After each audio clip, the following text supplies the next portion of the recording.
Welcome to another fantastic weekend here in Pokémon Unite Asia Champions League 2024. We are at the India region qualifiers going on with the group stages. My name is Lucifer and along with me is going to be Necros. And Necros, this is going to be day number 2 that we are going to be witnessing, where a lot of these teams will try to fight out, but I feel like a couple of teams have already made their strides to get those better seedings as we move on to the next stage.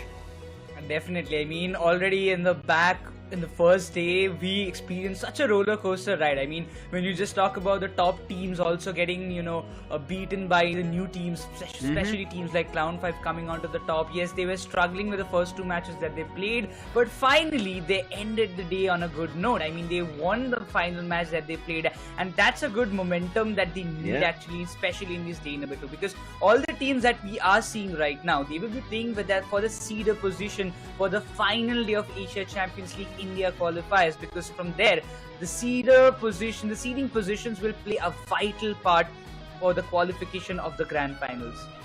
Now, I'm not too sure of how these teams are going to kind of get their position ready in terms of them getting better chances to qualify, as you did mention, but one thing for sure is we can still keep those undercards where teams still pull off something different even if they're the lower seeds. I think we've seen that when we were seeing the WCS qualifiers with the Indian region, even here in the India Open, right? The teams which we thought would actually get themselves to a victorious position, the winners and also the players from WCS, none of those teams, the players who we know, right, who've been in the circuit for long, who made newer teams after the roster shuffle, they also did not make it through. But as of now, we spoke about day 1. Quickly, we'll take a look at day 1 and come back.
Now that was our day 1 journey where teams did put up their best. We saw a couple of those players as well. One of those players is going to be starting off in the match number 1 that we are going to be witnessing. But before that, a quick overview and the structure of what's going to go down and how the Pokémon Unite Asia Champions League 2024 is going to conclude. As you can see, open qualifiers happening everywhere, and from there we get 6 teams. Now right now it's going to be the regional qualifiers that we are seeing. East Asia consisting of Japan, Korea and Taiwan. Coming into Southeast Asia, we have Philippines, Malaysia, Singapore, Indonesia and Thailand. And Thailand also, the first place team from the Thailand Open goes directly to the PU ACL 2024 finals. And from India also, we are going to be having 1 team out of the 6 teams that we are witnessing who are now fighting in the group stage for a better seeding, who will then go to the second stage, which is going to be a single elimination bracket. Exactly, and that will be played on the third day. That means the 23rd of December, we will have the final day of this Asia Champions League India qualifiers, and out of the 6 teams, so that we have already got a very good info. But talking about the other teams from the other regions as well, Lucifer, we have got East Asia, we have got Southeast Asia as well. 8 teams from the East Asia. We are getting MJK, Unite Holic, Exora Tigers Gaming, Mosquitoes, Shin and Rudoy, Team Easy, Joy Unite. From East Asia, from Southeast Asia, we have Team MYS, Road to the Top, Get Together, Sincerity 2, as well as we will have other 4 teams as well coming up, 2 from Indonesia and 2 from Philippines. I want to see what happens next, as we already know about the teams from India: Clown5, 4G Legacy, FSC Sports, Revenant Esports, Team Griffin and Team True Gravity. Now yes, as we did initially start, their journey has not that been great, but we'll see how it functions today. We spoke about regional stage day 2 and the matches in front of you. We even saw in the highlights of day number 1 Apple of what he did for the side of Revenant Esports, and Revenant so far have been having a smooth journey. Let's see how it functions today, whereas on their opposite and is going to be FSC Sports, who have not been having a great run. They've just gotten losses, and whereas I thought FSC Sports maybe on India Open something went wrong, that's fine, they'll come up stronger in ACL. I even spoke to the players, but seems like the other teams have stepped up and FSC Sports are unable to get that stride going. Then we go to True Gravity, Clown5, Revenant again coming back with Griffin. Match 4 goes to FS with 4GL Legacy, and again True Gravity playing in 5 with Revenant. 6 comes with FS trying their best, but Clown5, they're putting down everything like a hammer, and match 7 is going to be 4GL Legacy versus Team Griffin.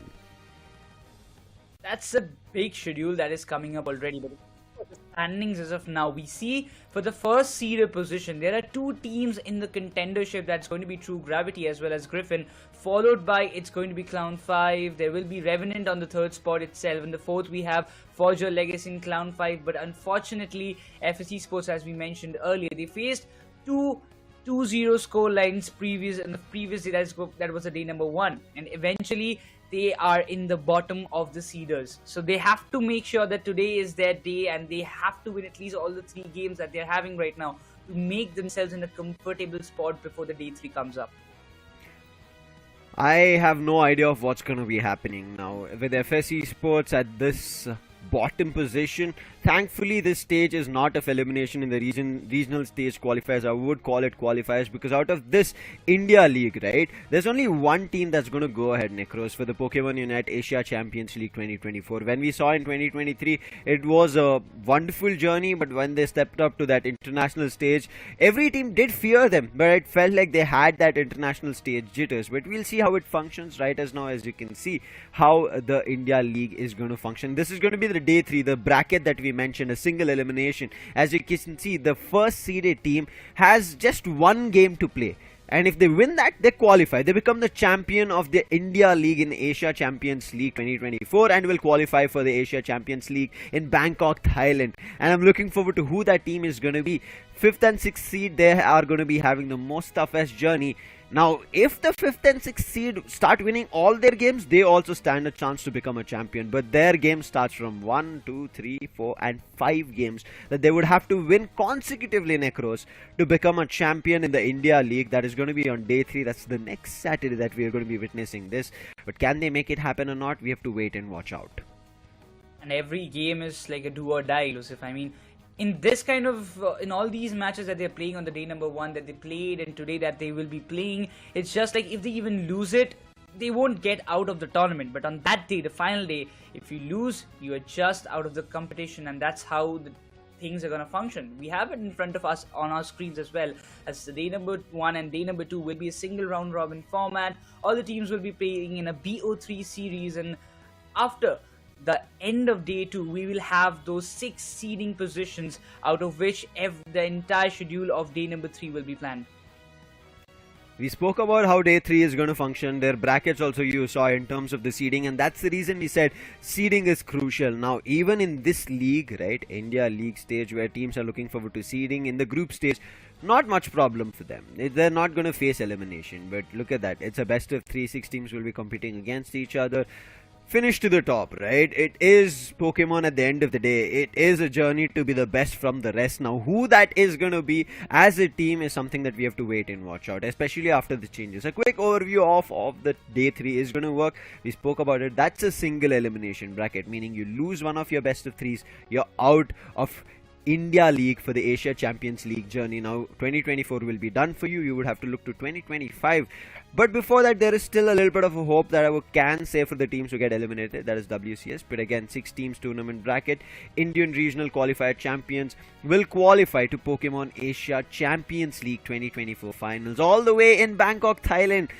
I am super excited for whichever team is going to be going there. Last time it was Malaysia that players did go down to. It was wonderful to see, especially of how that concluded, Necros. We ended up seeing a literal reverse sweep. A team almost had reached to their match point, but unfortunately they could not close it. And an immediate reverse sweep, and we end up seeing the others out of the blue becoming the champions and telling their region that we are champions, we are going to be still champions. Now, is it going to be the same here in 2024? Who's got what to say? In WCS, we ended up seeing a 2-time champion, the world champion, but I hope this year is going to be different. We end up seeing newer champions coming through, emerging through, because we have a lot of potential, not just in this Asia Champions League, but I would see all these Asian teams who might even look forward to the world's title. Exactly. All the players who are playing in here, the trainers more precisely, they're all passionate and they're all hungry for that one title of becoming the champions. But quickly we'll have an overview of the entire tournament and the game rules. We all know that it's the entire 10-minute span of all. We see the matches getting played, a 5v5 tournament. Each team consists of 5 players, and the stadium that will be played, that is going to be Thea Sky rules. But the main thing, the change that we have on the day number 2, Lucifer, is that the Dodrio is not banned anymore. Yeah, it's unbanned. As you can see, the other Pokemons, however, Zacian, Mewtwo X and Y, and Meowscarada will be banned. Now, Meowscarada, yes, it is the newest Pokemons, but also for our players wondering or viewers wondering why Zacian and Mewtwo are banned. Now, you would have seen in the recent patches, and if you have not seen, I would request you to go down and read those patch notes as well, and even the director's notes coming through, our producer notes, and you will see that their future plan coming through for these Zacian and Mewtwo Pokemons are going to be those legendary titles where one player from each team can use this, and it will come in the draft stage, not meaning that one team is going to be picking up those. And again, those have those legendary status, and that is the reason those Pokemon as of now will not be used in our India League stage, where we are going to be seeing them fighting for the Asia Champions League. Quickly talking about the draft pick, players who have been used to Pokemon Unite know about this. People who don't know, we'll quickly tell you about that. The purple side or the blue side, if you want to take it, they have the first choice at all times after the initial bans, and then comes in the second team who will have choices of 2 Pokemons. Then we end up seeing, as it continues, 2, and then we see the last pick coming through. In the preparation phase, you end up seeing players having a chance to maybe change. Now, when we spoke about the pick phase, right, your intentions in the draft pick phase is going to be denying the opponents a Pokemon of their choice, because only one Pokemon can play in a match, not the same Pokemon on either end of the teams. So therefore, you deny a Pokemon, meaning the other team would have to shuffle their thought of what meta they could have been bringing into the round number 1, 2 or 3, and therefore maybe even turn the tides in your favor. Now, that is very crucial here in the draft pick, and that's the reason I keep wondering of how these teams, right, throw a curveball to each other. I mean, we usually see, or we hear from the players in the time of interview as well, Lucifer, that sometimes the player says, we were beaten in the draft phase itself, yeah, exactly, in the very first match, but then again in the second match we just got a good read, and then we came back with our own draft pick and we denied them for picking their own pick Pokemons, and then by the draft we almost secured 40% of the very match. I think draft is going to be crucial, as always it is, right, Necros? And this time I'm pretty sure it's not going to be any different. But I do want to see, with also Dodrio being unbanned, how do teams kind of respond to it. We did see speedsters. We even saw in our day 1 highlights, right, where we saw Sings playing with that Leafeon, doing damage, those solar boinks that we keep talking about. Very effective solar blade. And I think in these times of Pokemon Unite, in the 2023-24 era, we are seeing a lot more Leafeon being used than the other speedsters. I think in India Open we did end up seeing an Absol which was Personally, something that I really like, that teams are kind of exploring these new metas or the Pokemons which is generally not seen. And even when we kind of spoke to players in the short interviews that you see in segments, right, they did even speak about Japan as a region where they do like, because out of all the other regions, this region kind of brings in a lot more Pokemons in terms of their combinations and play it out and make trouble for the other regions. So I do like where India is also moving into, like bringing other Pokemons where it can throw people off guard. We did even see a lot more in terms of players making those choices. But we'll see. Right as of now, a quick interview, as I was talking already about Revenant as well as FS's interview. My favorite Pokemon is Hoopa because we can move around the map and get scores easily and do macro plays. We usually practice individually in the morning, like for 1-2 hours, and we have our scrims around 6 or 7 in the evening. So we have our schedule like this. For me personally, and for my teammate also, Tensai, he told me about Psyduck. Like, he's one of the best top laners, so he has told me to watch his gameplay and recordings. So yes, I have learned a lot from him, and he's like one of the best top laners of India.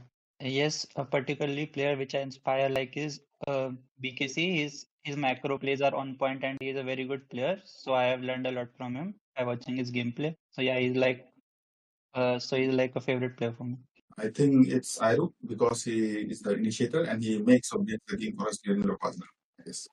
Usually, we mostly play scrims at evening, like from like 5 p.m. to like 9 p.m. only, like 4 hours. And individually like I only play solo ranks with random players like that only. I think it's Hoopa. It's the most versatile support and you can do a lot with it. For me, it's Italian because it's a pretty good hero. I like Rodrigo because I like to split push. I like fun to play. My favorite Pokemon is Azumarill because I can beat anyone with that. You can see Necros, right? Every of these players mentioning about Hoopa. In these days, Hoopa ban has been quite often seen.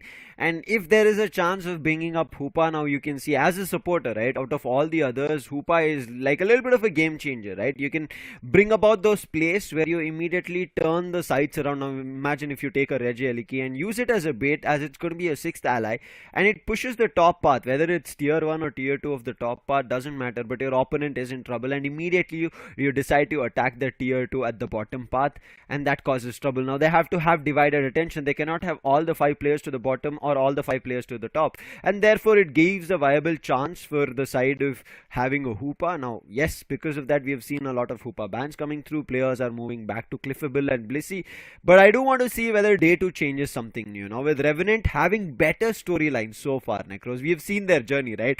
Revenant have been one of those teams, unfortunately, in their final fights end up facing defeats. The love and hate story of Rayquaza that we keep talking about. But this 2024 or 2023 that we are seeing right as now has been a little different for them.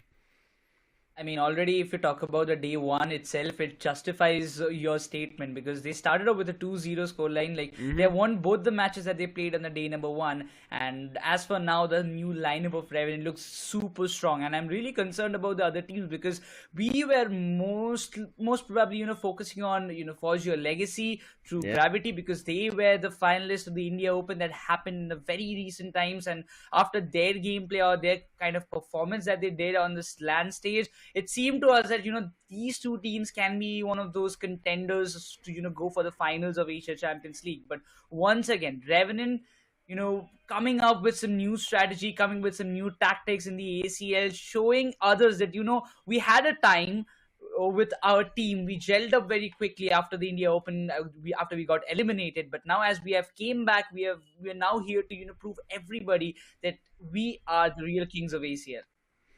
Let's see how they do it, but right as now, jumping into the teams that are going to be fighting it out. For all the people maybe who's joining in new, the match right in front of our screens is going to be Revenant Esports versus FS Esports to start Day 2's action here in Asia Champions League India League stage. Now again, this is the group stage where teams are fighting for their seeding. From the side of Revenant is going to be Burzum, Tensai, Apple, Goku and Genius. On the side of FS it's Parisi, Rook, Berserk, Blair and Size. Or PYZ. I mean, yeah, we can just call it like that itself. But again, FS Esports, do you think, Lucifer, I mean, we were discussing just a few moments back that FS, they didn't had a very good day. They were strategically beaten, outperformed by the other teams that they played against. But today, against Revenant, it's like a do or die for them. Do you think they will come up with some new combination or new composition in their lineup in the top phase? Good thing that you mentioned, it is kind of do or die again for our viewers. Doesn't mean that they're going to get eliminated. It means there are chances of a better seeding. Because we just spoke about how Day 3's bracket is going to be. 5th and 6th seeded teams are going to play the first game, and from there on they'll play with, if whoever wins from the 5th and 6th seeded team, they'll move to the next seeded team and try to fight against them. So it's not going to be your general single elimination top 6 bracket. But before we get into that, Day 3 will have a lot more time. But team introduction, Revenant in front of our screens, as you can see, they're more inclined to these frontline roles coming through. That is your defenders, as you can see, Trevenant, Snorlax, Blastoise, Lapras coming through. Then is a little bit intention towards these ranged attackers and also support. We do not see a lot much of their frequently used Pokemons in being a speedster, but I feel like this is also something that has happened, as we've not seen a lot of Apple playing just speedster, right? Because it was not allowed in the India Open much, but here in the Asia Champions League 2024, in the India League, we are seeing that they are getting a chance to make sure that Apple plays a lot more speedster. Now, average damage dealt, as you can see, it will be on the higher end, but I really like the average damage taken stats. That's where your these frontline that we just spoke about, Necros, comes into play, meaning that they're effectively using these defenders as those defending brick walls, or maybe even steel shields, if you want to say it, without letting their backline being invaded and they get attacked, meaning their highest damage dealers are going to go out. They're making sure that that doesn't happen. A previous day as well, Burzum on the Chandelier, maybe sometimes on the Inteleon, getting all those kind of moments to help the front line, specifically the Lapras and the Blastoise. They were going in front, using the Water Sprouts and Rapid Spin, dealing the opponents a lot of damage, and again Lapras coming into the play. Strategically, Revenant played very well, and again, when you mentioned earlier that we saw Apple playing on the Speedster, like on the Leafeon, on the Glacian as well sometimes maybe, but once again, whenever he has stepped in, he found a lot more value in the terms of damage, and he was getting the full, I would say, that kind of allowance, because all the frontliners, they were just dealing the damage, yes, as you mentioned, but again, when it comes down, if today anyhow FS manages to beat down the backline, invade the backline and stop Apple or Burzum anyhow, can be a key to success for the side of FS if they want to beat Revenant out here. Key to success of how it is going to play out is something that we have to wait and watch out, but key to success for FS is also needed. As we did speak a lot about Revenant, it's time for FS Esports, and in this end you can see it seems to be a little balanced, but a little of an inclination towards the side of, again, defenders. As you can see, Blastoise, Umbreon as well as Slowbro. I think Umbreon is one of those defenders I did see missing on the side of Revenant, but here I can see that Umbreon is being quite often picked, and that's the reason 100% pick rate along with the side of Blastoise. Rarely do we see Slowbro coming through. I feel bad from my bottom of the heart for Slowbro being at 25%. Come on, he's the true bro. He has been the best defender so far in all the Pokémon Unite events, right? Even I think in the previous WCS that we saw 2023, that was this year itself, towards the end I think we did end up seeing a Slowbro, which was very crucial, but we'll talk about it later. Here I can see FS Esports averaging their damage dealt and damage taken very close. There's not a clear distinction here, whereas I think from the side of Revenant Esports we ended up seeing at least a 40,000 different. Here it's close to just being 10,000 or 15,000. So I feels like FS Esports balanced as a team in terms of damage being dealt, damage being taken, but somewhere down the line it is not looking like they're functioning together, right? We are seeing individually every player is trying to perform, but the other teams are outperforming them.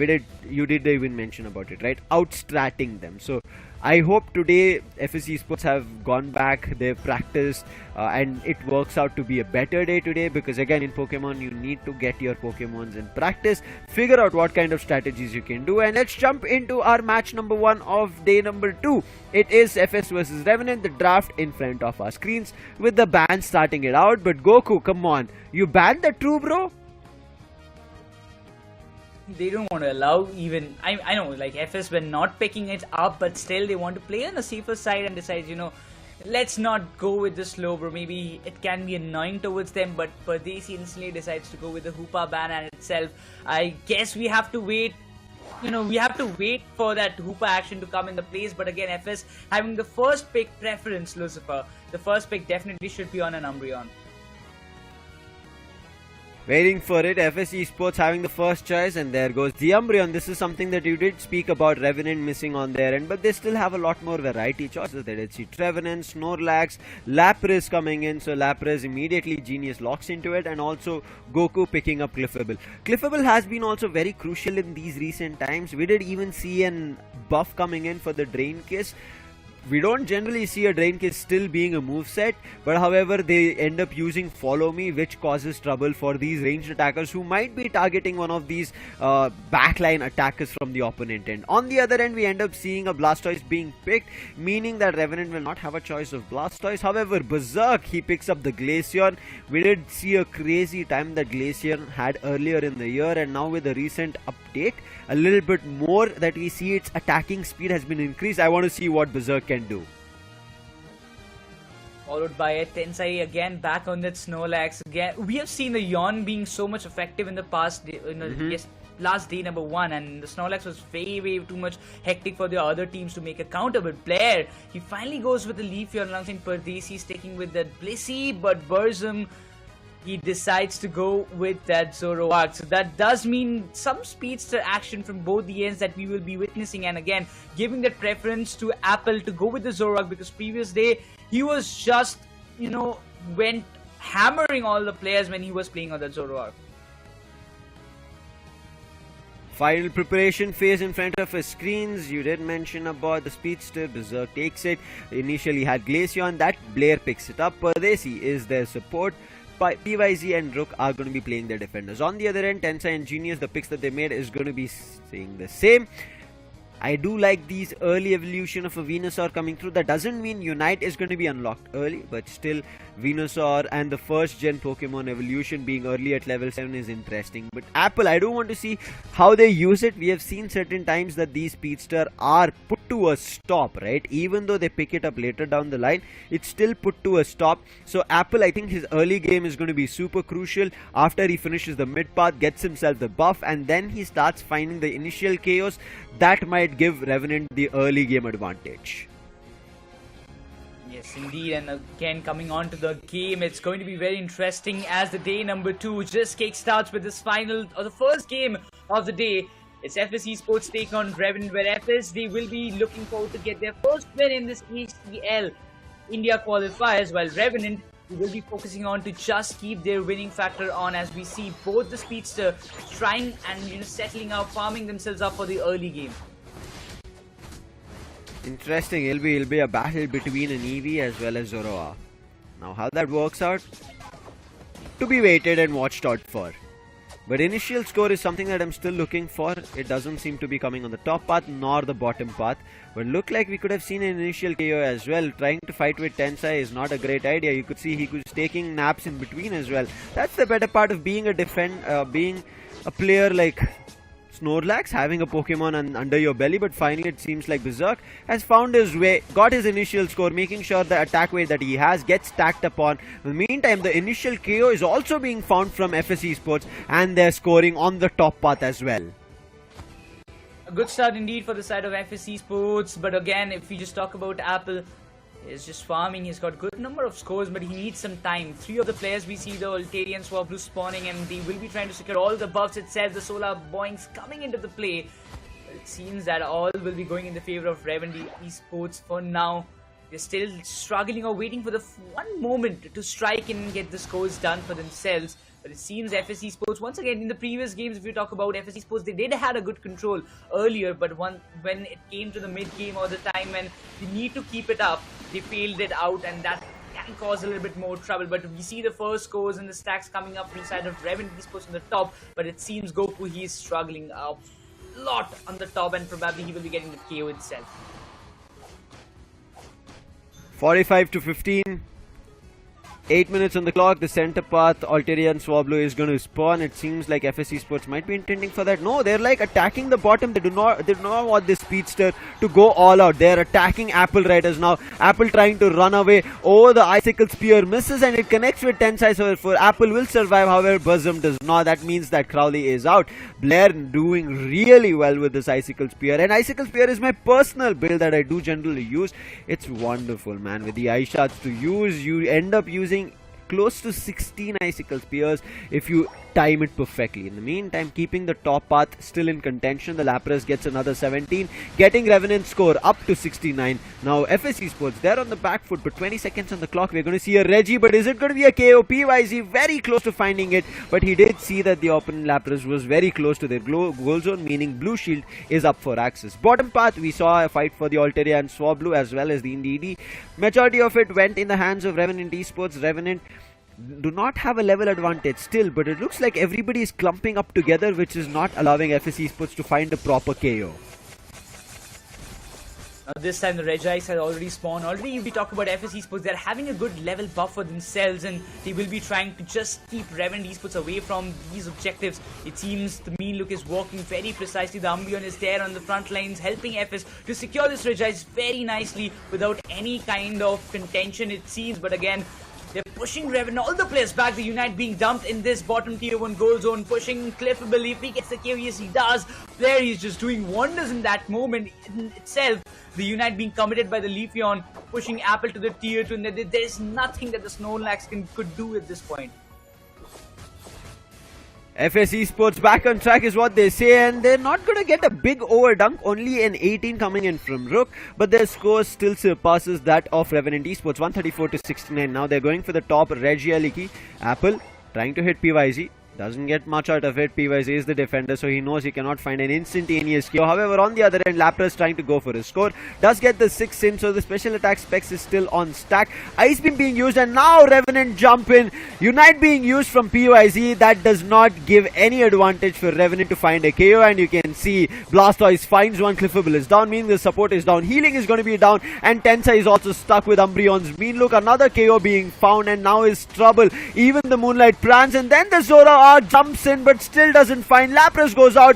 Beamasaur comes through, finding one on Blissey, but instantaneously gets countered. A 2 KO streak from PYZ, and what a top path control that they showed with an overdunk of a 35. Now they're easily taking this Regieliki in their favor. The Regieliki has already been pushed to the tier 2 Revenant Esports. They seem like they have to defend it at any cost, but look at the control that FS Esports they have all over. They have the level difference in their hands. Look at that, the Leafeon is already level 11, but it seems the Venusaur will be going down again. And Apple, there is nothing more he can do. All the front line of FS looks super strong at this moment, but once again, Lapras taking care of the Regieliki on the top, not letting him, making the tier 2 vulnerable for themselves. But Revenant, they have to focus on the late game, it seems, or they have to focus on the upcoming objectives that will be coming up. As we see, the Regirock has already appeared in the bottom. And you can see they're already taking it. Stopping them is going to be Rook. And Rook with his mean look is trapping Tensai at all times. Again, Icicle Spear coming through. Tensai might not survive, but he goes for a Unite of a power nap, and the Snorlax trying to buy some time. Venusaur using its Unite. The Verdant Anger comes out, and the Lapras from the back end finds one, but Venusaur does go down. The Leafeon looks better. However, Sava is barely now. Apple trying to chase, but it's not working. The block being used really well. Umbreon finally gets KO'd, and that was a crucial KO to be found. Now, Apple still doesn't have much HP, therefore he needs to retreat, and that's the reason Genius, he's making sure that he gives that breathing space for the players of Revenant to get back to either the top, mid or either any other positions that they want, and looks like Apple wants to score a sneaky 40, but PYZ had read it coming through and he was ready for it. Now with a rapid spin, now Apple trying to take the Alterian swap rule, successfully takes it, but the lock on coming in from none other than the Glaceon finds a KO. Tensai in the meantime did get a 16, not an overdunk, therefore they're sitting at 123 and Tensai might be stuck, even might end up giving a KO just like Goku at the bottom path. The Cliffable is down along with this Snorlax, easily with the basic attacks going down.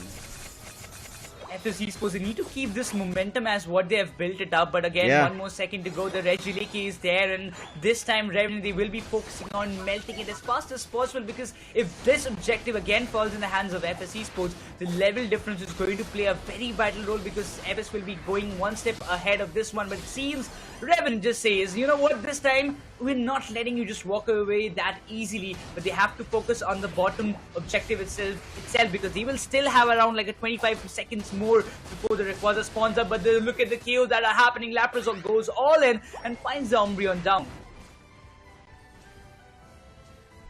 Bottom path, that's what they're here to destroy.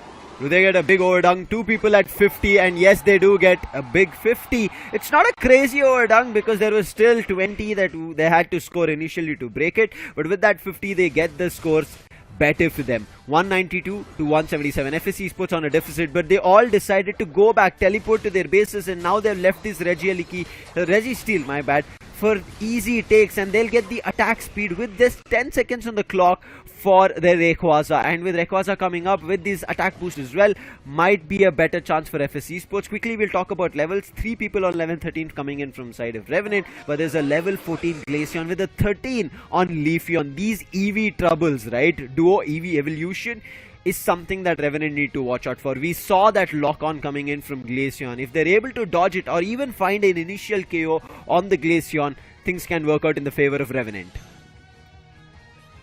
Nobody's willing to engage at this point, but again, Pardesi clearing the tall grasses. The Blissey looks in some serious trouble. He needs some support, but itself it seems the Solar Boinks coming from the side of Berserk trying to damage, but Pardesi, look at him, he's dealing good amount of damage, but will be able to recover himself. Genius trying to just handle the front line, the solar beams coming, but meanwhile Apple comes up with a sneaky 66 on the tier 2 of FSC Sports, and now the things are getting nastier because Revenant, they're up against, they want to engage and they want to get all those KOs as Lapras takes the Umbreon down, the Unite being committed by the Blastoise, and it seems that FSC Sports, they're losing the momentum that they've gained throughout the entirety of the match. Made a big mistake. They decided to take up the fight, but he's trying to fight as much as possible. He finds the Venusaur and now looking forward to taking down the Zoroark. Very close. Using its Unite, and they find a way to dodge from Apple. That was very close. Zoroark could have found a KO. You saw even after the Bliss assistance, right? Almost going down. Now Revenant, with those goals on the top part that Apple found, you can see Revenant at 270, and smart was Apple. He also got his stack done, his 6 stacks on the attack weight. Now players from FSC Sports have respawned, but their Unites not much. They only have the 2 Emerald Step coming in from Leafeon as well as the Umbreon, but on the other end all Unites being used for Revenant, so this might be the chance. But Apple still hiding the tall grasses along with the help of Lapras, finds Glaceon and now might be finding another one, and immediately look at that Zoroark. Lapras immediately Zoroark immediately decides Apple to run away. Now they need to get the scores done with no time on the clock. Goku going for another 33, and nobody's going to stop this. 33 to a 66, whereas on the other end FSC Sports were very too late to decide that, guys, we don't have time, let's go for score, and Apple was already ready waiting to find chaos, and he does before the match ends, and Revenant Esports, they get their victory.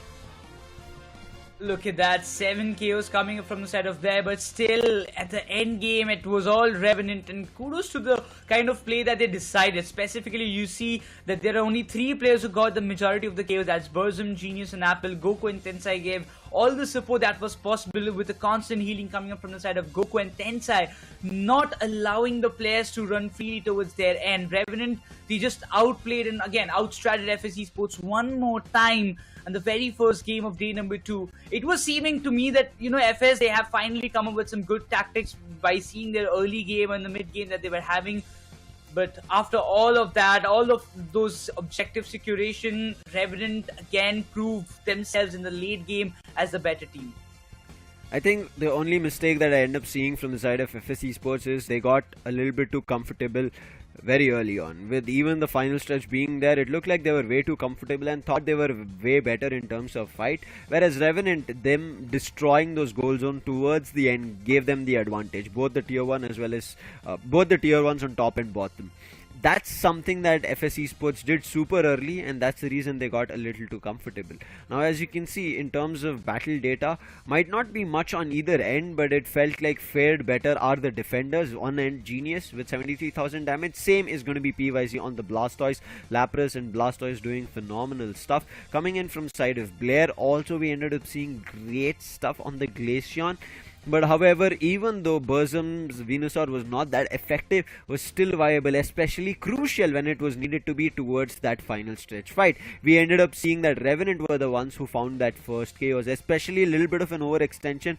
Pardesi wanted to kind of try and tame the beast of Revenant. It did not work out. He just made it worse in terms of their anger, and once Pardesi's HP started going down, you ended up seeing PYZ decided to jump into the fight and try to take control of it, and that also did not work. Even though he found one KO in the mix, there were 2 or 3 KOs that were found from Revenant on the side of FS Esports, where they were sent to the Nurse Joy's center and they had time. And in that meantime, even Apple decided to go and score on the top path. I think that's where FS Esports said, oh wait, Apple is scoring over there, this is our chance to jump into for a fight. But they did not kind of get into the idea of Speedster is meaning they're going to be super quick, super speedy, and Tall Grasses was where he was hiding without giving away his position. He jumps in, swoops in, does the damage, and FS Esports are completely thrown off the game. As you mentioned, you can see every objective except for one Regieleki in the 6th and 8th minute that we see Revenant have, every other in favor of FS Esports, and they still did not win the game. All the bottom Regis, only FS still was not their game. I mean, they will be just looking forward to see, not make that mistake. You mentioned it earlier. They got comfortable, and it was completely justified by their game. They invested a lot of unites in the early game because they wanted to engage and find those early KOs, but both the team conceded 2 each. I mean, FS also got 2 KOs done against Revenant. Again, also from the side of Revenant, they also found 2 KOs on FS, and after that, everything happened so quickly. In the meantime, Apple got the chance to get for the scores, and we will have a quick recap of what actually happened. From the very start, Tensai was being very, very much, kind of like a shield. He was having and acting like the front line you wanted to be. But from the early game, FS Esports, they were having such a great control. Everything was going perfect on the time, on the line, and it was seeming like it was supposed to be the game of FS. It was supposed to be. From the start till that 6-8 minute mark, it was theirs, but then they started giving chances for the side of Revenant to destroy those tier 1. I understand that might be a strategic move as well, to kind of get those NDDs spawned to their bottom edges and the top edges. However, still not the best of the decisions, where we saw the fights being used really, really well in terms of a couple of those individual mid-path fights. But you could see Revenant were okay with giving up their defenders and supporters in terms of a KO. They're like, okay, take this up. While their main crucial ranged attackers, speedsters, they were busy in leveling up, evolving, and that worked out really well. We spoke about it. 3 players from the side of Revenant were on level 13, whereas only one on 13 and another one was on 14. So only 2 Pokemons looked better. Everybody else was a little lower in terms of their level. Therefore,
Welcome back, ladies and gentlemen. We witnessed an amazing match number 1 here on day 2 of the Asia Champions League India stage.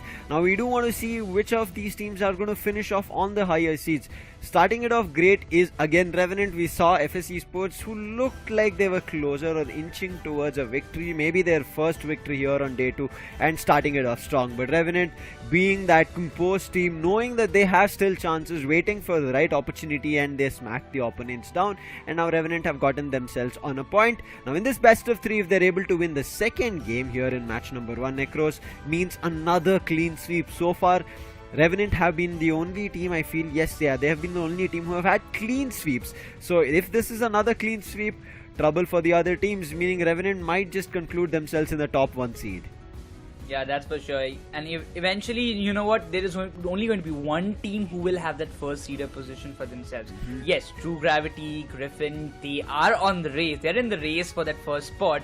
But you know what, the clean sweep factor always plays the upper hand. And when you have like the most number of clean sweeps, so for you to become that first team or acquiring that first seeder position becomes more easier as compared to the other teams that are in the race. So that justifies Revenant. They will be looking forward to it, because even after not having a great start on the match number 1, or maybe in the early phase, they still managed to clinch the victory, as we were all talking about it earlier. But again, FSC Sports, we are talking about for them, because it's either do or die, because if they don't even win right here, for them to even get the 4th seeder spot will be very, very much tough. So they might just end up in the 5th or 6th.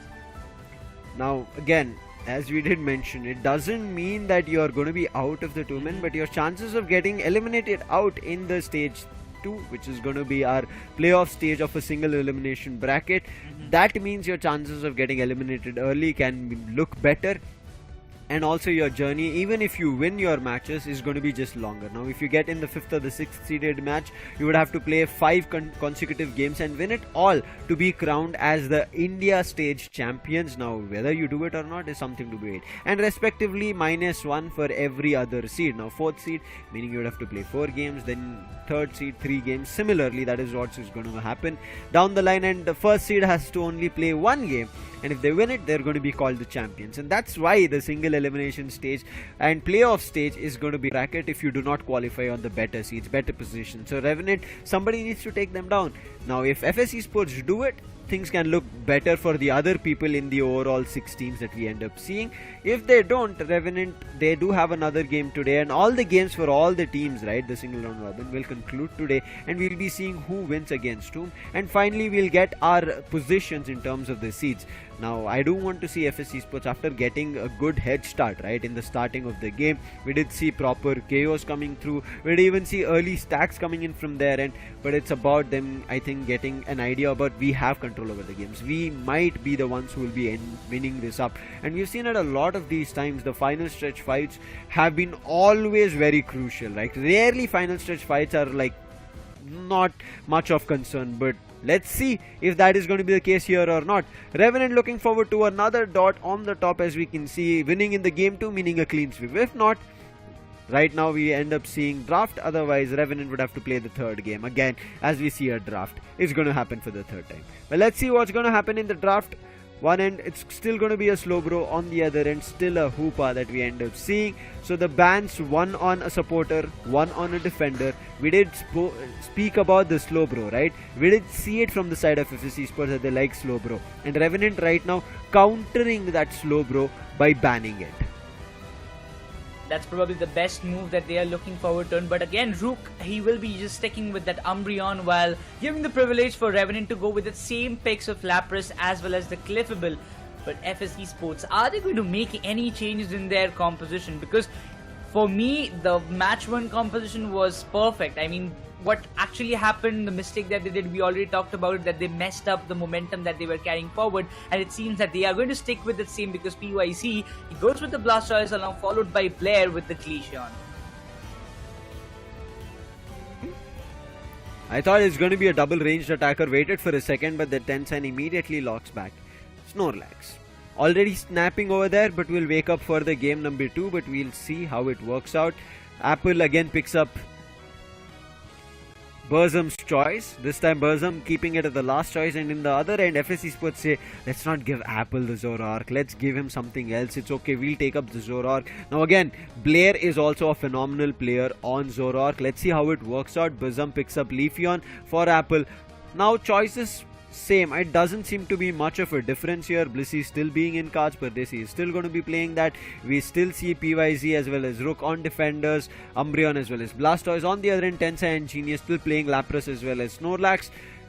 Burzum will eventually in the preparation phase change it up, but maybe not. Wait. The items are being changed. So looks like Apple is sticking on to Venusaur and Burzum is going to be playing a Leafeon.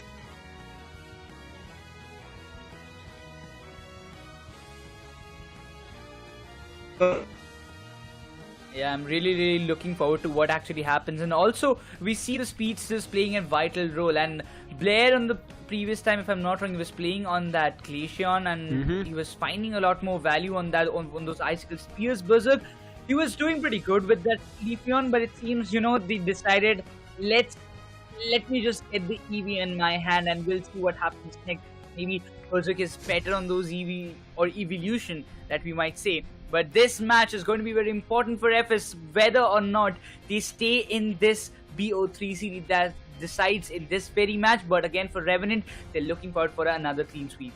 Now FS Esports, even if they lose this game, right, I don't want them to lose it to a 2-0. They have been losing all their games to a 2-0, meaning they don't have a single point in the standings as of now. So at least if they win a game here in this group stage, in the India leg stage, we see that even if a team loses, but that game goes to the game number 3 with 1 point being in their favor, meaning 1 point will be put in the overall standing, so that at least their seeding position might change in one of the games that they win. Otherwise, if they keep giving away these clean sweeps, times are going to get tougher for FS Esports in terms of their seeding.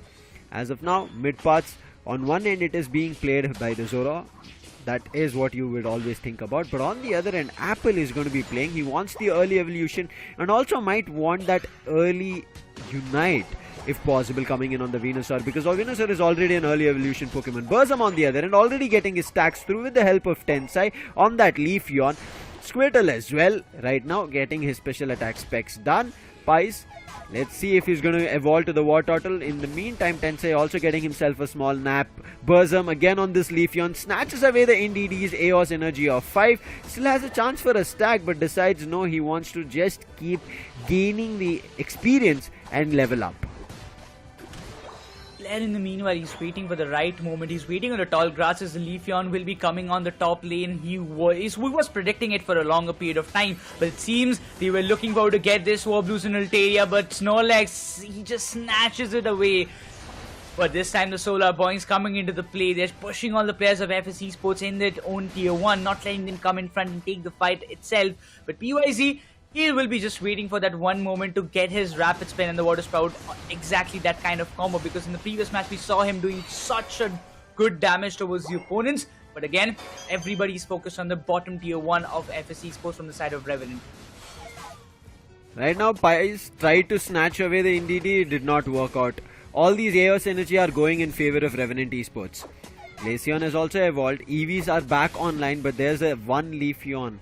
So this is not going to be an EV party coming in from FS Esports this time. Previously it was. They had a 3 EV over there with the Umbreon as well. Leafeon, Glaceon. This time Leafeon has changed sides.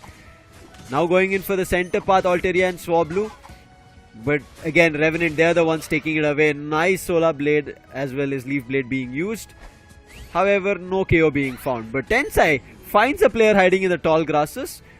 Mean Look does trap him, but KO being found from Blair. Immediate counter KO from Burzum, and that Zoroark is down. Now the Solar Boy is also coming. PYZ will be pushed back to his flux zone. In the meantime, Revenant wanted to score goals.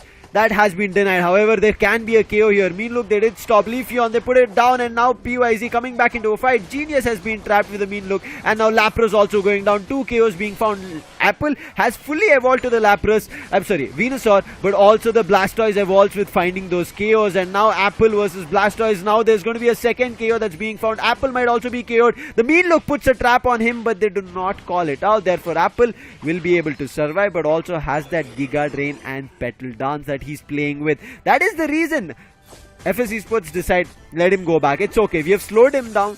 That's our intention. But right now it's time for the Reggie. One Unite has been unlocked. Make it 2 Unites on the side of Revenant Esports. So things are brewing of trouble for FS Esports from the start in this game too.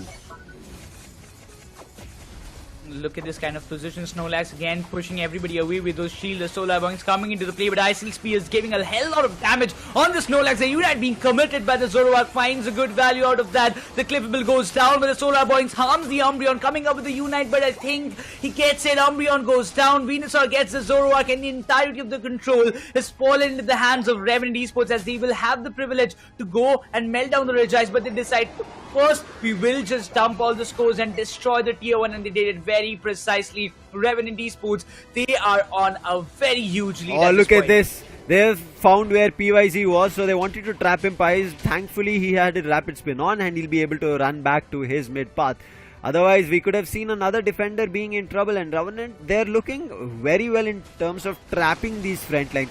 They do not want FS Esports front line doing any kind of damage. Look at them, they're again trying to chase this PYZ and also taking away his Altaria and Swablu, making sure that PYZ will not get enough experience and will not have a chance to level out and be better than the defenders of Revenant. However, he is still better. He's on level 10 already compared to a level 10 and 11 Venusaur as well as a Leafeon, but Venusaur about to get KO'd, but there is the Glaceon finding a counter KO, but the Solar Boing finds him. Glaceon is down.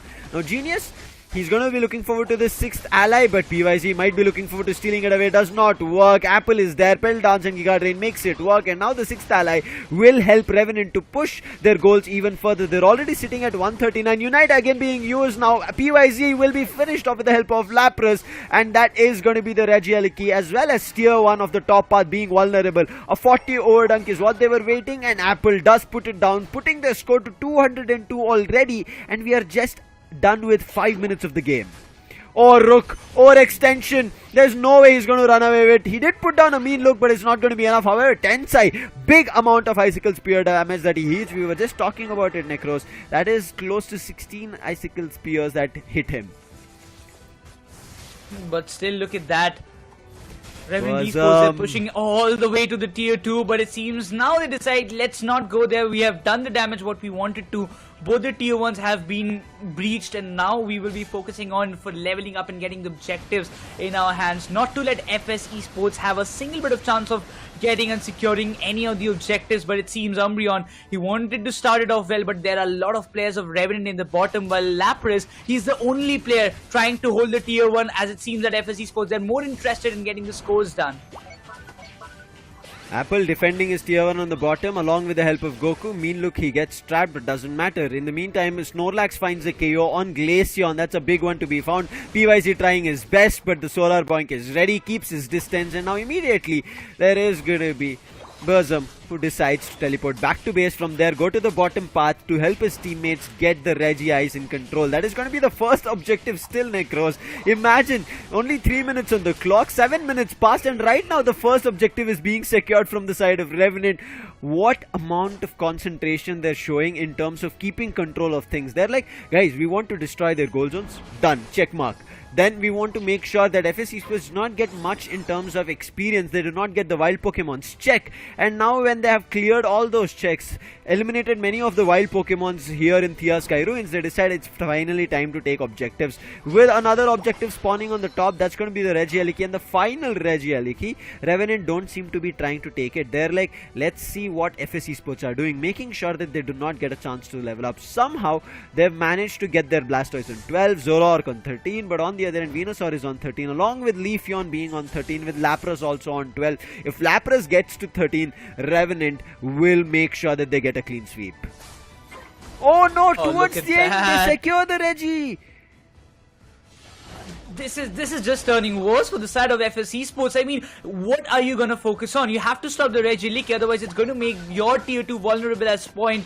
But Zoroark and everybody, they focus on stopping this Regieleki no matter what it takes, while the Blissey, it seems that he's going to get trapped in between all the players of Revenant Esports, because that support can cause a lot of trouble, while he's just trying to hold himself down, not to let anybody come near him, as all of his teammates from FS was focusing on stopping the Regieleki. But the Rayquaza comes into the question in the legendary pit, while Revenant Esports, they are all in their positions trying to get as many KOs as fast as possible. But Lapras, he gets trapped. All of the players are looking forward to get this KO done, while the seems Venusaur will be popping off. The Solar Blade comes into the play, and PYZ, he commits the Unite, stuns the players at this point, while FS Esports, they're still struggling to make the values for themselves.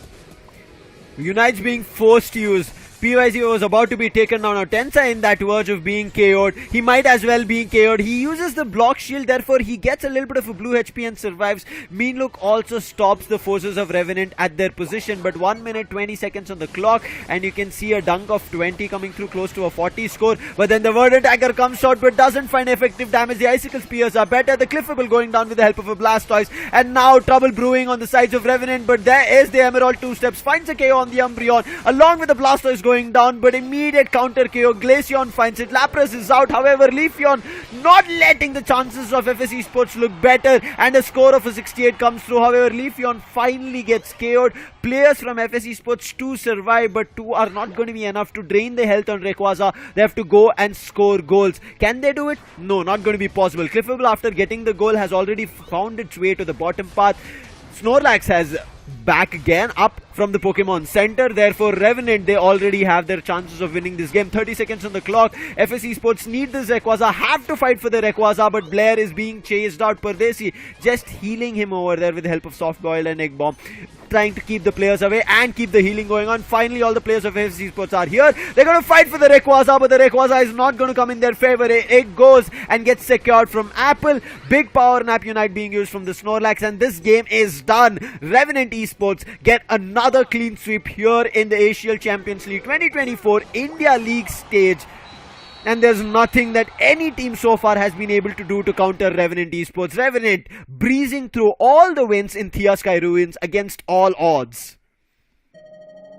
Look at them. Look at these unstoppable monsters. 8 KOs on Burzum, 5 KOs on Apple. Both of them just outperformed everybody. But have to give a lot of credits to their front line as well. Genius as well as Tensai. They did a fantabulous job in getting those assists as well as tanking a lot of damage. We will see as soon as we just hop onto the other side. But once again, a good try from FS. But this match, at the first match, it seemed like FS, they did had a control. They did had a chance, you know, to grab that first match in their favor. But in the second, it was all Revenant. It was all Revenant from the start. There was not a single point that we can tell that, you know, FS Esports this time, they had a kind of chance to clinch their momentum in their hands or in their favor, but they could not. But it was not the case. It was all Revenant from the start till the end. They literally obliterated the side of FS Esports brutally. Try their best here, FS Esports, but the momentum that they lost in the first game after feeling comfortable here, they completely lost. Second game was not at all theirs in match number 1. Yes, FS Esports on a 3-loss streak as of now, and when we started this Asia Champions League 2024, I wouldn't have ever thought about it. Pardesi tried his best. As you can see, 80,000 in terms of recovery, along with PYZ also. Even though he was being denied of experience leveling up wild Pokemons, he still tried his best. On the other end, I feel like very well played. Apple, 89,000 damage coming in on the ranged attacker. Berserk also tried his best, but at 78,000, but it was not enough because Berserk, as we did see, right, the aggressiveness that it showed that he had a tad bit lesser was not the right thing. Berserk is one of the aggressive-est players that you can expect from Revenant Esports. He's going to jump, but a crazy and good stuff that we saw from the side of Snorlax. Tensai playing it was just amazing. On that block, right, kind of keeping his mind wary on how much HP he has to make sure that he survives. He might have been KO'd from the Glaceon on the top path, and if that happened, things could have immediately worked out for FS Esports. He uses his block, also uses his teammates as a shield, and both of that, the blue HP as well as his teammates, save him from the Icicle Spears, and that gives the game for Revenant Esports to find the KOs. And Burzum also playing very smart, just like how Apple played in game number 1, hiding in the tall grasses, waiting for his teammates to do the damage, and then swoop in with the Leaf Blade as well as Solar Blade and find KOs. And here you can see how much time and how much control Revenant Esports had in their game, whereas FS they were barely trying to score goals. From the second minute to 4th minute mark, just 50 goals, and from there on just an increase of 20 goals in a 2-minute mark, and then they get another 40. But over the time of how Revenant have scored, you can see early 2-minute 26, but after that immediate jump to 100 plus necros, and then another 100, and after that they just look forward to objectives after breaking all tiers, and then finally the final fight, they get Rayquaza, they win it all. Just have to say one thing, that I would say the most smartest move that they did was to waste all the unites from side of FSC Sports. 4 unites were committed just before the final stretch, or just in the final stretch, but FS could not manage to get any KOs out of it, and after that everything went in the favor of Revenant. It was the case, but again from the start we can just clearly see how Revenant tactically planned and got one after another the KOs, specifically breaking down the front line of FSC and getting all the scores done. Look at this final fight, look good. Players from FS did survive. Blair as well as Pardesi were alive, but not enough. Blair did not get his stacks through, I presume. That's the reason we did not see effective damage coming in from his end.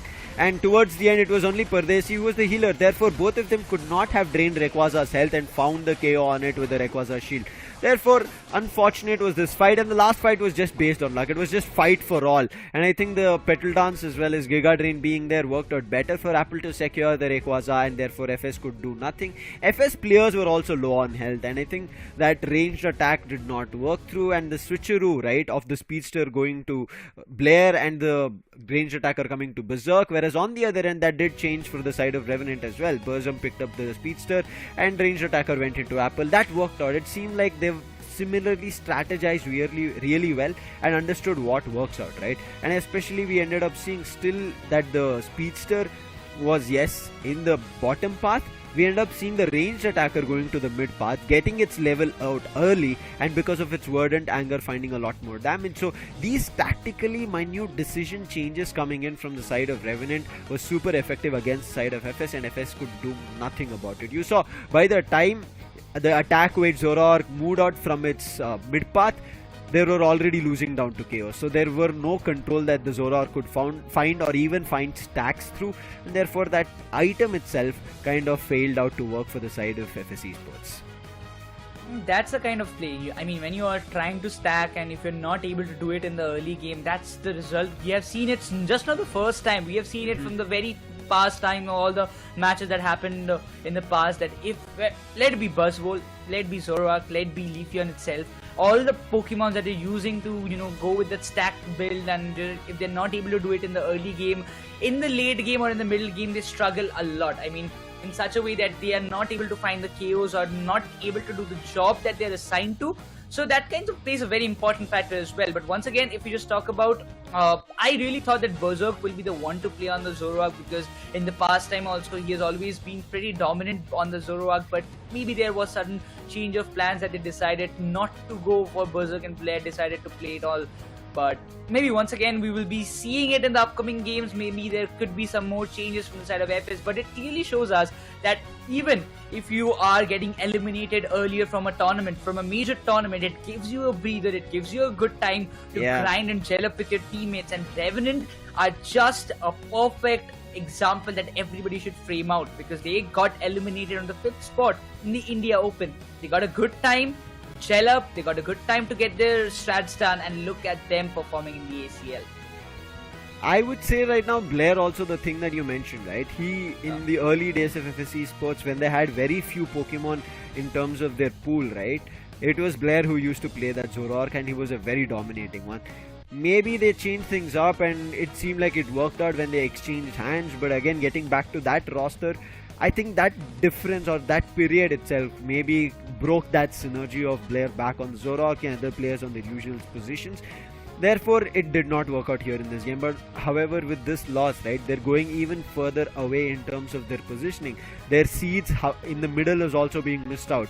On the other end, Revenant powering through, right, to victory. They're powering through to the top seed.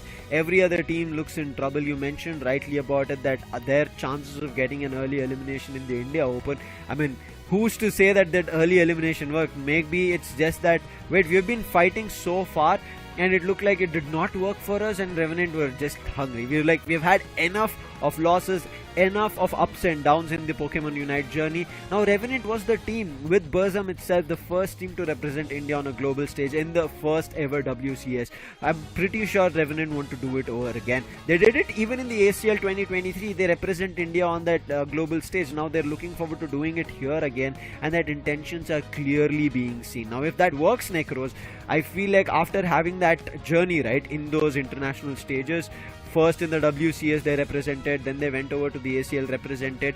After all those representations, this time they might just be prepared for the title as well. I mean, I don't know, maybe it's kind of my belief, but I feel like ACL and Revenant, they have some kind of connection. Every time the ACL comes in, Revenant comes out of like a new butterfly out of the bud, and they just pop off all the heads of the other teams, or those who are like a kind of big G's or big contenders of, you know, representing their own region. But again, Revenant, if they can do it, there's nothing more happier for them, because, you know, it's a complete different roster than what we saw in the previous ACL of what Revenant had. They had Swifty and all other players in their roster. Now they have some different set of players. Only one player is constant. That's it. That is Crowley himself. So that is also AK is known as Burzum at this point. Now the question comes in. We have seen 3 clean sweeps on a row from the side of Revenant Esports. So all the 3 games that they have played, they have made sure they're getting a clean sweep for themselves. That keeps them on the very first consideration for the first seed as of now, because there's still 2 more matches left that I believe. But True Gravity, Griffin, they're still on the race. They're still in that second and third position. Which team is going to get that second, or maybe, you know, defeat Revenant, break that kind of streak that they're maintaining? That's what we will be witnessing today. Now, if any other team wants the first seed, the only way to get that first seed would be if Revenant lose the next games, or if Revenant conclude it in maybe a 2-1 fashion or something like that, right? I would say even if they conclude it in a 2-1 fashion, Necros, it's still Revenant who will have the top seed. It's only the losses that can maybe make a difference. Now, on the other end, I feel like if the sides of True Gravity, Griffin, 4J Legacy, anybody want to take the top seed, they have to win all their games, and if they do win it, then maybe, again, it'll still be a maybe, because Revenant have been winning all their first games from day number 1. Day 2 also they started here with wins itself. So it's going to be tough to find a way to break Revenant. Now Revenant, yes, do have the games against teams as 4G Legacy and Griffin as, so they did already have it. Now again, whoever they've already played with, they're not going to be playing it again. This is a single round robin stage, therefore every team is going to be playing each other once. Now here on the day 2, we'll complete all our single round robin group stage matches, where we'll finally get our seedings. Now the other teams, and especially the next upcoming matches, I do want to see how that turns in terms of tables, right? FS do also have their game today. Now I don't know how that's gonna work out, but quickly talking about what happened in this game, as you can see, Goku, he was, how would I put it in picture? Again, Goku and Tensai putting up themselves for a KO, right? They are the ones who initially take damage, and they're like, okay, find a KO on us. While he's taking the damage upon himself, right? He's letting his other teammates find experience, find chaos, and also level up better compared to the opponents. And that is where Goku worked effectively, not just as a healer, as a support player, but also as one of those distracting players, invading, moving into the opponent's path, trying to bring them for a fight, do the initial damage on them, and the moveset is on cooldown, and then his teammates jump up and they pick up a fight, because the opponent's movesets are in a cooldown. See, Cliffable goes down here. Now yes, they find a KO. After that, Tensei also goes down, but the other players immediately swoop in. They find a KO on PYZ. The Moonlight Prance did try to find a KO on Genius. It eventually does, as Lapras goes down, but Apple as well, they do take down alongside the side of Burzum. I'm sorry. Oh yeah, this is Burzum in this. This is the first game that we are seeing here, and that is the reason I got for a second confused, and that's the reason. Burzum is the Venusaur here. The Burzum changed to become a Leafeon in the next game, and you could see, right, the early game in this favor of Revenant in the game number 1 did not work out at all. It was FS Esports dominating, taking objectives after another, but it still did not work out for FS Esports in the first game, because again, that factor of them thinking they have things under control fell south for them. All the time, I mean, from the very start, everything was looking so like, you know, FS Esports. I wouldn't say that at that point, I was a little happy that finally FS Esports, who was struggling a lot on the day one, can clinch something, can have something to say that we have finally made a comeback. I mean, we had a bad day one, but day two can be different. Day two can be ours, so we can have a good lead, or maybe we can make a comeback. So I was feeling good for them. Like maybe FS Esports, they do have a chance. So, but the Revenant, they had something. We have a change of plans. We have some more trump cards to show you in the later stages. And the thing that we were talking about, that Revenant has a kind of bad luck, I would say, but kind of jinx moments in the very Rayquaza fight itself, because they are the one always getting a good game all throughout, but in the final moment they seem to be struggling. But this time, they changed this kind of myth for their side, and they just decided this time in the final stretch, in the final fight, we will make a comeback and we will bounce back as the winner. They've been doing it so far from day 1 to day 2, Necros. Now their game for day number 2's match number 1 is done, right? Now we did speak about it. Revenant, yes, are going to have their games later down the line, but it's time for the other teams to step up. That's going to be True Gravity, Griffin, Forge Your Legacy. Now, whether the other teams are in contention, that's something that we have to wait and watch out for, because as we did initially see, right, the other teams are a little bit of in a trouble, right, because their early games are not working out that great. Clown 5 had one victory on day number 1, and after that they've had 2 losses back to back. Now, how that works out is something that I do also want to see. This was one team, Necros, we kind of commended them when we saw in the Indian Open lower bracket journey, right? It did not work out great for them. They got one game phenomenally, but after that immediately next game they fell to a loss. Now again, Clown 5 will be fighting it out here in the second match that we have of day number 2, and you can see Clown 5 having Legion, It's Okay Bow, Joy, Obito and Mewtwo. Mewtwo is not going to be playing Mewtwo nonetheless. True Gravity on the other end is going to be Zishal, Vulcan, Vixion, Melon as well as a Suyu. And now this team, when they won India Open 2023, became the champions, had Miriam as well as a Suyu.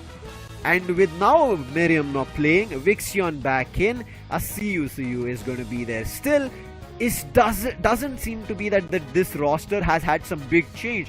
It still seems to be working really well in tandem.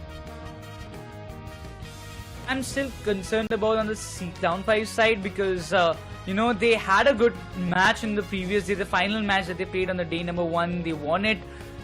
But now again, just getting the momentum, we saw a Hoopa action coming up from the side of Clown 5 previous in the last match that was against Forge Your Legacy. They wanted it on a 2-0 scoreline. So I'm looking forward to see whether they can do it again, because we talk about Legion, it's Okay Babu, Joy, Obito, Mewtwo, everybody was there. But quickly, we'll have a short interview panel with both the teams. Not really, no. I think everyone plays excellent. Individually, I think we mostly try to play solo rank with alt accounts. And as a team, we do practice sometimes with national teams like Indonesia, Philippines, Japan, sometimes Thailand also. I think I admire Volk from Forge Your Legacy. He's been my ex-teammate in the team called Team Griffin. We played Worlds together. That was a very fun team. Like, he invited us to his house for boot camp and all. We had fun together. So he really helped us for practicing and all. I consider Star Singh to be the standout player of our team. Like, he's very good mechanically, and we trust him a lot with his picks. For the morning routine, we start by playing rank. Then in the evening or the night, we have a scrims. So we practice there, and we finish the day by reviewing the scrims, like what. That's it. That's the routine mostly. I particularly look out for the Philippine region, because there is heavy competition in that region, and there's no secure place for even the top teams. We have a great respect for the diverse talent across regions, but we are particularly interested in competitive scene in Southeast Asia region. The teams from there have showcased unique strategies, and we are excited to face them in the upcoming matches.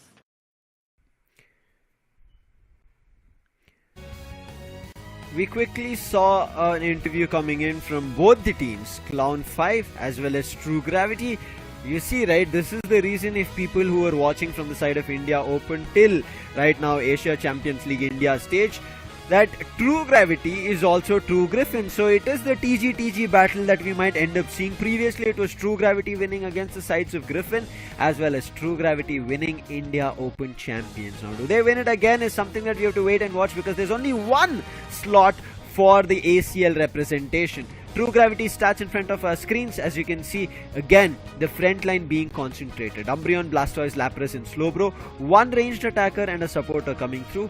And here as well, Gravity keep their stats from both the ends, right, of damage taken and damage dealt very close, with just a difference of 20,000 in between themselves. That being said, I know at this point I really believe that True Gravity, they will be sticking with that kind of same composition that they had previously. But once again, if you just talk about Clown5 on the other hand, we will have the stats quickly on our screen after this as well. But the difference in the damage dealt, we can just say that True Gravity is just keeping as, I would say, the most balanced team in the lobby. They have both the attack and both the kind of defense that they want. But on the other side, if you talk about Clown5, as what I was mentioning, they are almost having like around a little bit of difference, like around a 15 or something like that, 11,000 difference almost, like between the average damage dealt and the average damage taken. But in the pick rate, they most consider Blissey as the support. Clown5, I think rather than them being more of support or defense, we need to see their average damage dealt being super high, because that's what we saw in their India Open Game 1, where they concluded the game in the starting 2 minutes. Now Clown5 have that capability. They have to just bring it through. I know the competition gets tougher when you get to higher levels, but having such a capability, meaning that their stats are so good that they can pick up the pace super early. Again, it'll all depend on how the draft works. Now draft is something that every team these days have been kind of countering on their opponents and causing trouble on. Average damage dealt being lesser and damage taken being higher is a little bit of a concern here for me for Clown5 Necros, because the reason is, if you're able to take up a lot of damage, good, but how would you counter it to find value where you will be finding KO and be able to destroy the goal zones? I think that's what Clown5 need to show us here in Asia Champions League India League stage. If they're able to do it, then I think Clown5 stand a chance. But Clown5 right now are fighting against the India Open champions, so True Gravity are not going to take it lightly.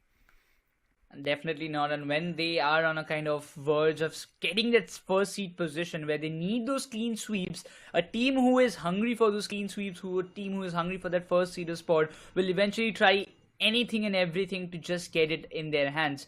But once again, the one thing that I really think, that happened in the previous day for Clown5 was that Hoopa coming into the play. The Hoopa not getting banned by any other teams, getting a chance. Mewtwo, he tried and brought the Hoopa, played it on a brilliant note and won this BO3 series with a 2-0 scoreline. So this time again, I don't think that Team True Gravity, if they've watched the matches, which they have done, I really believe in that, they won't be allowing the Hoopa to fall in the hands of Clown5 either way. So if that happens, I wonder what is going to be the kind of composition that Clown5 will be looking forward to, because True Gravity on everything, like in a strategically or in the kind of playstyle that they have, do have I would say does have a little bit of upper hand against them. One thing I do want to mention here is, we did already give you this, that is Dodrio is unbanned. Now Vixion, he plays the Dodrio. That's something that we have to look out for. I think we might end up seeing a Dodrio being used here in this game. Now True Gravity, as we did mention earlier, right, they have to win all their games, making sure that Revenant do not get the top seed. If Revenant get the top seed, meaning the other teams will be forced to the second, third, fourth respectively, and if they're in the second, they have to play 2 games. If they're in the third, they have to play 3 games, so and so forth it goes. 5th to the 6th teams get to play 5 games in an overall in the day 3 of our Asia Champions League qualifier stage for the India region. Now how that pans out is something that we have to wait and watch out for, but I really hope True Gravity, after their India Champions Open, right, they've done a lot more. They've, again, as I spoke about it, their roster itself does not have that same playing five that we saw in India Open. We did not see that same roster when they were playing in the India Open qualifiers. So I feel like True Gravity, in terms of how they evolved and also changed with one player coming in, one player going out, has worked out. Let's jump into this match number 2, game number 1's draft phase, as we're going to be seeing the ban and see if it is going to happen. You did speak a lot about Hoopa, but I'm pretty sure Hoopa ban is going to be up and Clown5 are the ones who are themselves making it. On the other end, True Gravity, they look like they do not want to give a chance for Clown5 to get that Leafeon out. It feels like maybe they're not ready to counter a Leafeon, rather they're ready for everything else. So Clown5, do they bring in any speedster at all? Or if they don't, does the side of True Gravity bring out a Dodrio? Now this can be a good question, but eventually Clown5 having that first pick preference will be locking the Umbreon on their side because they do have a chance, and maybe an Umbreon, maybe a Lapras, because Obito seems interested to get that Lapras on their side, giving a privilege for Team True Gravity to go with the Umbreon if they want to, because that can be a good pick for them. Even a Slowbro can be a good choice for them, but Zisol instantly picks the Clefable for their side. Another time, a Suyu. What is he going to go? But you know what? Melon decides to go with the Umbreon while Vulcan sticks with the Clefable. Coming in the next choices is going to be Okebavu, Blissey and Slowbro. Finally, we see the True Bro coming in with the Cursed Incense as well. Let's see how this item works out, the Cursed Incense. On the other end, we end up seeing finally an Inteleon being used. Even though the Inteleon was not banned in match number 1, people did not pick it up. Glaceon is still up for grab, but feels...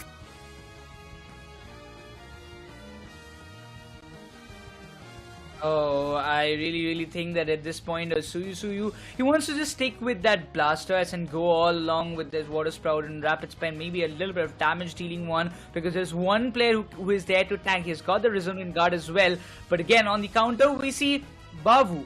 Is he going with the Blissey, or is it going to be an Eldegoss? Because Eldegoss, we have seen it getting used in the previous day number 1, but Mewtwo decides to stick with the Glaceon, and what you wanted, Sam, it is here. Mewtwo is there with the Glaceon alongside Babu picking up the Blissey.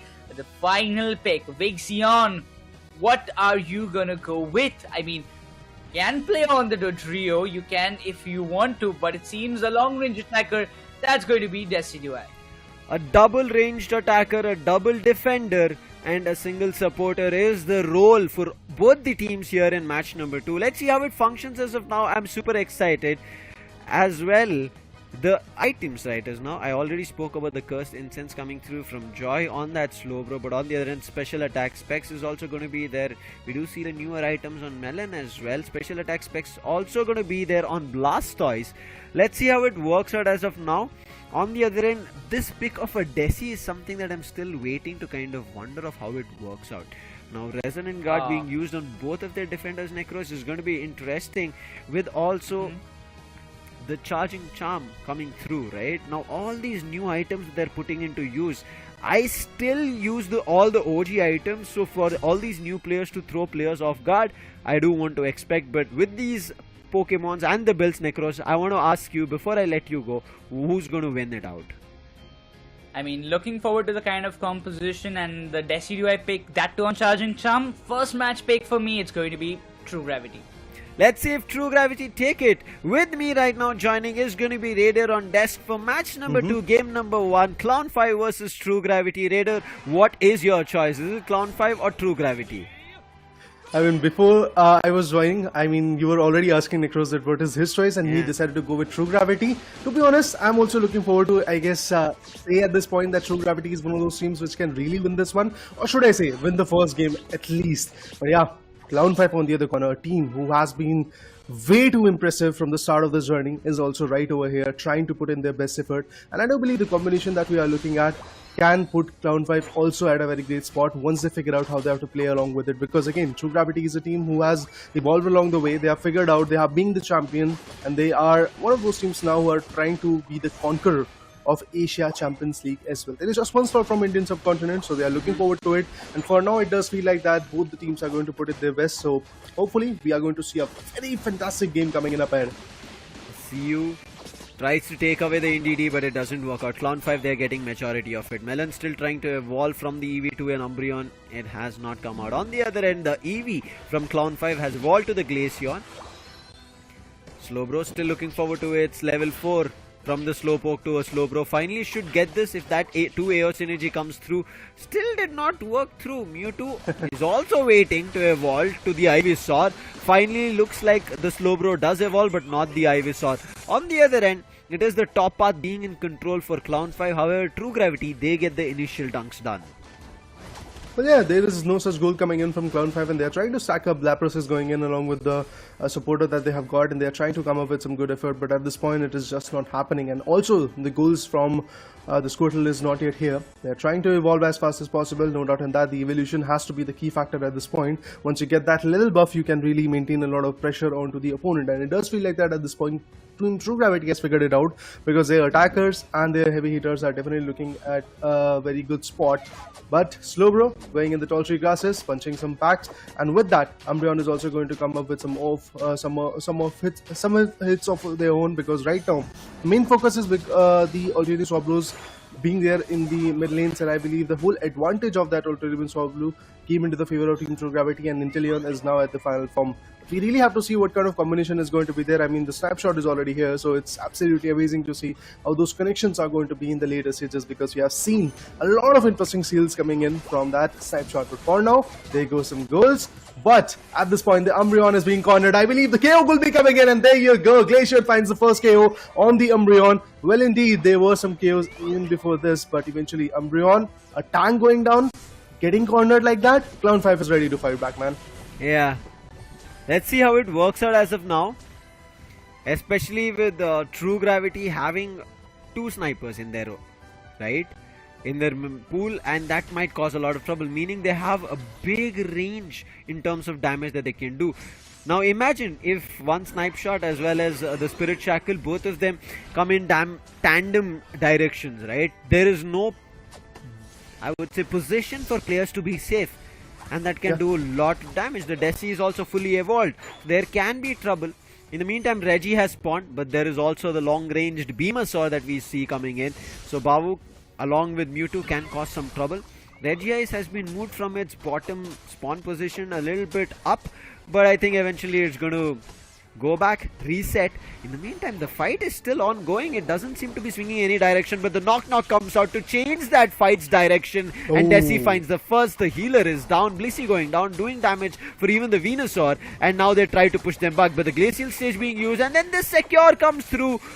Oh my god, Mewtwo, the last minute hit coming in from the Beamersaur, gets the Secure, again the beam gets Umbreon, putting players in very low health. Even the Sludge Bomb coming through, Vulcan barely makes it out on that cliffable. Maybe even the Desi could have gone down, but thankful that the front line was there to save the ranged attackers. I mean, they were able to save the front line attack. The front line were able to save the back-end attackers, but at the same point, they also lost a bunch of their players. At the same point, even the Regice got off their hands because of the factor that there were some long-range attackers coming in from Clown 5 as well. Due to the factor that we do see that Beamersaur, and along with that, even if I talk about the Glacian, the Icicle Spears are actually something which is quite impressive, and it can hunt down the opponent a lot, and that's exactly what happened to the Umbreon as well in that initial fight that happened in the bottom lane. But now, currently the stack is going on the top lane. It does feel like that everybody is trying to rotate over there. They're trying to melt down the 6 LI. It's going to be the Reggie Leaky. Let's see if they can really bring that home. Oh, the Spirit Shackle goes in, but still it is going to be the Lapras, the tank of the team, Clown 5, who is going to get this advantage. Every single objective Pokemon for now in the first 5 minutes is in the favor of Team Clown 5. That really shows that Clown 5 is prepped up to really perform at this point, and True Gravity is going to have a tough time at this moment. But Decidueye and the combination of that Inteleon, the Snipe Shot and the Spirit Shackle also coming in can be very hefty, but there you go. The top lane goal zone has already been destroyed, and with that tier 1 goal zone already getting down, now it is an open opportunity for these guys to go for the bottom lane goal zone as well. But that's exactly what Team True Gravity is also able to read. That's why now they are trying to stack up onto the bottom lane, leaving behind their tanker, which is going to be the Blastoise on the top lane, so that there is no effect whatsoever on the top lane as well. But still, look at this. Decidueye and Inteleon are still there in the mid jungles, and they know that there might be a fight coming in the top lane, and that's exactly what is happening. So the Spirit Shackle is ready, but Glacian finds a KO onto the tanker. Not just that, we will get to see the knock also coming into the picture. They're trying to avoid those goals coming in, and the Blissey goes down. Not just that, the Beamersaur falling down out of the bed. Lapras Express is already ready, but let's see if there is going to be something interesting coming in. Meanwhile, Umbreon goes in to score a dump of 23. Indeed, tier 1 goal zone in the top lane. trying the best to counter things out. True Gravity, but it's still not working out. Finally seems that the top path push might work out here, but the Beamer is back up again. Therefore, they will not be able to goal much. The beam along with the sludge bomb is causing trouble. Meanlook keeps a check. 11 score comes in, but the Verdant Anger comes out, finds the KO on the Desi, sends it back to the Pokemon Center. Moonlight Prance being used in the oh wait, it was a goal that it was being secured. Now with the goal, yeah, they do, yes, destroy the top tier 1, but with that they might also give away a KO of that Umbreon. In the meantime, a Suyu, he gets a 39 score on the bottom, and with the Rapid Spoon, he'll be able to immediately get out of trouble. However, barely making it, thankful that his teammate came up with a Moonlight heal and will survive. Now Clown 5, even though they got the advantage, had control of things, had the lead in terms of the score, 182 to 135, True Gravity slowly are trying to bring things through. True Gravity. Now, when the time is running out, yes, they are trying to establish some control, and they are definitely doing a great job at this point. I mean, they are getting some good KOs, they are getting the control of the bottom lane as well. They're trying to go for the Regice, and there goes the ultimate as well coming in. But Desi finds the pick onto the Regice, and they were able to melt it down. But what happens to Umbreon? Again, it gets KO'd. Not a very great situation. Not just that, Lapras finds a KO onto the Desi as well. So the heavy hitters are falling short. Inteleon sitting on the back end, trying to get the best out of it. But the snipe shots are being missed at this point. Blastoise runs back. The Cliffable is going to support him a lot at this point for the recovery. But trust me, after the loss of those two initial Pokemons, which are namely the Desi and the Umbreon, it is again slip up coming in from Team True Gravity. Both the teams have lost their one tier 1 goal zone, and that too is going to be the top lane goal zone, which is quite impressive to watch. But there is no such Sweetser which can go for some sneaky goals in the later stages. Although we do see the long range attackers coming in, be it the Icicle Spears or the Spirit Shackle coming in from Decidui and Glacier respectively. At the same point, we have the Beamosaur and also the Snapshots coming in from Inteleon. So both the teams are more than ready to fight from the back ends. Also, their frontline attackers are quite good. But at this point, I feel somehow Slowbro and Lapras combination is finding a little bit more value as compared to Team True Gravity's Umbreon and Blastoise. Level advantage from the side of True Gravity though. 3 players or 2 players on level 13 and 1 level 12 on the Inteleon. Verdant Anger coming out too early. Was that a misclick? I feel so, yes. And now Mewtwo. He doesn't have enough time to get it back, and a big hit coming on the Spirit Shackle along with the Snipe Shot has caused trouble. He has to go back, get himself the blue shield as well as heal. Joy in the meantime trying to buy time, and this is a time where True Gravity have decided we have to swoop in. Already the Unite coming out, Spy Vision being used, and let's see if they'll be able to secure the Rayquaza. Clown 5 still waiting and tied, but in the meantime an eject as well as Hydro Typhoon with Inteleon securing the Rayquaza. Nice distraction, and Clown 5 have all Rayquaza shields and immediately will run away. Will not even indulge in a fight with the players of Clown 5. Clown 5 in the meantime also going to score goals against the odds of True Gravity, but will they be able to counter enough? It doesn't seem to be, as True Gravity has pushed up north of 430, and from there on stopping them is going to be tough. Stopping Clown 5 has become easier because players from True Gravity have decided to be disciplined and retreat back to their base. From there, they're already defending their bottom tier 2, as well as one player on the jump pad will defend the top tier 2 as well. Well, that Umbreon is more than ready to TP back to whichever place the whole stack up is going to be there. But it does feel like that it's going to be the bottom lane where the stack up situation is going to come in. And there goes the Beamosaur going in with the Solar Beam, but there was nothing that he could have really found. But at the same point, the knock coming in from Decidui and 59 coming in from this individual as well. What a play coming into the picture. But yes, the lack of goal that is going to be there from Clown 5 is definitely going to be quite pressurizing for them. And there goes the KO. The Umbreon goes down. The frontline attackers are definitely feeling the pressure at this point. But sitting on the back end, we see Decidui and Inteleon doing wonders. Although Inteleon got just KO'd at this point, Blastoise finds another one. Decidui finds Glaceon as well, so that attacker versus attacker combination definitely worked out. At the same point, there was a KO streak of 2 good KOs, if I'm not wrong. The Blissey and Glaceon was picked down by the Decidui. And with that, guys, the results are in our favor of the predictions, and it is Team True Gravity who wins the first game at least. We might see some changes in the second game or the third game as well, which is going to lead us to the decider match. If that happens, I would be more than happy, because again, teams like these, teams like Clown 5 and True Gravity, they are known to put in their best effort. Clown 5, a team who registered from the start, struggling, establishing their dominant. True Gravity, who has already shown their stance in the Pokemon Unite India Open 2023. These two teams have their own past. These two teams have their own evolution when it comes to the trainers, when it comes to the choice of Pokemons as well. But yeah, man, what an interesting game coming into the picture. True Gravity swooping it in their favor in the final legendary pit fight. The build itself coming in from True Gravity gave me the idea that Clown 5, even if they get control of anything, it is going to be True Gravity ending it. Vixion coming in with all attack boost items, right? He had Cursed Incent, he had Muzzle Band, he had also the Resonant Guard, Charging Charm. So all new items being mixed with also the OG item Muzzle Band to boost that attack damage worked out really well. As well, I think True Gravity, even though they did not get control in the start, they said, guys, let's wait it out. Let our Pokemons evolve fully, because most of their Pokemons was a little bit of a late evolution, especially coming on the Desi.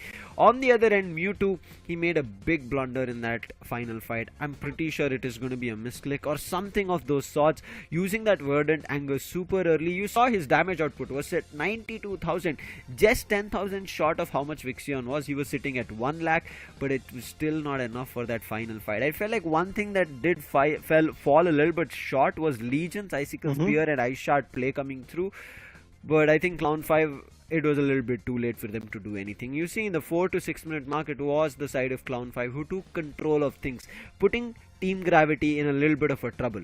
However, Team Gravity stepped up in that final fight when they knew they had control of things, and especially how disciplined they were in. That's something that I really like. They understood, even if somebody wants to steal Rayquaza, right? First they have to get closer. Now, who best to defend that Rayquaza steal from happening? The Blastoise. Saved the Hydro Typhoon till last, and as soon as he saw all the players, Blastoise immediately with the eject as well as Unite Hydro Typhoon coming through, stuns all the players, making sure that there is no secure from Clown 5 coming through, and True Gravity's Inteleon as well as Desi were ready for secures. One Spirit Shackle, one Snipe Shot connected, secure came through, all the players ran to score goals and got it. However, Clown 5 were close. You can see 312 to 493.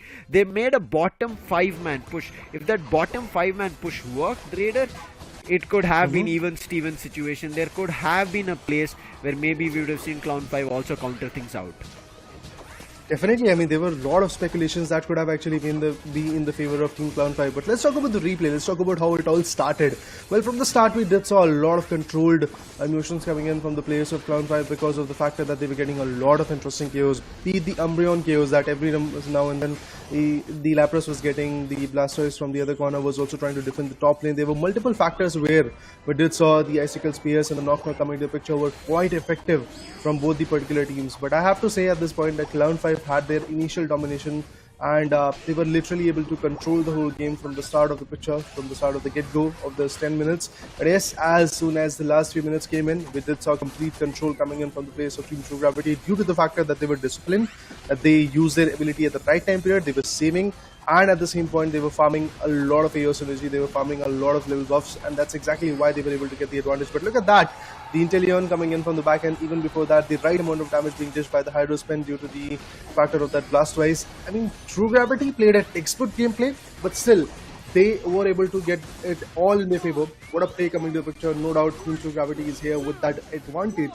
That advantage of the first game, but remember guys, it's a match where you definitely have a cushion. If you lose the first one, there are still the next 2 games to come up with, and I feel the next 2 games are going to be even more I guess well fought by the players of Team Clown 5. Looking forward to see if that is going to be the case. Now, we did speak about how Revenant are I would say steaming or sailing, you don't know what you want to use, but speeding their way to the first seed. So is the side of True Gravity. They do want that. However, they've also had a loss. So that's something that they have to kind of look forward to, of how they'll be kind of trying, maybe turning things around. Now, if they do, maybe that first seed is possible, but even if them getting the first seed is going to be only happening if Revenants start losing their next upcoming games. Now, yes, as we can see, the side of True Gravity were in the first seed when we started the day off. Now with this match number 2, game number 1, they already have that point 1 where they'll be able to get a clean sweep. However, Clown 5, we saw their start was good. They couldn't control themselves in a fight, and also I felt like maybe those positioning, right? We kept talking about discipline. What was discipline from the side of True Gravity? It was making sure that the front line are always ahead, making sure that the Inteleons as well as Decidueye on the back line, the ranged attackers, never get to kind of being caught or hit by the mean look or anything of those sorts, so they can be stuck. Even you saw in that final 5-man push, right, towards the bottom part, towards the tier 2, you saw the Desi keeping itself disciplined, jumped only one position with that jump pad, not directly to the goal zone. From there, started using the knock first. From after that, immediately used the Spirit Shackle, making sure that the damage is being dished continuously. We'll quickly talk about players as of now, then get back into deciphering the whole game of what can happen in game 2. It's going to be Zshal. This man had a big switcheroo. Ex-Revenant player, moved into True Gravity, and now has been playing the ranged attacker as well as all-rounder roles. And as you can see, his favorite Pokemon so far is Mewtwo X. Even though Mewtwo Y is there, he seems X is better for him. Well, I mean, it's all about the personal choices and how you're going to gel with that particular Pokemon and its ability, I believe, at that point. Zshal is one of those fantastic players who can bring in the best output. Well, his player comment, or should I say goal at this point, is to really become a world champion. For that, there has to be a lot of heavy liftings, there has to be a lot of hardships, and I do believe that True Gravity is already on the way of their 50% job done and dusted, because this Asia Champions League, the finale that we're talking about in Bangkok, Thailand, it's going to be absolutely impressive. Remember guys, there are 3 different regions that we are talking about. They are just set of 8 teams, out of which one is already qualified for the finale. That is one team coming in from Thailand, if I'm not wrong. But the rest remaining 7 teams, out of that, it's not like there are multiple slots coming in from India as well. There is just one slot. So we have to see who is the champ of the Indian subcontinent. Meanwhile, talking about Cloud 5, how can we forget Legion? His favorite one is Gardevoir, although not just that, he has been a very good attacker at this point. I mean, he has found some really interesting value for the team.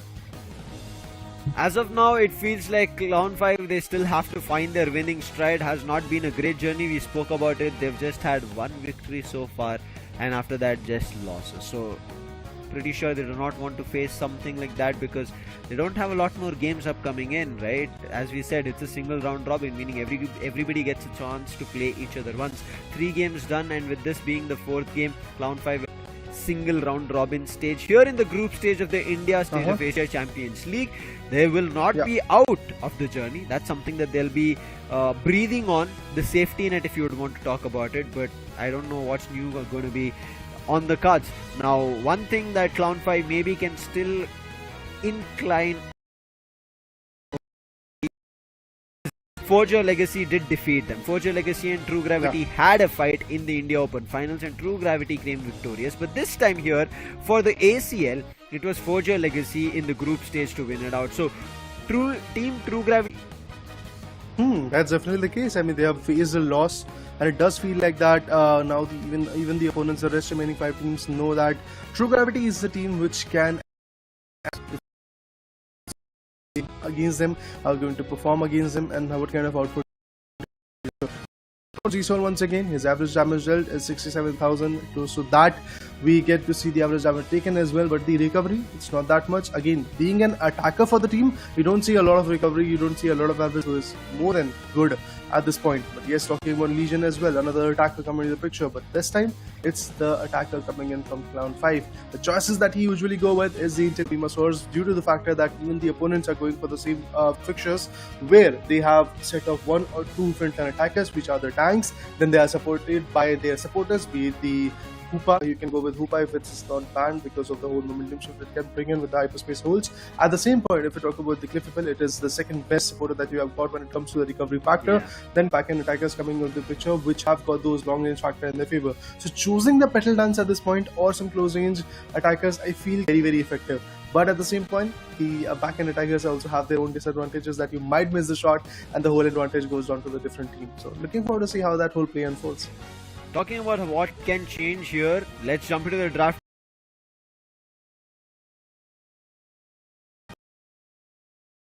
For super long because of those snipers that they were playing, the snipe builds.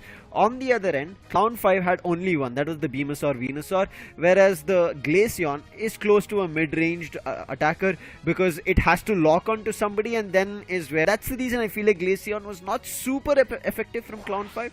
Bans in our friend, Clown 5 still keeping the Hoopa ban, True Gravity still keeping the Leafeon ban. Time for the first choice, it is going to be Clown 5 who will have the decision. Obito, when Lapras came in, Umbreon came in, it all inclined over which defender was being picked.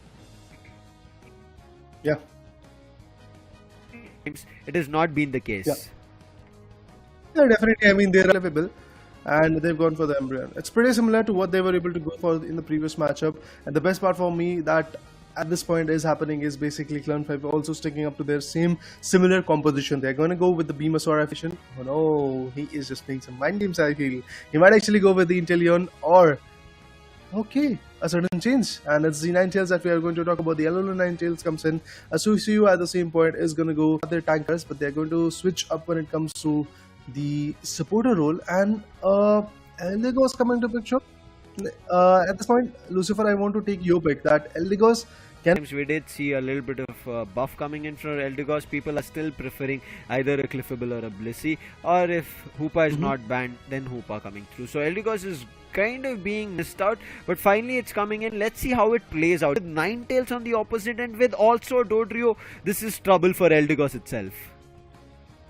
True, I mean, it's one of those risky stances which can obviously decrease the chance in the seeding situation. So I believe Clown5 is yes, we do see Obito and Joy doing a fantastic job over there. So I'm looking forward to see how that whole play unfolds, because trust me, these 10 minutes, well, they are going to be more than valuable for the players of Clown5. On the other corner, if True Gravity has been undefeated and they are definitely the crowned champions of that particular stage. But now coming back to the ACL, the regional qualifiers, I have to say that True Gravity was looking quite confident from the start. Although for Joy, we are now going to get started with the second game of the match number 2, and I'm looking forward to see if there is going to be something effective coming to the picture by the players of Clown5, because trust me, I really want to go for the decider, because then again the tricky situation will be getting in to come up with an advantage of you being very speedy, and those triple trample coming to the later stages can be very effective. But yes, talk about the first 4 goals.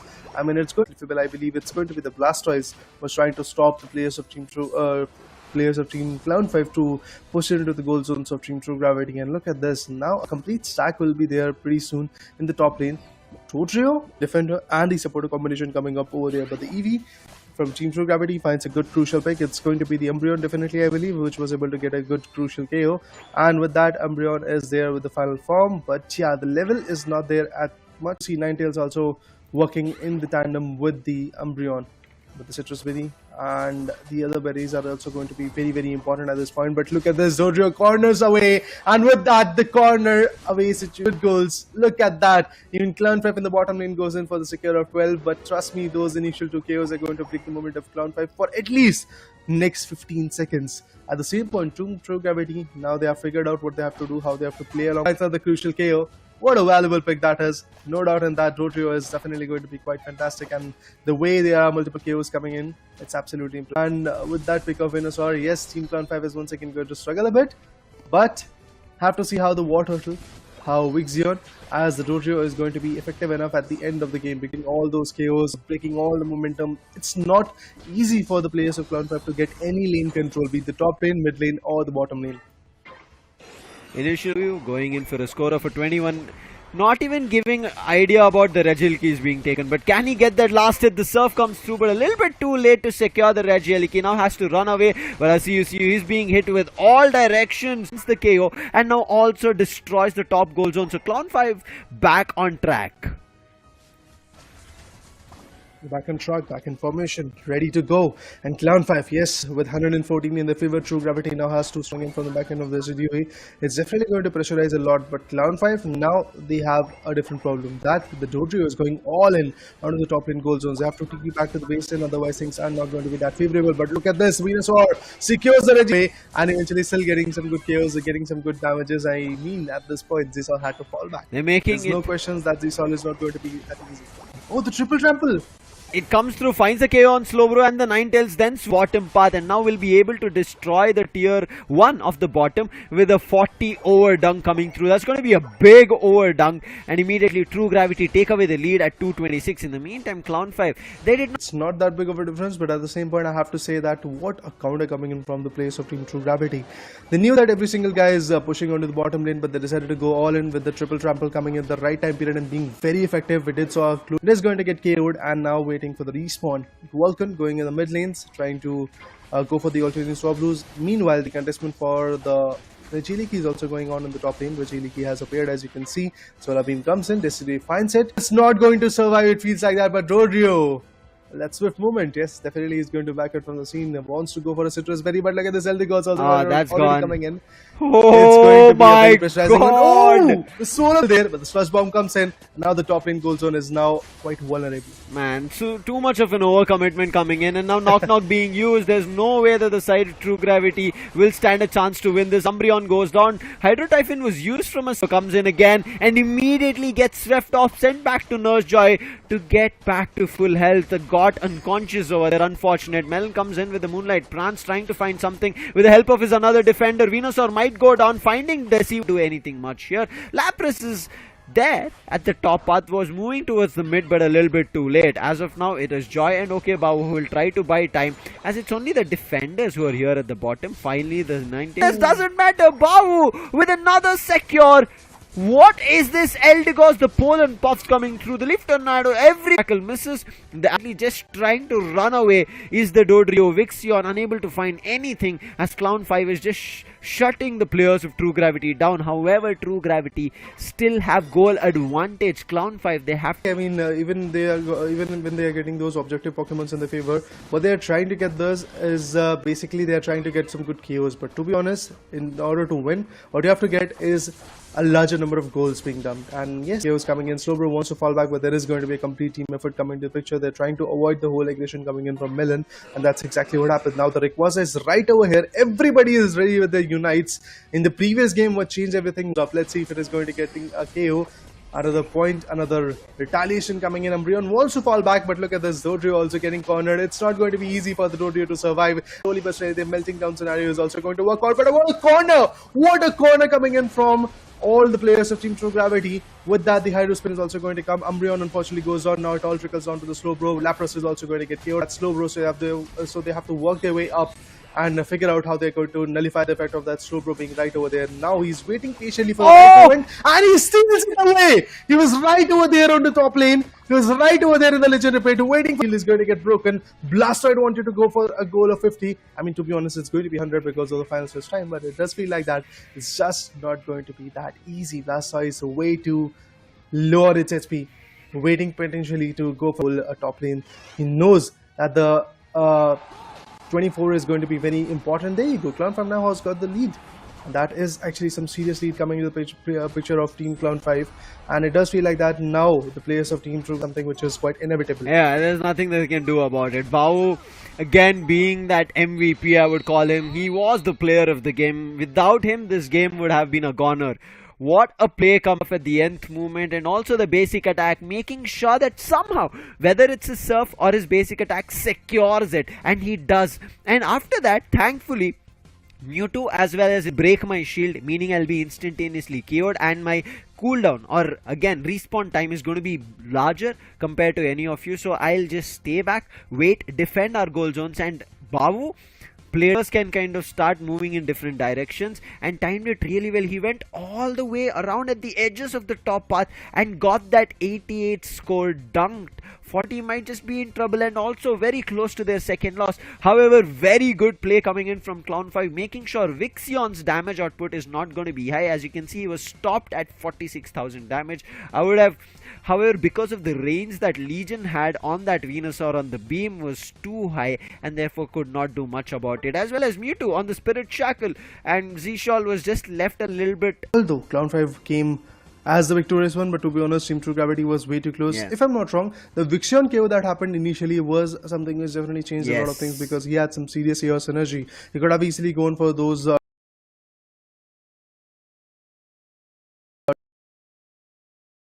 with that, the whole discipline factor that Team True Gravity is able to, should I say, cherish from the start of the whole Pokemon Unite India Open and also the ACL was diminishing a bit, because their crucial Pokemons, well, they were getting hunted. But not just that, there was a good effort coming in from Team True. They were looking like a dominating team, and they had the total control of the Legendary Pit. Although, the only thing that they neglected was that Slowbro, and that's the only one Pokemon which was able to completely change the trajectory of this game. Yeah, I mean, the shield advantage was not that much, but eventually the Legendary Pit, due to the factor of the final stretch time period where the goals get doubled, I believe that is which could have been countered by the players of Team True Gravity, because of the factor that Dodrio was already there in the tall tree grasses. He saw that this Zion was unable to put his best. Early game, as you can see, very well played from True Gravity. They did not let the side of Clown 5 get much in terms of buffs, in terms of experience, in terms of wild Pokemon. They'll be able to secure the Reggie in their favor. Ninetales again tried to turn things around, but the Venusaur still finding value. Vixzion with the Dodrio does find a 3 KO streak again, but look at this again, top path where they cause problems. Moonlight Prance being, but then players were ready. All of their players were trying to find counters to it. Joy, I think, played super smart in the late game. Towards the final stretch especially, he was always there taking damage, especially causing the players who, and as soon as they became a distraction, you saw what happened. Rather than trying to find KO on the ranged attacker, they ended up fighting with Joy itself on the Slowbro, and it worked out better. In the final stretch, as you rightly mentioned, the Dodrio's intention, Vixi, in his favor. Yeah. He was low, let's find a KO on him. But voila, he immediately uses his Cotton Cloud Crash, uses that Unite, and he's high up on air. And immediately Slowbro is there, gets caught with that Slow Beam, and then comes in the Cotton Cloud. Have been Cloud 5 going out, clean sweep coming in favor of True Gravity and maybe winning it out. But again, True Gravity, even though they had found somewhere semblance, right, they had knockouts, it was only Joy who was surviving on the Slowbro, and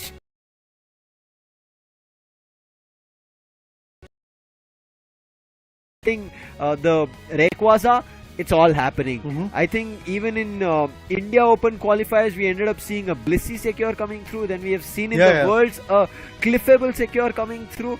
Of all, so I feel like here in Pokemon Unite, you cannot just say that, oh, ranged attackers, they have a better secure, we'll use them. All-rounders, they have a better secure, we'll use them. Not gonna happen, my friend. If you lose them, there's your supporters who are coming in and acting as secures. 88 goal, which was the game changer, to be honest, which actually put up a lot of pressure onto the players of Team True Gravity. And we did saw Team True Gravity being awestruck over. They were just also they had to figure out a way to go for some sneaky ones. I mean, to be honest, Blastoise were there in the bottom lane tier 2 goal zone, but he was getting defended by the Umbreon. It was not something which is quite easy for him to deal with. And again, there was a complete counter coming in the base lane.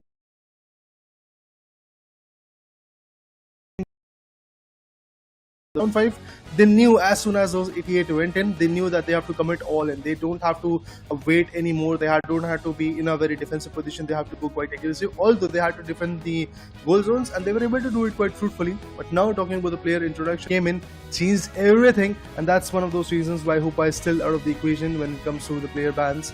But moving forward, the player comment that he's got is going to be basically that he wants to give his best shot, and the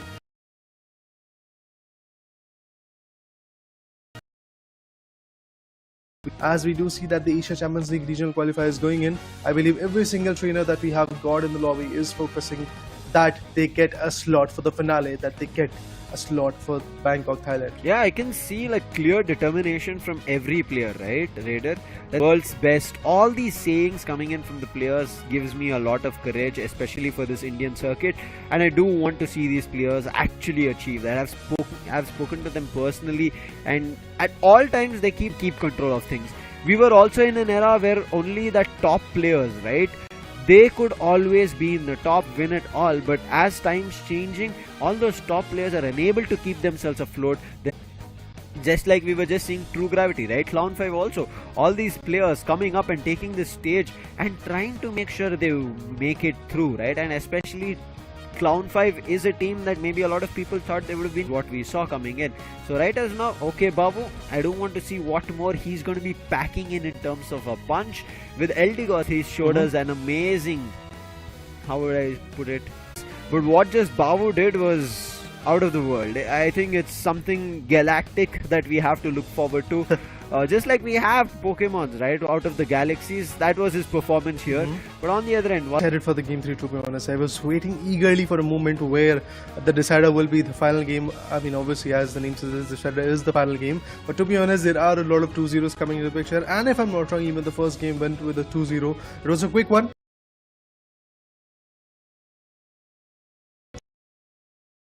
True Gravity definitely looks like a team which can control the whole situation, because of the factor that even the win that Clown 5 was able to get in their favor was not a very big one, to be honest.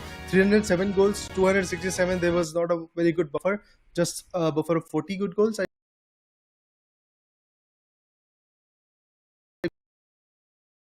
Depending on the top phase, maybe True Gravity is the one which can actually back it out, but it's okay. Babu, definitely, if he would have not been there in the game, things could have been a little bit more favorable for Team True Gravity. But yes, guys, with that, the decider is also going to get started. So let's look into the draft pick phase as well, where the bans could. That Eligos is absolutely fantastic. But now they've decided to go with the Slowbro because of that anger that they've got, that anguish that they've got due to the seal of the Rayquaza. They are like, no, we are not going to give you any more advantages, bro. We're going to just completely come up with a, because even when Hoopa bans are not there, True Gravity do not rely on that Pokemon a lot right now. I agree with you. Slowbro is something that caused them trouble. Slowbro is the true bro, whoever picks it. I'm going to say it all time long as we keep seeing Pokemon Unite. And as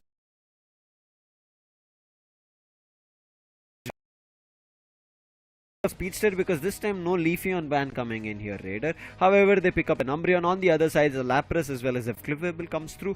From side of True Gravity, now going in for two choices. Vixion ready with a Chandelier.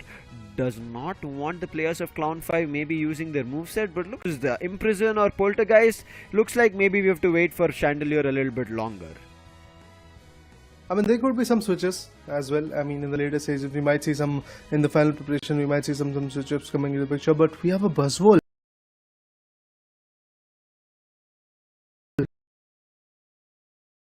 But let's see if that is going to be the case. Okay, a Glacier, a Mew combination. Again, these are some interesting squishy Pokemons, but then again, their attacks are definitely something which can be quite chaotic. And there you go, Vixion locking in the Glacier will be there. The Solar Beam hits can be actually quite effective.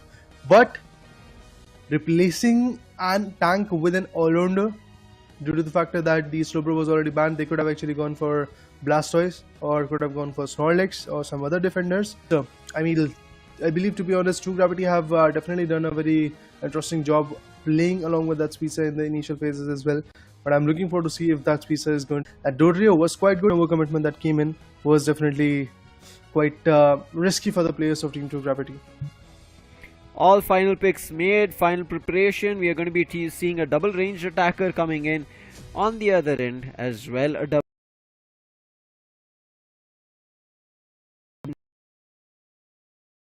Cliffable as well as a Blissey. I joined them both and called them a Cliffy. However, they are both the supporters, not in the same team. Umbreon as well as a Lapras to be the defenders.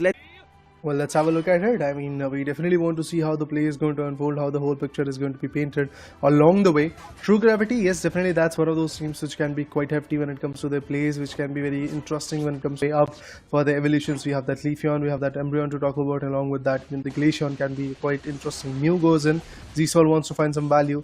He is going to go with some good hits, but Lapras can definitely go for some good goals at this point. And there is a dump of some good 4 goals. Same is going to happen in the bottom lane as well.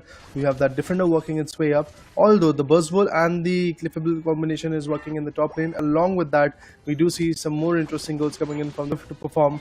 But yes, still a long way to go, because these next 9 minutes can decide either Team Clown 5 is going to be one of those teams like Fojo Legacy who is going to put the Team True Gravity down, and to see if that is going to be the case. But Team True Gravity, yes, a fun job of acquiring the top lane at this point.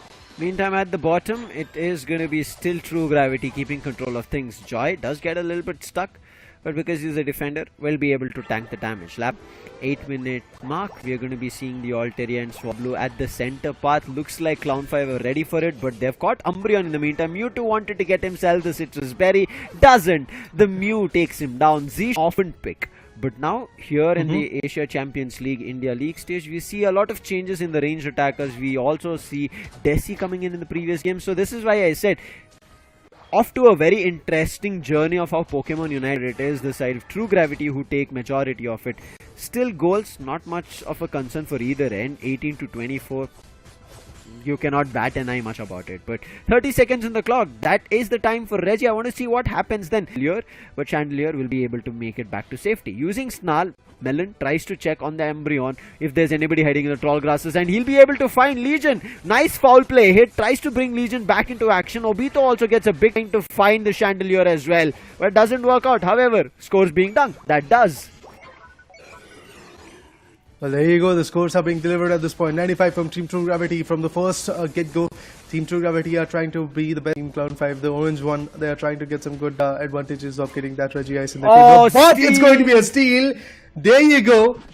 Now, the Mew is already telling why he's here in this lobby. Yeah. Why he's here to perform. And due to that long range, trying to find another valuable one.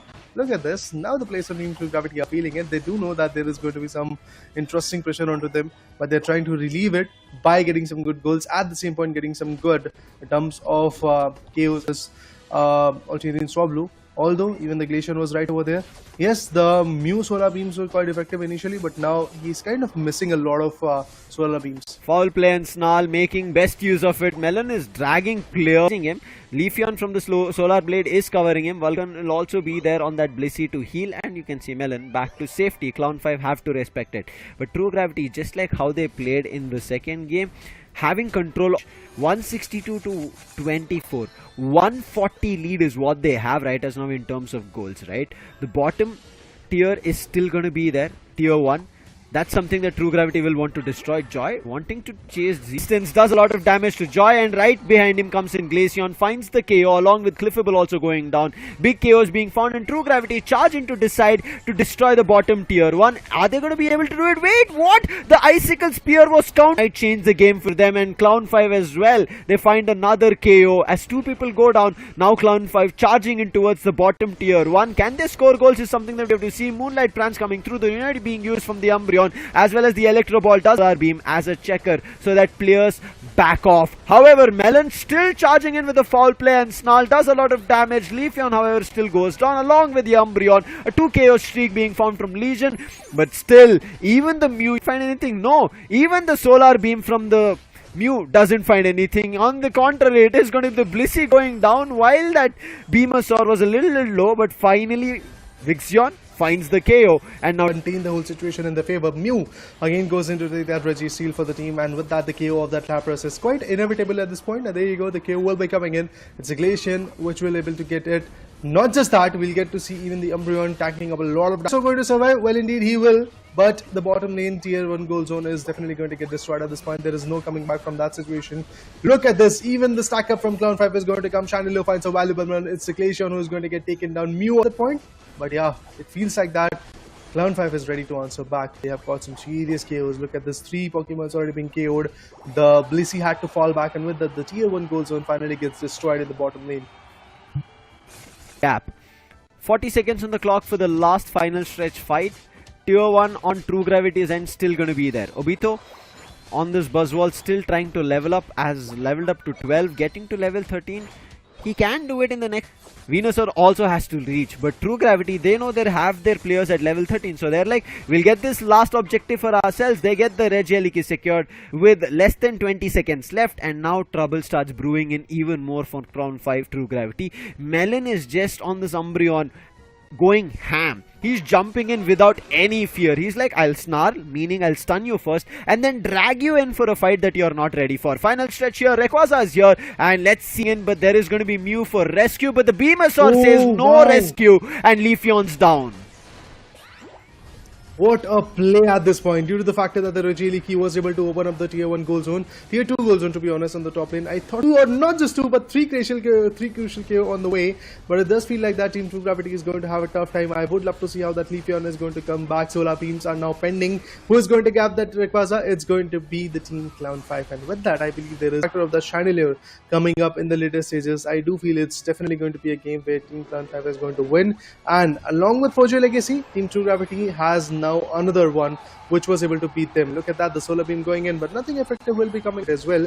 Being a squishy one, he had to fall back a bit, and as we were talking about in the first game as well, Lucifer, that Team True Gravity somehow has figured out how they have to play, and it's basically 2 of their frontline attackers sitting in right in the front, tanking up all those damages from the back end like that. They just have one tanker. I mean, it's just exactly same situation for even Clown 5, but trust me, Clown 5 timed it well. They were playing quite interestingly, and Leafeon, that got KO'd first of all, then eventually we did saw a KO of Nick Fruitful coming in from True Gravity in this particular game. Yes, they had the total initial control, but to be honest, that is not enough at all. Unfortunate here for True Gravity, even though they had good, again credits to Joy, previously the Slowbro, this time a Lapras, found that Leafeon, a CU this time had a role change, generally played the defender on the top path, causing trouble. This time he says, guys, I can do something different. He did too. Same thing happens here in game 3. The speedsters, a little bit of an overextension to find a KO or indulge in a fight, causes trouble for them, and Clown 5 secure themselves the second victory here in the Asia. From the players of Clown 5.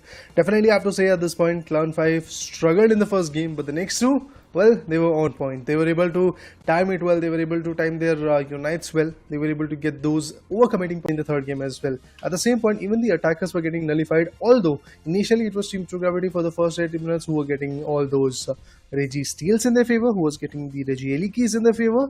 But Clown 5 had to see you, and then eventually they were able to go with the KO of Z Sol. Then Mixion came into the picture, and it all trickled down to the particular players of Vulcan and Melon. They already got cornered, and eventually with that we did saw a lot of in the top lane goal zone when the Reggie was able to open it up was also a very good decision.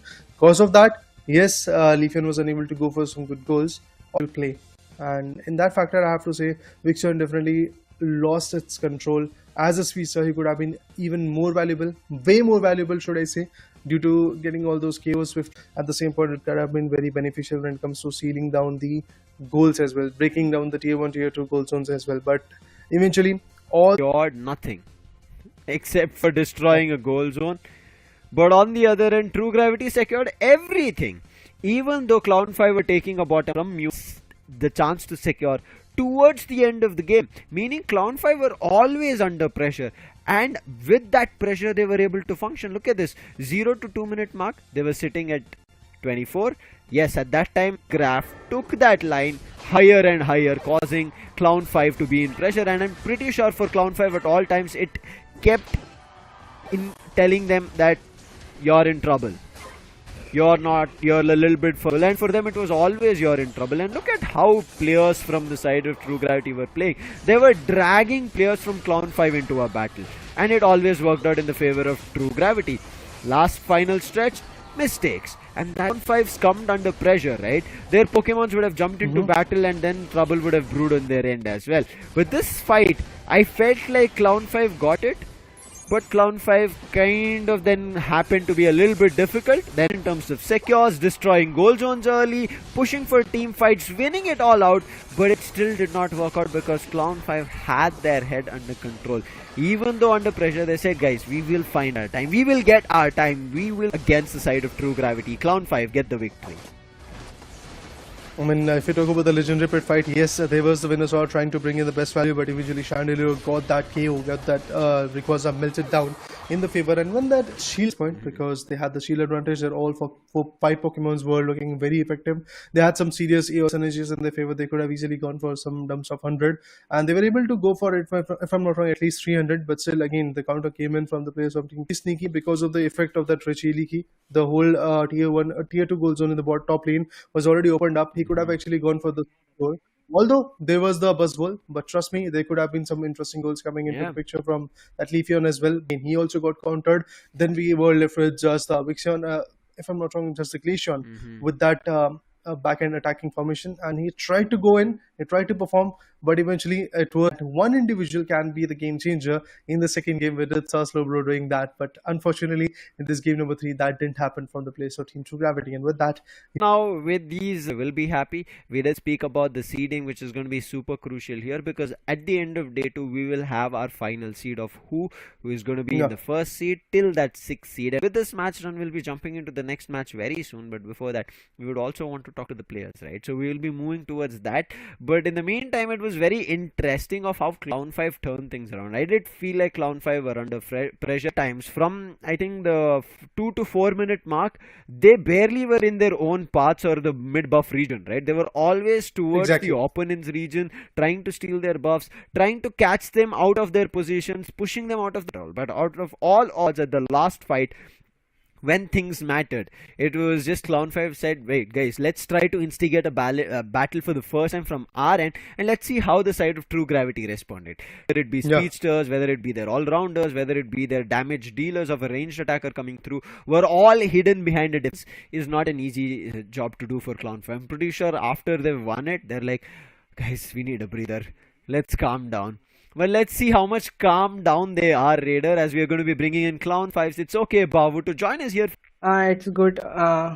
We are feeling good, excited, and the game was very pretty tense, and everyone was basically not playing their main. So it was the first time. It's nice to see that. I really Mm, enjoyed it, Babu, mm. because I think I felt you were under pressure as a team, right? Because I want to ask you one thing. That Eldegoss pick, what happened there? You ended up Even I finding was chaos, wondering. you ended up finding secures. What was going on in that game? So and basically the pick was decided to take Bleacy first, confident on the Eldegoss first. क्योंकि in first game I played Okay. Bleacy and that didn't well good Correct. क्योंकि I didn't use any kind of words. So Uh-huh. Bleacy picking LD was the good. Raider, you want to ask something? Hmm. Yeah. I just want to congratulate them at this Uh, point. I mean, what a play, to be honest. Clown 5, they lost the first game. They were starting to get the pressure from the first game, but eventually till the end, what a play, Clown 5. I mean,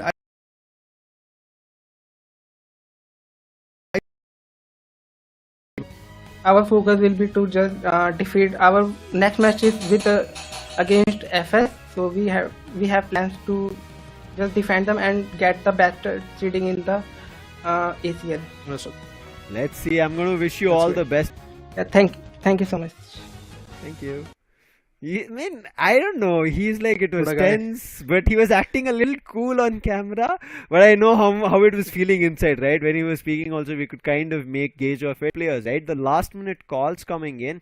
And as Babu said, right, I was confident in Eldegoss. So I knew I could have done what I wanted to do. I could have played with my team. But putting up such a result, I'm pretty sure that round, that game 2, they knew game 3 will also work out. Let them fight with us. We'll wait for the last fight. And it worked out, Raider. they were looking for some small trickle down to how whole situation were getting carried away. But trust me, Clown 5, as it's okay, Babu said, aimed it way too well, and they did in the favor of team Clown 5. You can see here, right, Clown 5 are sitting at 0 in terms of goals, where only 12 goals have been put down from the other end. True Gravity. And Babu, they just decide to back off here. It does kind of put them in a little bit of a trouble, and this is where the first game they kind of lose it out, because the ranged attacker difference, right? The amount of... However, that was just the first game. This is... I'm going to say it from like the start till the end.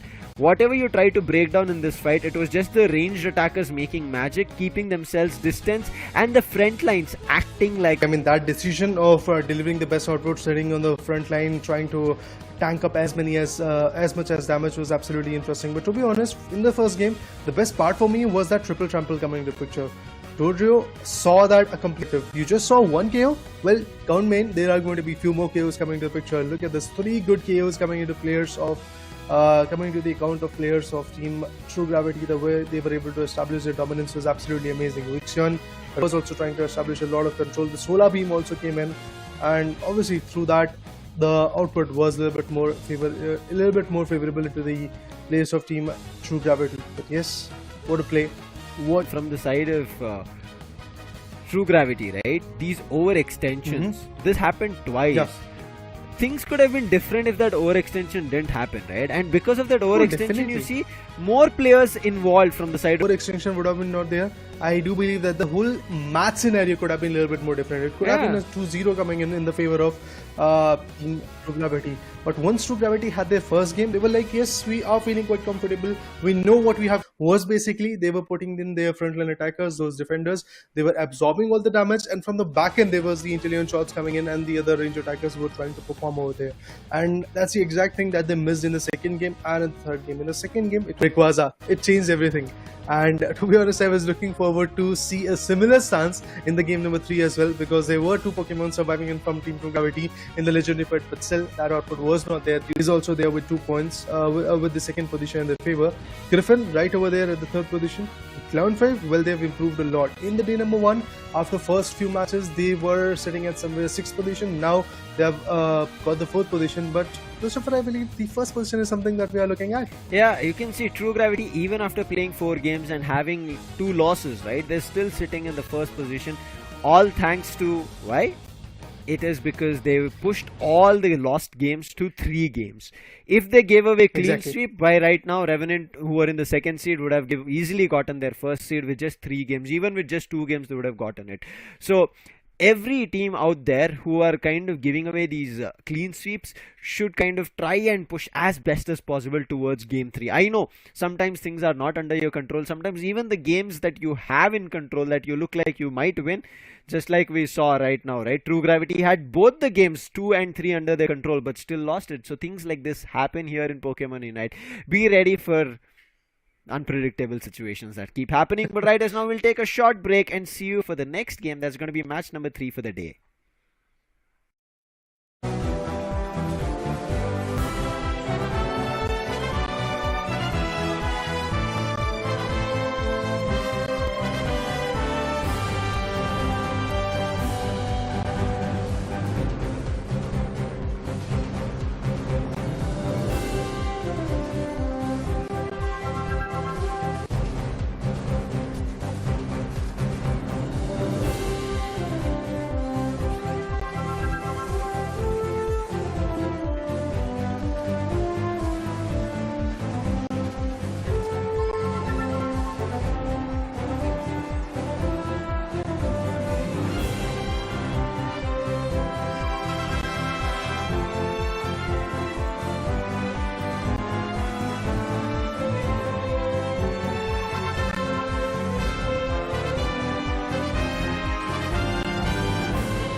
Welcome back, ladies and gentlemen, to Pokemon Unite Asia Champions League 2024. This is the India stage that you're watching with us here, where Indian teams are looking forward to getting their seedings. Now, the other regions that we did speak about in how the overall overview of the tournament is going to be in terms of qualification, in terms of how they're going to be seeded and all of that. Some of the regions, I think Thailand or one of the other regions is already done their seeding, and now we are also seeing India. So by this weekend, we are going to be seeing all the regions finding their seeds. And in the last weekend, that's going to be the next weekend, next Saturday, that is 23rd, we are going to be seeing the Indian teams, where we'll be fighting on the day 3, that is going to be on the single elimination bracket, to decide who the Indian champions of the Asian Champions League is going to be, and is going to represent India on the global stage. So far in the Asia Champions League, we've seen 2 Indian teams go down to that international stage and represent, but this time there's going to be only a single representation. So is how it is for the entire other teams. Before we jump into what's going to be happening and break down everything else, there's going to be an interview of the match that we're going to be witnessing now. Let's take a look. I guess for me, my favorite Pokemon is Mew, because it's a very high skill mage Pokemon and not everybody is able to play that mon. My favorite Pokemon is because the help of glitches unit I can save my carry. Yes, you know Tensei, na? He's from R&D. He's my ex-teammate. So he was my ex-teammate. He plays defender and I play attacker. So he taught me so many things: how to get farm in lanes, how to be dominant other teams' lanes. So he's the one I admire the most. So it will not just for me, but for my all teammates. It was from the LAN event we played 2 months ago, Pokemon Unite India Open. The fans were cheering us. So it was like a great moment for us. We just saw the sides of Griffin, and let's see what they can do right now against the odds of running high on Revenant's end. And even Ghoul just mentioned, Tensai is there, right, playing from the side of Revenant. We just saw an amazing performance coming in from Tensai. But you were there with me for the first game where Revenant did play, got a clean sweep, Necro. So what are your thoughts now that they're going to be fighting with Griffin? And Griffin are here to avenge and get to that top spot, right? They were pushed out from reaching even the finals in the India Open. I mean, this is a spot where they will try to bounce back and not to let, again, Revenant walk away with a 2-0.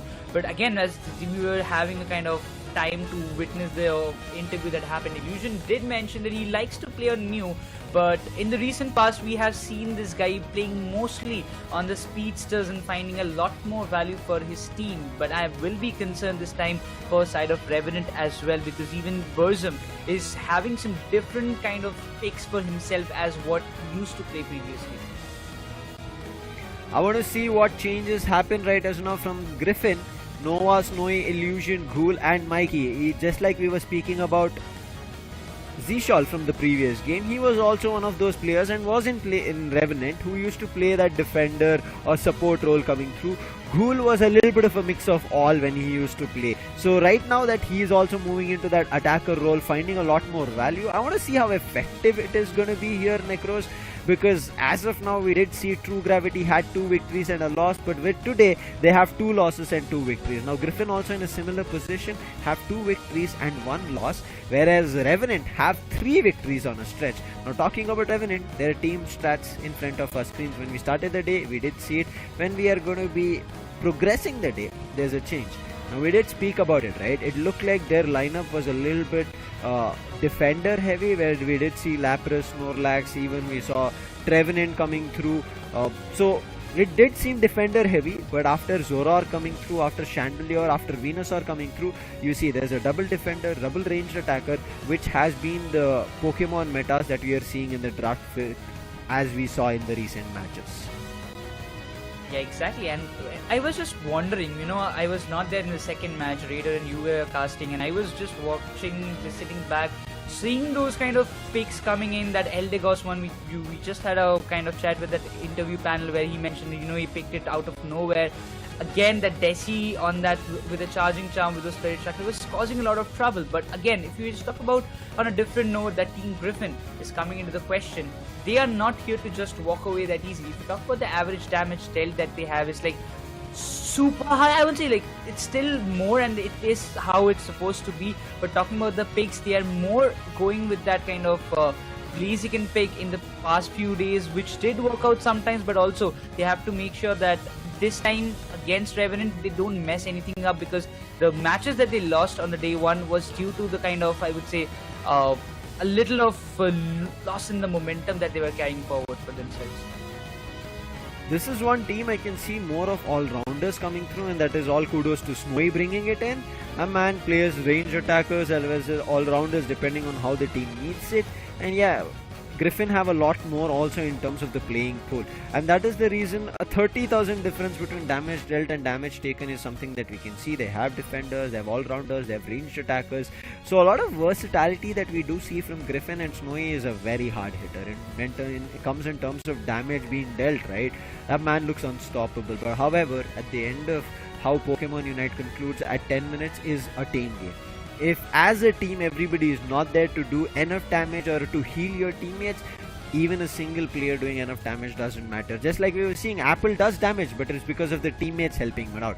But now let's jump into this game number 1 of match number 3, where Revenant and Griffin are trying to fight amongst each other, where Revenant want to keep their clean run, whereas Griffin, can they break it?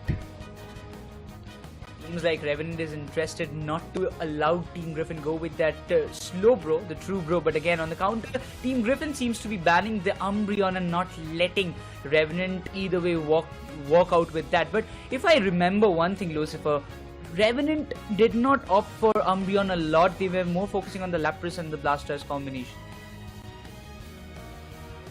Now with the ban coming in, a Slowbro and Umbreon, Hoopa is going to be of choice, but who picks it up? Revenant says not yet a Hoopa, picks immediately a Lapras, but now Griffin open for Hoopa. Do they make that choice? Now Hoopa was widely spoken about from even Revenant. When we started, they said they would want to play a Hoopa, they would want to see a lot more Hoopa, but now I'm still waiting to see that Hoopa being picked. Looks like Mikey says no, that's okay, let them pick Hoopa. But Nova picks away the Slowbro from Tensai. So Snorlax gone. He immediately says like, I still want to keep on the defender. Immediately locks into the Revenant. Apple keeping that Venusaur still in game. Griffin now moving in. Wide array of choices. Mew, we saw Inteleon, we're seeing Chandelier, but what is it going to be his last pick as 7 seconds on the clock? Along with Illusion making a choice of the Dodrio after the unban. We spoke about Dodrio when Vixen did pick it up after the unban. Now Illusion is also making it happen here from the side of Griffin. Hopefully it does make work, but Cool again on the Chandelier can be a little bit valuable for the side of Team Griffin. But Burzum, he seems to be playing on the Speedster once again. We saw it earlier in today's day as well, and it seems he's going to stick with that Goku, while he will be opting with the Busy, and Burzum sticks with that Zoroark for himself. But the final pick that will be coming for the side of Team Griffin, I hope it should be a Glaceon, maybe on Snowy, and he goes for it. And the last time, as far as I remember, Snowy on Glaceon has been drastically valuable for the side of Team Griffin, but we need to go. Are they just opting for an all-rounder? And it seems Snowy decides to stick with the Mimikyu this time. Final choice is done. Mimikyu coming into the game. I'm super excited to see what happens. Mimikyu had a recent buff.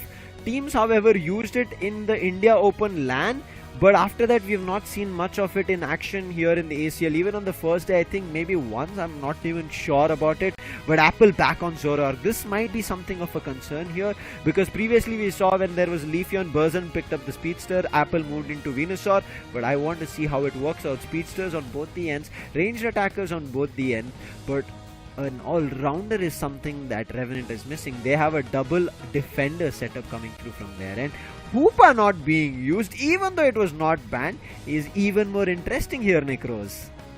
Exactly. I mean, I really thought that Mikey would be opting for that Hoopa, because Mikey on Hoopa has always been so much, I would say, invincible for some time. Yes, even after those recent patches, after the Hoopa got a little bit nerfed, I still feel like Mikey could have got a lot more value on it. But I know it might be some kind of strategy that they're opting for. Maybe they're keeping the Hoopa like a trump card for themselves. But we'll get all the answers just in the match, as Revenant versus Team Griffin just kicked.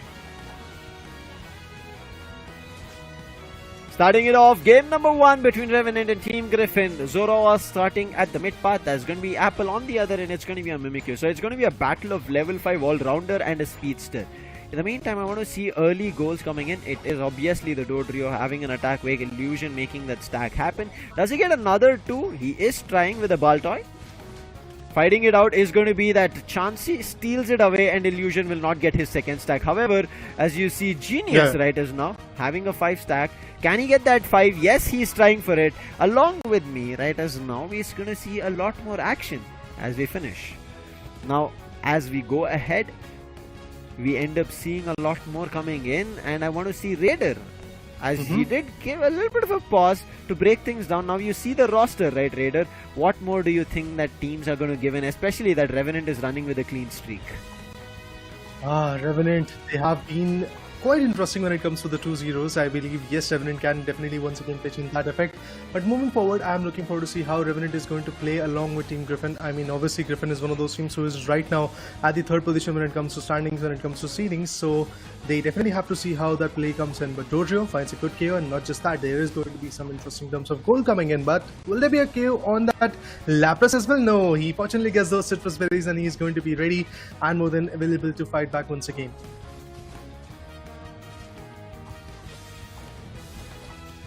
I mean, you know what, Raider, at this time I am telling Lucifer to just take a break, and I'm gonna come back once again, like, out of nowhere a wild Pokemon spawns. I am the one who is the trainer of it, but it seems like the early stacks are being done very nicely by the side of Revenant, but the Ivysaur seems to be a little stuck at this point, and that overheat is gonna give a lot of hefty damage as the Ivysaur falls down in the hands of Revenant with those points, trying to push them off, but it seems like the bottom lane control is much more under the way of Team Griffin. They want to find a lot more value out there, but still, the Zoroark is coming back into the question. The Trevenant with those points almost goal. He needs to just flee from this position, but is he going to make it? It doesn't feel like so as he goes down. But the Snorlax is still there as an in charge of the tier 1 goal zone. He wants to go with the body slam, slams and just tries to stun it as much as possible while Mimikyu comes into the play and gets the KO that he was opting for. Well, indeed, the KOs are coming in, no doubt, and that Lapras going in the top lane, trying to go for some good seals, and that's exactly what he was able to be capable of. But Dodrio going in with the set of, I believe, somewhere around 10 more goals. But Mimikyu finds another crucial KO onto the Trevenant. The defender coming to the picture. Zorak, that was a swift one. Speedster versus Speedster. This combination definitely looks good. Revenant, Griffin, both of them have relied heavily on the Speedsters in the past, and that's exactly what they're trying to do at this point as well. But it does feel like that when Dodrio is now unbanned, unlike the day number 1 of this particular tournament, I feel that there could be a good stance coming in from the players of Team Revenant as well, as they've gone with the Dodrio. Regice has been appeared. Let's see who's going to take the advantage out of it, and it is going to be the Mimikyu from Team Griffin who's going to take that advantage. But at the same point, we do see Team Revenant also trying to melt down their 6th ally, as the Revenant is already KO'd. So they really wanted to have an ally, and they've got it. And look at this, the tier 2 goal zone is now quite vulnerable. Dodrio and the other guys have to switch up. Team Griffin wants to fight back, but let's see, can Apple bring in the best value at this point, because he has been quite chaotic from the start when it comes to the whole ACL, because of the factor that Zorak is one of those Pokemon he loves to play with. But unfortunately, he's going to get KO'd. Not just that, even the supporter from the team is also going to get KO'd. It was Blissey, if I'm not wrong, who just got KO'd, and it was a KO streak coming in from the players of Team Griffin. But moving forward, yeah, there you go. The tier 1 goal zone gets destroyed from both the ends. On the top lane, the tier 2 goal zones are now vulnerable in the top lane, but complete stack will be there in the bottom lane, and with that, Chandelure will be able to find the Venusaur. And once again, Griffin, they just like Ghoul is barely surviving, but Unite being committed. Zorak finds the Chandelier finally and gets a chance for the side of Revenant to go up with some good scores indeed. But itself, Snorlax being the big boulder in front of the side of Revenant, he's supposed to go with the scores in the tier 1 goal zone in the bottom lane, but it seems still Apple is trying to find a lot more value. Illusion still not able to open up as such as what he is supposed to do beyond the Dodrio, because in the past match we did saw Big Zion stepping in that way and finding a lot more value on the Dodrio, and it still can make a lot of difference. Still, I would say that Team Griffin, they're looking forward to get this bottom lane control in their hands, because they are focusing on for destroying the tier 1 goal zone of Revenant Esports. But in the meanwhile, Dodrio, he is trying to go with some sneaky scores, but the Venusaur will be in charge of the tier 2 on the top. Well, yeah, there you go. Another KO, as we were talking about it. Well, at the same point, when you talk about the bottom lane tier 1 goal zone, well, there is a quite a good of a consistent going on. Zorak finds on the side of 34 goals being down, but it does feel like that Trevenant might be able to get some crucial picks over there. Snorlax is going to fall back a bit. Nova right over there trying to bring in the best value from Team Griffin. We have seen Nova doing phenomenal job in the day number 1, which was on 9th of December if I'm not wrong, but did saw a lot of interesting play coming in from Nova. But today, things are looking a little bit more different. Revenant is more than ready to fight back. They've already delivered a 2-0, and today I do believe Revenant had 3 matches, out of which the first one is already in their favor, and with that Lapras is going to steal the Reggie Ice this time with that advantage in their favor. I do believe once again they're going to put up a lot of pressure. I'm looking forward to see if that is going to be the case or not, but Revenant, quite an interesting job with Griffin. Every now and then they're countering, beat the KOs. Oh, the ultimates are definitely going to be there. The Unites are going to be there pretty soon. Zorak finds a crucial one. Mimikyu retaliates by getting the supporter. And that's the exact same retaliation that Revenant is going to dish out. Not just that, Venusaur finds Mimikyu as well. A lot of KOs being delivered. Venusaur finds a KO streak. Not just that, I believe the third KO could be coming in pretty soon. As the Speedster wants to fall back, well, he's successful in it. But the tier 1 goal zone is definitely going to get destroyed. And with that, the lead that Team Griffin had is now getting nullified. I mean, it's not just the tier 1 getting destroyed. It was overdunk of 40 more, but itself, Revenant, the way he missed that wooden hammer, got given the allowance to, Illusion to, make a fallback. Otherwise, if he was stunned at that point, he was a sure KO at that moment. Griffin, they're trying to opt and trying to, get back the control that they are losing one after another, even after getting that lead. But it's not going to be that easy. We can see there is a bit of level difference because the level 13 Zoroark and the Venusaur can be a little troubling for them. But if itself, the Dodrio pops and gets the Plessy down, will be the target. The Verdant angle comes into the play, but the Mimikyu coming up with the Unite might just cause a lot of trouble. It's a lot of congestion in the top lane while the Regieleki is still being contested. The Trevenant will be trying to go and get those points done right on the track, but itself the Venusaur is still surviving, but he gets the Mimikyu KO right in front of him, and the Venusaur is still affecting as Revenant Esports, they just deny Griffin in this contentionship of the Regieleki and gets the 6th ally added to their side. Once again, it's Revenant all over. They're creeping back to the base, once again replenishing their HPs and willing to fight back. It's the Blissey, if I'm not wrong, which was there in the top lane, now moving towards the mid lane because of the fight that is going to get ignited pretty soon. It's going to be the Rayquaza one. But even before that, the teams have shifted their focus towards the Reggie Steel. They want to put it down. They want to melt it away so that they can have their advantage. And Dodrio, Illusion, to be honest, is doing a fun job of putting them some hefty chunk of damage, but now they have to back out because of the fact that there is a lack of time period that they have got. It's just 5 more seconds. After that, the Legendary Pit is going to get opened up. Oh, this is the moment! This is the moment where the players from Team Revenant Esports are going to have that advantage. I mean, they could have waited for a little longer. The goal was opened up and the final stretch was coming in, and the buffer could have been even more big, but still 383 is where Team Revenant is sitting at right now. Zorak wants to fall back, and he was successful in her due to the fact that Genius was here tanking up the damage, and also the Blissey supporting him right over there as Goku. But moving forward to see how that Rayquaza meltdown situation is going to happen. The Solar Beam goes in. Nobody was able to get damaged with that, but still Chandelure finding the values. I feel there is going to be a good contention coming in. All the players from Team Revenant are definitely feeling it at this point, but still it's the Venusaur who gets the pressurized pressure initially. Oh, still a KO coming in. Mimikyu goes down. The triple trumper being unlocked. Let's see if there is going to be some values. Unfortunately, not so big. But at the end, Venusaur goes down.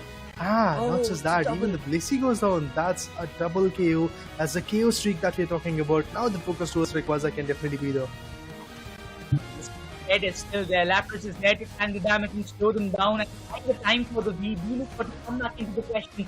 And be a big thing at this point. The Zorak is still into the play. He can find a lot more good KOs, but the body slam comes into the play. But eventually the stuns are happening. Zorak finds the clippable down, and that's all 3 KOs going in the favor of Revenant Esports, out of which all of the 3 have been completed by Zorak. The Dodrio is still surviving. Can have a chance to just steal the Rayquaza in the final moment if he gets the chance, but the Venusaur denies it. It's a team KO coming up from the side of Revenant Esports, and now they're just marching towards the goal zones and will be dumping all those chaos energy in it, making it up at least to like 500 more, maybe not. We'll have to see about it, but eventually there is no stopping to it as Revenant Esports, they will be walking away with the first match in their pocket of this BO3 series. The start of a 2-0 is already here, guys. Look at this. Revenant Esports, what a phenomenal game up ahead for them. But definitely in the last 10 minutes, what they were able to showcase us was basically a tandem effect, that they were trying to play in a good synergized manner and they were there as the backups. Well, we did saw a lot of Zorak KOs initially, but what happened after that in the later stages in the final stretch time period as well, also in the last 3 minutes, 4 minutes, we did saw whenever the players from Team Griffin was trying to focus on Apple, because he's a speedster, he can be very swift in terms of those steals and also go for some good goals in the later stages. What they decided to go with is basically whenever they see that Zorak, they were trying to put him down, but at the same point Genius was right over there, Tensai was right over there tanking up those damages, and Goku was right over there trying to give the support to the team, and all of that was definitely going on point. Zorak was able to bring in the best value in the later stages, but yes, initially he was getting KO'd a lot. But to be honest, Revenant Esports decided to put him in a very safer spot, where Apple could have been there as a range attacker. He was like a little bit away from the action initially. Whenever the situation demanded, he was sweeping in and he was getting some good KOs. Look at the number of KOs he was able to get, 9 KOs to be precise, but he was a part of 15. 6 assists also coming into the picture, so that's impressive. Genius on the other corner gave 11 assists and was able to get just 1 KO, but that 1 KO was also a crucial one. On the other corner, unlike Apple, unlike Zorak, Dodrio was not that fruitful, because he was instigating those fights, he was getting some good initial picks, but then again the triple trample I guess was kind of useful by getting the Venusaur out of the equation. But even before that, Venusaur definitely did his own damage. He was able to get 1 or 2 KOs initially, then you got him down. To be honest, the value was already generated for Revenant Esports. Look at the damage that Snowy did on the Mimikyu, 79,053. That was, I believe that's the highest damage dealt by any other Pokemon in the entirety of this match, because the closest one, it's Ghoul with 72 out of there. After that, it's Genius from the side of Revenant Esports with 71. But even after that, Snowy, he was trying his level best with this Astonish and everything. He was trying to just get all the skills and get the momentum back on the side of Team Griffin.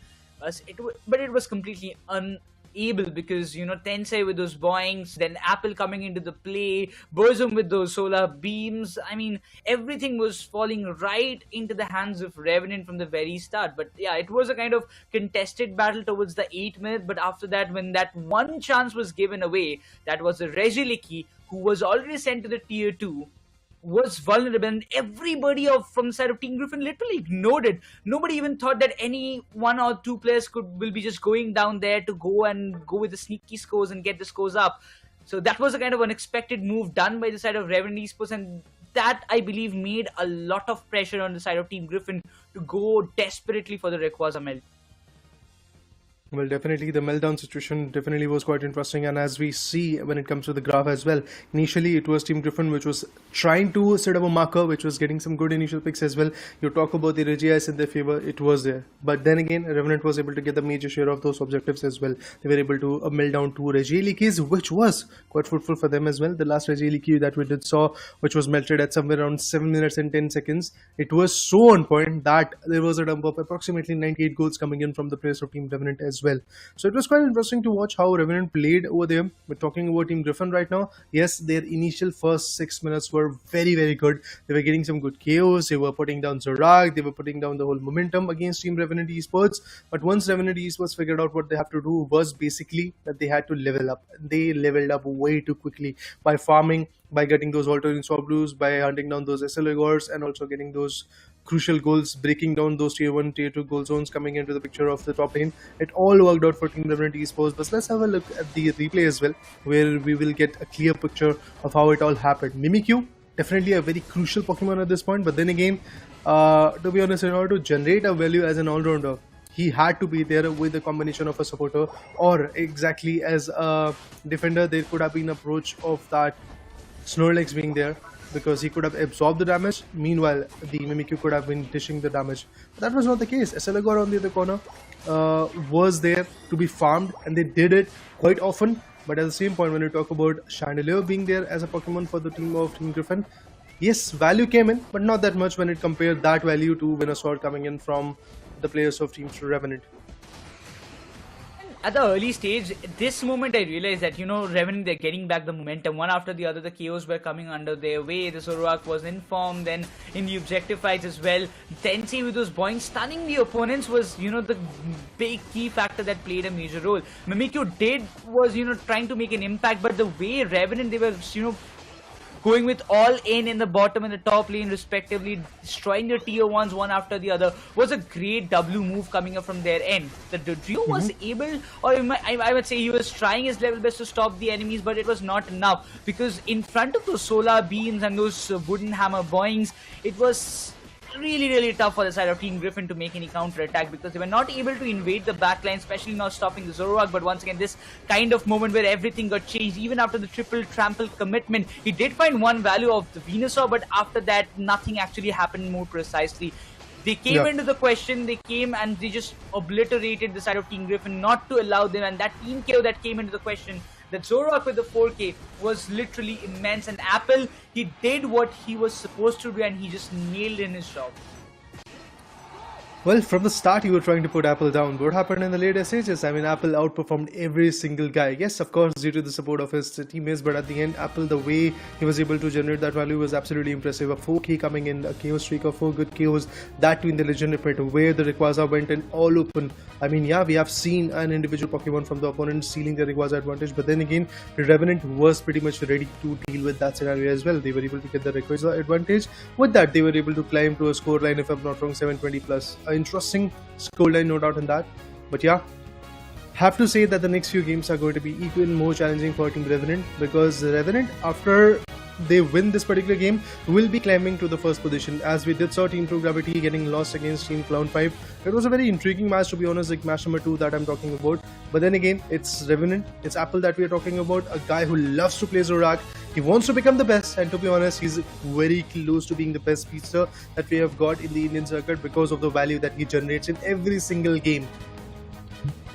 I mean, one time, Crowley said that when Apple plays, it's either a 1v5 or it's not. I mean, if he plays like if he's in form, he gets the stack. Yeah, if he gets the stack and everything is fine, he can literally go all alone and get all the KOs. And he did the very same thing in the final stretch. I mean, getting that 4 KOs on his side, giving Revenant the biggest opportunity to open up and get the Rayquaza in their favor was that immense play that came from his side. Eventually, he stopped the Dodrio, not let him run freely, was the biggest move that I would say Revenant Esports they had for themselves, because if you let the Dodrio run freely and get what he wants, it could have been a big nuisance towards their side, but they avoided it very practically, and now they're just enjoying the value that they found. But still, I would say the series is not over, so they have to be waiting for one more match to come in their way, as Revenant, they're having a very good run. I'm really looking forward to see what lies ahead for themselves while we talk about another player coming up from the side of Team Griffin. It's going to be Nova, and his favorite Pokemon is Umbreon, and his goal, if you talk about, is to win the PUACL, and everybody has this kind of aim itself, because if you don't aim to win it, there's no point of aiming itself. Yeah, definitely everybody wants to be on the top at this point. There are a few players who are trying to become the best. There are a few players who are achieving, or should I say, waiting for that achievement to be unlocked, which is known as the winner of PUACL, that is Pokémon United Asia Champions League 2024. But trust me, the journey is going to be even more tough from here, because we are talking about the seeding positions. The 23rd of December, that will be the final day of regional qualifiers, is going to be even more challenging. We have to see how those seeding situation works out. We have to see who is going to fight against which particular team and how that whole situation unlocks. But trust me, Griffin is a very interesting team. From the start, they have been putting a lot of pressure. Although they lost in the Pokemon Unite India Open 2023, we did saw that Team Griffin was fighting against Team True Gravity, if I'm not wrong, in the winners bracket round number 3. They lost against them, and then their journey from the lower bracket started. And in the lower bracket, they went all the way towards the lower bracket finale, but they lost against Forger Legacy. But yeah, similar situation happened to even Team Revenant, because Revenant was also quite well built when you talk about their formation. Although unfortunately in the lowest bracket round number 3, they got eliminated by the hands of FSC Sports. But this time in the Asia Champions League, Revenant is kind of a contender of the only spot that is there for the Indian subcontinent, which is the #1 spot in the regional qualifiers.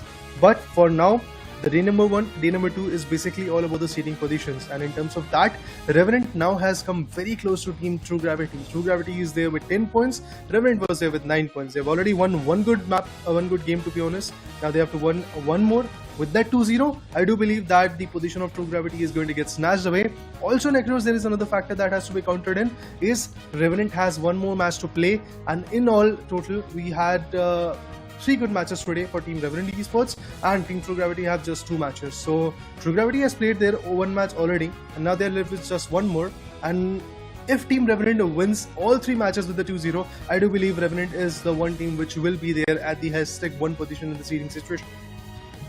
Yeah, there's no doubting that, and I'm quite sure that they're expecting or they're aiming for that itself. But Illusion, if you talk about frequently used Pokemon, we see playing on the Blaziken and Buzzwole more precisely. But Illusion, I mean, he has been pretty dominant on that Leafeon, or if you just say on the Zoroark, whatever you give him. But yeah, if you know, he talked about his favorite Pokemon is Mew, and when he gets a chance to play on Mew, he never misses it. And whenever he's in the Mew play, he is the one you should not just go on a head-on fight, because even after the Mew nerfs and all, it's still kind of something that can just annoy you, but will not wait any longer, as the second game is just about to kickstart. We are in the draft phase, and we'll see what kind of bans are we going to expect, because Team Griffin, again with that first preference, this time they will have the first choice preference for themselves, while Revenant seems to be banning the Umbreon from their end, and Griffin decides to ban the Slowbro, not to let any of the players take the Slowbro, the True Bro, in under their control, because it might cause them a lot of trouble. So the Hoopa is unlocked, and I feel that there might be some good choices of Hoopa coming in the picture. It could be either Team Griffin going in first, and eventually it could be Team Revenant as well. I would love to see what kind of choice will be made, because 2 of the tankers are already banned, so there is not a lot of choices that we can deliver with. Blastoise is definitely there, and yeah, there you go. Genius is going to completely put it away, because he really wants to have that advantage. Goku on the other corner is going to take the best supporter that we've got against Hoopa.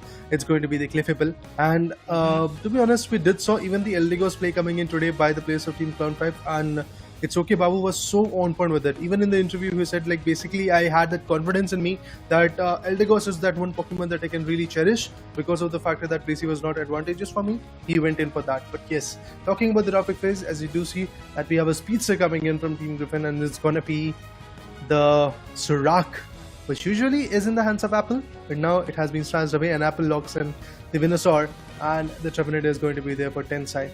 Wait, what? Mike is going with that? Oh, wait.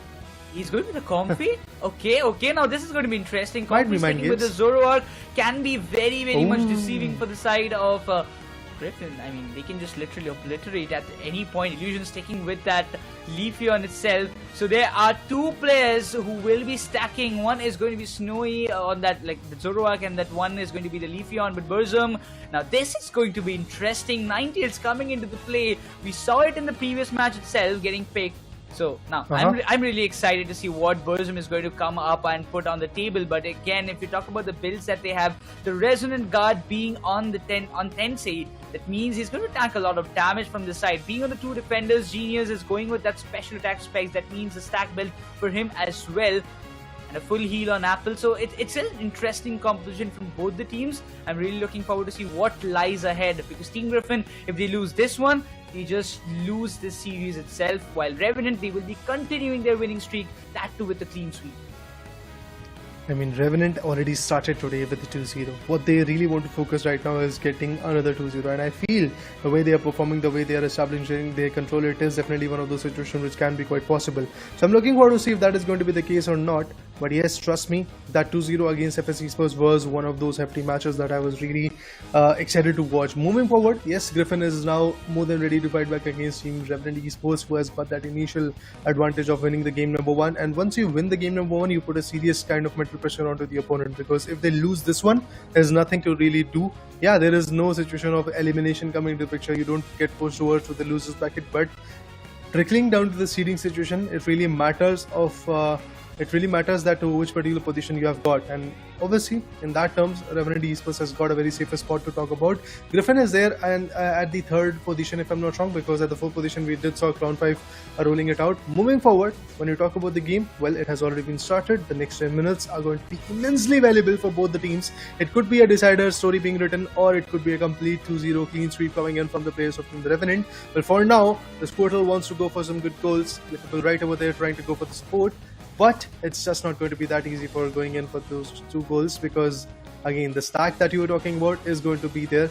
Initially, Comfy is there on the top lane, and we will get to see Comfy and that EV confrontation coming to the picture. Oh, they not want to let Illusion go with the scores, but eventually both of them will have their stacks done. But eventually the 2 KOs coming into the play, given a chance for Revenant to go and get the scores done on the tier 1. But again, Revenant, they do not have a kind of early game control as what we have seen so far. But it seems like Tensei again, he was just about to get a KO. Finally, he helps himself up to go back in the tier 1, get the Citrus Berry up for himself. Patching himself up, will be trying to go and get his scores done. But still, Goal, Nova, under the control of tier 1, wants to make sure that nobody comes near and will get all the buffs in their favor. It seems as Team Griffin, they want to make sure that Revenant does not have the control while the Zoroark will be coming into the play. They want to go with the stacks itself, but Snowy, will he be able to? The Comfy is taking away with them, but the Solar Ball is coming into the play, stunning the Zoroark. Would have got a great opportunity if the Solar Ball would have connected, but again, Snowy decides to make a fallback. Will still be waiting for the right moment to get the scores done. The right moment will be coming in pretty soon, as the level evolution is something that we are focusing on. Every single trainer is focusing on. They want to get that level buff in their favor, and it does feel like that Team Revenant is also quite on point in that stance as well. Leafeon on the other corner, Zoroark on the other corner, definitely trying to farm a lot when it comes to the mid lanes. Look at Zoroark already trying to evolve as fast as possible. He's trying to go with those Siligors, and now the combination that you were talking about, Necros, in the top pick phase is definitely active. It's going to be the Zoroark and Comfy combination that we're going to talk about. Nova and Illusion already on low mode of HPs. They wanted to fall back and they did. Water Turtle is now being concerned, but it's going to be a complete cornered up scenario coming in for the players of Team Griffin, and that's why they had to back out from the fight. Revenant definitely lacking when it comes to the terms of score, but still they are establishing a lot of control and they're not letting Team Griffin enter their lanes, and they're not letting Team Griffin get the best value. Look at the Zoroark already on the verge of getting a KO, and that's exactly what is going to happen. The Comfy is up next, and I feel that his KO is also going to be there. A KO streak coming in for the Petal Dancing guy. It's going to be the Venusaur, and the choice of Petal Dance could be quite intriguing, but it saw a lot of Zola being utilized, but this time Revenant wants to switch it up, and Revenant is the only team which loves to play with the Petal Dance as well whenever they choose to go with the Venusaur, and that Petal Dance can definitely be very effective when it comes to stealing legendary Pokemons or stealing the objective ones. But look at this, Leafeon goes down, Regirock has appeared, but it is all trickling down to the Zoroark. Zoroark was running away. For a moment I thought that he is going to escape, but no, it's the Venusaur that we are talking about. It's the apple that we are talking about. He is going to find that value. Oh my god, at this point it seems like the Venusaur has gone berserk and Blastoise secures the Regieleki for the side of Team Revenant Esports. Look at the difference that they're trying to make at this point. The Regieleki has been pushed down to the tier 2, and it seems Revenant, they're not interested in melting the Regirock in the bottom. They want to go for those early scores and they want to keep the momentum up for themselves, and this makes the goal zone vulnerable and the scores are just not stopping. Still, there is a bit of chance for the overdunk, but Blastoise decides to go with some 5 more scores and eventually gives the chance for Team Griffin to go with the scores in the bottom tier 1 as well. Griffin, they are just trying to get back the momentum. The Leafeon was there, an overdunk came in from the side of Team Griffin. Not a very high one, but still it was more than enough to just, keep themselves up inside the game as Comfy secures the Regirock. One objective fell in the hands of Revenant and the other one fell in the hands of Team Griffin.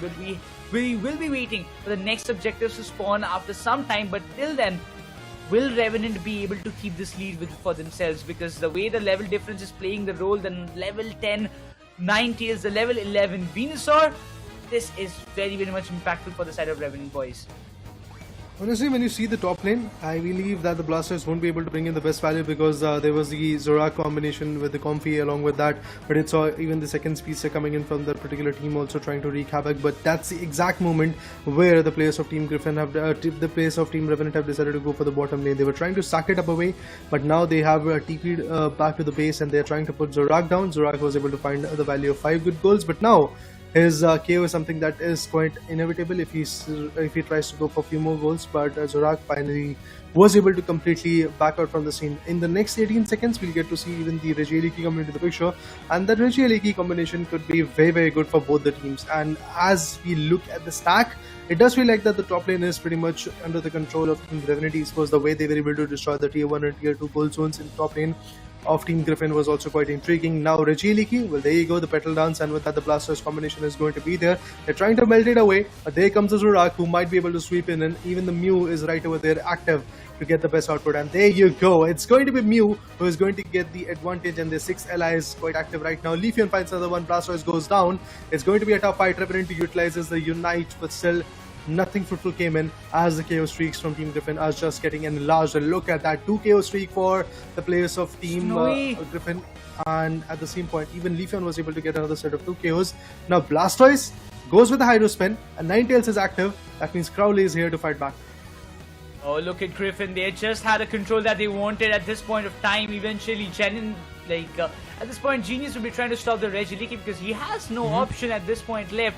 3 minutes 50 seconds on the clock, and it seems Team Griffin, they are much more interested in melting this Regirock as well. So Roark, he has already started it off. A lot of players, Team Griffin are in a very big contendership. Goku might just try to get the steal at the last moment, but the Solar Boy come into the play. Won't let the Cliffable have the steal for his side of Revenant. But Goku, he did try to make some impact out there, but could not manage it up. The shields are still active, just in a good time, but eventually Revenant Esports, they want to push it back. Griffin, they still are keeping their tier 1 gold zone alive in the bottom, as both the tier 1 and tier 2 has been breached on the top, and Revenant, they just don't care about it. They're just going with the scores itself. The Lapras being completely stunned by that avalanche will be creating a lot of impact, while Snowy with a big 50 on the top. There is nobody to stop them, but Revenant with that complete team push, it's going to cause a lot of trouble. The 90s goes down. There's 2 kills already. The Solar Beam is going to cause a lot of trouble as Revenant loses 4 of their players. Blastoise remains the sole one. They'll have to make a retreat. Might just be completely trapped out there, and the Solar Beam does the formality damage, and that's almost a complete team KO happening for the side of Team Revenant. I mean, this stacking up situation could have been really fruitful for Team Revenant Esports until unless Team Griffin would have decided to go with a combination of that Comfy onto some other Pokemon. But the Comfy stick up was there with the Lapras, if I'm not wrong, and the way Lapras absorbed all the heavy lifting, all the heavy hits coming in from the players of Team Revenant Esports was absolutely amazing. Now look at that, another Unite can be utilized, and there you go, the Cliffable finds this time, and the 6 ally will be coming in. And it's going straight for the baseline goal zone. There will be multiple KOs coming in. Zorak goes down, unfortunate, but that's a harsh reality. Not just that, even the Comfy is going to get KO'd away. Lapras runs far, and with that, now the focus on Rayquaza is something which is quite inevitable. Let's see how Rayquaza meltdown is going to work out. Is it going to be a situation where the players of Team Revenant Esports are going to get the complete control out of it? It does feel like that they might be able to get it, and look at them, they're trying to melt it away. Lapras right over there. Revenant is also trying to be on point, but it's Leafeon who steals it away. The complete advantage trickles down in the favor of Team Griffin. They get multiple KOs, and with that, it's an opening that has been created. But Revenant is going to go for a sneaky 50. Might be able to get it, but no, unfortunately, he gets KO'd. Zorak, what a battle that he's trying to establish. Griffin fights back, and Griffin is going to retaliate in a manner where Revenant is not going to get a 2-0, that's for sure. But still, lead is not that much. Maybe we might see a counter, but for that counter to be delivered, I believe there has to be the Pokemons coming in from Team Revenant alive and fighting in the mid lanes or fighting towards their jungle. But it does feel like that Zorak is waiting patiently with his shield, comfortably stacking for another set of 100. Revenant really thought that they could just melt the Rayquaza in a blink of an eye, but it looks like they're interested. They want to go with the scores. They want to stretch it as far as possible like a rubber band. But once again, Team Griffin, they were prepared, they are prepared, but in the meantime, you will see a lot more hefty scores. 50 coming up, it's almost 7-7-4, but look at the Unites being dumped at this position. The scores are coming from the side of Revenant Esports, but it is just not enough. The bird rectangle comes into the play, gets the Leafeon down as well. But still, Revenant Esports are way too far from the score that is needed for them to get the victory done. even don't have that much of Eos energy to get the scores done. But looking out to that position, the Comfy commits the Unite. Still, it's a vulnerable spot for the side of Revenant Esports, but the Solar Beam is giving a hefty amount of damage. The Boinks coming into the play, Revenant Esports, they still want to push it as far as possible, but the KOs are just not giving the room for the side of Team Griffin as what they want, because Zoroark has been put to the rest and will be spawning in the next match, but still the scores are not being done, and it's still not enough for Revenant, it seems, to get the scores levelized or equalized by the side of Team Griffin, as Griffin, they are making sure that they will win this one and will be pushing it to the decider. But let's see, there has been a lot of scores, but is it enough for Revenant? Unfortunately not enough. Well, Snowy with that Zorak and the Comfy combination was definitely very, very on point. And to be honest, the way Mikey played on that Comfy was so intriguing to watch. Remember the moment when in the bottom lane we did saw a complete stack from Team Revenant, and there was a situation where Team Revenant was definitely capitalizing onto the players of Team Griffin. What happened over there? Nova, the Lapras, decided to stack up with Mikey, and that is the Comfy. What a way to absorb all the damage, meanwhile dish all the support that team wanted, and Team Revenant's all the ability that they wanted to go with, all the heavy hitting shots that they wanted to take away was getting absorbed by that Lapras. Meanwhile, the other back-end attackers, the range attackers, was definitely getting the values, and in terms of that, Revenant Esports definitely failed in multiple stances when they were trying to attack in. Burzum, Crowley definitely was quite on point with his own play, but in this particular matchup, I have to say Goku and then eventually Tensai as well was not that effective. Goku was definitely there with the recovery, definitely there with the assists, but at the same point when you talk about Tensai, the amount of absorption of the damage that we really wanted to see as a defender from his corner was not that on point. So in terms of that, yes, Team Revenant struggled a bit. In the later stages, we did saw a large amount of goals being delivered, all thanks to that Snowy and Comfy combination that was there, which was quite sneaky enough, and who decided to go for the baseline goal zone after the whole stack of Team Revenant went towards the baseline goal zone of the Team Griffin. That is something where 150 goals came in, and due to that 150 goals, I believe right now it's Team Griffin who is able to equalize in terms of match number 3. Otherwise, it was a game of Team Revenant the way they fought back in the last few seconds. I mean, yeah, definitely. It did feel to me as well that Revenant will be able to just snatch this victory away, and it can be another 2-0 for their side. But Griffin had different plans, and it's completely justified by their own gameplay style and the kind of plannings they did in the final stretch. Because I believe that nobody actually would have never thought that, you know, the Solar Beam is still available from the side of goal, Illusion is still open, and he is still kind of someone who can steal the Rayquaza at any moment whenever he hops in, and that was a huge mistake that happened for the side of Team Griffin, and that costed for the side of Revenant, but it costed them again.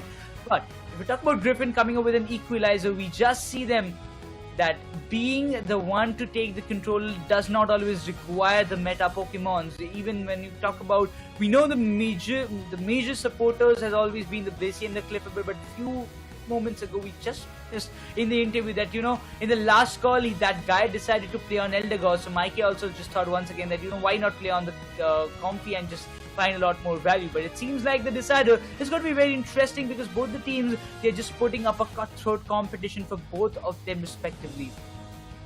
Well, indeed, the competition is no doubt a way to cut through at this point. Revenant wanted to come up with the 2-0. They were coming very close initially after looking at the combination that they were trying to come up with. But trust me, Team Griffin, the way they utilized this Comfy was so amazing and so intriguing, to be honest, that every single team has to learn from Team Griffin at this point. The way they utilize the Comfy on Zorak, the way they utilize it on Lapras.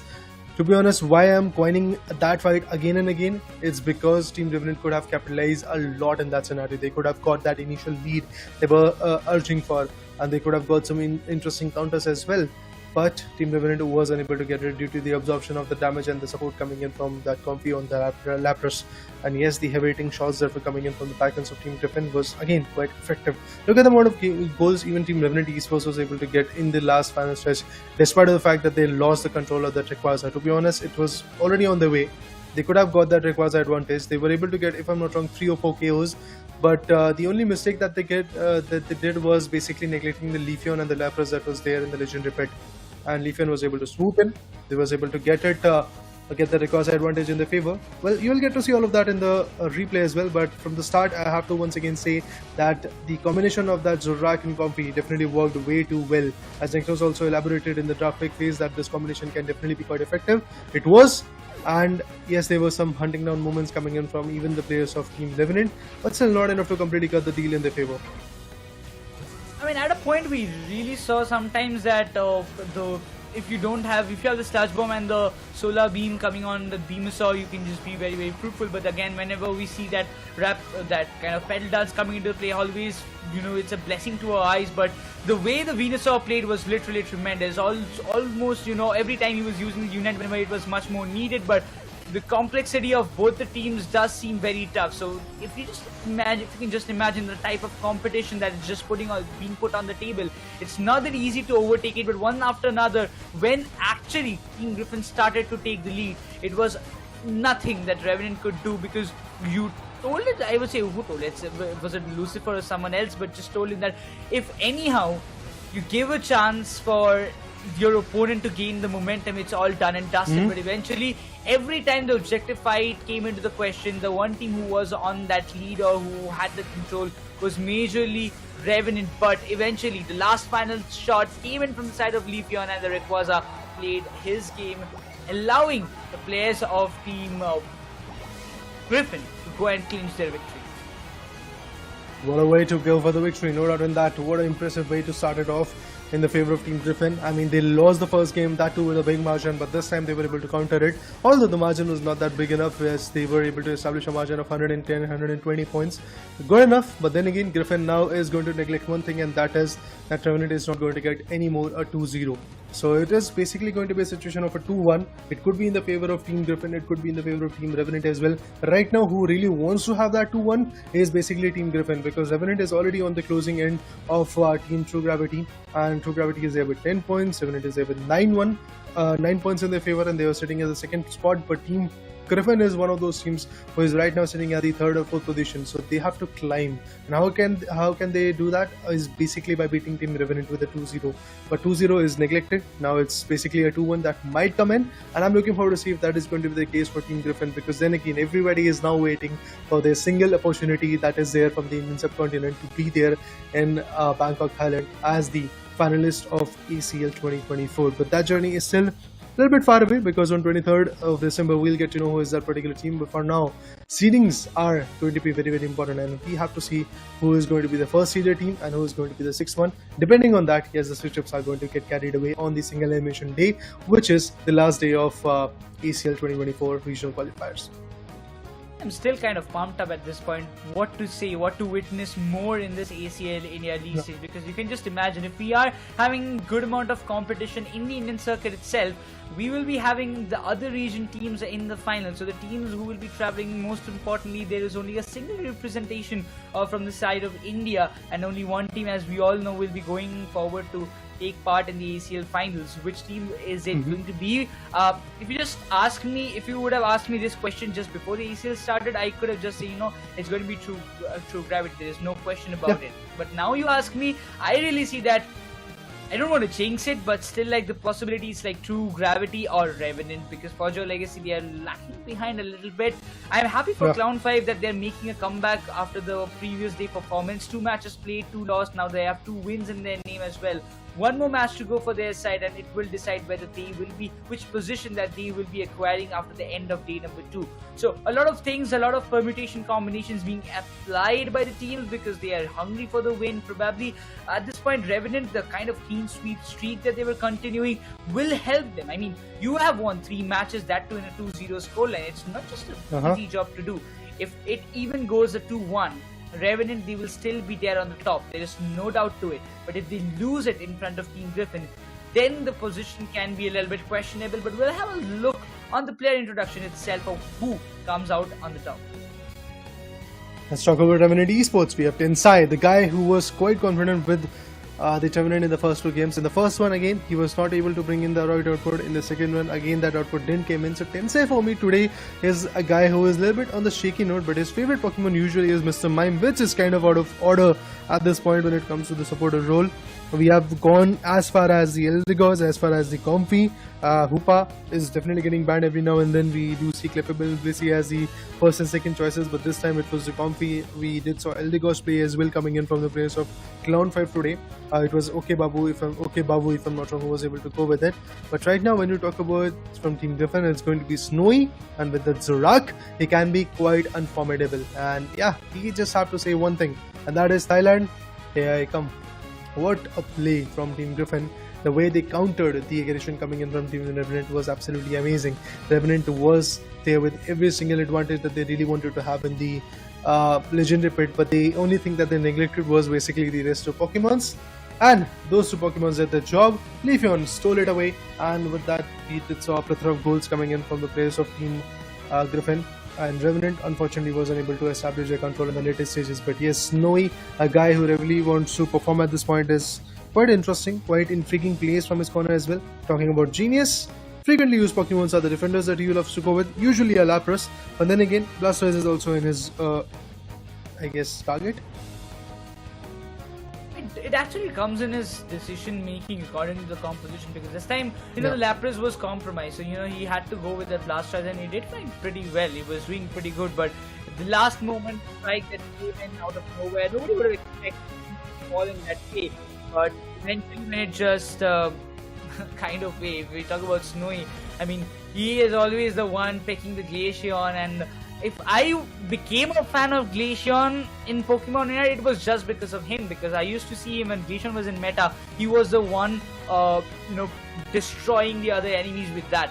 But when it comes to Decidueye, I really want to see that Deci comes into the play in the next upcoming Decider at least, maybe if not a Glaceon or something, because Deci, Spirit Shackle, keeping on the held items, if we see a Charging Charm, it's just a one-shot kill itself, because the new buffs, Deci is going crazy nowadays. No doubt in that, the Spirit Shackle and the other combination that we are going to see from this Decidueye can be definitely quite, should I say, revelating and eventually elevating when it comes to the performance as well.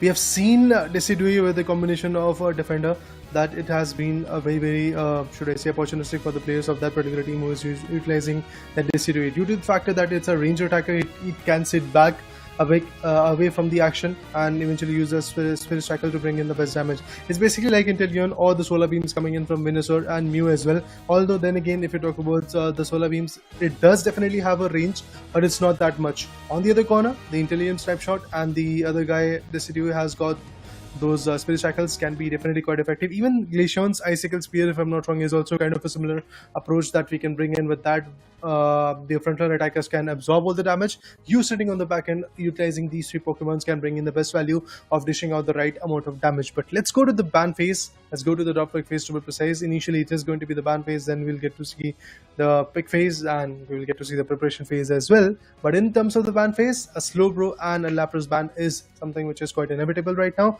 And on the other corner, Burzum wants to go with a ban of Gardevoir. That's interesting. Now, this is going to be interesting because the Hoopa is there. If anybody wants to opt, or even Mikey wants to take the chance for Griffin to make a bounce back, if he wants to go with the Hoopa, he will have the choice, giving Tensei an opportunity to pick the Umbreon because it was not banned eventually. And on the counter, Griffin will have a good chance of getting the Clippable and as well as the Snorlax in their favor. And Mikey decides just to stick with the Clippable for their end. Have to see what Revenant can do about it. But Noah, wait, what? He just chooses the Mew instead of the Snorlax, giving a chance for Revenant Esports to pick another defender. It can be the Snorlax itself, but Goku decides to go with the Blissey as Genius. He doesn't want to let the defender or probably the Blastoise slip away. So he goes with the Blastoise, and Griffin will still have a chance to choose the Snorlax or any other Pokemon itself, except the Slowbro itself. I mean, it is banned, right? Yeah, it is banned, and eventually Blastoise and Umbreon have already been chosen, so he can go for a Snorlax. That's exactly what he's going to do. Ghoul is going to go ahead and pick it up. Snowy on the other corner can be very effective with this beautiful Zorak. Speedster approach can be there. Apple could actually go with the Venusaur. On the other corner, Burzum wants to play with the Speedster. This is going to be an interesting approach coming in. On the other corner, Apple definitely was quite interesting, quite intriguing, quite relevating in terms of the way he utilized that Venusaur in the second game. But then again, the team support was not there, and that's how they lacked the whole control. But now it's all trickling down to what the final choice of Team Griffin would be. Is it going to be an all-rounder? Is it going to be a defender or an attacker? I feel it could be an attacker or an all-rounder. Well, Blaziken, Illusion is one of those players who loves to play Blaziken. He has been very effective on it. But then again, looking at the combination, maybe things will change for him. A blazing pick indeed coming up from his side. Have to see. So we've got two stack Pokemon. I mean, Mikey and Snowy will be the two people or the trainers who will be going for those stack pushes or maybe stack build, as what we see. On the other hand, Burzum will have that kind of, Burzum and Genius will be the two Pokemons that has the stack build for themselves. Looking forward to see it. So Revenant, they do have two frontline defenders, and their frontline looks super strong, followed by Apple. If he's going with that, seeing Petal Dance as well as the Giga Drain, it can be a little deceiving for them. But on a counter Team Griffin, they just have one defender, so they have to be very cautious. They do have one all-rounder, that is Illusion, so he needs to also put in a question that he needs to complete his stacks. He's got an attack weight on him, so a lot of responsibility on the shoulder of Team Griffin. It's going to be a risky move, but I really want to see whether Team Griffin, can they beat Revenant and stop their streak right here, right now? Because it's either way going to a 2-1. So which team will it be? Is it Revenant or Team Griffin? Just in a matter of 10 more minutes, we will have the answer in front of our eyes.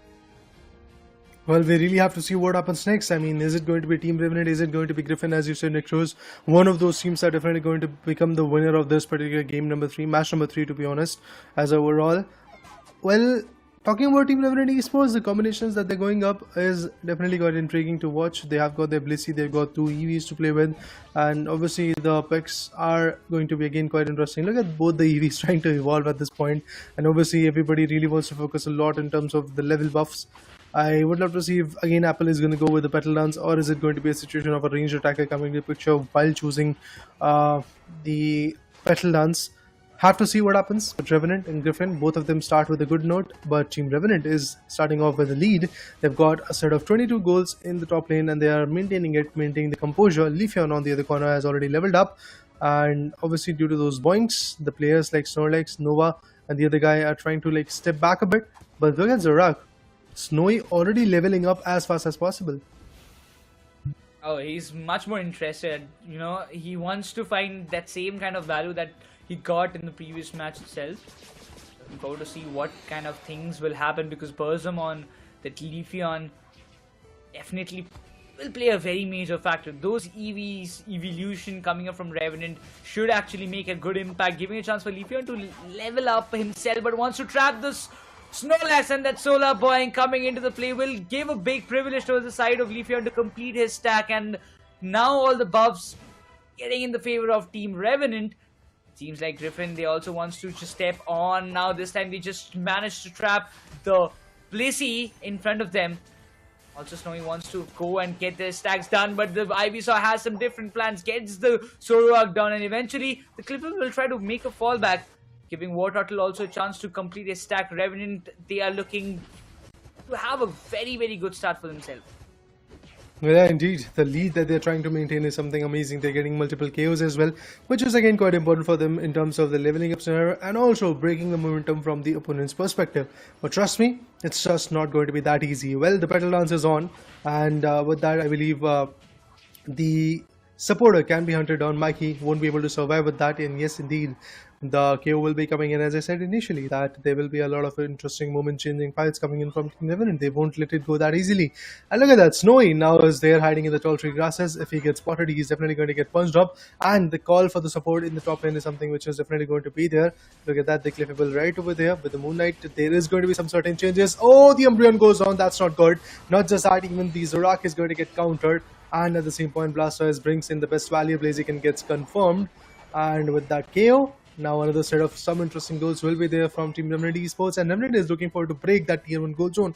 One of those mistakes that I did saw across in the second game was basically breaking down both the tier 1, tier 2 goal zone in the top lane. So they had to come up with a choice that they either have to go for the base lane goal zone or they had to go for the bottom lane tier 1, tier 2 goal zones. They didn't have any choice to rotate in the top lane. Meanwhile, they had to definitely leave their one Pokemon in the top lane due to the factor that even Team Griffin was also looking forward to go for some sneaky goals. So I feel breaking one goal zones from the top lane and then eventually one goal zone from the bottom lane could be the stance that can be a little bit more valuable. Otherwise, you can not focus a lot when it comes to the bottom lane push. Remnant Esports looking forward to get this Reggie steal no matter what. The pedal dance come into the play. The verdict angle will play and get the impact done. The clippable goes down the blaze again. He's just running away for the citrus berry. But look at the Blastoise. He was chasing him and Ghoulie is just nowhere to go and make a fallback. The overhit should give a good amount of damage, but the Hydro Typhoon does it. Leafeon again coming with the big laser blade, like Leaf Blade. He does the damage and there will be some overdunks coming up as well. Remnant Esports, they have taken almost 105 points lead already. Looking forward to it. So Zoroark, he was there invading the jungles of Remnant Esports, stealing the buffs for his side, but not participating in the Reggie Steel fight. Did it cost them? Was it a good move? That's a question that still remains, because Remnant Esports, that's the level difference. A level 11 Leafeon.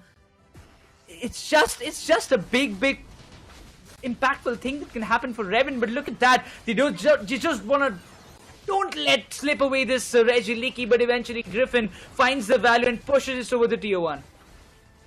Well, as soon as the level buff is going to be there, I do believe that Team Remnant is going to step up a notch and get some good KOs, and that's exactly what they're trying to melt it away. There you go, Leafeon finds Zorak. The Speedster versus Speedster KO is going to come, and not just that, even the tanker is going to get cooked away, and not just that, I believe now it all trickles down to Mike. What? 3 KO streak. We might see the 4th one as well coming in because he was ready with a citrus berry, and again a point comes in. A 4K coming in from Team Remnant Esports. Bosom is just so on point when it comes to using a speedster. Usually we do just see him with a attacker, but this time he's going to go with the speedster, and he's just so on point with it. On the other corner, Zorak wants to bring in the value, but this time the Comfy is not there. There is no such supporter which is going to bring in the value. Already the Cliffable is there, but the Cliffable is kind of focused between the bottom lane fights, and Snorlax is trying to back it out. Snorlax is trying to absorb as much damage as possible, but the Petal Dance is active, and with that, Revenant is going to get another set of KOs. Look at the level buff that Team Revenant has got. It's some serious level buff that they've got. Level 12 Leafeon, we have level 11 the Blastoise, and also the Venusaur is right over there on that level. Yes, the other defender and the supporter is not on point when it comes to level. They are more than ready to really fight back in this game, and now patiently I'm waiting for the next Reggies to be spawned. Yes, we do see a Reggie rock being appeared in the bottom lane, so they might actually go for that containment as well. But even before that, the alternating Swablues goes in the favor of Team Revenant Esports once again. Burzum is playing very strategically, but given a chance to Illusion to go and dunk it, he goes with a 30 over dunk on the top tier 1 and eventually breaks it apart. The Solar Beam coming into the play gives a little bit of damage, but still the Blastoise will play a vital part with those Rapid Spin in the Water Sprout. The Mystical Mirage completely being activated, trying to find a lot more value out there, trying to stop the Leafeon will be the better move. The Unite being committed, still couldn't find a much more value on their side. The Blastoise plays a major factor. It's almost a team kill. Blazing is still there. Is still there, no matter, it doesn't even matter that the Leafeon got completely compromised. This objective will be going home for the side of Revenant Esports, it seems. And look at the lead, look at the level difference. Level 12 Blastoise, level 12 Venusaur, followed by level 13 Leafeon. It's the real threat in front of your eyes. Team Griffin, what are you gonna do right now? Snowy, he is being KO'd a lot of times. That's why he's still struggling and being in level 12 as of now. But has to get the top Reggie Leaky no matter what it takes for the side of Team Griffin. They still have a 15 seconds more timer. If they are able to just push it towards the tier 2, it will find a lot more value for the side of Team Griffin. We definitely have to see how that works out, because again both the teams have got those preachers, so they can wait for the legendary pit to get spawned, and when the 2-minute marker gets hit, then the Leafeon and also the Zorak can go from their own respective corners and get some good goals. I'm looking forward to see that, because from the first game to the second one to the third one, we have not yet seen that kind of approach where some sneaky goals are there in the later stages. Obviously it was there in the second game of this match number 3 to be precise, but that was due to the combination of that Shield and also the Comfy and Zorak that was quite active. But Blaziken this time melts the Li, which is going to be the Regieliki over there. But Clefable gets countered, and with that the support is out of the equation. They can once again maintain their composure towards this legendary pit, and that's exactly what they're trying to go with. They're trying to go for some good goals, but yes, as you did exclaim that the Blaziken went in for a sneaky 100. Oh, now this is going to be trouble. No support at all for Team Griffin. And look at that. The Snorlax goes down the front line. Is breached. Team Griffin, what are you going to do right now? The support does come into the play. Zoroark will be stunned. Definitely will be got, and there's no way he can just run away. Zoroark just goes down. Revenant Esports, they have a big opportunity for themselves to get a Rayquaza very easily. But the Blaziken will be there on the top, hiding in the tall grasses. Wants to take the Leafeon down itself, but the Blastoise hops in, followed by the Venusaur itself. Doesn't want to let anybody come close, and the cooldown has also been completed for the side of Team Griffin, even after getting those KOs in the right time. Revenant Esports did not went all in. The Unites are still there, but look at that. This kind of situation. Snorlax commits the Unite itself, but look at the damage that has been committed. Zoroark, Snorlax, both of them goes down. The speedster goes down, the tanker goes down. What all is going to happen next? The all-rounder is active, supporter and the squishy one is also going to be active. Now the focus of the legendary pit is not even there. The players are focusing more onto getting those tier 2 gold zones being broken down. Yes, they were being very on point on it. Now the Rayquaza seal is going to be there. That's definitely something which can be inevitable. And it is going to be the team of Revenant Esports who might get it. But even before that, there are multiple KOs. And there is going to be the petal dance that is going to be active over there in the legendary pit. And due to that, yes, now this Team Revenant Esports to get that advantage. Revenant Esports definitely looking forward to create a situation where they're going to get a 2-1, but Snorlax is not going to let it go that easily. He's still finding some good hindrance coming to the picture, but that is the only thing that he's able to do. Yes, he's absorbing a lot of damage. Yes, he's putting up a lot of pressure, but still, I have to say that there are going to be some more scores being delivered by the players of Team Revenant Esports, and there's nothing that Team Griffin can really do to bring this victory home, because it's a match of Team Revenant Esports. It's a game of Team Revenant Esports that they're going to get, and Revenant Esports was able to close the deal by securing somewhere around 400 plus goals in their favor. Revenant Esports, well, they were quite courageous from the start, but to be honest, the way Team Griffin fought back against them in the later stages was quite good enough. But look at this, 453 to 263, a gap of 190, and eventually with that, it's going to be Team Revenant Esports who has got that lead in their favor. 12 KOs, I mean, somebody to stop this Leafeon. Burzum cannot just play. I mean, this player should be stopped from playing the Leafeon itself. He is just breaking everything apart. He was a part of 18 total knockouts, out of which 12 was done by him alone. If we just talk about the others, Tencent, Genius, Apple, they have 16, 15, 15 respectively. The assists that they had overall, if you talk about the kind of recovery that was done by Goku, it's 1,17,000. That's literally huge. But if you talk about Burzum coming up with 82,290 total damage from his end, Revenant went berserk at this point. There was nothing that could stop them out from that position. But I really feel bad for Snowy. The only thing that I believe stopped this Zoroark was not getting that early game control, not able to complete his early stacks in the right time. Again, being KO'd a lot of times. He was not able to function freely throughout the Thea Sky Ruins.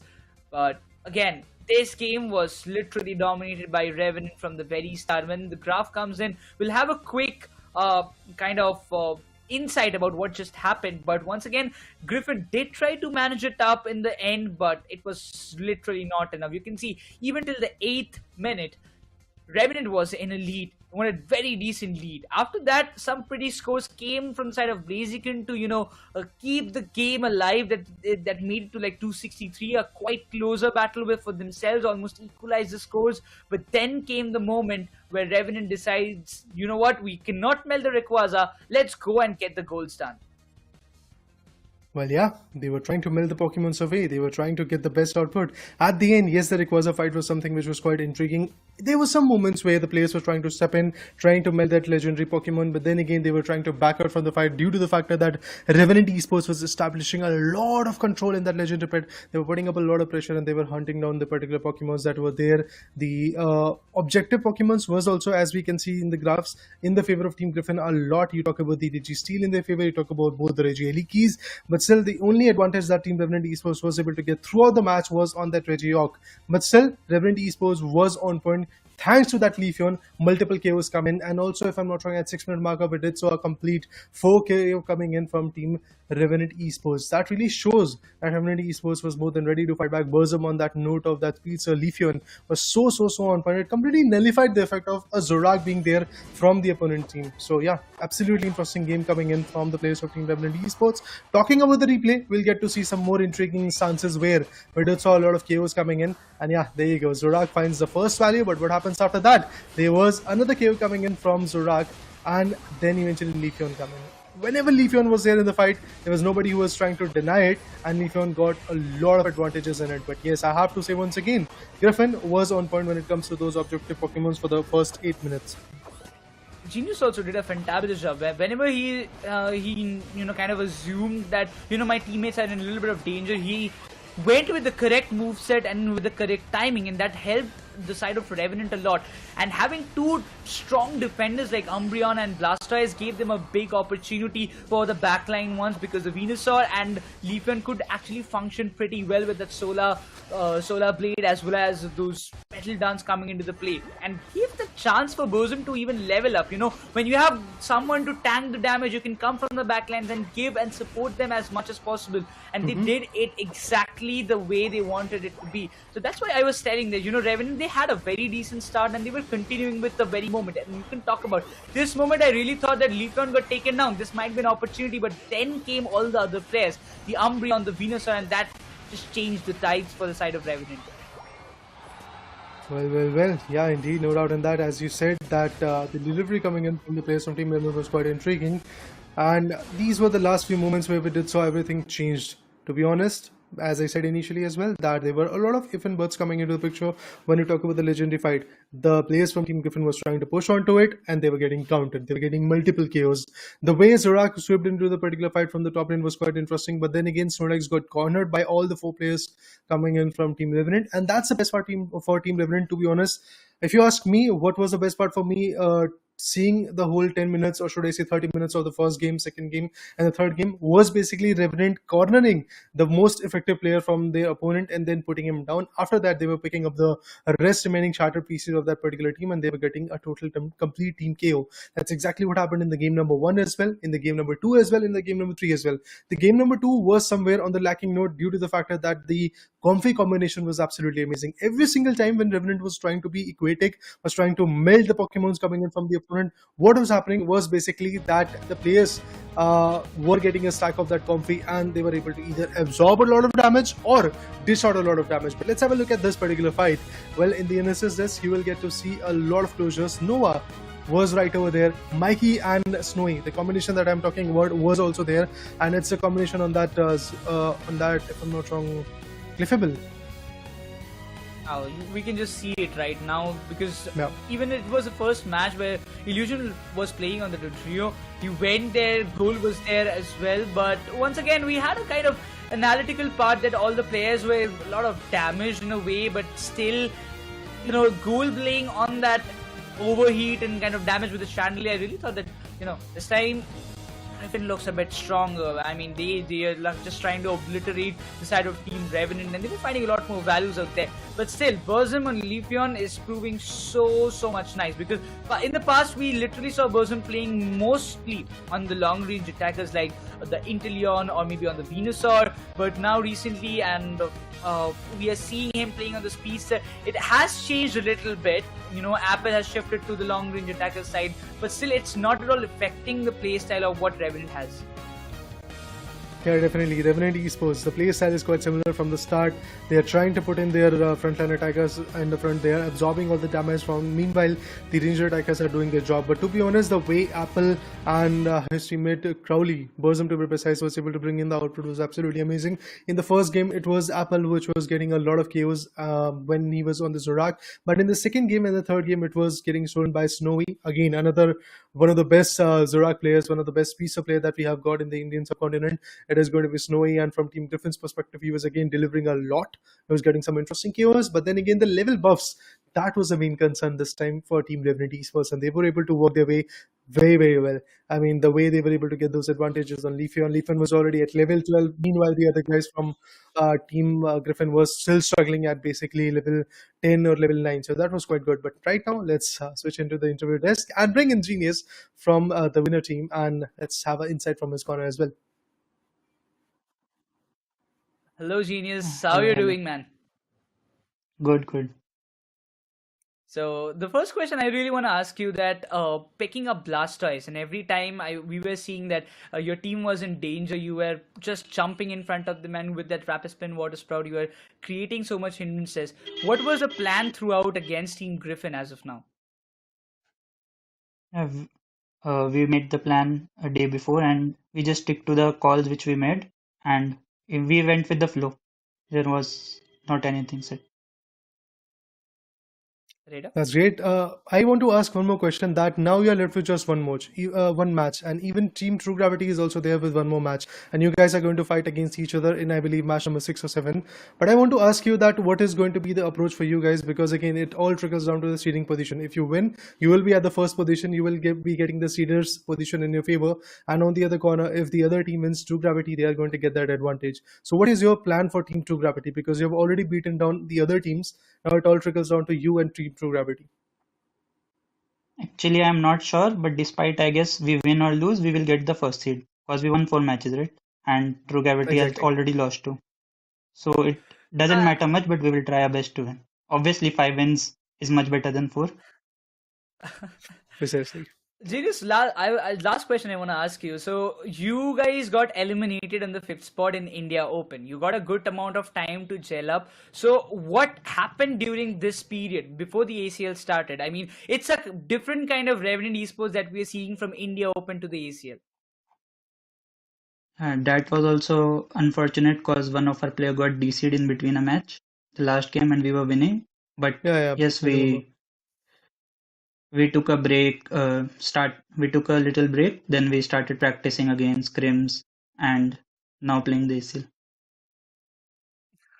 I mean, I believe it has been a brilliant journey for you guys, and I really hope that you still, continue with the winning streak. I mean, why not go with the 5 wins in a row, right? That's a Revenant kind of gameplay that we are used to see in the ACL. So, best of luck for the upcoming matches, and thank you for joining, Genius. Sure, thank you so much. I mean, that was literally something. I mean, he just said it, 5 wins is definitely better than 4, and I really also seem like they have got 5 wins or like 4 wins in a row, so they're just left with one more match win if they can just complete. And I believe they have just secured their first seeder spot. There is nobody even close to that after this match win. I was thinking it would be another 2-0 again, but it's a Team Griffin, so you cannot take them lightly, because they also tried to outplay them a little bit more. But this Revenant, I mean, it looks like really promising, a real deal to the other teams. Definitely, Revenant is here showing their stance that not in that. Everybody wants to be the champion. Every single guy wants to visit Thailand as a team who is going to be the finalist of the Indian subcontinent. But then again, it's Revenant who is getting that initial advantage. But trust me, the journey is not that easy over the finale. And obviously winning the finale, being the champion of ACL 2024 is a different glory, is a whole another set of joy. But to be honest, in order to qualify to that phase, qualify to that LAN arena facing up against the 8 other teams, 1 is already qualified. It is coming from Thailand. 3 are going to be from East Asia. 3 are going from the Southeast Asia, if I'm not wrong, and 1 from Indian subcontinent as well. So we have 7 more teams to see. Who are those 7 more teams who are going to be there, granting their whole aggression and their play in the finale of ACL 2024. But to be honest, Revenant, they have won 4 good matches. They were looking for a clean sweep. a small hiccup in the second game, and that's why they were able to win it. But it's a 2-1, and they've already got the first series spot. They are looking forward to maintain that composure. But True Gravity versus Revenant will be a very, should I say, insightful match for us as a caster, for our audience, and also for the analysts of the Revenant esports as well. Because then again, these are two teams which are kind of the best of the lobby at this point. They are establishing a lot of dominance against every single team. True Gravity is one of those teams which have fought and got their hardship against two teams. It's Cloud5 and Forger Legacy initially on day number 1. These are the two teams which were able to beat Team True Gravity. Now True Gravity is looking forward to come up with a redemption. They don't want to come up with a record of basically that we won just 2 or 3 matches and eventually we lost 3 matches against these particular teams, because that can put up a lot of pressure onto them on 23rd of December. It's a single elimination bracket. If you lose that one, you're out of the competition. I mean, if you want to lose 1 or 2 matches, this is the day, man. I mean, you lose it right here, doesn't matter, because you still be there for the day 3 competition. But yeah, you lose there, you lose your 2024 journey. Yeah, that WCS will be there after that. That's nothing to be concerned about. But for ACL, your journey will end right here, right now. We know that there will be only one team who will go forward and represent as Team India in the ACL finals. But still, if we just talk about in that sense, next match is all about FS.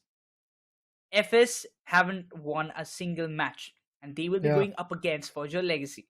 So that does sum up in such a way that if FS do win, they not only stop the kind of intention or the kind of strategies of Forger Legacy, but also they make their chance of making it to the 4th seeder spot. Maybe not. I'm not too sure, but we'll have to see the kind of points table, because for now, if I'm not wrong, FS played 2 matches previously. This was their 3rd match that they played on the very first, on the day 2, the first match that they played.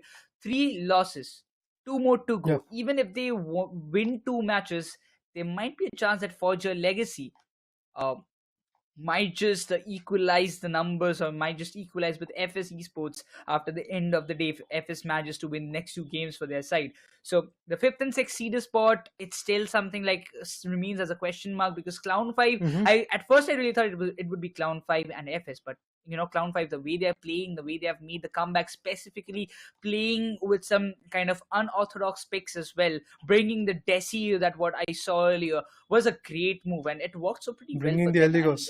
Yeah, Eldigos, Desi coming into the play, finding so much value, and that's what Pokemon Unite is all about. You bring those unorthodox Pokemon into the play, surprise your opponent, and get the match in your pocket and walk away. Yeah, definitely. On that note, yes, there was a lot of interesting choices being made. But now let's talk about the India League Day number 2 standings. Well, as we speculated, with 12 good points in the favor of Team Revenant Esports, they are now sitting on the top of the leaderboard. On the other corner, True Gravity is there with just 8 points, and they are at the 2nd standings. Exactly like that is going to be the case for Team Griffin as well. Although, at this point, I have to say that Team Griffin will be here fighting back against... I believe Team Griffin is going to be there in the match number, 7 today, fighting against Forger Legacy, which was the final match for the day.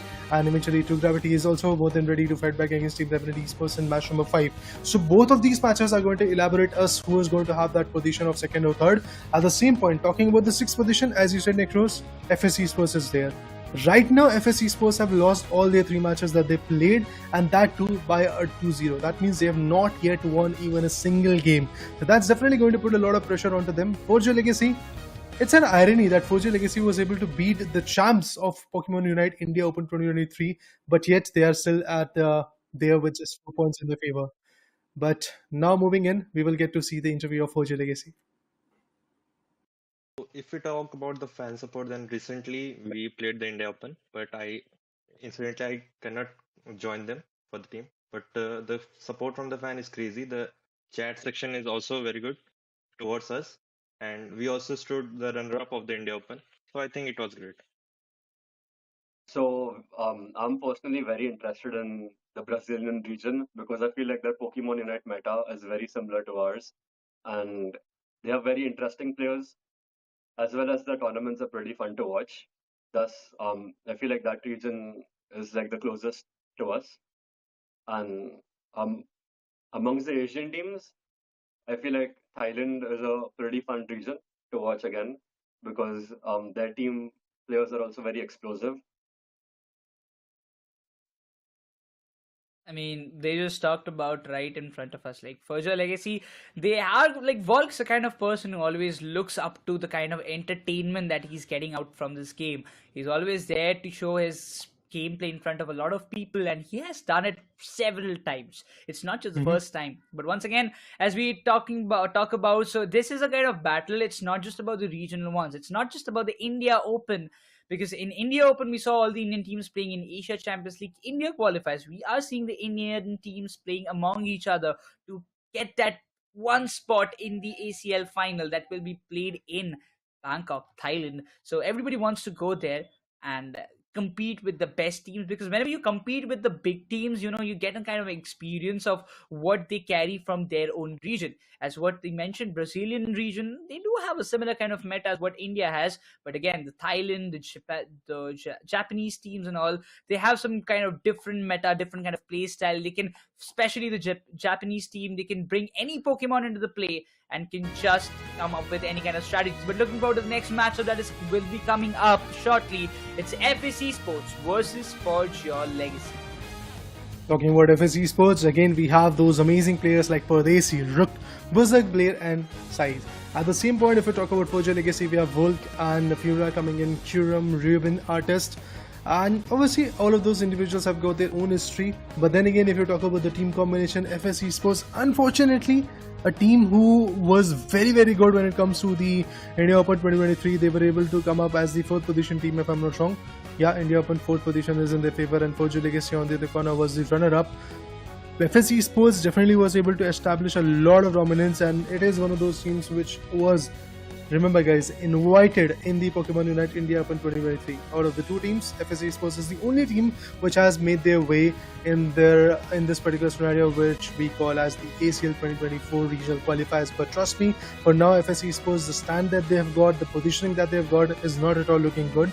This is the match which I would like to call as the redemption match. If FS Sports comes up with the 2-0, the position might improve, not that much, but then again, that improvement, that momentum, that mental balance will be there for this particular team, and maybe that is going to be crucial enough for them to fight back. Talking about the team introduction, we have to see how this particular team is going to affect the whole lobby. The average damage dealt is 240,000.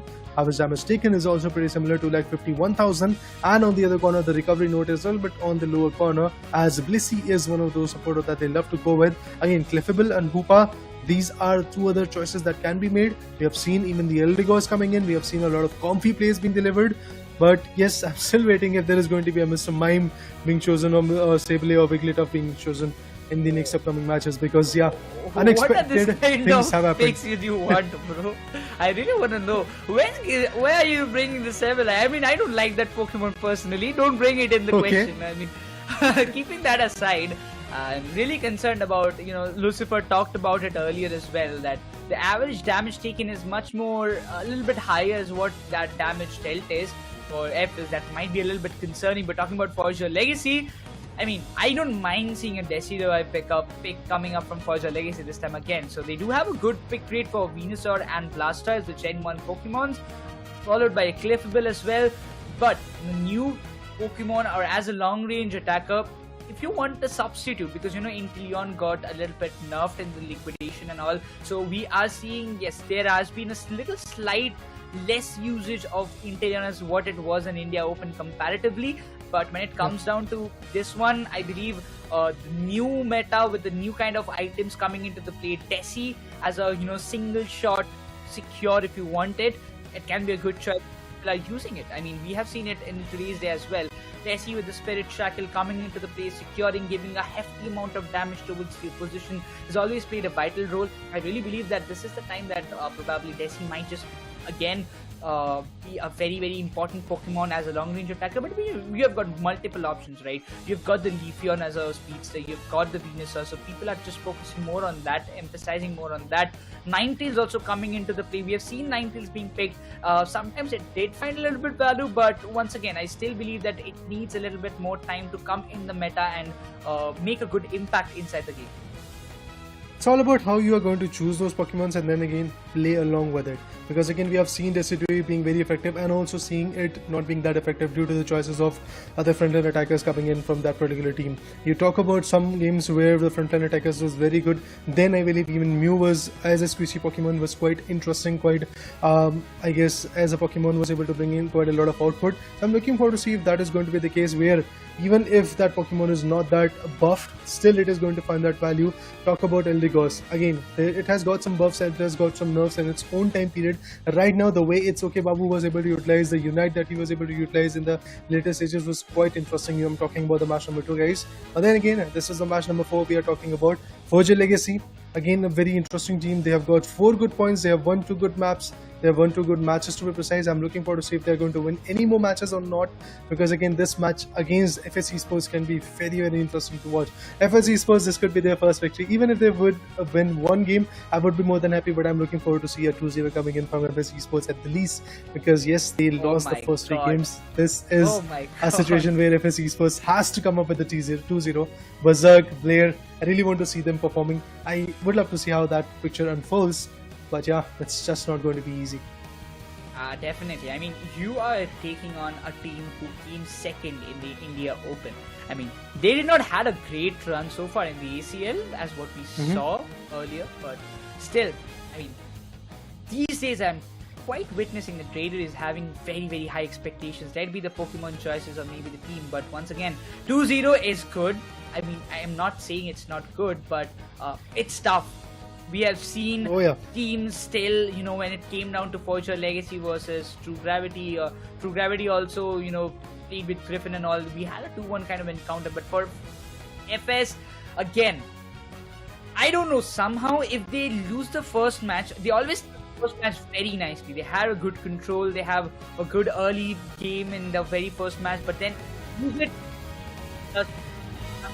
is coming up from match itself. So all the matches, as what we see on the standing, it's all 2-0 for the side of FS Esports. So it does make a lot of sense. I mean, if FS are able to win the first match, I believe they will be able to bounce in the second one as well. So that does give me a kind of hopes. But if FS loses the first match itself, it's really, really doubtful that FS will be winning the second one, because I don't know, but somehow it feels like that FS loses their own momentum in the game.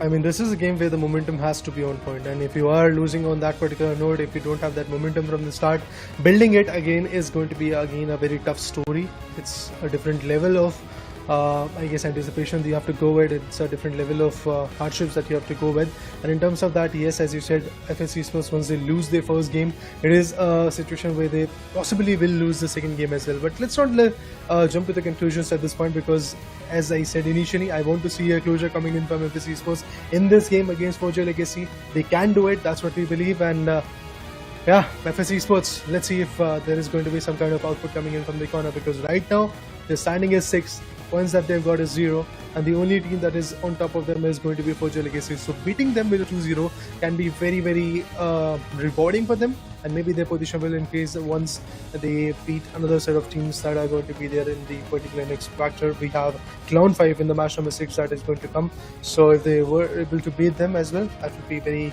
interesting as well. But Clown 5 already sitting with 7 points at the 4th position is also looking quite good. And India League Day number 3, this is how the whole seeding position is going to go. The 5th and 16th are going to fight, and whoever wins is going to fight against the 4th seeding team. Whoever wins out of that is going to fight against the 3rd seeding team. So this is how the whole situation is going to get over there, and the champion of this regional qualifier is going to go as the finalist from India to Bangkok, Thailand. It's going to be really, really fun out there. But I'm just going to say one thing, that, you know, Forger Legacy, they will be desperate for a win. I mean, they have 2 matches left in today's day. One is going to be against FS. If they win it, they will be equalizing with Clown 5 for the 4th seeder spot.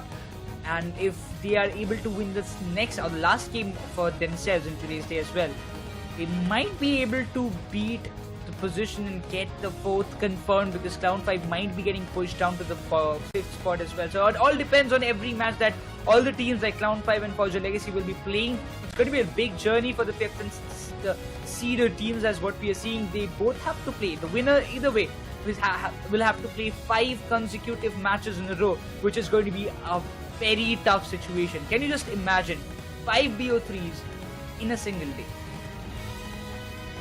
Well, definitely that is going to be the case. So when it comes, they have to perform. When it comes, they have to bring in their best game. So I believe, yes, I'm looking forward to see whoever is going to become the champion, who is going to be there on top of that single elimination bracket.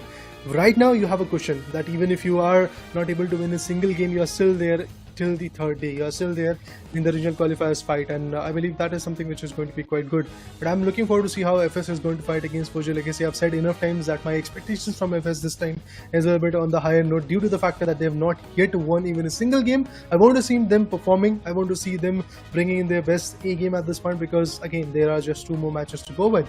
FS Esports is going to fight against right now Forge Legacy. Then we have the match number 6 where they're going to again be back in the lobby fighting against Clown5. Although Clown5 is a team which has been building their momentum from the start, from the get-go. They had some small setbacks initially. They lost, I believe, their first game against that particular team where a 1 versus 2 situation came in where they were able to bag out 1 game. Then the next 2 games were in the favor of the opponent. After that, there were some 2-0s also there. But now today, if you talk about this day, day number 2 on 16th, yes, they were able to bag out a victory against Team True Gravity, a team who was the champion of India Open 2023. So they've already slayed down the champion, exactly like Forge Legacy initially.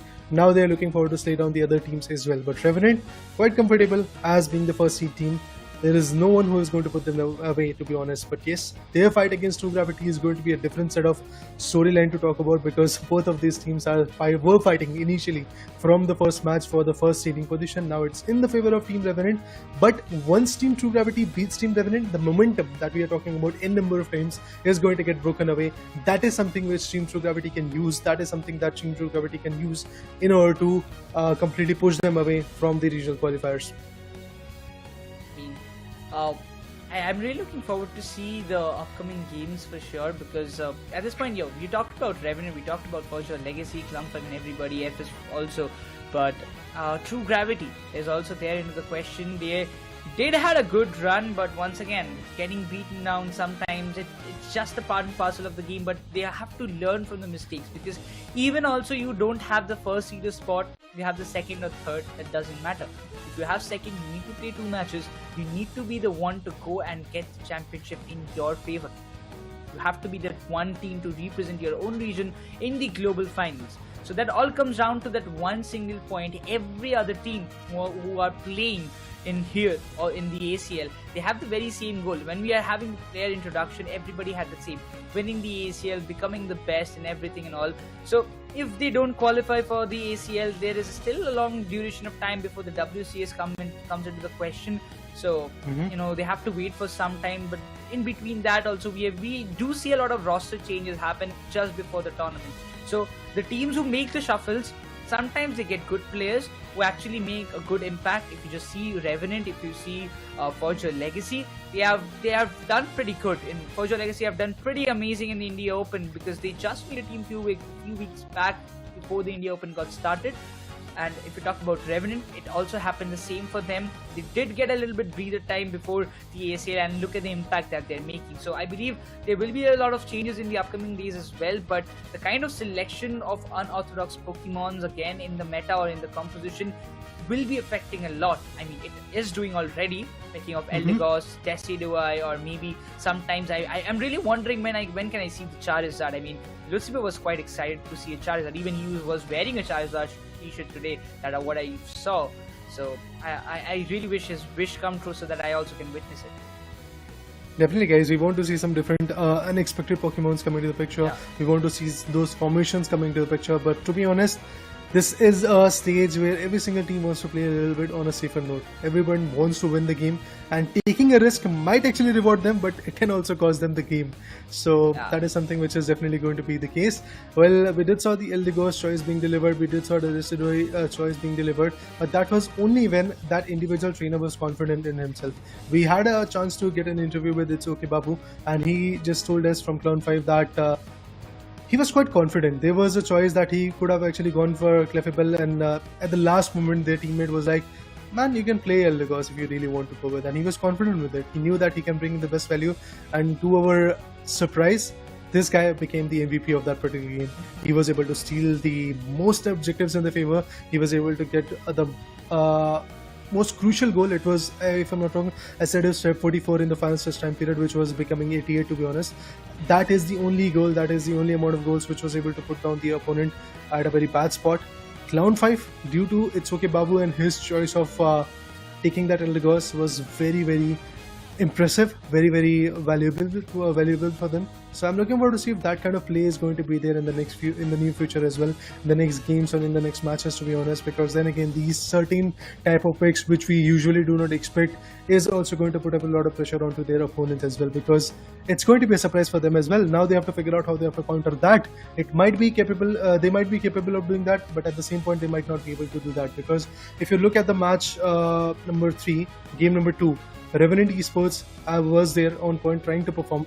Again, the way their opponents performed with that Zorak Comfy combination, Lapras Comfy combination, they were unable to answer back. But now guys, finally we have got the 4th game, so let's have a look at that as well. The topic phase is something which is going to be immensely important at this point. The ban phase is going to elaborate us which is the particular Pokemon getting banned. Is it a Defender, is it a Speedster, or a Hoopa ban coming in as in supporter? It does feel like that Umbreon is going to get banned from Forge Legacy. A Hoopa could be coming in from FS. I mean, it's quite justified, Raider. You won't be seeing a Hoopa. I mean, you do have a wish, it seems, before day as well, on the day number 1, but not now. I mean, still not now. Even after the Hoopa was available, nobody picked it. So I believe it's just going to stay like that. And Hoopa and Umbreon ban as it seems, but PYZ, it does get a privilege to get the Lapras or a Slowbro. Not a Slowbro at least, but a Lapras or a Blastoise. Probably, but Pradesi, it decides not a defender. Let's go with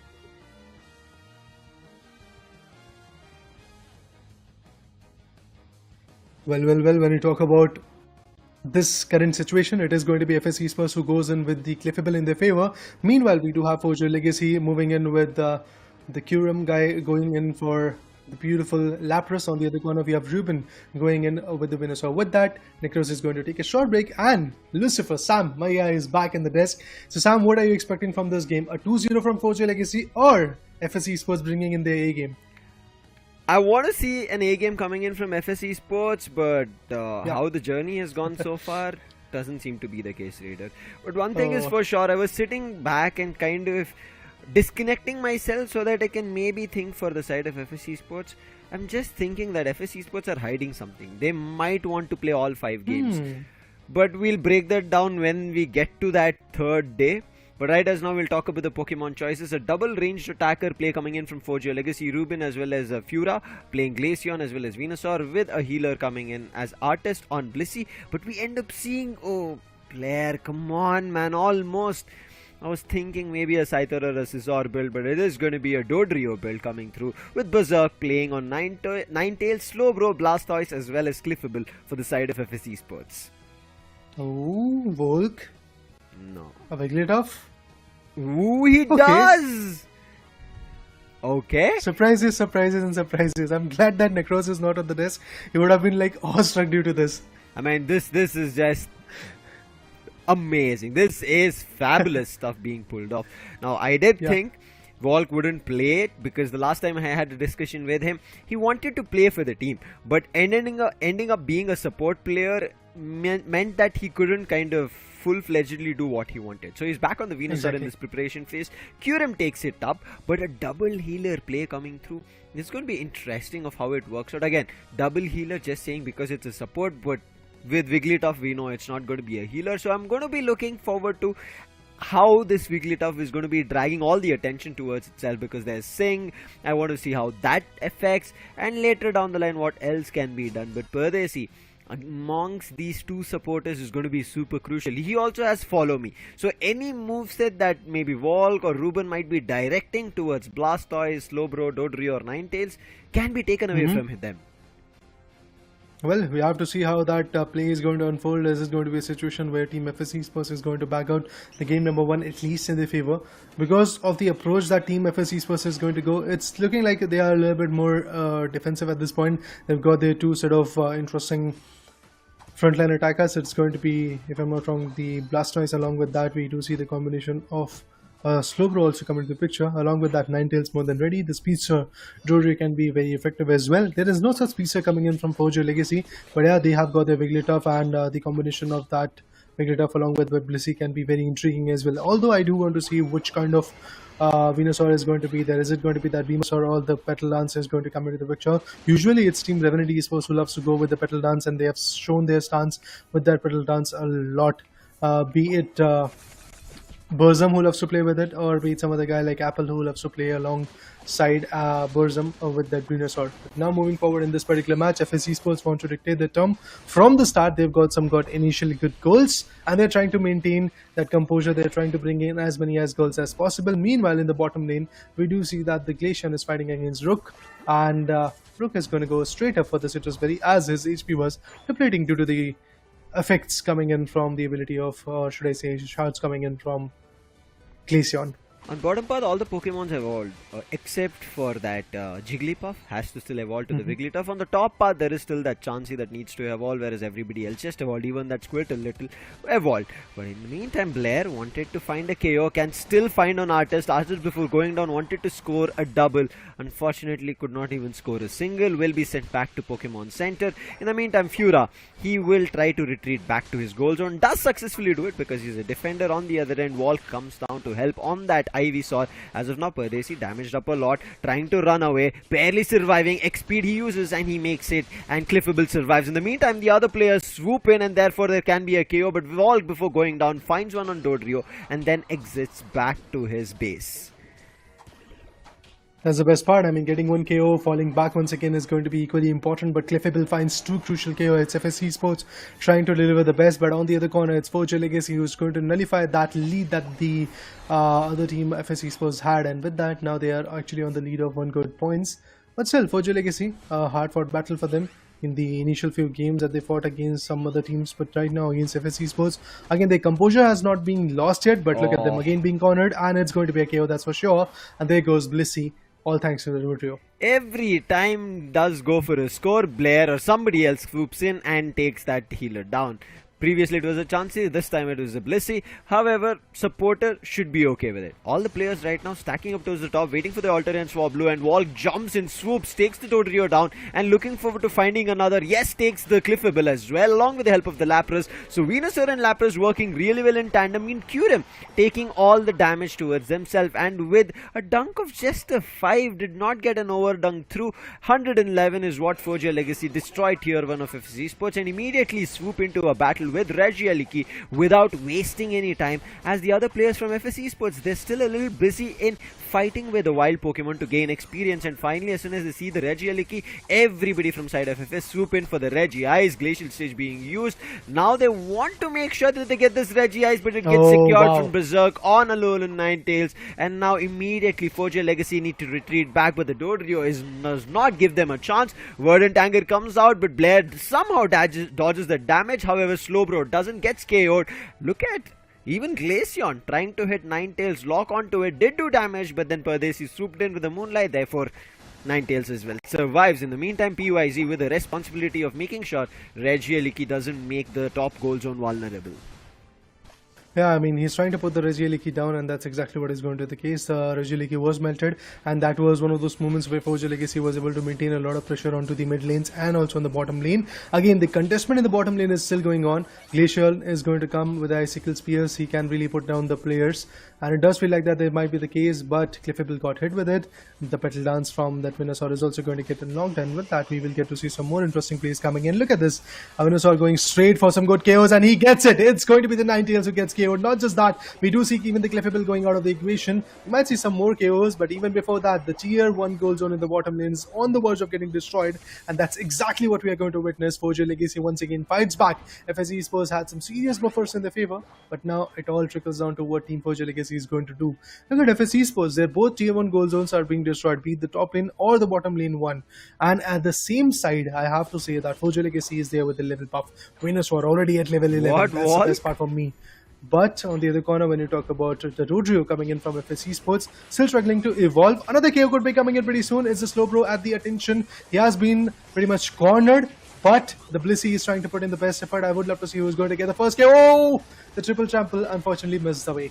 Hydro Typhoon comes through, but still Volk survives on the Venusaur, trying to find the second KO. Does get it on the cliff. He will make it a third as he finds the slow bro. Now jumping on with the Berserk's Ninetale, and Ninetales goes out. It becomes a 3 KO streak. It could have been a fourth. Lapras, Fura got one. Nonetheless, not a problem. Still finding majority of the KOs. Almost a team wipe. Well, it was actually, because Blair was the first one to be found on the Dodrio. So close to a team wipe. Not towards the final stretch. Therefore, not much of a cooldown. Immediately, the fight moves towards the Registeel on the bottom, but players from FS Esports have respawned, so they will try to take control of things, take this Registeel for themselves, but the lock-on was not enough. Blastoise secures the Registeel for FS Esports. That's good. At least they've got an objective Pokemon right now in their favor. They were able to melt it away. I am looking forward to see if that is going to be enough or not. On the other corner, in the top lane, there could be another confrontation for the Reggie and Leaky as well. But at this point, SLGore is going to be the main concern for Volk, and he gets it. Being the Venusaur at this point from Forge Legacy, he is definitely trying to bring in the best value. They have won 2 games, guys, 2 matches to be honest, but now they are looking forward to win the third one. Although FS Esports is also putting up their own set of competition, I am looking forward to see if FS Esports is going to win this initial match. If they are able to win this initial game, what will happen is basically Team Forge Legacy is going to get that lack of momentum in front of them. On the other corner, FS Esports will be able to have that advantage. But yeah, there you go. Another Reggie Leaky in the favor of Team Forge Legacy. The bottom objective Pokemons are being in the favor of Team FS Esports. Meanwhile, the top lanes are well contested by the players of Forge Legacy, and they're able to bring in the best value out of it. But yeah, there you go. The KO will be coming in. As you said, the Lapras Express was on point. The KO came in. Not just that, in the top lane, we have another set of fight coming in. Glacian finds even the Ninetales, and with that, the top lane goal zone is pretty much opened up. There is no hindrance whatsoever, and with that, 380 ace Team Forge Legacy standing at. But obviously, the final stretch time period, the next 2 minutes that are going to come after 50 seconds are going to be very, very important, because if somehow FS Esports is able to get that advantage, what will happen is basically Forge Legacy will have a very tough time finding all those goals, because the tier 1 goal zones from both the lane have already been destroyed. Fura this time is not going to survive. Ninetales gets him away, but in order to retaliate, we have the Venusaur, we have Volk trying to be the best at this point. Unfortunate, still could not get that 50 AS energy that he wanted to dunk Fura. Volk AS on the Venusaur is countering or trying to make things tougher, but look at him, he's at level 14. One more KO on any one of the wild Pokemons. He's at level 15 on the Venusaur. That is phenomenal stuff that we are seeing, and yes, he's at level 15. Less than 10 seconds, and therefore they do not try to indulge in a fight with the bottom Reggie. All move towards the final stretch, and FS Esports, very crucial for them. Their bottom tier, all of them have been destroyed, meaning their home base goal zone is fully vulnerable. Even the top goal zone is about to be destroyed, the tier 2. In the backline, Cliffable tried to slow things down. A big avalanche coming through. That does stop the players from invading the mid path.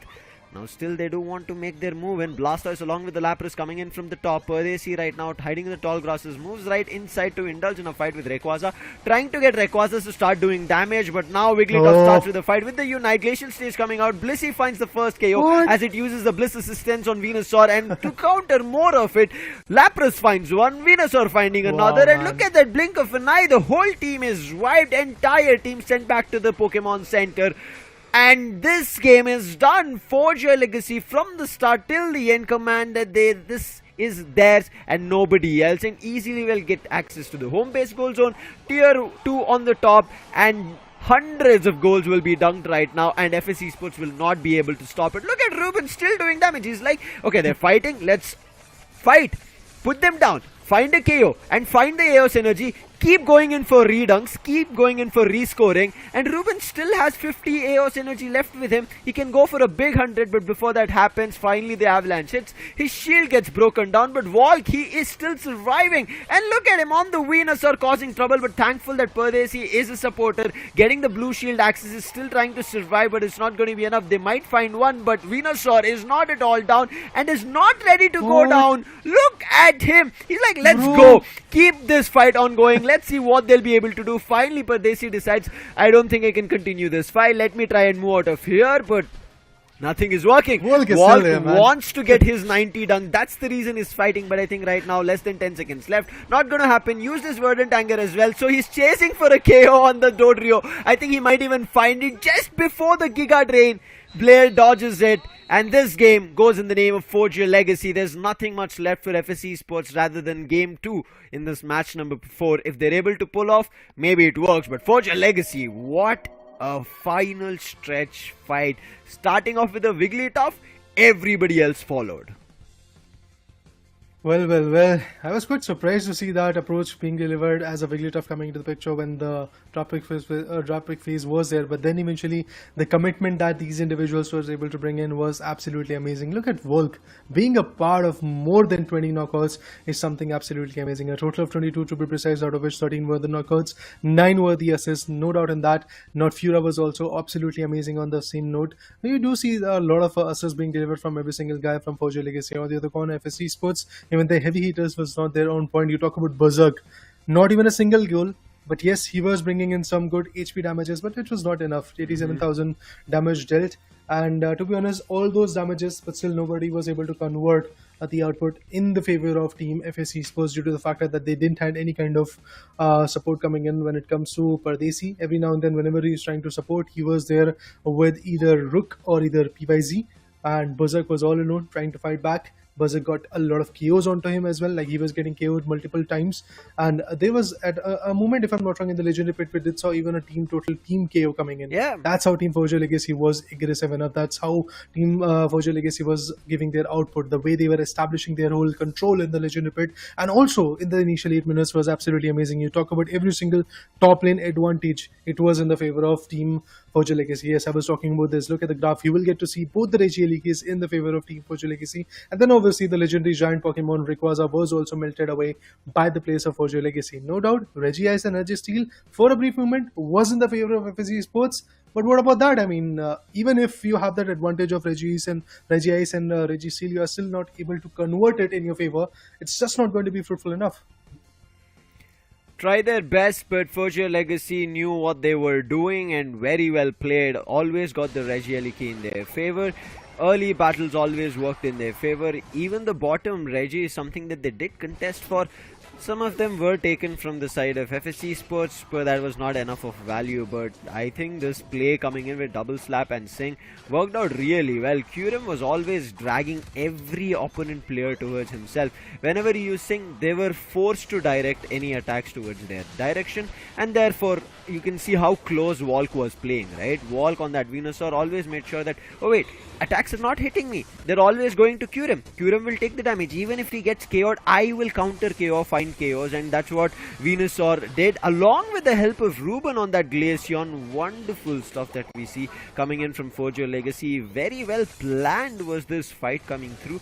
But again, this is just match number 4's game 1. There is still this best of 3 ongoing, so they need to find the second point. That's when maybe we can call this game done for Forge Your Legacy. Forge Your Legacy's history has also not been great. If you talk about day number 1, they do have 1 victory under their belt, a 1 loss and 1 point.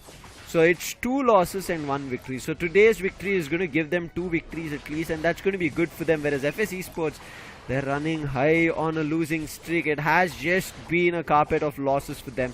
I know it's tough to take that in, but look at these fights, how confidently the players were taking. But I felt bad for Fura here. He was going in for the 50 score because of the advantage of Regieleki, but this worked out really well. All Unites together were dumped, but unfortunately effective were not the Unites coming in from side of FS. And you could see as soon as the Unites were used, right, the side of Forge Your Legacy separated in various different directions, putting all the players in center from FSC Sports. And once they got surrounded, FSC Sports were like, do we run away or do they come to us? And when all of that happened, right, Raider, they decided, okay, this is gone. By the time they reacted to this is gone, they all were KO'd. Oh man, the Legendary Pit fight, to be honest, was one of the most speculating fights that I did saw today, to be honest. The way the total control was taken down in the favor of Team Forge Your Legacy was absolutely amazing. As you said, all the Unites were dumped in the bottom, close to the bottom lane of the Legendary Pit. We did saw that all the Unites being dumped over there, but eventually, as you said, that the players from Forge Your Legacy decided to scatter away. They were not in the center of attraction, they were not in the center of all those Unites. What they did was encircling all the players of Team FSC Sports and then putting up their own Unites onto the that particular picture. And then eventually, yes, we did saw a total team KO coming in. As soon as the total team KO went in, they decided to go for the Rayquaza meltdown. There was no hindrance whatsoever, and we could have like speculated that there might be a steal and something like that if there would have been 1 or 2 Pokemon still surviving in from FSC Sports. But unfortunately, it was a total team KO where there was nothing to really do at that point. Team Forge Legacy had their movement, they had their element, they decided to completely capitalize on it, and due to that, yes, they were able to get the Rayquaza advantage in their favor. But let's have a look at the player introduction as well, so that we have a clear perspective of what Pardesi is here to bring. Pardesi is very good when it comes to his combination strategy and mental strength, but when it comes to goal defense and aggressiveness, that is where the team support comes in from him. And he is himself a very good supporter for the team, usually goes for the supporter role, and Clefable is the choice of Pokemon that he loves to play with. But the player comment was basically to win this Pokemon Unite ACL 2024 championship. To be honest, a lot of people have got that kind of indications in their mind, but obviously it's not going to be easy. After seeing this kind of performance, yes, we can't really say comfortably that this is the team which is more than ready to fight back. They still have a lot of learning curves to go with, and this is one of the oldest teams that we have seen in the Indian circuit. These players have got their synergy factor, but as the Pokemon evolves, their strategies have not yet evolved, I feel. Yeah, I agree with you. I thought maybe this is going to be FSC Sports' chance. Now, when I spoke to them in India Open, they said it did not work out. There were a lot of haphazard calls. We were all over the place, but they said ACL is something that they'll concentrate on because they had qualified for ACL. Now, here in Asia Champions League, they still look like they're missing something, and it's not working out. As you can see, we can see them trying to counter in fights, looking forward to finding counter KOs, looking forward to controlling one of the paths, finding ways to destroy goal zones, and it is happening.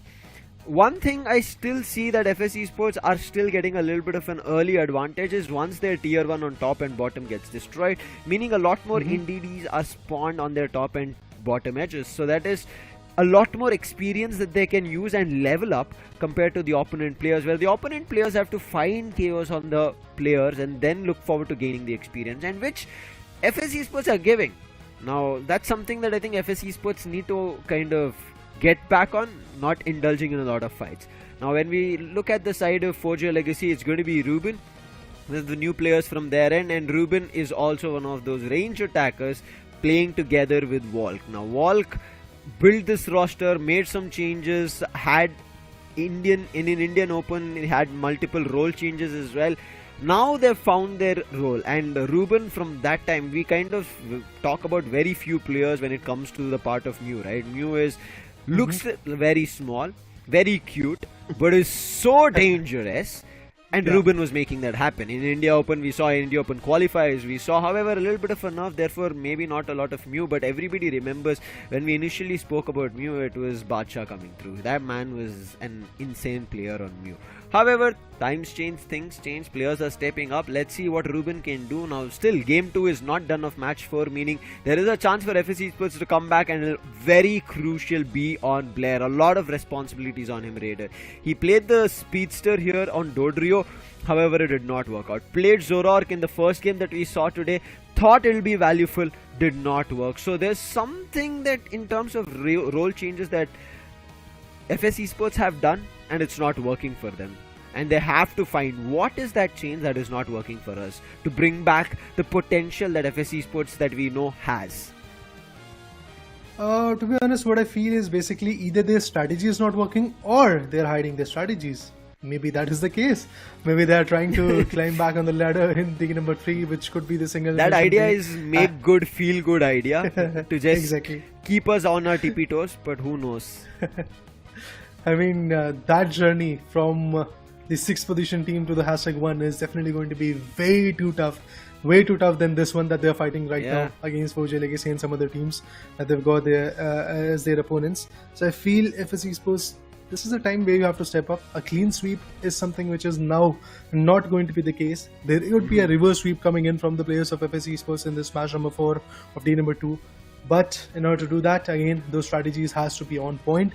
Those speculations has to be on point. They have to calculate what they have to do, and they have to nullify the effect coming in from players like Ruben, from players like Volk. You look at Ruben as here, The overall average damage dealt, not per game, was 80,000. This is why I said, when we look at Ruben, he kind of brings me back those memories of what Bacha was doing, right? Yeah, we do not see Bacha right now. Unfortunately, their qualification came into a little bit of a tussle, but Ruben is making that happen. He has caused a lot of trouble for a lot of people in lobbies, so I'm wondering what Ruben can do a lot more. Now, again, FS Esports also had that potential. That's where we were going into, but this Ruben and Walk, the duo that is right now kind of coming through here in ACL and as a Forza Legacy squad is something to watch out, not just for this game, but I would say for a lot of people. Definitely have to see how that unfolds, but yes guys, now the game number 2 is going to get started in the match number 4, and there you go, India Open 4th position team, FS Esports is fighting against the runner-ups of India Open 2023, and it does feel like that Forza Legacy is going to go for the similar choice of ban. On the other corner, FS Esports is going to go with either a Lapras or a Hoopa. I'm looking forward to see if Hoopa is going to get chosen by FS Esports if they do not decide to go for a ban, but it is feeling like it's going to be the Lapras who is going to get banned from FS Esports. Forza Legacy is definitely there with the perspective that it's the Umbreon that they're going to ban. Both the teams have banned one defender each, so that completely leaves the positioning of Slowbro, Snorlax, and along with that Blastoise Revenant being chosen. Yeah. Meanwhile, when you talk about Blair, let's see what he's going to go. Well, there you go, man. There you go. That's what I was talking about. When FS Esports wants to put in their 110%, they go for Hoopa. And now that Hoopa is here, let's see what Forza Legacy is going to do for countering that individual Pokemon. I remember a lot of teams, whenever a Hoopa choice was made, Raider, that was the game changer. Early rotations, precisely. Shift your players to a position that you would want with the Rings Unbound Unite coming through. We'll see if that happens. Two choices coming in from Forza Legacy, keeping Venusaur alive, which Walk played. Venusaur coming through with Fura taking away the Blastoise from FS Esports. FS Esports also bring in their not one ranged attacker. I speak too early, man. The next time I'm going to call these Pokemons out or the choices that they do is only after the tick mark. These players play too much around with us casters here. But okay, Berserk is going to be coming out with Inteleon and Rook playing on Snorlax. Well, what is Artist going to do? Artist... have to see. Okay, Artist is going to log the table. Our choices have to be only after tick marks. These days, no, these players are also getting very sneaky. We can't trust them. Yeah. They go for different choices all alone. So yeah, looking forward to seeing what kind of choices they're going to make. But then again, guys, Sliffable, a decent choice. But on the other corner, a Crustle. Let's see if that is going to bring in the best game for FS Esports. And if I'm not wrong, this is the only team which went for Crustle as well in the day number 1. Yeah, I mean, FS Esports are trying to pull everything that is possible so far. Right? Yeah. Whereas Forza Legacy, I feel like they're getting into the comfort positions, but okay, Kyurem. I did not think he would pick up a Speedster, would have thought maybe again a double support role coming through, but however, somebody wants a Speedster and that is none other than Artist. He wants to play, wait, it changes from there and goes all the way to Fura as Artist takes Blastoise. Wall gets back to Venusaur. Ruben this time plays Glaceon. This is going to be super effective in terms of damage. We already saw what Ruben did, but now let's see what happens on the side of FS Esports. Preparation phase from there, and no changes at all. Pardesi sticks on to the Hoopa he picked. Berserk also same. Blair, I want to see what happens today itself. We saw a Desi new build coming through, right, with all the new stuff. Charging Charm, Muzzle Band, and we did even see a Curse Incense, but still sticking on to the old one. Muzzle Band, Sacred Scarf, and as well as Attack Weight. I want to see how this works out. Now, the Scar, I'm sorry, Rapid Scarf, my bad, I said a Sacred Scarf. Rapid Scarf is something that we generally see with a Desi, meaning your attack speed is faster. You send out a lot more leaves, and that is very devastating, and especially on a Desi does a lot of damage. I want to see how that works out as of now, especially with an attack weight coming through, is going to be even more devastating if the stacks are done properly. Yeah, definitely. I mean, when you have chosen the right Pokemons, the stacks are something that is going to be equally important. But apart from that, it all trickles down to how you are going to play with those stacks, with those choices in this 10-minute marker and this beautiful map of the Sky Ruins. Moving forward, Blair again trying to put in the best effort, trying to evolve as fast as possible, because that is the most important thing at this point. Evolving and leveling up as fast as possible is going to be the main case, and we have seen how that level buff can be enormous enough. But on the other corner, I'm patiently waiting for that Hoopa play to come, because that is one of my favorite plays to watch as a caster, because again the whole momentum gets shifts, and if there is a stack on the top lane, Hoopa comes in with the Rings Unbound and eventually changes the whole thing. I mean, to be honest, Rings Unbound is the ultimate that is going to be there in the later stages. Usually we do see a lot of hyperspace holes being active, and through that we will get to see some interesting plays. But Kyurem in a bad spot might actually get KO'd, but goes in for the Citrus Berry, is going to still survive, and the Eevee, and along with that even the Venusaur is also going to come over there, trying to fight back, trying to go for a top lane stack up. 13-6, Virtual Legacy might have not scored early, but let's see what happens. The main reason to score early from FS is because they have a stack. The Dartrix already on level 5 at the top path. Can it find the Alterion Swablu? Does get the majority of it, and that's the reason at 25 AOS energy, whereas a last hit coming in gets that Leafeon evolved along with the Clefable on Kyurem as well. Well, yeah, the Clefable and along with that the Venusaur right now are trying to farm as fast as possible. Once the farming position is done, once they have got the right level in their favor, they might actually go for some heavy hits. Due to the factor that the opponent has got a Hoopa, they are trying to still play their cards in the right manner. They're trying to evolve once, because again the stacking up situation might not be favorable enough. Artis at this point, as the Squirtle is in a very tough spot, he might actually get KO'd, and that's exactly what is going to be the case. He's going to get KO'd. Not just that, now the Icicle Spear goes in from Ruben, but maybe Ruben is also going to get countered, and that's exactly what happened. The Spirit Shackle comes in, and with that, we do see at this point Team FS Esports bringing in the best value. But Venusaur finally at the final form, level 7 is what he's going to have. FS Esports dictating their terms till now. They're getting some good goals. They have got that level buff in their favor, but Petal Dance is not going to be the case this time. I believe we will get to see some solar beams, due to the factor that even from FS Esports we do see some ranged attackers. Spirit Shackle is something which can be utilized from a far away angle, while your defenders are absorbing all the damage being dished from the opponent. You can be sitting back on the back end, figuring out where you have to go for the Spirit Shackle, and then bringing in the best value.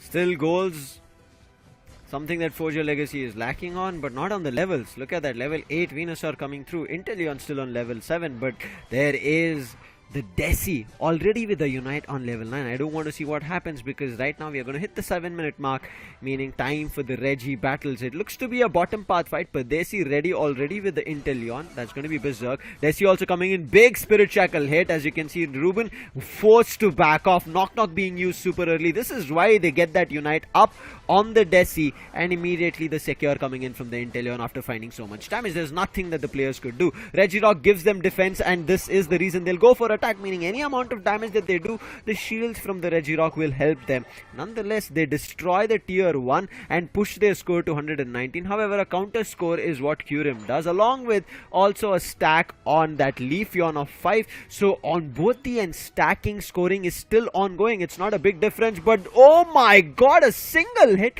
on the Spirit Shackle found an instantaneous KO, and now Fura, he'll be forced to let go of this goal zone. Even though he solar boings it, he knows he cannot control this. If that Spirit Shackle hits multiple, 2 times on a stretch, instantaneous GG for him. He will be knocked and sent back to the Pokemon Center. But look at this, Berserk survives. Wait, did he use the Shed and Resolve for a second? What happened? I didn't know. He was invincible. Verdant Anchor coming out with the help of Leafeon, and finally the Inteleon goes down. Now they did take away the Regieleki from Forger Legacy. Therefore, Forger Legacy cannot continue the top path battle. Therefore, they have to take down the Regieleki. But some of their players decide to separate.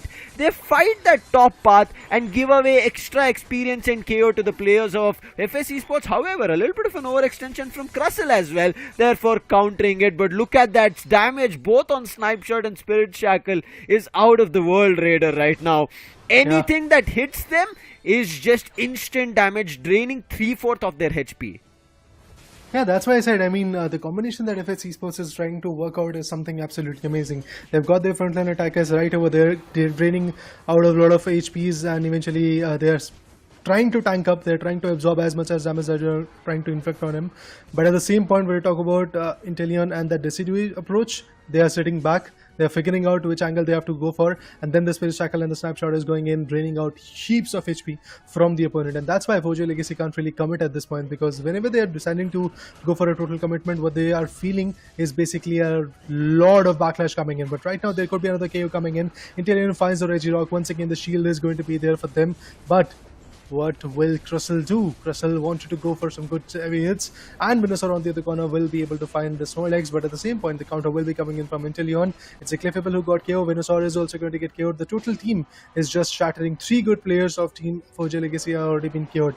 Now what I feel personally is basically the whole game is going to get declined for Team FS Esports. At the end, it will be the situation where we will get to see maybe a Rayquaza steal coming in from the players of Forger Legacy, and that is something which could work out for them. Other than that, yes, it does feel like that Forger Legacy is slipping away the whole control, and FS Esports has got it all handled, got it all covered up.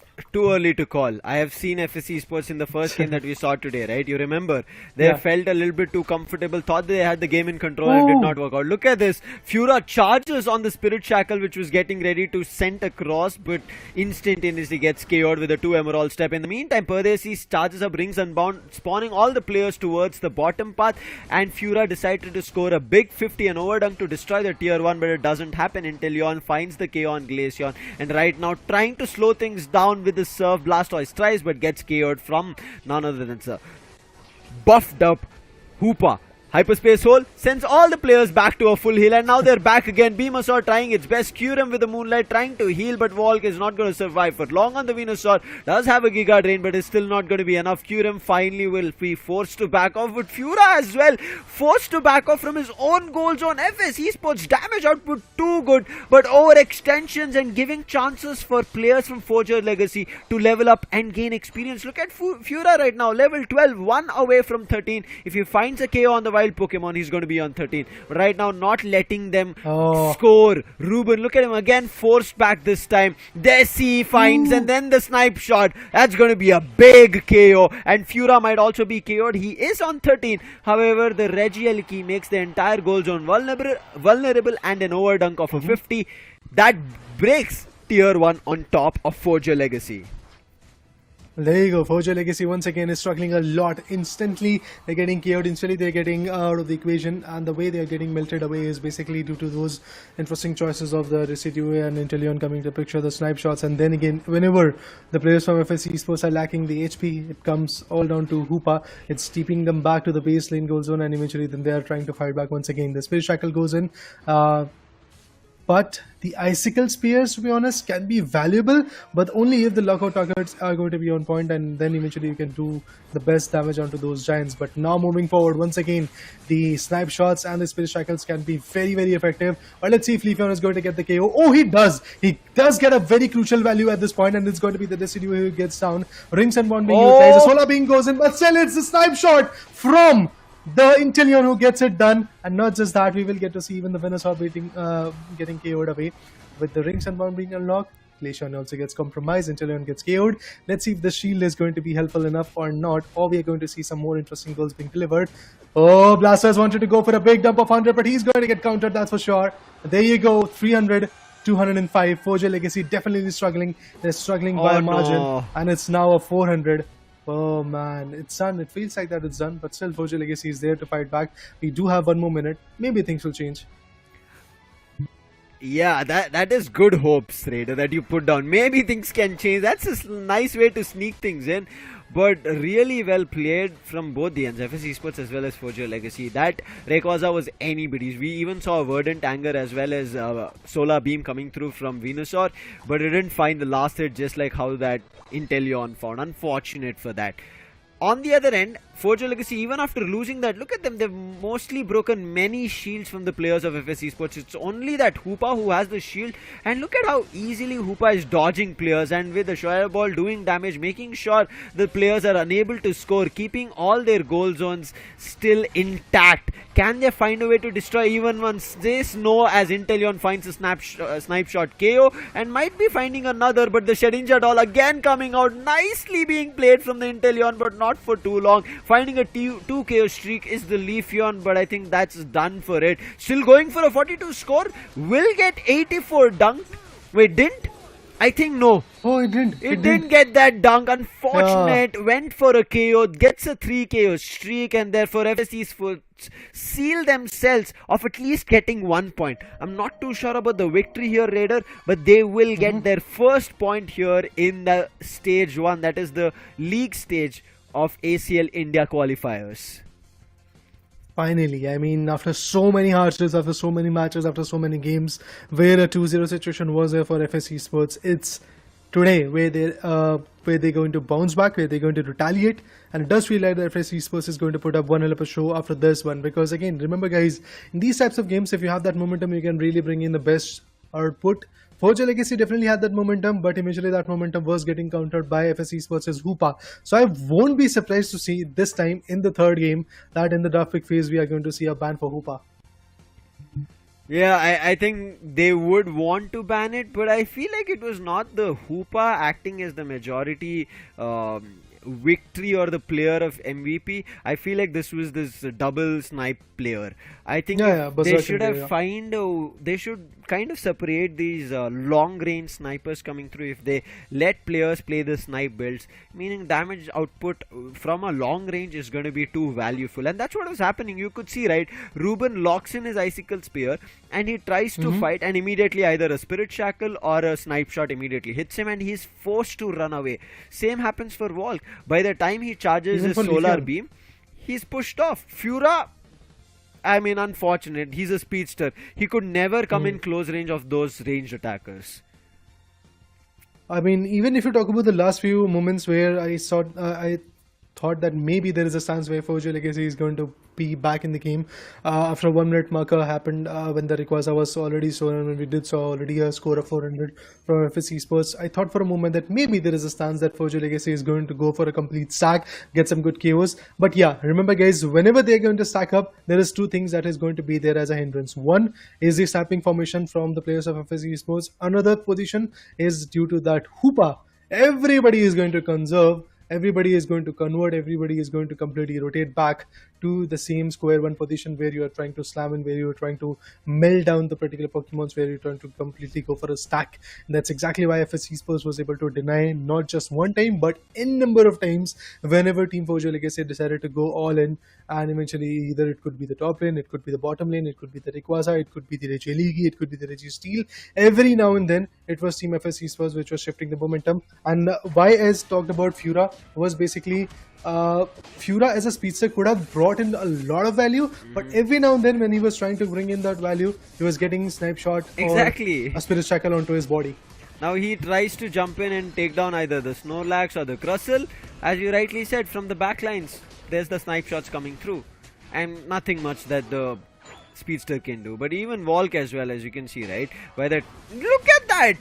How instantaneous was it? And Inteleon, the use of Shedinja Doll was just out of the world. I think the timing was picture perfect. Maybe got KO'd instantaneously after the use of Shedinja Doll, but after the use of that Shedinja Doll would always find something, whether it might be a secure or a KO, and then goes out. So that is like an even trade-off, right? So that's how FSC Sports were playing. There's nothing that they could do, especially with these strong front lines, right? Them having the Crustle as well as Snorlax, they barely could get closer to Inteleon and Decidueye, and I think that's where things did not work out. Look at this. Ruben connected all his Icicle Spear. He had locked it on Inteleon, but what does Inteleon do? Shedinja Doll. So none of those damage is hitting that Inteleon, and again Inteleon tries, but by that, I mean, again locks onto the Inteleon, but by the time Inteleon damage receives, instantaneous KO on Ruben.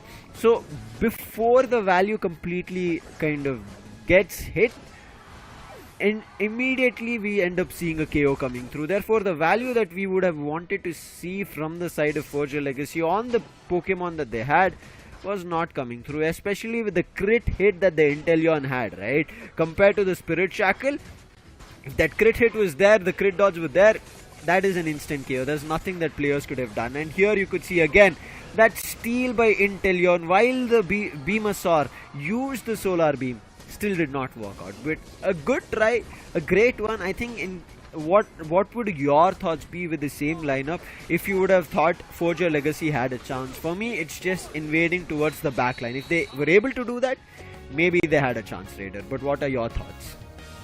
Definitely, that is my particular situation. That if I would have been there with the lineup of Forge Your Legacy, I would have decided to go for the backlines. I would have decided to go for encircling these players and then eventually putting them down. Go for the mid lanes, and then from the mid lanes swoop into the tier 1 goal zone or the tier 2 goal zone or the bottom lane or the top lane, wherever these guys with the Spirit Shackle or the Snapshot was holding, be it the Intellion or the Snapshot. I would like to get KOs onto them. Once there were 3 to 4 KOs onto both the individuals, their momentum will be getting shattered. Yes, again, Hoopa can bring in once again the best output, but when you have these 3 Pokemons already in one particular team's favor, I mean, all you can do is just basically break the back lines, make sure that the momentum does not get shifted in their favor once again, and eventually then play along, perform, go for as many as goals for that's what's possible. Because going for the KOs is just not going to be easy. Whenever you're trying to go for a KO, either is it going to be the Hyperspace Wolves or the Spirit Cycle or the Intellion Snapshot, which is going to put you down. So in terms of that, I do believe that yes, Team FS Esports did a fantastic job at this point. But yes, at this point, if I talk about PYZ, I like his play comment, to be honest. Yeah. Just to become the best. That's all. That's all he needs. And once he becomes the best, he is going to bring in the ACL. He is going to bring in the World Series. He is going to be the champ of every single stage.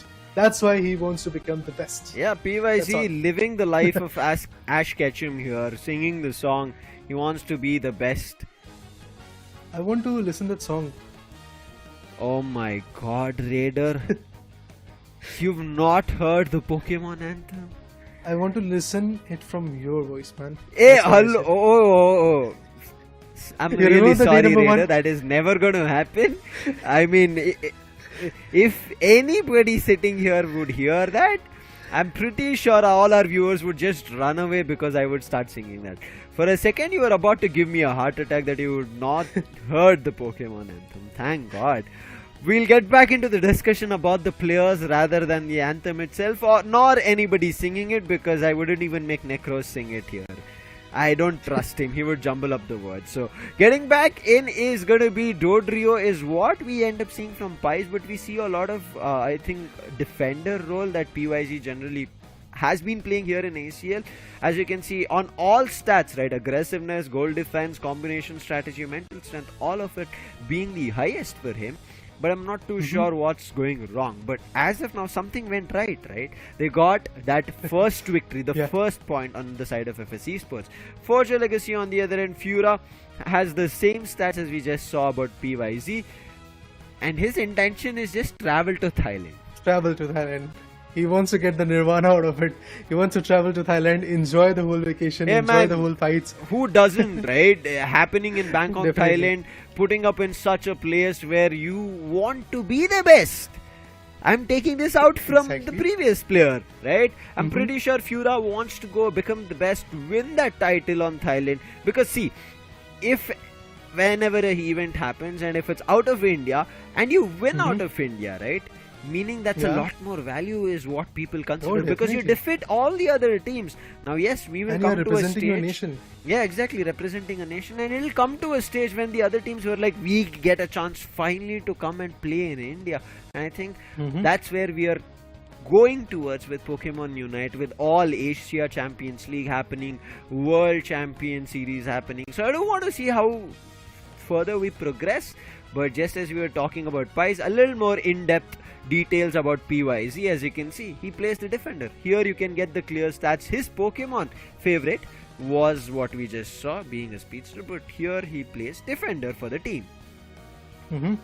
Usually a Blastoise, 88% pick rate, and then again you do have Crystal also coming in. And honestly speaking, I mean, from the start of this whole tournament, I have not seen a lot of teams going for Crystal. It's either Blastoise, and Lapras is there. They have the choice of going with a Slowbro or eventually going with the Snorlax, and then also Umbreon is one of those favorable Pokemons, and when Umbreon and Lapras are getting banned, we do see Trevenant pick being delivered. Not a lot of teams go with Crystal, but this guy, he loves to play with it. At the same point, when I talk about Forge Your Legacy, we have Fura, and his introduction is basically with the average amount of damage dealt is going a little bit slow, a little bit higher on that note. Usually loves to play with the Blastoise, but then again, even Leafeon is something that he can play with. But quite an interesting set of frequently used Pokemon for him.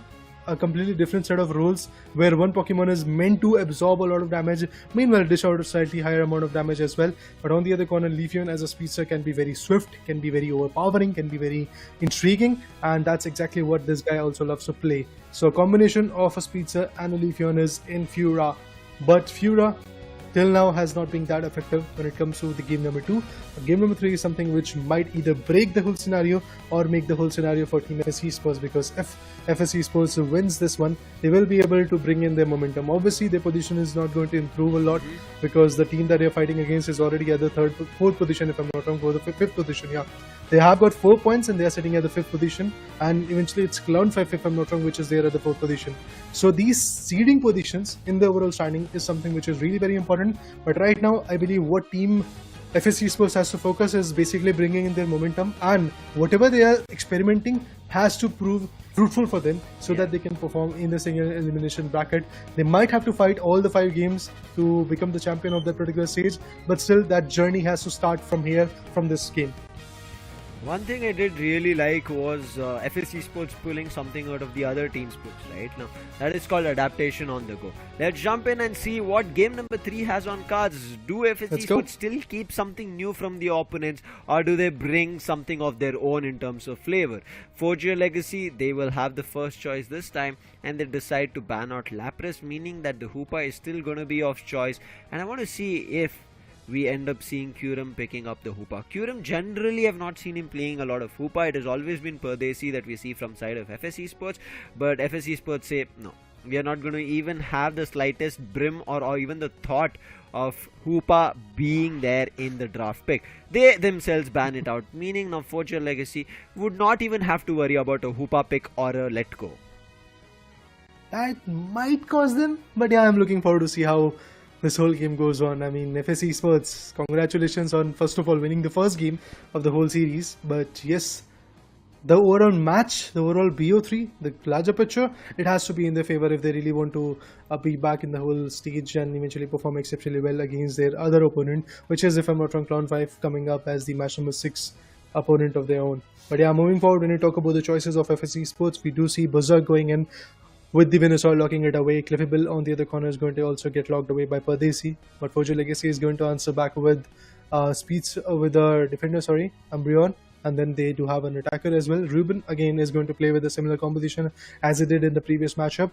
Artist is going to go and lock in the Blastoise, the second defender for the team. But the Buzzwole, UIZ is now going to go with the Buzzwole. We have not yet seen him a lot playing a lot on this Buzzwole, but then again he has got it, and I believe at this point the Buzzwole and Cliffable combination can definitely be quite effective for Team FSC Sports. Meanwhile, Rook goes in to lock the Snorlax. Now it all trickles down to what Forge Your Legacy is going to do to answer back. Their Volk and Fura were left to choose. It is going to be the squishy one or something else. Well, it's the squishy one. Mew coming into the picture. Along with that, a Blissey will be there for not Fura. There you go. This is going to be interesting. On one end we see a Buzzwole Raider, and on the other end we still see a Mew. Now again, I feel like Ruben might take the Mew this time, but I want to see what Blair picks up. I'm not going to call it Blair. Yeah, finally he makes the tick mark and then say it is an Inteleon. Now in the preparation phase, I want to pay close attention to what the items are going to be. The held items and battle items, what changes do we end up seeing? It seems like we haven't Cursed Incense on Berserk, no Shed Injured all this time. Blair will be playing still on Eject, Slick Spoon and the specs that we end up seeing.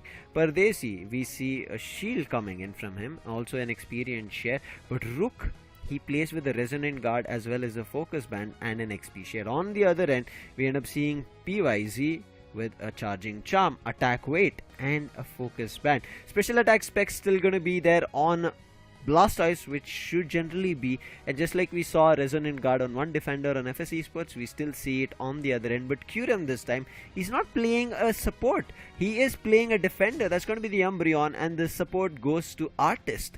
Look at the variety changes that we are slowly seeing, right? And a lot of up and down that's happening. Let's see how this plays out. Forge Your Legacy in a little bit of a tough situation. Now, Forge Your Legacy were getting points. They also took down True Gravity, right? The champions of India Open, the only team so far to take it down. But now look at what's happening. Forge Your Legacy are also getting taken down. They also have only one game that they've won, 2 losses. If they win today, 2 victories and 2 losses. But if it doesn't happen, Forge Your Legacy will also not qualify in a great one. This is going to be game 3 of the 4th match. Who is going to win and take it away? Is FSE Sports going to find their first, or Forge Your Legacy will keep their victory after taking down True Gravity? Let's see who wins this one. Who wins this particular match? It's a very crucial game. It's a very crucial, should I say, stepping stone for the players of FSE Sports, because with this game, with this match, they will be able to bring back their glory, bring back their stance, and eventually showcase their fans as well that yes, they are more than capable of putting down the teams. Now they're fighting against the runner-ups of the India Open. They're fighting against a team who was able to beat Team True Gravity, the champs of India Open. So a lot of records are about to be broken down if Team FSE Sports wins this one. But to be honest, FSE Sports have also made their own record that a hat-trick of 2 zeros against them has been delivered. But yeah, looking forward to see what happens in this game. The players are now trying to evolve. The top lane is again going to be well contested. We have the Buzzball and Clefable combination as I was speculating it. That's exactly what we are going to get. Even Venusaur is right over there, who's trying to deliver the damage. He's now hiding in the tall tree grasses. Pretty soon we might see some more interesting fights over there. But yes, as we do see that every single guy is now more than focused of evolving, leveling up, and eventually also guarding their own goal zones. A lot of focus towards the KO is not that much. I mean, nobody is really focusing onto the KOs. If there is a attacking formation coming in from the opponent, yes, they are trying to clear it away, but they are not focusing a lot onto the KOs. But Buzzball all alone wants to come up with a stack, and Clefable comes in. Yeah, even War Turtle gets its stack. PYZ, he did back off there for giving a lot more chances. However, Artist still has another chance to go for a stack, but I'm pretty sure he's not going to go for much. On the other end, Fura wants, he does take away the bunny and 5 AOS energy for himself along with the experience. Rook in the meantime making sure that Kyurem doesn't keep dunking, but Kyurem doesn't care because he's at level 5, almost at level 6 compared to that Snorlax. Now finally a 7 Glaceon coming out. Look at the amount of damage. Had to be forced to take a Citrus Berry, but I'm pretty sure not much for that Clefable. Pardesi goes down. Now Pies, if he did try to fight, he would also been taken down. So he decides not to give away his experience. Back off, goes to tier 2 of his top path, even though tier 1 is not destroyed. And look at that, 7 minutes 30 seconds on the clock, and already we see a level 7, almost level 8 Glaceon. And now when we see the fight, right, we will see a Unite, but Unite being already used at level 8 from Walk on the Glaceon, and looking forward to finding a lot more KOs. Pardesi just got KO'd and came back from the bottom path, and bottom path he sees the Glaceon again, and the Clefable finds another KO. Kyurem, a little bit of too much of an overextension, gets slowed down in the Flux Zone along with the Sludge Bomb, therefore gives away a little bit of his experience towards their favor. Now FSE Sports this time do not have a double snipe, however they do have 2 beams, right? One is going to be a snipe, another is going to beam a Saur. But let's see if that's going to be of any value for them. Well, till now it has not been a very great value, a very great addition to that particular team, but I do believe that steals are something which can be still in the favor of Team FSE Sports. I'm looking forward to see if that is going to be the case. But on the other corner, even Mew as a range attacker, along with that the Icicle Spears coming in from the Glaceon can be even more effective. Look at that. Now the focus for the Regice is definitely there. Snorlax is trying to tank up a lot of damage and also put up a pressure onto that Umbreon. But unfortunately, there will be a series of KO coming in from FSE Sports. Look at that. I was talking about this Venusaur, and we were talking about the Inteleon approach as well, and now that approach is being fruitful. Look at this. Inteleon finds some crucial KOs. On the other corner, even Venusaur is not going to be behind out of this situation. And FSE Sports, well, initially they were struggling when it comes to the lead. Now what they have got is basically a lead of 10 good goals. Look at how tables turn that quickly. Yeah, because Rook is playing a moveset with Yawn, meaning he can put one of the opponent Pokemons to sleep during a battle, and if those are crucial Pokemons, that's a lot of value.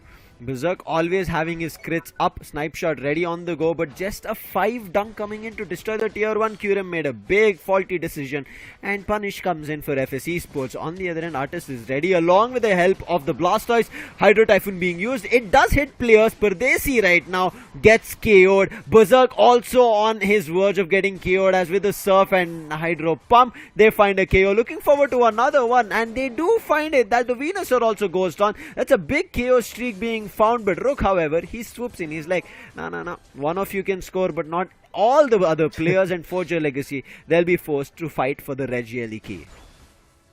Well, look at this. The ally is now being melted. Let's see who is going to get that. Is it going to be Team FSE Sports? Is it going to be Team Forge Your Legacy? We really have to focus on this particular scenario. There you go. Snipe shot. Talking about this. I was initially talking about this, that he can actually work his way up as a stealer, and that's exactly what is happening. the way the snipe shot enacted, now the 6 ally for the team of FSC Sports is already here. Now they're trying to put up the pressure. Venusaur also comes in with the beam, and the snipe shots once again are going to be valuable enough. With that, the tier 1 gold zone is definitely on the verge of getting destroyed. No questions in that, and there you go. The tier 1 gold zone from both the top lane and the bottom lane have been destroyed at this point. Leveling up scenario for even Volk is going on smoothly, but still a long way to go, as now the lead is in the favor of Team FSC Sports, and that too, it's a big lead. I feel it's somewhere around 66 points of a lead that is being delivered from Forger Legacy to FSC Sports, and they are trying to maintain this composure, they're trying to maintain this pressure. No hoopas whatsoever this time for FSC Sports or for Forger Legacy, so there is no TPing back that quickly, no hyperspace holes which are going to change all of that thing. But the beams are going to be there, the snipe shots are going to be there, and which is again going to put up a lot of pressure onto the opponents. But this time Intellion might be getting KO'd. Oh, he flees back. That's good. Yeah. That's good that he was able to escape from that situation. Otherwise, there could have been a big KO onto him, and obviously it could have completely shifted the momentum. Snorlax on the other corner is not going to let that advantage go away, and with that, he takes the advantage of that Reggie Ice. This time, they try their best, they keep putting their foot forward, but still the Reg is being taken away. The Inteleon is too good. They tried to hit the Inteleon again, but look at Inteleon after the Shedinja doll finds a 2 KO streak, and Forger Legacy in trouble. And Forger Legacy, every time that they have their levels up, go for a fight thinking that they'll convert it.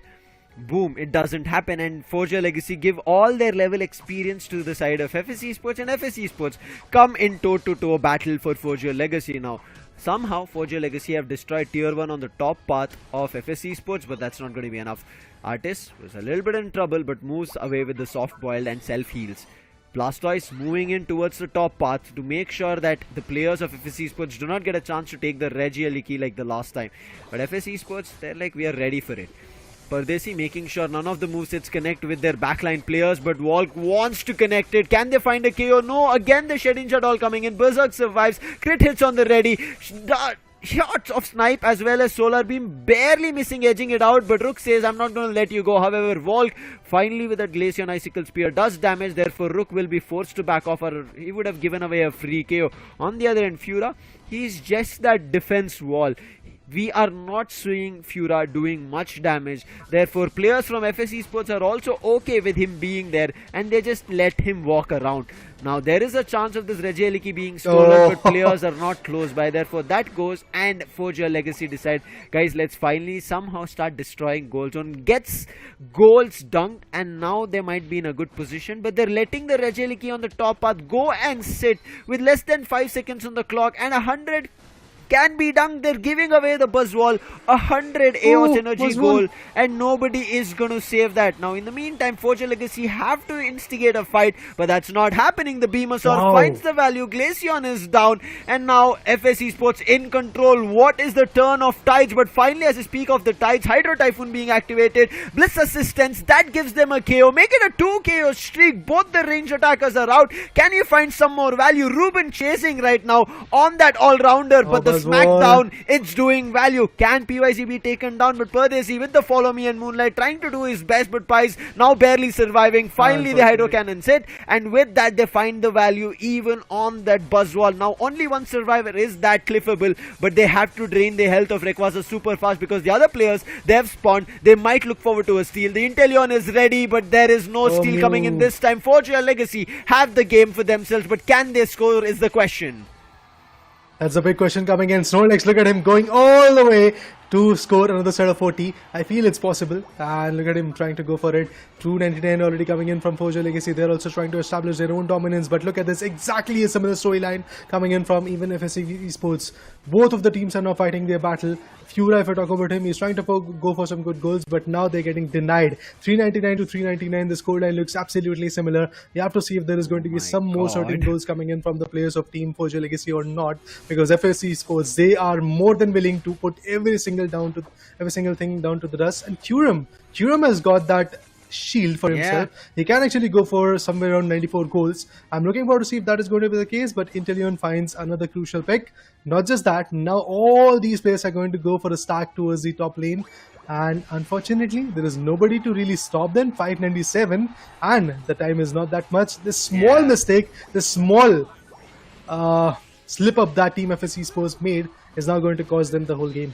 Yeah, they left all their home base goal zone and everybody decided to push. And as you rightly said, while the goals were 399 to 399, they did stand a chance. They should have looked around if there was any shield left and let one player, right? Whoever had like 10 AOS energy or 15, whatever it was, while they got that 20 at the last, anybody who had that AOS energy, they should have sent them ahead. But the mistake that they made, everybody left. Only Blair was around and Blair was already indulged in a fight. So for him to get to his home base goal zone and stop that 100 from happening did not happen. Fura easily scored that 100 and then even came in Curem with the 47 that he had, the 94 score that he dunked. 94, Therefore, unfortunate of what happened here. Very close to victory was FSC Sports, and what control that they had here in Thea Sky Ruins. Forge Your Legacy did not feel like they had anything going in their favor. Even though we spoke about the level difference that they had created, they were just giving this level difference towards the side of FSC Sports whenever they lost the battle.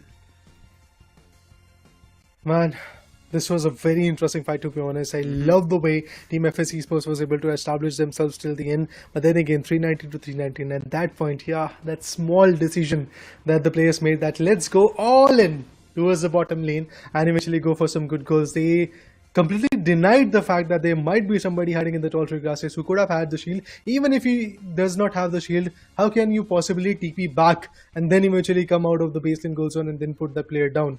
Is there a possibility? Yes, that was the possibility. But then again, all the players were more than committed to go for the bottom lane tier 2 goal zone, and then eventually after destroying it, they wanted to go for the baseline goal zone as well. But they were getting denied every now and then. So that's how Forge Your Legacy is now finally there with the lead again.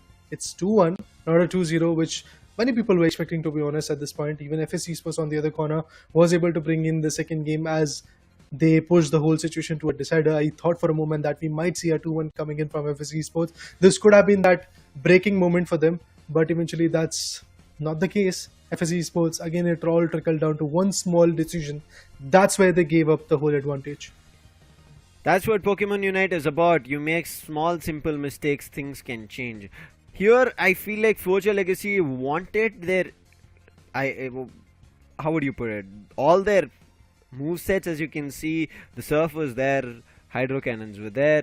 However, it was still not finding value. Even Curem on the moveset of Snarl as well as Foul Play, stunning them and bringing them to a fight. Movesets were alright, it looked ready for it. Even Volk on that Glaceon was finding damage on the Icicle Spear, but somehow players from the side of FSC Sports were dodging it, and the Inteleon on those crit hit snipe shots was just unfathomable. They were unable to put a stop to him.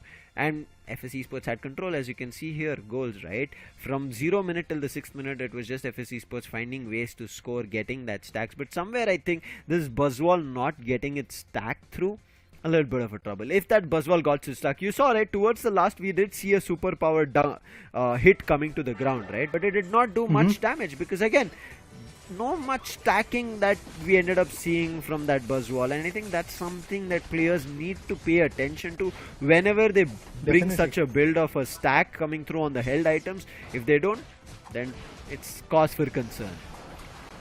I mean, if they don't, I mean, this is the result that you are going to get. You are going to lose a match. And yeah, to be honest, Buzzwole is a very, to be honest, powerful Pokemon. But then again, the stacking up situation has to be there. You have to be ready with the supporter log with that Buzzwole. Then only the value could be generated. We have seen also in the past that Buzzwole Comfy combination could have been very, very good. Even that Comfy on Lapras or some other guy could have been very, very good. But eventually, in this particular game, there was no Comfy from the start of the match number 4. There was no Comfy picks coming in. Yes, we did saw Hoopa. That's how Team FSC Source was able to establish the dominance. But I don't know if Hoopa was on point for them, and also if Decidui and the other Inteleon combination was working out for them. I don't think that changing it was a very big, great decision coming in from the corner. Also, after that, the way Mew came in and eventually was able to steal the whole Rayquaza advantage was also quite amazing. To be honest, Inteleon was spawned already. He was respawned, so he could have actually gone for the snipe shot, but he decided to basically come a little bit more closer. He could have actually decided to go for the shot blindly and eventually go for the legendary pit. Maybe it could have got connected. It could have been one of those lucky shots, but all of those are basically speculations. The result is clear. It's a 2-1, and Forger Legacy is definitely going to move forward once again with the lead. They were at, if I'm not wrong, at the 5th position, and now obviously their position is going to improve. Maybe they're going to get the 4th position, but trust me, Clown5 is also more than ready to put down FSC Sports once again in the match number 6. But even before that, we have another set of match coming in, and that will be again quite intriguing to watch. But yes, I was expecting a 2-0 in this game, but no, it's a 2-1. And thankfully, if I'm not wrong, every single game till now has been a 2-1 except the first game. It was a 2-0, I believe. Revenant was able to overpower. I think Revenant are on that hot victory streak. However, the previous game that they had, it did go to the third one. Still, Revenant won it out. So, Revenant on that stretch of only victories across, right? But here, Forger Legacy, I think it was very close. Even they wouldn't have thought that the game would have been stretched, right? Because it looked like their compositions were good. They were ready for the fights, but somewhere FSC Sports turned the game around with that Intellion coming in and the Desi game that they pulled in game number 2. So that combination worked out really well, and somewhere the team fights were getting to be a little bit too haphazard. It seemed like when they wanted a player, the player was not there. When the player was there, the others were not there to do damage, and that's for a lot of back and forth happened for Forger Legacy. However, this victory will still give them the boost so that they can be better on the overall standings. So far, day 2 here, Raider, has been super close. Cutthroat competition coming through from all teams, right? Oh, definitely. Neck to neck is what we are seeing. They're inching closer to where the seeding positions is going to be. So by the time we end today, we might end up seeing a lot of ups and downs in the overall standings in terms of where the seeding is going to be, except for that first seed. Everything else should be a helter-skelter situation. However, I do want to see what happens down the line for FS. Now, FS Esports have opened up their account with the first point that they got. Now, quickly, we'll jump into what could have been done, what should have been done, what happened. Right, this was the first game where we saw the double support play coming through. This was the clear intention, right? I think FS Esports, if they read what the intentions were from the side of Forger Legacy, that with the double support role, they were trying to drag your attention from the crucial players, and it worked out. But how would you have played as soon as you saw a Wigglytuff Raider? What would have been your thoughts? I would have decided to go for a build of our own and eventually come up with a stack, try to counter it. But that's exactly what was denied from the players of even FS Esports in the first game. Now, Forger Legacy here, for me, should have let that Wigglytuff do whatever it wanted. Rather, they always chased it to find a kill. And look at Wigglytuff always running right behind them with the slap and then with the sing coming through where everybody were getting attracted to the Wigglytuff, and the damage was also on Wigglytuff. Again, you can see Wigglytuff was right behind Artist, and as soon as this Unite comes through, look at what Wigglytuff does. Immediately jumps where the other players are to tank that damage so that Walk on that Venusaur doesn't get hit.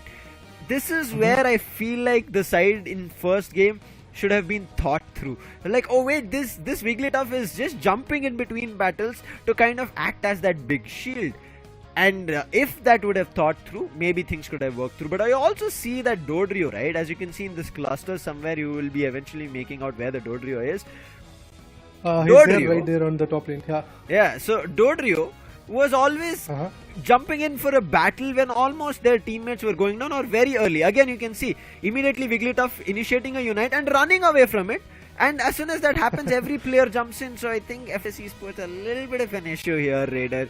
I think just a little bit of a miscom situation that happened in the first game. But they corrected it really well, you know, right? In the second game, we saw them. Forger Legacy had no control in the second game. Exactly.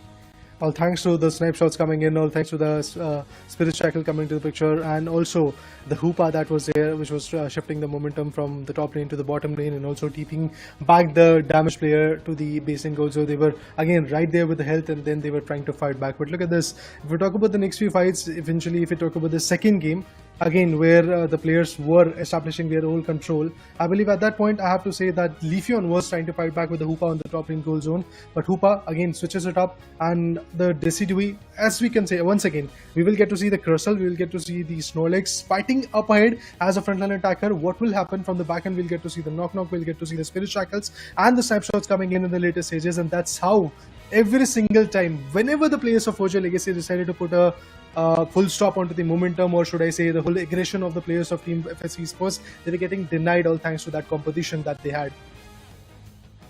Oh, the Solar Beam.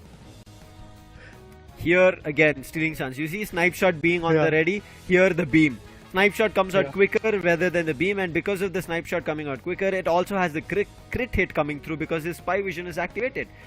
One is the case. That's where you could see so many players around the pit, but still none of them getting the secure. Blastoise, look at where the surf is going. It's hitting the wall. Unfortunate.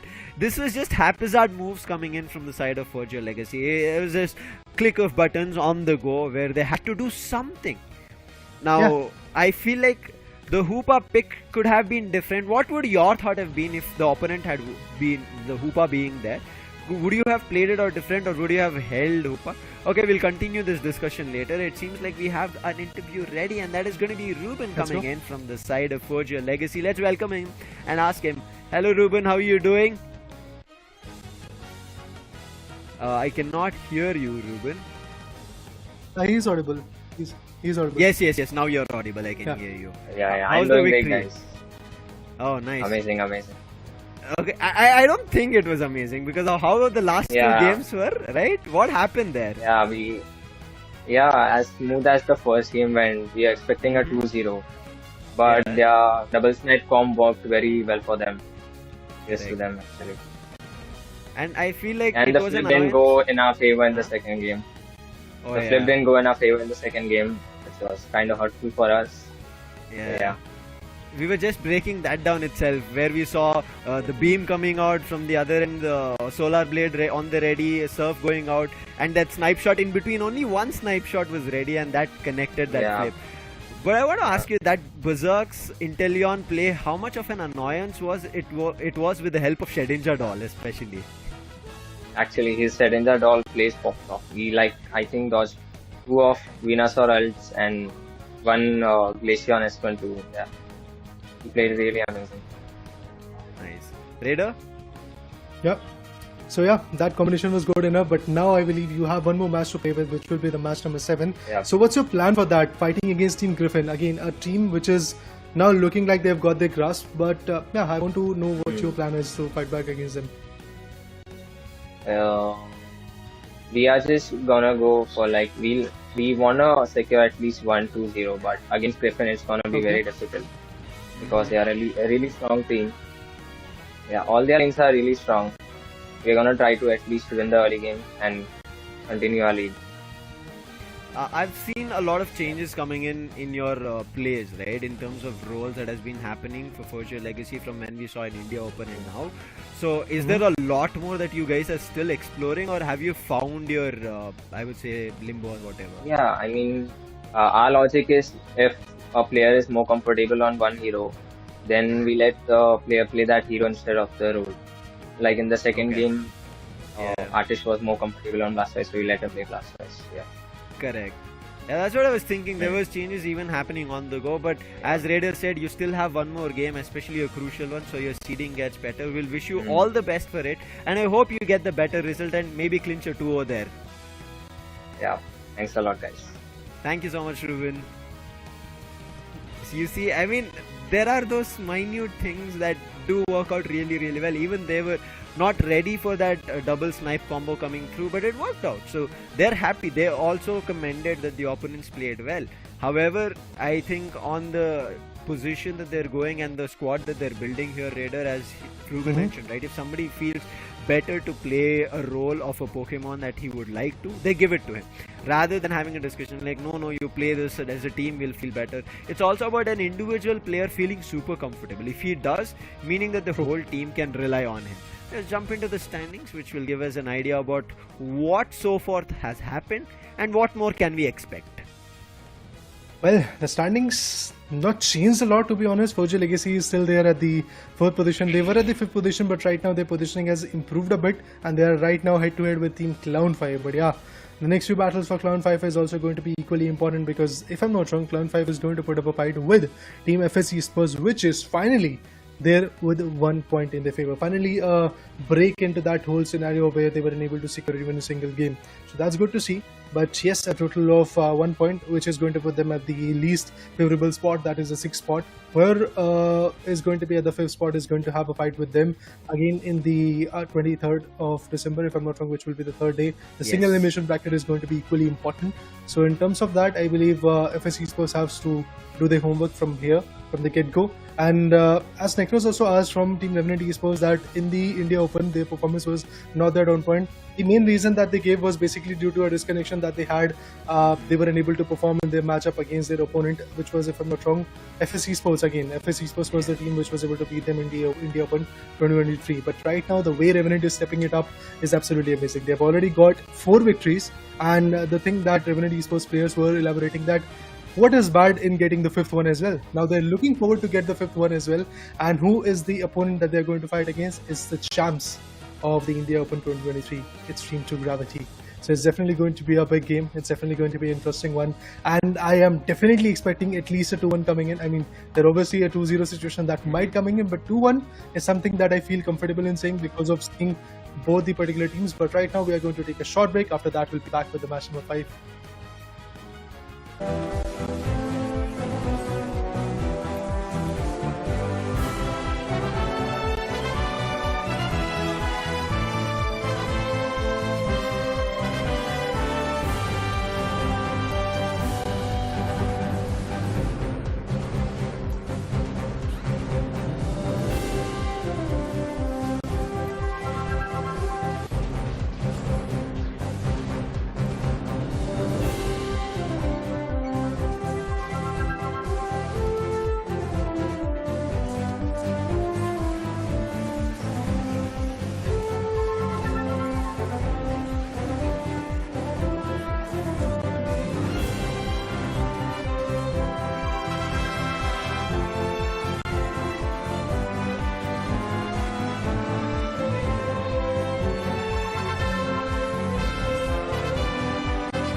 Alright guys, after a quick short break, as promised, yes, we are finally once again back at the match number 5 of Asia Champions League Day number 2. We've already seen quite a few interesting matches, but now coming up against, we have one of the most exciting matches, Revenant Esports, who's sitting on the top when it comes to serious positions of this regional qualifiers. On the other corner, who is there, it is the runner-up position team and also the champs of India Open 2023, sorry, my bad, and it's the team True Gravity. With that, yes, we do have Necros back on the desk, and we are going to enjoy the next set of 3 matches, hopefully. It's not going to be a 2-0, that's what I expect. What about you, Necros? I am not going in with those kind of expectations or something like that. You know, Okay. I just want to go with the flows. But yeah, expecting for a 2-1, that's for sure, because 2-0s are not that easy as what we say. So I really want to go with the 2-1s itself. But we'll have a look at the lineup of both the teams, those who will be participating in the next upcoming match. It's going to be Team True Gravity take on Revenant Esports. I'm going to make the name of Mighty Revenant Esports because they are on a winning spree at this position, because 4 consecutive wins in a row, and it's not that easy, out of which 3 wins are of 2-0. For Team True Gravity, it's going to be very important for a victory, but I believe Revenant, they want to make it a 5-0 and as on a win streak. I mean, Genius in his interview already said this, that what's Yeah. bad in getting the 5th one as well. So I'm looking forward to see if he's going to get the 5th one. And they started off this day number 2 with a 2-0. So we might actually see this particular scenario also getting in their favor. But then again, as we were speculating initially as well, that it's going to be a hard-fought battle for Team Revenant Esports. This is the last match that they're going to play in the round-robin situation, best of 3 situation, I believe in that terms. It's definitely going to be a very intriguing match. True Gravity on the other corner. If you talk about the most recent part of them, yes, they are struggling. They struggled against Clown5, a team who was again struggling from the start, from the get-go of these Asia Champions League regional qualifiers. But then again, they got lost against Team Clown5. So I feel there might be a situation where Team True Gravity is again going to be in immense pressure. Obviously, this game all trickles down to the momentum, and True Gravity's momentum is not fluid. On the other corner, Revenant, well, they are enjoying the whole scenario. They already know that they are at the first spot in the serious positions, and other than that, they have got some decent points. They have got a 4-0. They have won back-to-back a few of the matches, and now they are winning, maybe possibly winning the last game as well. So I'm looking forward to that. But Team True Gravity's human direction is here. The average damage dealt is also quite amazing, along with the damage taken, because they usually go for a double defender approach a lot, and also with that, the usual pick rate for Umbreon and Blissey is quite high for them. Exactly, and that being said, now this kind of thing comes in my mind that whenever we see Team True Gravity, I mean, they had the average damage dealt a bit high as compared to what we are seeing right now, because according to the last like recent matches that they have played today and the day before it, like in the first day 1 of ACL, the stats have summed up to this position. But Revenant Esports, they will definitely have an average of good damage dealt in a comparison to what Team True Gravity has, because the amount of damage that they've put in specifically on that Venusaur, giving Apple the chance, then on the other hand we see Burzum stepping up with the Leafeon or something else. Sometimes it's just going all in the way of Revenant Esports. But again, if anyhow, I really want to see if anyhow the Leafeon gets denied from Burzum, or if the Zoroark gets denied from Burzum, what is he going to go with? Because either only one speedster can be denied and the others will be just sticking with that Lapras, Blastoise, Snorlax. The defender composition is working pretty well for both the teams, and for True Gravity, I really want to see that what counter strat they have prepared for the mighty Revenant. Yeah, definitely have to see, because Revenant till now has been a phenomenal team. The way they perform, the way they are able to bring in the best output is something absolutely amazing. So I'm also looking forward to see what kind of counter strategy is going to get built by the players of Team True Gravity to beat the Team Revenant Esports at this point. Well, Venusaur is definitely quite effective for them, be it Burzum or Apple, that was utilizing it a lot in the initial 2 matches. We did saw that these giants were absolutely on point with it. When it comes to Apple, if he gets the hold on Zorak or some other speedster, he's also phenomenal in that terms. He's a very good heavy hitter, and as Crowley said in his interview in day number 1 as well, that if he gets a moment, if he gets that chance, if he gets that stack, he can easily come up with a 1v5, or he might not just perform due to the situation is not going to be favorable in in his favor, to be honest. So I'm looking forward to see if Apple, Crowley, and the other guys from Team Revenant Esports are going to perform the way they are meant to be, because it's a 4-0 situation that they have able to get in their favor. From the start, they have shown their stance that we are one powerful team. We are one, should I say, consistent team when it comes to the winning scenario. But now they are fighting against the champs of India Open 2023. So that is something which is definitely going to be even scary for Team Revenant Esports. But there is not a lot of things that has to be scary for them, because A, they have got a 4-0. B, they have already got 12 points in their standings. And C, there is nothing to really lose. They are still going to have the first seeding position in their favor even if they lose this particular game. So I feel this is going to be a game where they're just going to figure out what Team True Gravity is capable of, and then fight them against fight them again in the 23rd of December, which will be the regional qualifiers final day.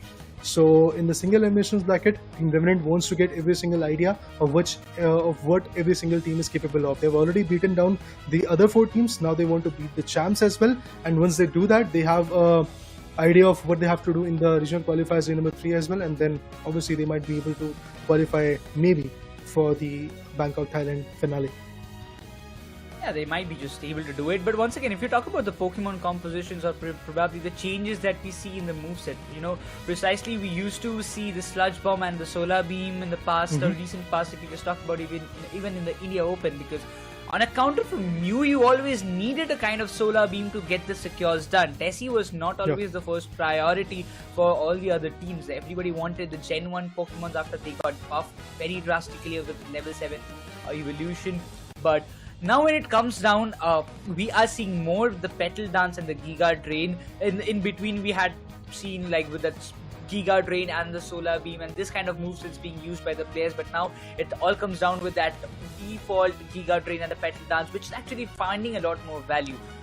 We are seeing how players are evolving their own strategies and implementing the in-meta movesets and trying to find a lot more value. Alongside, even we saw so many different kind of Pokemon choices in today's day. Let it be the Wigglytuff, let it be the Tessie, coming with a dual snipe combination, getting the Eldegoss. I mean, there has been so many variations that we are seeing already in the day number 2, and I really want to see some more Pinky Pokemons coming up, because the Wigglytuff did impress us. I mean, you cannot deny it. I mean, when it was getting picked, I was like, why are they even going for it? A double supporter? I mean, what kind of strats that they are going to apply? But when it came into the play, when it came into the question, everything was justified. Yeah, definitely. That particular match was absolutely amazing. That individual game gave us a very good indication that when the formation is right, when the players are right on that note and that synergy is working out, I believe even the choices that are not conventional can work out in their favor. But yeah, looking forward to see now if there is going to be a conventional approach or a rather unconventional approach coming in between these 2 teams. It's Team Revenant versus Team True Gravity that I'm talking about. Both the teams are having their own past record. Both the teams have got some serious players in their favor, but now with that, the game is also going to get started. So let's have a look at the drop pick phase. The TS Runs is already here, and this particular phase, the ban phase, is going to be the first one. Then comes the pick phase, and the preparation. For now, these 20 seconds are going to be equally nail-biting, because we will get to see who is that particular Pokemon, or who are those particular Pokemons who are going to get banned from each of these particular teams. Maybe usually a Hoopa or a Defender ban coming in. But yeah, let's just leave this whole approach to Team Revenant Esports and Team True Gravity. There you go. Clefable and a Venusaur. Oh, this is getting interesting. Sideways. This is getting interesting. I mean, you don't want Venusaur to be on your opponent. I mean, it's justified about what we are seeing in the recent past. It's quite justified why would you ban the Venusaur. But I really want to see what Revenant are up to. They have got the first pick preference, and Genius will be locking the Lapras, giving that opportunity to the side of Vulcan and Zisol.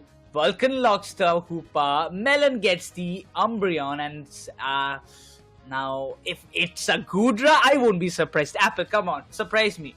Just do something. There you go. Surprised enough? Nah, I mean, I expected. I was saying, like, is it Duraludon?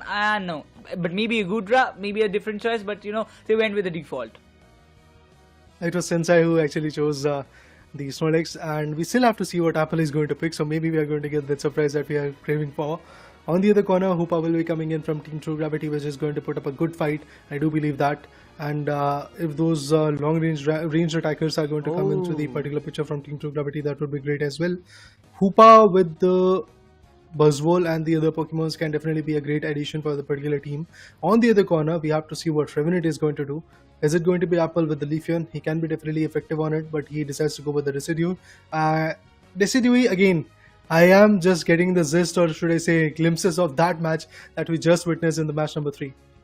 I mean, I wouldn't be surprised, but Suyu is back on the Buzzwole. This man, the last time he played on Buzzwole, he went like savage. I would say he was hungry for those KOs, but Vixion going with the Lucario. It's a double all-rounder composition coming up from the side of True Gravity, and now this is a kind of surprise that I was wanting to see. But again, if we talk about Revenant Esports, they were definitely watching the past match. I am quite sure of it, because they just saw what this double snipe comp can do, how much wonderful results it can bring to their side. So they want to try it, and I'm sure this will be very fruitful for their side. But there are no such changes by the picks as what we see. Melon have to tank a lot more damage, and that's why he's having that HP build for himself. But talking about that double all-rounder composition, both having their attack weight, both will have that kind of, like, I would say, a stack build for themselves. Have to see what kind of value, what kind of strats they have made for themselves to come up at this stage to decide that, you know what, we're going to go with that Lucario and Buzzwole. Yeah, definitely have to see how Revenant is going to fight against them. Lucario and Buzzwole, as you said, the double all-rounder attack coming in from the players of Team True Gravity is again going to be equally intriguing for me. But then again, Lucario, a Pokemon that I've not yet seen a lot in this particular scenario in the close days. But let's see how Lucario and Buzzwole are going to play. They have got their weakness policy in the Slick Stone and the other held items that they wanted to go with. But with this, yes, the 10-minute markers are now going to get started.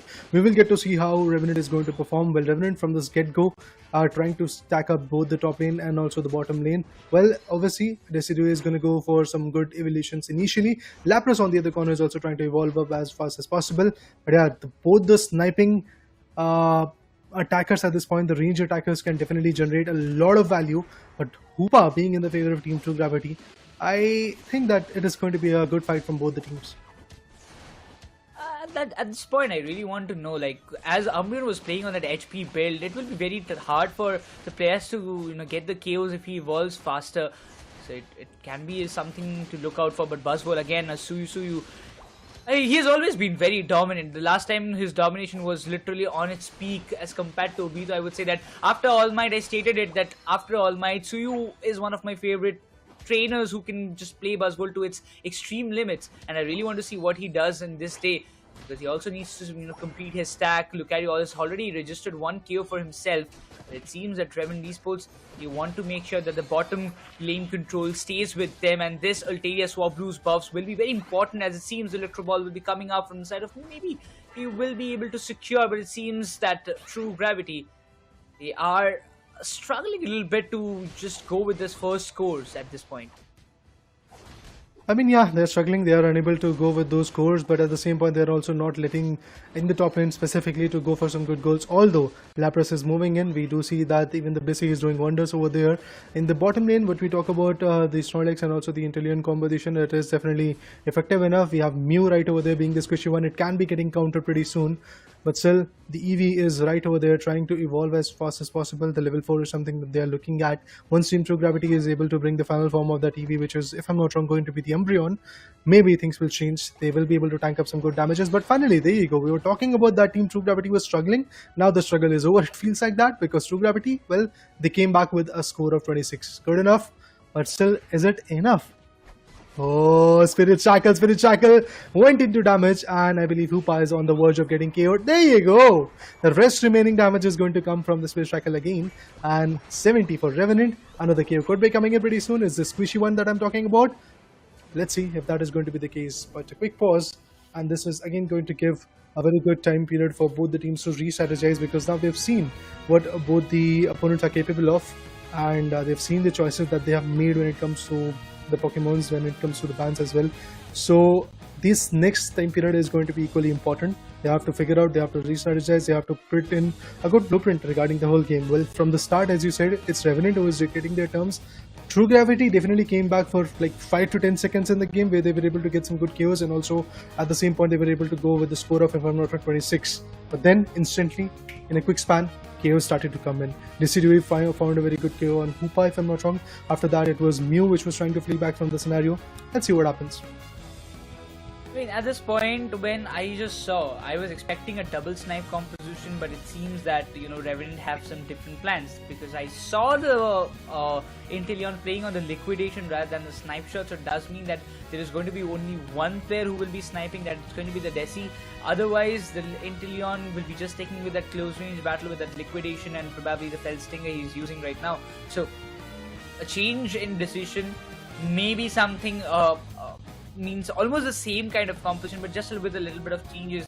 That's what I believe the Revenant is trying to plan out. But on the other hand, we were just talk about, yes, the Umbreon having a good HP build for himself, trying to just kind of build his like level up as fast as possible. That's why he was looking forward to get the stacks done, because if the Umbreon evolves in a good pace and if he reaches and manages to, you know, keep up that level diff in a balanced way, then it can be a little bit troubling for the side of Revenant to get the KOs done. On the other hand, when you have two all-rounders in the front, when, you know, one of them, like the Buzzwole, has to get a little bit of the Resonant Guard in his held items, he was there stacking also, as also he was trying to get the stacks done on the top lane. So it's kind of a good move or a good composition coming up from the side of True Gravity as well, but it seems that one of their players is struggling with some internet or maybe some technical difficulties. It will be sorted very soon, and after it is done, I am really eager to see what this match brings up as a result, because both their compositions are something that, you know,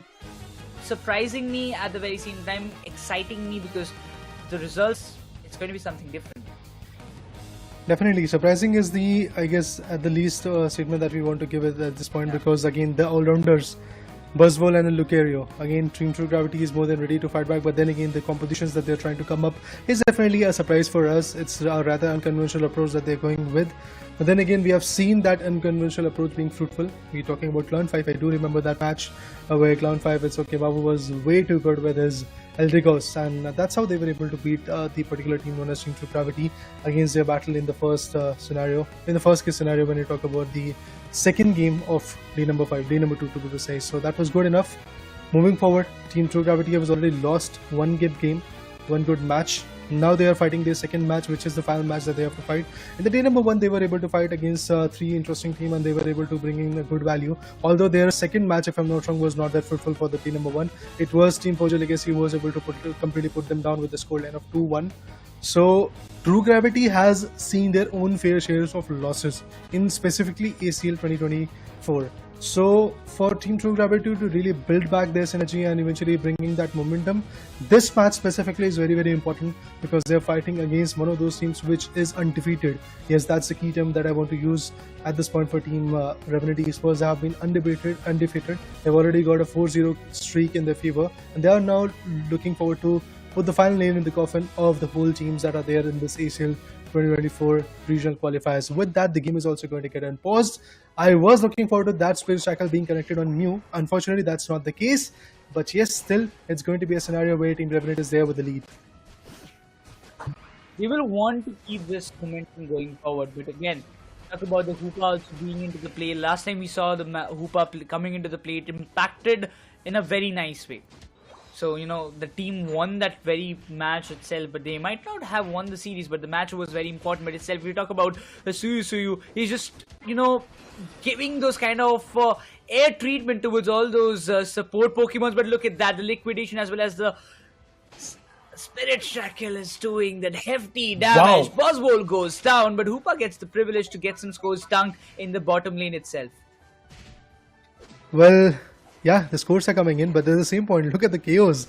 Spirit Shackle, then the Inteleon also doing the heavy lifting of getting some more. Look at that. Again, the Spirit Shackle got connected. Now they're trying to melt away the Regieleki, but at the same point, whoever is trying to come in a close second is just getting countered by those Spirit Shackles and other abilities that are being utilized at this point. Melon wanted to be the guy who's trying to tank up a lot of damage, but being the only tank for the team, now this individual has been KO'd. Lucario on the other corner is pretty much focused on taking the Regirock in their favor. Well, with that Regirock, now he's going to go for a scoreline of 40. Probably that is going to be the case, but no, he get denied. And the Snorlax comes in, the tank from Team Revenant Esports tanking up, soaking up all the damages, and unfortunately Asusuyu has to fall back, has got the orange and purple buff, but then again, if the team effort is not there, you can't really bring in the best value.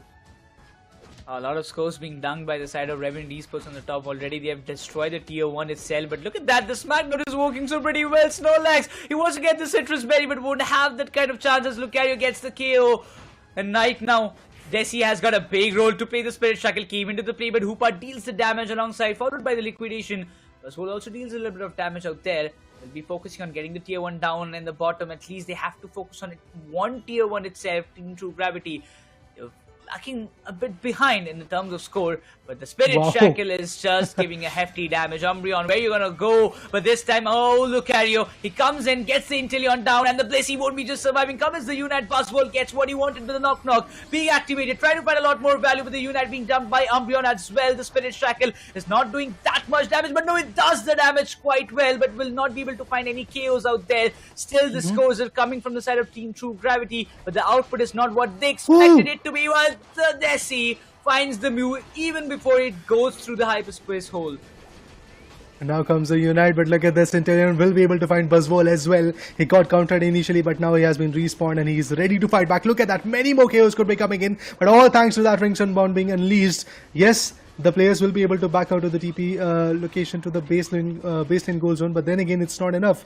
We will get to see some interesting movesets being unlocked at this point, but still, if we talk about the number of KOs, it is in the favor of Team Revenant Esports, and they are still unleashing a lot of hefty damages onto the players of Team 2 Gravity, where Team 2 Gravity is stuck at 50 points. Revenant has already got the double centuries in their favor, and they are moving forward to get few more. Now, Regice, well, that's the concern. Both the snipers are right here. Both these individuals who have got those range attacking formations are right over here, and it is going to be the Desiru who takes that advantage for the team. Not just that, in the bottom lane, when you talk about the Ulterior Swablues, it is also going to be the key point of the concern, but now they are focusing a lot on that Umbreon, and that Umbreon is definitely going to get put forth because of the factor that there are 2 to 3 Pokemons already stacking up over there, and now they're going to move on to the tier 2 goal zone, if I'm not wrong, in the bottom lane. But let's see if Umbreon is going to really contest over there or maybe get KO'd. Oh, he gets KO'd. It's not that easy always, as we see, but the Desi seems to be struggling a little bit, although that position knock being activated. Inteleon finds the 2k AO for himself, but finally the Desi being KO'd by Suyu out there. The Buzzwole is trying to make a good impact. The Inteleon is trying to flee away, but not now, not this time at all. But the Snorlax came into the rescue alongside the Lapras, but look at Suyu, he's just, popping off the heads at this point. I mean, he's just bouncing all the Pokemons. It's just like a fluffy ball, but at this point the Smackdown is working pretty well for them. Still Team True Gravity, there is a bit of level difference that was making an X factor, but now it's also have been a little bit rationalized for the side of Team True Gravity, having a little bit of privilege, but still very small scores coming up from their end, so they have to focus on a bit on scoring as well, because Revenant Esports, they are just taking all the lead as much as possible just before the Rayquaza comes into the question. Well, yeah, Rayquaza, the legendary boss Pokemon, is something which can be very valuable for them. Right now, they are focusing a little bit more. Revenant is focusing a little bit more on their 6th ally, and they get it. Now the focus will be shifting towards the top lane. They are trying to contest the Regieleki. It's going to be the Umbreon, and along with that, I do believe it's going to be Mew and Buzzwole also trying to confront right over there. Meanwhile, they're also trying to safeguard. Revenant is trying to safeguard specifically their tier 1 goal zone on both the lanes, and which is actually a good approach. But to be honest, it can backfire in the later stages because it's a little bit more accessible as compared to the goal zones right now that Team True Gravity has got. Regice, well, it's going to appear, and along with that, even Rayquaza is also here. So the final stretch time, the last 2 minutes, the valuable ones are going to come into the picture. Apple going with the Spirit Shackle every now and then. Snapshots will be there from the Inteleon, but let's see if that value will be coming in. Genius wants to flee away from the scenario, has got that Citrus Berry that he can utilize. Asusuyu on the other corner gets connected with the Spirit Shackle. Not enough to completely put him down, but yes, 3/4 of the HP was just left. That shows how effective that snapshot can be there from the individuals of Inteleon, and also the Spirit Shackles can be effective enough to put down the players of Team 2 Gravity. At this point, nobody's even concerned about Rayquaza. Well, finally they are putting up some good fight over here, but At the same moment, they're also trying to put down the players of Team Revenant and vice versa. The Snorlax just denied the fact for Hooper to just go with the hyperspace over the knock coming into the table. Buzzwole goes down.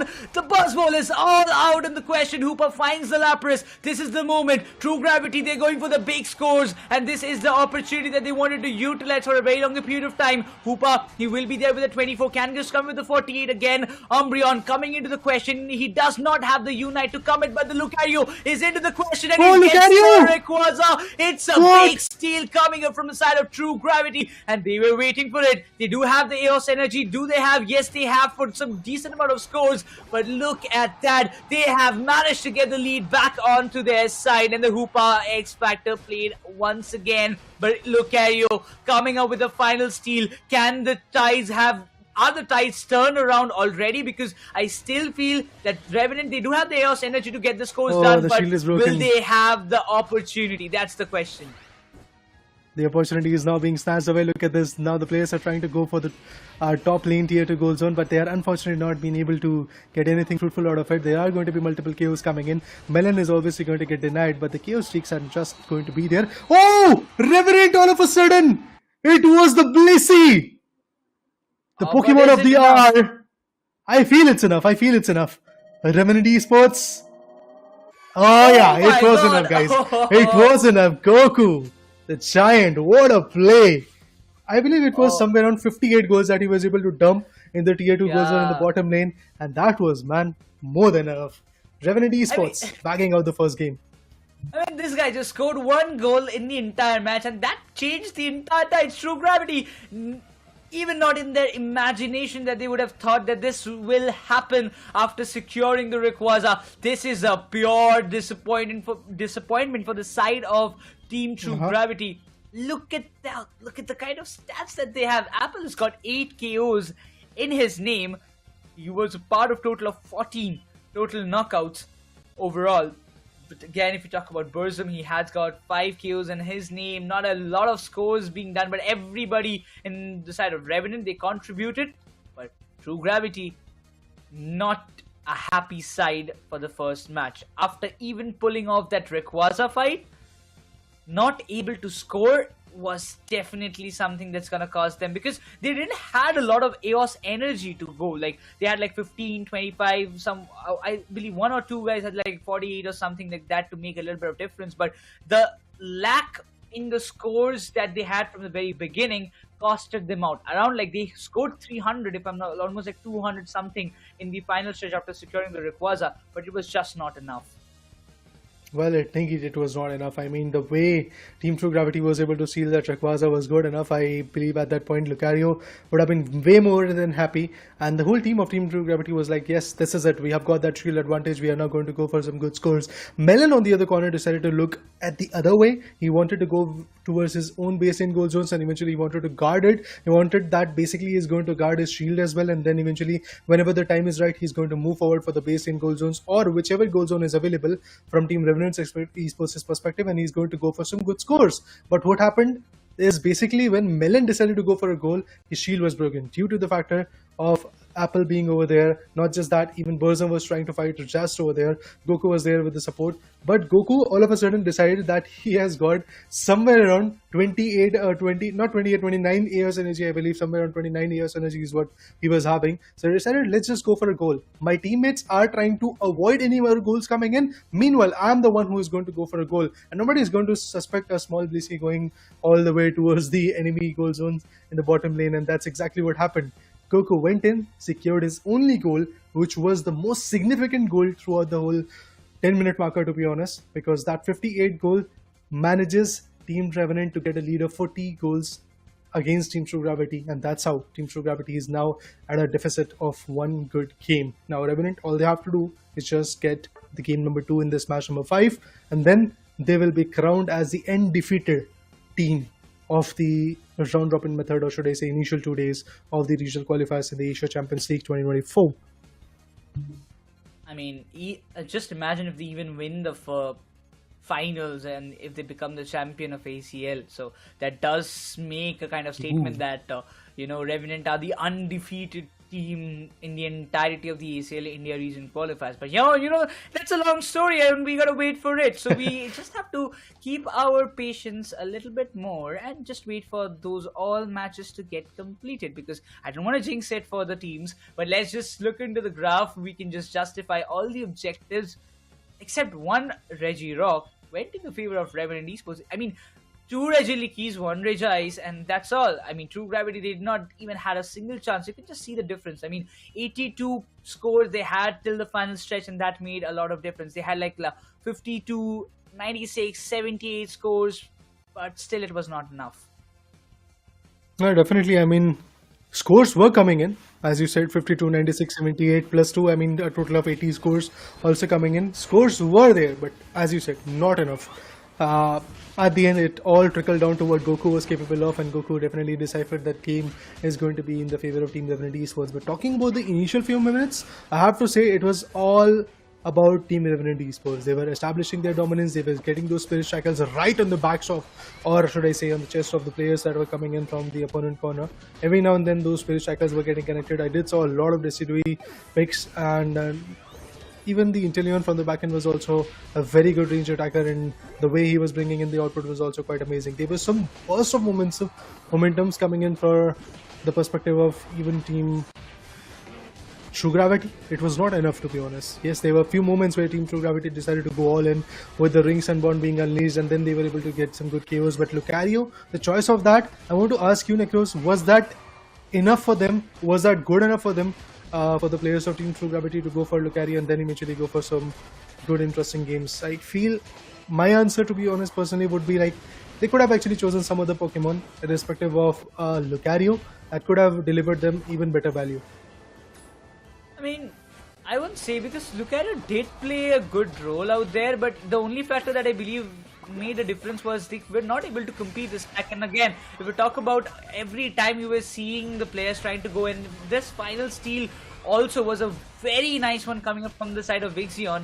It was a good move, a good counter, but once again, if the stacks had happened on the right time, if it was completed, you can clearly you can get a complete idea that it was not done properly, because we didn't have a lot of scores to do, and I believe that actually made a difference. Buzzwole, Suyu has been very dominant on Buzzwole, so I did expect this kind of thing will happen, but he was restricted a lot by the players of Revenant. He was not able to go on a full-fledged vibe. He was using the smackdown a lot of times, causing a lot of trouble for the Revenant players, but they were able to get the counters, and they were able to get the counters very easily, so that helped them. And specifically Revenant, they focused more on getting the KOs as well as putting up the scores as well. So they actually created an overall pressure over the entire team of Team True Gravity, and I would say that kind of pressure did made a little bit of difference out there, and Revenant knows how to utilize the moments of the others' mistakes. It's not all about the stacks, it's not all about the positioning, it's also about the mental games that you're going to play against your opponent. And in terms of that, Revenant definitely made a very good stance, a very clear stance that they're going to put a lot of pressure from the start, from the get-go, onto the players of Team True Gravity. But let's have a look at the player introduction as well. Asusuyo, a good guy, an individual who is very, very effective when it comes to his defending positions, and usually loves Lapras. But right now, if I talk about the Buzzwole pick, again, he was trying to bring in the best value, but I feel somehow that if Cliffable or Oblivion would have been there in their favor in terms of supporter, and that stacking up situation would have been there, maybe Buzzwole could have been a little bit more fruitful. But again, his current goal is to push himself beyond his capabilities and ensure that he is one of the best esports player. I mean, everybody does have that kind of mentality to be the best, to push their own limits. So it's justified. And by this guy, I really believe that Suyu, he has been a player who probably he was playing for a long time, maybe with some new teams. He got a chance to play one of these teams where, they had those experienced players. So it did actually make a little bit of difference. But once again, when we talk about the other side of the player introduction, we have Burzum, one of the most experienced players in the entirety of Pokemon Unite. And again, his favorite Pokemon has always been Hoopa, because strategically, this is one of the best supporter that you can ever get in your team. Yeah, definitely. I mean, it changes a lot of momentum the hyperspace holes, the rings unbound, the TPing back to the base lane, and eventually being back with KHP, and also one of those players who are actually about to get KO'd, can TP back to the base lane goal zone, coming with the highest amount of HP and then eventually fight back. So obviously Hoopa is one of those Pokemons which can change the momentum, but Crowley, this individual is way too good, but Hoopa is way too good with even the attackers and the speedster as well, because I do remember that in the previous matchup that we witnessed Revenant playing was one of those matches where Team Revenant was trying to go with some speedster approach, and Apple, if I'm not wrong, decided to go with the attacker. Usually we do see him playing a lot on speedster's note, but if we talk about Team True Gravity, we have Z-Sol to talk about, and again gained a lot of experience under the banner of Team Revenant as well, but right now we have Team True Gravity that he has to represent, and when it comes to that, Z-Sol usually goes with Mew and Espion picks, but we have not yet seen him using the Espion a lot in this particular regional qualifiers. We have seen him using the Mew and some other squishy Pokemons like that, or should I say the Ranger attackers also coming to the picture, but still, Team True Gravity, the way they started off the tournament, the way they started off the regional qualifiers, it's not going in that fashion right now.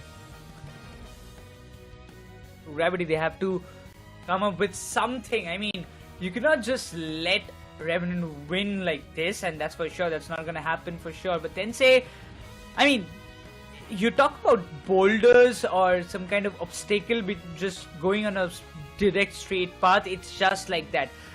Another name of obstacle or another name of barricade goes to Tensei, because the way he plays those defenders, like especially on that Snorlax or the Trevenant, always been, if you don't give him Snorlax, no problem, I'm gonna get the Trevenant. If you don't get the Trevenant, he might just use something else, but eventually he is the master in these kind of Pokemon, specifically the defenders, and if you give him the Trevenant, those Boings are something that you don't want to have. I mean, I really don't want to have Tensei on my opponent if he's playing on that on a defender, because he just won't let you walk away freely. We have seen it earlier as well. Tensei giving those points, stunning the oppositions, or specifically the I would say the speedsters are the one who is coming and taking those close range battles. Always has been prominent, but let's see what lies ahead in the series, because we are gonna jump up in the second match of this BO3 series, while the first pick preference will be in the hands of True Gravity.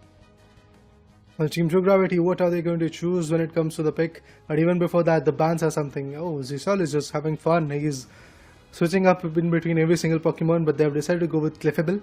Again, a pretty similar approach as we did witness in the previous game as well. On the other corner, Revenant is going to go with the Slowbro ban. True Gravity once again will be getting a chance to get that Hoopa in their favor. On the other corner, Revenant might just hold up with that Blissey. So let's see if that is going to be the case. Pick phase is here. Z-Sol is going to go with the first choice. It might be somebody else, but then again, Team True Gravity has got their first pick. And right now, it could be Hoopa. It could be Lapras, and it's Lapras. It's Lapras. Melon is going to go with the Lapras now. This gives Team Revenant a good chance to choose which kind of supporter they're going to bring into the picture. And Goku locks it away. Hoopa comes in. Maybe Crowley is going to seal it away from his teammate when the final preparation phase comes in. Looking forward to see what kind of things is going to happen. Big Jen is back on the Venusaur. I mean, this time you don't ban it. He is going to take it. There's no secondary choices that he will just let it walk away with like that. But okay, this time Genius, is he changing his minds and trying to play on the Speedster, or I don't know what's going to happen next. But Burson secures. Okay, he decides to go with the Alolan Ninetales, and Genius have picked the Leafeon. I am now interested in what Apple is going to pick. I mean, he might be playing on that Leafeon itself, while Suyu just all last to pick from the side of True Gravity. You again wants to stick with the Buzzwole. Maybe no, he decides to go with the Blastoise and the Soul. Finally, one of my wishes coming true. He's playing on the Espeon.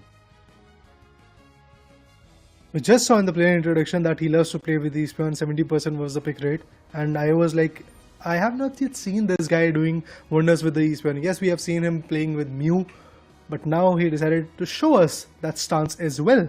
Z-Sol is going to go with the Espeon. On the other corner, Apple is going to go with the locking of Blaziken, but I believe in the final preparation phase we will get to see some shifts coming in. Goku might actually switch up with Burzum, or not Burzum specifically. Genius is going to go and switch up with Apple. Maybe that is going to be the case. I mean, after seeing what Team Revenant usually loves to do, Apple is very good when it comes to either Ninetales or a Speedster like a Leafeon. But I'm looking forward to see if there is going to be a change like that. But Apple still holding it away. And all the individuals have decided that they're going to play along the way that they have chosen. Goku is going to go with the supporting role, and Goku has done a fun job while taking that Blissey. Remember guys, in the previous game, the only reason why Team Revenant is there with one good margin in this match number 5 is due to that Blissey, due to those 58 goals that Blissey was able to deliver. It was Goku, it was the man behind that orchestration. But yeah, with that the game gets started. Talking about the battle items, again it's going to be either the eject button or the X speed.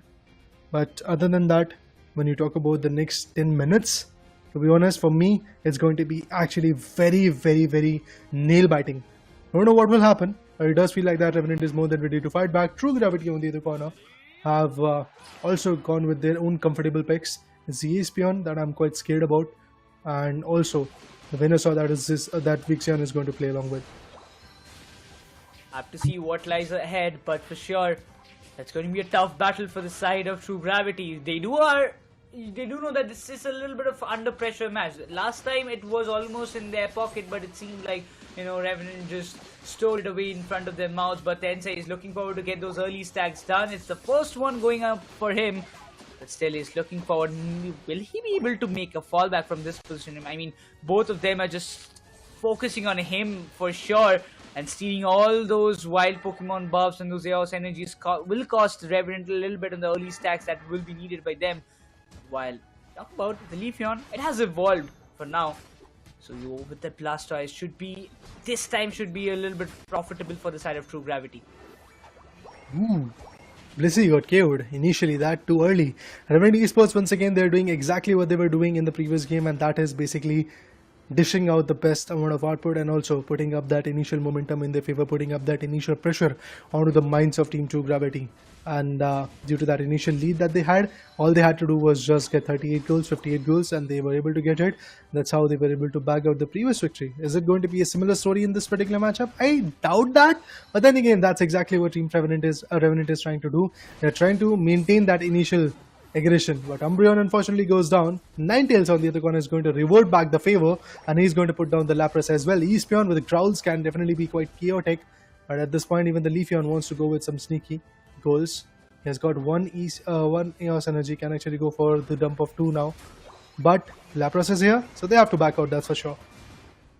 Oh, at this point it looks like Hoopa is single-handedly, you know, taking the control, taking the in charge of the tier 1 goal zone of the top lane. But it seems a Leafeon, he might be a little sneaky, but he is being completely cornered out there. The Lapras is there, the Wartortle was there, but in the mid lane the Solar Bunks might just a little bit be hampering the players, specifically Melon out there. He's just barely surviving, and Blaziken finds the KO that he was seeking for a longer period of time. While Zisol, he's just a solo player standing all alone with the tier 1, but a lot of scores will be getting dunked. And here Umbreon, he will be completing his stack as of now, but he goes all in with that Snarl. The leaf so much actually comes into the play, but eventually the KO has been found by the Venusaur.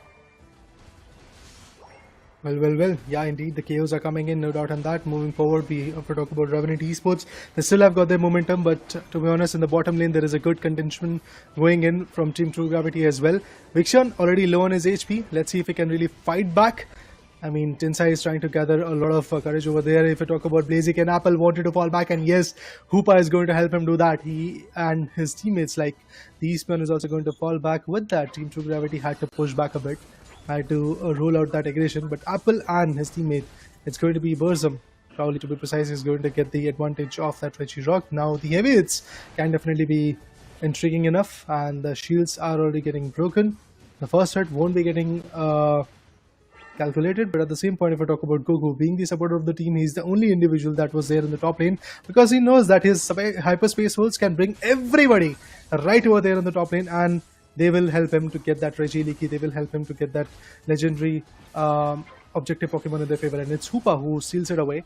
And with that, the 6 ally is now in the favor of Team Revenant Esports. They're going to put even more pressure onto the players of Team Revenant or onto the players of Team True Gravity. Even before that, we do see Blaziken putting down one of the best from Team True Gravity. It's Vixion resting right over there in the baseline goal zone, and finally he respawns. Might be able to put up a fight on the top lane.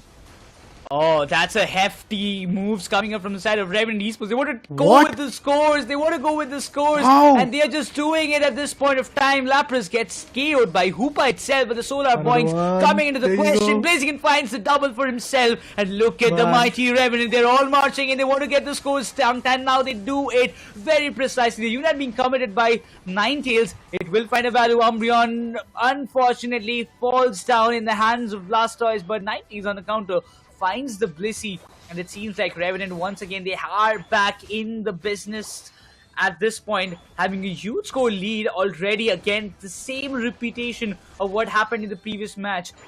Team True Gravity still seems to be wondering what can they do at this point, and even Hoopa being in the team in the composition is helping them in a very in a lot of ways at this point. I mean, look at the level buff. Level 12 is what Team Revenant Esports' Blaziken has got. On the other corner, it's just level 8, level 9 and level 10s from Team True Gravity. Their heavy hitters are also not evolved at this point, so they definitely have to evolve. Definitely have to get that leveling up scenario in their favor. Ninetales more than ready and proactive to get this Reggie seal onto their favor. Let's see if that is going to be the case or not. But Leafeon, being the speedster, the charm is definitely going to be there. On the other corner, the Ring Sunbound, I believe, has been unleashed, and the players are now fighting in the top lane, but everybody had to switch up to the bottom lane as well, due to the fact that now the players of Team True Gravity have completely shifted their momentum towards the bottom lane, although the Blissey, sorry to be precise, is not even going to survive due to the fact Leafeon was tracking him away and was able to put him down. Now is the Espeon and the Umbreon fight, but Espeon unfortunately wasn't able to get the best output out of it. He got taken down, but after that Venusaur gets the advantage of both taking the Registeel and the Leafeon as well at the same point. Blaziken goes down, that's a big hit. That's a big hit. Even the Umbreon could be getting taken down pretty soon. But Burzum is going to track down Blastoise, and with that, even the heavy hitters and the absorbing tanks of Team True Gravity are now going to be compromised. Oh, Goku, look at the HP that he was surviving. All the three players have already been KO'd by for the side of Revenant Esports. And look at the level difference that was there. It's completely been rationalized once again by Team True Gravity. So that means True Gravity, they've again backed up their momentum for their side. Now it all comes down for the Reggie contention. Revenant Esports, they will be very much eager to secure this objective in their favor. The Umbreon is still into the question. The Espeon is still there. The Blastoise might just make their major factor and does secure the Reggie for the side of Team True Gravity. And now this is some real bad news for the side of Revenant Esports, because they are being pushed back from their own tier 1 goal zone, and there is nothing more that they can do. A 50 over dunk, and that's how the tier 1 of the top lane gets breached for the side of Revenant Esports. But now Team True Gravity, they are back in the track, and then at least like 4 of their Pokemons are there already on level 12, and let it be, make it 13 for Venusaur itself. So now it's justified that the final stretch will be very cutthroat. Right, definitely. I mean, we were talking about the level buffs, now it's not even there. So both the teams are more than ready to go for the final stretch time and eventually establish the best dominance that they can really do. Lapras calls out for the defensive parameters, and now the Blaze are focusing for the bottom lane goal zone. All of them have already stacked up in the top lane. We do see the Blastoise right over there. Leafeon might be waiting for that right exact moment where he can actually go for some good scores, but Leafeon is also right now in the mid lanes trying to go for a good fight. All of the players are now converging. This is the moment where the KOs are going to unveil, but look at this. Apple will be able to find a crucial one. He gets the Blissey, the supporter goes down. Not just that, we might see some more KOs coming in. Vixion runs back. He knows that this is not the time to get KO. This is not the time where Team Revenant Esports can get that level buff. So let's just push back from this fight. We will come back, we will rise back, but whenever the situation demands, whenever the Legend Pit is going to get formed, at that moment we are going to go for some sneaky scores. But look at the Leafeon being the sneaky one. There might be some KOs coming in. Apple wants to fall back. He is going to get that Hoopa advantage and once again TP back to the base lane and then come back so that they can have a good fight over there. Espeon is also right over there trying to put up a good amount of damage, but Solar Point coming in. from the Leafeon. Damages out in chunks. Not enough to completely put them down, but Apple unfortunately goes down. That's a big upset for Team Revenant Esports. Should have not been the case, but KO streaks are not getting eliminated at this point. There are going to be 2 more KOs coming in, I believe. And it's going to be the Venusaur who is getting it away. 2 KOs for the players of Team Revenant Esports. This is a moment where the steals can be immensely valuable. And look at this. Ninetales goes down. It's just Hoopa. And now it all trickles down to what Blaziken can be capable of. Oh my god. This is a game where Team True Gravity is going to unleash everything onto their opponent. And it does feel like that it's a win-win situation for Team True Gravity at this point. If the shields gets broken, things might be different. But breaking down that shield is just not going to be easy. Oh, look at that. That too coming in the under the way. Blastoise finds another KO for himself. Team True Gravity, they equalize the numbers with Revenant Esports in the series. They equalize, they come up with an equalizer at this point. So now we are going for another decider in this very day number 2 of ACL India region qualifiers. And look at the difference that this composition has actually made. I mean, I'm not saying it was a bad comp for the side of Revenant Esports, but Team True Gravity, they capitalized it in a much more precise way. But look into that, they still want to push it as much as possible. Lapras finds the Ninetales, the Leafeon goes down, and there's nothing more that Umbreon could do at this point. So now, probably, yes, he is also down as well. So it does mean True Gravity, they have done the business, they have done the job, and they are pushing it to the decider. Well, yeah, it's quite inevitable at this point. The decider will be coming in. For a moment, I was like, Blaziken? Oh, he wanted to be a sneaky one, but that was not the case. He wanted to go all in and eventually get some good goals dumped over there, but eventually that was not the case. He got countered by, if I'm not wrong, the Blissey, and along with that, the Eastman also came into the top lane goal zone. That's how they were able to completely comfortably put down the efforts in their favor. From start, from the get-go, it was Team Revenant which was getting a lot of goals, but at the end, who got the major majority, who got the major win in that particular perspective, it was Team True Gravity. The way they dictated their own terms, and Melon being the MVP at this point, it really shows how on point he was when it comes to his assist. He was a part of 12 KOs, not just that, 167 goals also coming in from his corner. Amazing, amazing performance from Team True Gravity. That's what I have to say. But yes, as we do know now, it all trickles down to the decider. We were speculating that we will definitely get to see a 2-1 situation coming in this game, in this match number 2, match number 5 to be precise. That's exactly what we got. Now True Gravity has equalized the stand where Revenant was standing at, but Revenant Esports, can they really bring in the A game in the next particular matchup? That's the bigger question coming in. It's all about a question of a glory. Revenant already has got the seeding positions in their favor. They are already at #1 when it comes to the positioning. They've already won one more map, so I believe somewhere around 13 to 14 points is what they're going to get once they win this particular match as well. If they lose, they still have 13 points. Well, all the answers will be coming very shortly, but eventually if we talk about the amount of KOs that they had, like Apple, Burzum, they put up a good show already. 7 KOs for in the name of Apple, 6 for the name of Burzum itself. But once again, we just talk about in what actually went wrong. I mean, Genius, he usually mostly plays on the defender role. This time was given a chance on the speedster, and I mean, he did a lot of damage. I'm not saying he did not, but I believe some change in roles did hamper the playstyle of Revenant a little bit in the very second match. A little bit of experiment from their end costed them the game, but it doesn't matter, because you know what, we have still one more match left in which either Team True Gravity or Revenant can win and make themselves already and they will be just ending their matches. Specifically for Revenant, it's the last match that they're playing, so they will be ending and getting the seeded position for themselves before the day number 3. But for them, it doesn't actually matter. Even if they lose it, they are still going to be on the number 1 spot, and if they even win it, it's going to be a good thing, because none of the teams will be able to counter it or maybe come close to that point, because 5 matches victory is next to impossible. But when we see the graph once again, you gotta be feeling bad if you're a Revenant fan.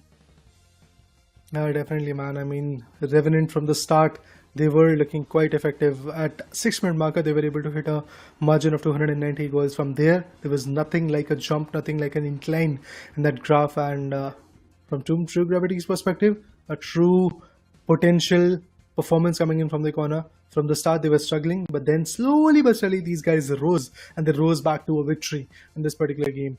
What a play. What a beautiful performance coming in from Team True Gravity. And as I said, after 6-minute marker, there was nothing fruitful coming in from the players of Team Revenant Esports. Although initially Revenant was able to get the Regirock, the Regieleki as well, but after that, even the objective Pokemons were out of the hands, the buffs were out of the hands, and even the Rayquaza got stolen. After Team True Gravity got their momentum up for themselves, there was no stopping. You can see at the very start, everything was getting under control for the side of Revenant. They were getting all the skills, they were getting all the stacks done, everything. I would say all the pieces were falling on together for the side of Revenant Esports, and they were finding a lot more value. But the time when True Gravity showed their own potential, nothing was standing out against it. Still, getting those objectives was the main motto, but it was again the first two objectives were secured by the side of Revenant. But after that, it did not actually went the way Revenant wanted to turn it out to be. So it all was under control for the side of True Gravity, and I would say a good comeback indeed for, you know, breaking, or I would say defeating one of the teams who is actually running very strong in the entirety of the lobby. Does make a very big moral impact in your team and for your teammates as well, because when you know that you have beaten one of the strongest teams in the lobby, you gain a lot more confidence within yourselves, and that actually proves how in-game they have implemented it so precisely. I mean, adding on that note, it's not the first time when Revenant is not going to have a 2-0. Even Team Griffin today in the match number 3 was able to beat them in just one game. But after that, Team Revenant was able to sweep in and eventually get the next game also in their favor. And overall, Team Revenant is here with a 4-0. So that's exactly what Team Revenant Esports is looking at right now. After this 1-1 situation is already here, I feel once again Team Revenant is looking forward to get that redemption in the in the last game, in the decider game of this match number 5. But yes, talking about the Rayquaza, we did saw a total team KO coming in. Almost a total team KO is what I have to say, because once Hoopa was available, at that point Blaziken was already in the spawn. Blaziken was moving into the picture. Blaziken was trying to bring in the best value, but unfortunately that was not the case. Also, when a complete stack up situation was there from the players of Team Revenant Esports, they were trying to go for the tier 2 goal zone in the bottom lane. They were again contested. Not even a single goal came in over there. Every single guy got countered due to the fact that from Team Revenant, or not from Team Revenant, from Team True Gravity, everybody was there at approximately level 14 or 15. There was nobody who was even at level 13. On the other corner, from Team Revenant's perspective, level 11, 12, 13 is what they have in their favor. So due to that level buff and the stacking up situation not going that right in their favor, things started to crumble down in the final stretch time period as well. But a total team KO, yeah, that's what I have to say. Total team KO coming in from Team True Gravity definitely is showing their signs that they were the champs of the India Open 2023, and now they are going to maintain their title possibly in the Asia Champions League qualifiers as well. I mean, they have to make this kind of momentum carry forward even if they are winning this ACL India region qualifiers itself. So if they can manage and win the ACL India region qualifiers, they will be going as Team India to the finals. And maybe if they continue with this kind of performance and momentum, they might just win the ACL. I mean, it's something, a big statement that I'm giving it, but for sure, you know, we gotta wait for it, because still a lot more matches. At least after today's day, we will be left with 5 more matches into the question. That will be the final day of this ACL India regional qualifiers or India regional stage. But if we just talk about right now, it feels like we will definitely see a 2-1, but whether it is going to be in the favor of True Gravity or is it going to be in the favor of Revenant Esports, that still is a big question mark that we will be getting the answer. But when it comes to the play style, some decision makings or maybe some choices should be changed from the side of Revenant, it seems. And if they do it, it's good, and it might just work out fine for them, because against True Gravity, they seem to be like, after winning the first match, the second match they were completely like they could not figure it out, I believe, what happened actually. To be honest, in the second game, they had that Hoopa. They could have really utilized it a lot. Initially, they were utilizing it a lot whenever the player from Team True Gravity was trying to capitalize onto them. But then again, in the later stages, Burzum, probably to be specific, with the Ninetales, was not that effective. At the same point, the Blaziken was good enough. But then again, that Blaziken had to have a support.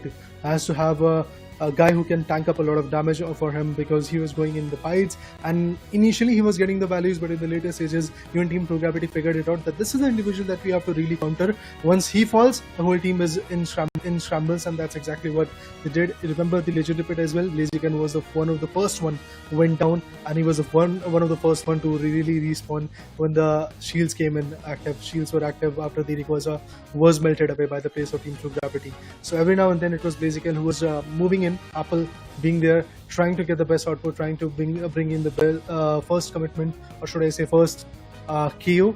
But then after he was getting eventually some 50% of the damage, or he was doing 70% of the damage, there was a complete stack up coming in from the opponent's perspective, and they were just completely nullifying the effect of that Blaziken at level 13 or level 14, whichever level he had at that particular time. So yeah, I have to say that at this point, Burzum and even Goku with that speedster, not speedster, with the supporter, to be honest, was not that on point. The Hoopa could have really brought in a lot more of valuable. And if I'm not wrong, we did not saw a lot of Unites also coming in from Hoopa. There was just 2 moments where I did saw Unites. That means the evolution and the right time period of using that Unite moves were also not that on point. And due to that, yes, I do believe Team Revenant struggled a bit. But if Revenant wins, we'll get to have an interview. And in that, I would like to gladly ask them what went wrong for them in match number 2, if they win. I mean, it's just like that. Something did went wrong, and we are eager to know what happened, because if Revenant loses, their streak just will end here. And see, I'm not just saying, but I would love to see a 5-0 scoreline. But again, True Gravity, they're also desperate for a win. They want to win it so they can at least get a second position in the series, and they can ease their gameplay for the final day. So everybody who's playing, they're playing for the seeded position itself, because they want to be in a comfortable spot, play less matches, and try to become the champion. But I really want to see, as you mentioned it earlier as well, Raider, that you want to see a team coming from the 5th or 6th seeded place and going to the final and maybe winning it as well. So I mean, it's not as easy, but if it happens like what happened for FSC Sports in the previous WCS, from the lower brackets to the grand finals, and then going all berserk against mighty SHUL at that time. So the things do change, or I would say that will change in the upcoming. Once again, we will be just witnessing 2 big teams. That what I expected before the ACL got started, that we will be seeing Forger Legacy, True Gravity, and probably Team Griffin as the top 3 teams of ACL once again. But Revenant, they have changed my thoughts and changed my perception of thinking. Well, Revenant definitely have got their advantage, to be honest, but due to the fact that they surrendered, I believe, that they are not going to play anymore, the third game is not going to happen. So I believe it is the game that Team True Gravity has won according to the rules. So yeah, there's that. True Gravity is now finally there with the victorious face in their favor. And on the other corner, if we talk about Team Revenant, as we were speculating initially as well, that they have nothing to really lose from this game. All they had was to get some good experience. They wanted to know what Team True Gravity is capable of. Obviously, sitting on the back ends, watching on the screens, they were analyzing their matches. Everybody is doing that. Every single individual trainer or team, to be precise, are trying to do that. They are trying to analyze what the opponents are capable of. But then again, fighting them against yourself in that 10-minute span is something that that really gives you the idea of what is the potential, what is the depth of that particular team, or what kind of strategy they can really bring into the picture. And that's why Team Revenant was able to bag out the first game, but in the second one, things started to crumble down for them due to those small mistakes that they did. I mean, it's already so cold outside. We're in the end of the year itself of 2023, but the matches that are getting so much heated up in the Thea Sky Ruins is just changing the kind of climate or temperature for ourselves. I mean, outside it's cold, we're wearing jackets and the hoodies, and now inside we're like, oh my gosh, what is happening? Sweat is coming out exactly from our foreheads. But talking about it, yeah, it's kind of unfortunate that the winning streak of Revenant got broken down, but it happens sometimes. We'll have somebody to have some conversations with us, but True Gravity will be happy. I mean, they wanted a win, right? So they do get one win in their favor. So it's like a 2-1 scoreline with the win that they have received, but the seeders position is confirmed for Team Revenant, so that gives them a good chance that the seeders, the first position is confirmed for ourselves. So we can just chill for now, and we can just come back on the day number 3 and we can play it all. Alright, with that, I believe from Team True Gravity we do have Vulcan as well. So let's invite him on the desk and eventually congratulate him on this win. The last game that Team True Gravity, if I'm not wrong, was going to fight was here against Team Revenant Esports, and they were able to capitalize on it. Hey Vulcan, hello, are you audible? Can you hear us? Yeah, I'm good. I am, yeah. Okay. Yeah, you are audible. Any questions from your side for Vulcan? Yeah, I really want to ask one thing, that in the first match when you knew that you will be coming up against Revenant, what kind of strategy planning did you had? Because Revenant they were going on a winning spree already, so you had to make some kind of different strategies. Actually, we stick to our course. Like we pick our main best picks. Even Lucario, the Vixen, the best pick. We stick to our course only. We didn't try anything new also. Unfortunately, the first game, right, Melon went AFK. Still, first 4 minutes now. It's kinda we got objective, but we didn't capitalize it. And we are lucky enough, I guess. The second game also, we have some very good fights there in the Rayquaza pit. And I actually Blissey cancelled this, not 2 people portal, and we took the fight initially. We know that their portal is cancelled. They don't have any healers to back them up, so we won the fight simply. Yeah, a total and team it's was good to have zero. free win also. Yeah. I mean, I would love to know the further kind of see. This is the second day of ACL. We are still left with the day number 3, where it's a single elimination format. We all know about if you win, you go to the next phase or you go to the next match. So I really want to know what kind of strategies or what kind of planning are you trying to do for the final day, because the ACL final slot always depends on it. We want to capitalize this last 7 days. That is the plan from the starting. We want to actually get into top 4, actually the basic plan, and prepare last 7 days. Good that we got top 3 at least. Whatever the result, 2nd or 3rd position, I guess it's up to what we thought. And I guess if we beat Revenant and one more team, I guess we can be going to Thailand. True. I mean, the excitement is real. Rita, you want to ask something? Nothing, man. I just want to congratulate them and all the best for the next particular date, 23rd of December, I believe. The single elimination bracket is something which is going to be scary for us as a caster. Hope that you guys are going to do fine in that. And yeah, congratulations once again, man. Thank you. Well, we did had a kind of a conversation, and I was kind of lucky, when this kind of players comes up. He was happy, everybody has that kind of aim. We want to go Thailand. I mean, it's just not only about the competition, representing your country on the global stage in front of so many big teams, and there you are proving your worth. We are coming from India. We were the champions of ACL. We were champions of India Open. If True Gravity goes out there, it's a big thing. So when you win 2 back-to-back major tournaments, your impression towards the global teams always become a little bit higher. Maybe Revenant can be that party spoiler for the side of True Gravity, or maybe any other team it can be. But how it seems, Revenant is one of the most biggest factor that every team is going to fear about. Having 4 consecutive wins, almost. This one was also they won one match out of this PO3 series. So it does feel like that Revenant can be that party spoiler. Either Revenant or True Gravity will be my pick for the ACL Championship. But let's see what if other teams are trying to prove me wrong. But again, itself, Thailand is just not about the competition, but also the amount of experience that the teams will gather from there. Definitely the experience that they're going to get, the kind of goals that they're going to set for the other newer generation players or the teams that are going to get formed after this. Because again, every now and then, whenever a big tournament like this happens, there are a lot of insightful informations that the new upcoming expectating guys are also going to get. So obviously, due to this particular factor, I believe we are going to see some interesting plays coming in. We will get to see some interesting evolution in the esports scenario in Pokemon Unite as well when it comes to the game individually, and also the players are going to be equally affected with it. But yeah, representing your nation, as you said, in the grand stage in Thailand is something which is everybody's dream. But I believe only 5 people, only one particular team is going to get that dream fulfilled out of the 6 that have been qualified in the ACL regional qualifiers, and it could be Team True Gravity, it could be Team Revenant. To be honest, I would love to see another face rising up to that stance that will showcase us that even if we are not able to qualify, or even if we are not able to get the best seeding position in the first 2 days, we are still one of those teams who can rise back from maybe the 4th seeder position or 5th seeder position and go towards the first position and eventually become the champion of regional qualifiers. But all of that is definitely full of speculations. A lot of variables have to be played. A lot of ifs and buts are going to be there. Really have to see what happens. But for that, I believe the next 2 matches are going to be equally important.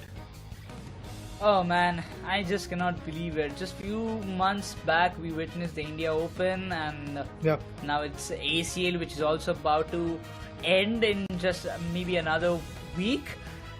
I mean, this Next Saturday. entire season has always been something with those ups and downs, the new Pokemons, the new items coming into the play, the Muscarada. I really wish we will be seeing it in the upcoming, probably by the time WCS comes, and we will be able to see some Muscarada action as well in the Tear Sky Ruins. But a lot of things are being cooked up, a lot of things are coming up. So for the audience, those who are, connected with us through our live broadcast, maybe on Facebook, maybe on YouTube, make sure to like the stream, as well as subscribe to the channel, as well as make sure to share the links with your Pokemon friends, because Pokemon has always been an emotion. Poke buddies, yeah, exactly. Your Poke buddies who were watching the entire journey of Ash Ketchum from like when I was small. I used to also watch it. So everybody love Pokemon. So the Pokemon lovers, you can come and join us and experience Pokemon Unite action. But we'll have a quick jump on the analyst as to what actually happened in the entirety of the match.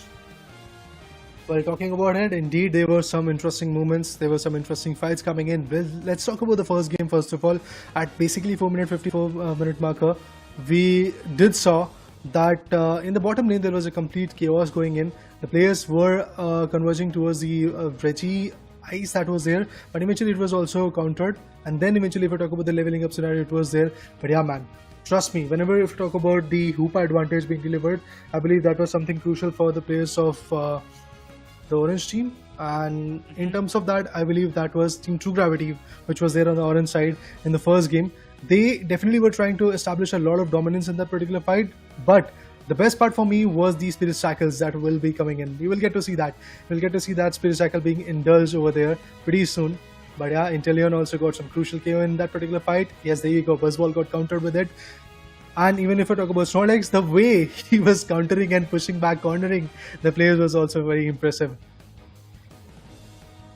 It was indeed a great move, but eventually when it comes down to this final stretch, that one impact, I was quite sure nobody expected the Lucario to pop off from this position. Both the long range attackers were in a little bit of distance, so they didn't have a clue that they were coming up, and nobody was there to get the secures done, because they knew there is 47 seconds more. There were not many players from the side of the orange team to come up close, so Reverend thought that it's an easy win. We are going to secure it no matter what. And they did not have the moveset. I believe they were on the cooldown. So, but already the impact was done before the steal was done, because we are seeing the Lucario got the Rayquaza at the final moment, even before anybody could engage. So that gave a bit of breather and a chance for the True Gravity to bounce back. Definitely that was the case, no doubt in that. There was a small breather, small moment where there was a chance that Inteleon, or could be possible that maybe the Deciduous Spirit Shackle or even the Knock Knock could have been useful, but Knock Knock was already utilized to get those KOs that they initially were able to get. But after that, Lucario, it completely came in, swooped in, and he was right there in the Legendary Pit, and he was able to get the best output. And apart from that, the other two Pokemons that were KO'd, that was the only reason why Team Revenant was able to capitalize still after the advantage of Rayquaza was there in the favor of Team True Gravity. Due to the factor that there were not a lot of Pokemons available, Umbreon decided to go for the baseline goal zones. It was the Blaziken and also, if I'm not wrong, Leafeon who was trying to... It was, if I'm not wrong, the Lucario and the Buzzwole who were trying to go for some good goals. And at that point, they were counter coming in, their shields were broken. At the end, it was Melon, the Umbreon, which was trying to go for a score of his own in the base goal zone. But again, Decidueye came in, he countered him, he was able to put him down. That's why the first game went in the favor of Team Reverend Esports. But trust me, that was a close one. Even Necros was like, maybe that is not enough. But yeah, Goku came back with 58, and that was enough. 58 goals was good enough. That was the only goal Goku was able to come in. That particular game was kind of a game that I was on the edge of my seat.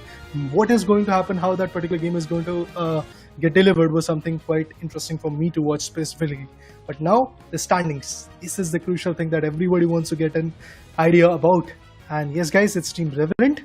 Despite of the fact that they lost their 5th game, they are still there with 13 good points, and they are at the first position. They have to play just one match, and they have to win that particular match, to be honest, in the single elimination bracket qualifiers that will happen on 23rd. Now the question comes in. I mean, Griffin, they have one match left. Clown5, they have one match left. FS, as well as Forger Legacy, they have one match left each. The teams who have completed all their matches are Revenant and Team True Gravity. So we've got the first and the second spot confirmed. Now it depends. If Griffin wins it, I believe they're still going to stay in that, I would say, but third position itself. But for the fourth spot, is it going to be Clown5? Is it going to be Forger Legacy? That's still a question mark. Yeah, definitely, it's a big question mark coming in, because these are the two positions that can definitely improve or maybe just push them down into the particular fifth position. I feel Clown5, for them fighting against FS Esports, this could be a glorious victory for them. If they are able to come up with a 2-0, that can be very, very rewarding for them.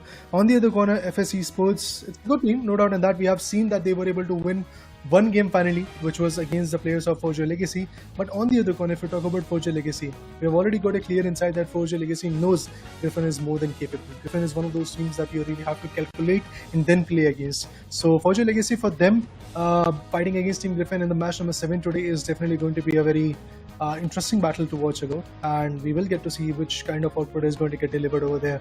But to be honest, against FS Esports and Clown5, I feel Clown5 might take the edge if FS Esports once again do those small mistakes. But still, FS Esports, the way they were able to bounce back against Forger Legacy, hopes are being ignited in my heart at this point. Maybe there is going to be a game where Forger Legacy is finally going to come up with a 2-0. That can happen.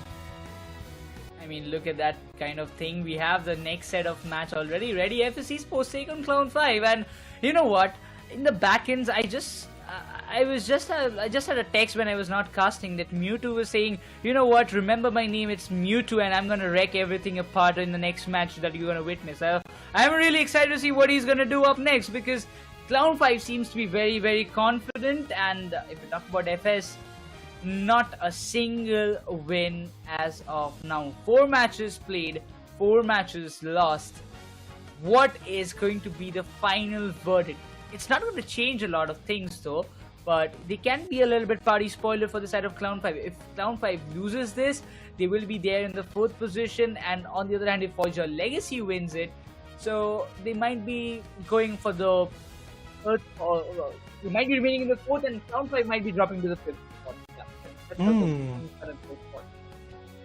It's quite interesting that as casters we come up with a lot of speculations, and then again when the game happens we are like awestruck that wow, how is this happening?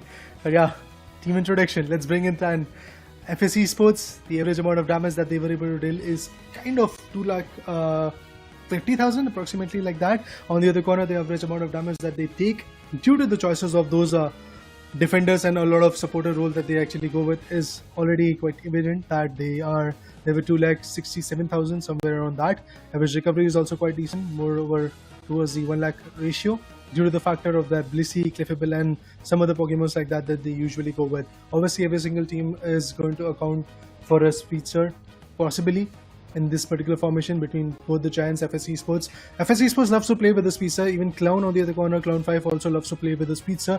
But depending on their draft pick phase, I believe 30-40% of the game is already going to get elaborated at how these two players, how these two individual teams are going to perform.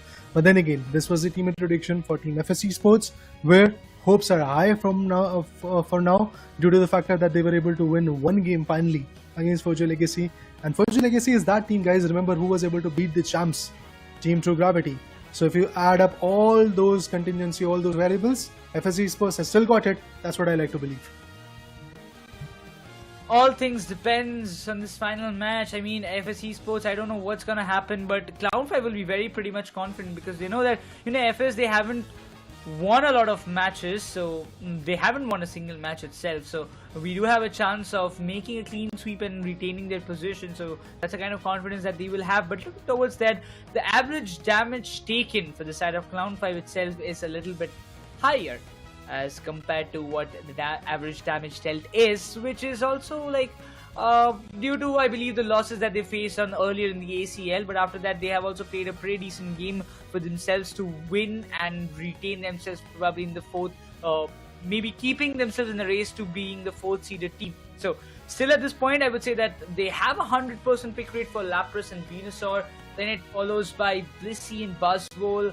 So I'm really looking forward to see what kind of picks that they will have, because last time we saw them, there was a Desi, there was a Eldegoss, and everything was like, what? Is it happening? Is it real? I mean, we cannot believe it with those picks, but now it all comes down to the final core picks, if they are going to stick with it or not, because both the teams are just ready and just preparing for the match to get started. So why are we wasting time? Let's go and jump into the first match of this BO3 series, played between Cloud5 and FS Esports. And then just by moving into the draft phase, I will be saying bye-bye to Raider, and he can go on for some good break, and we'll be inviting Lucifer back on the desk.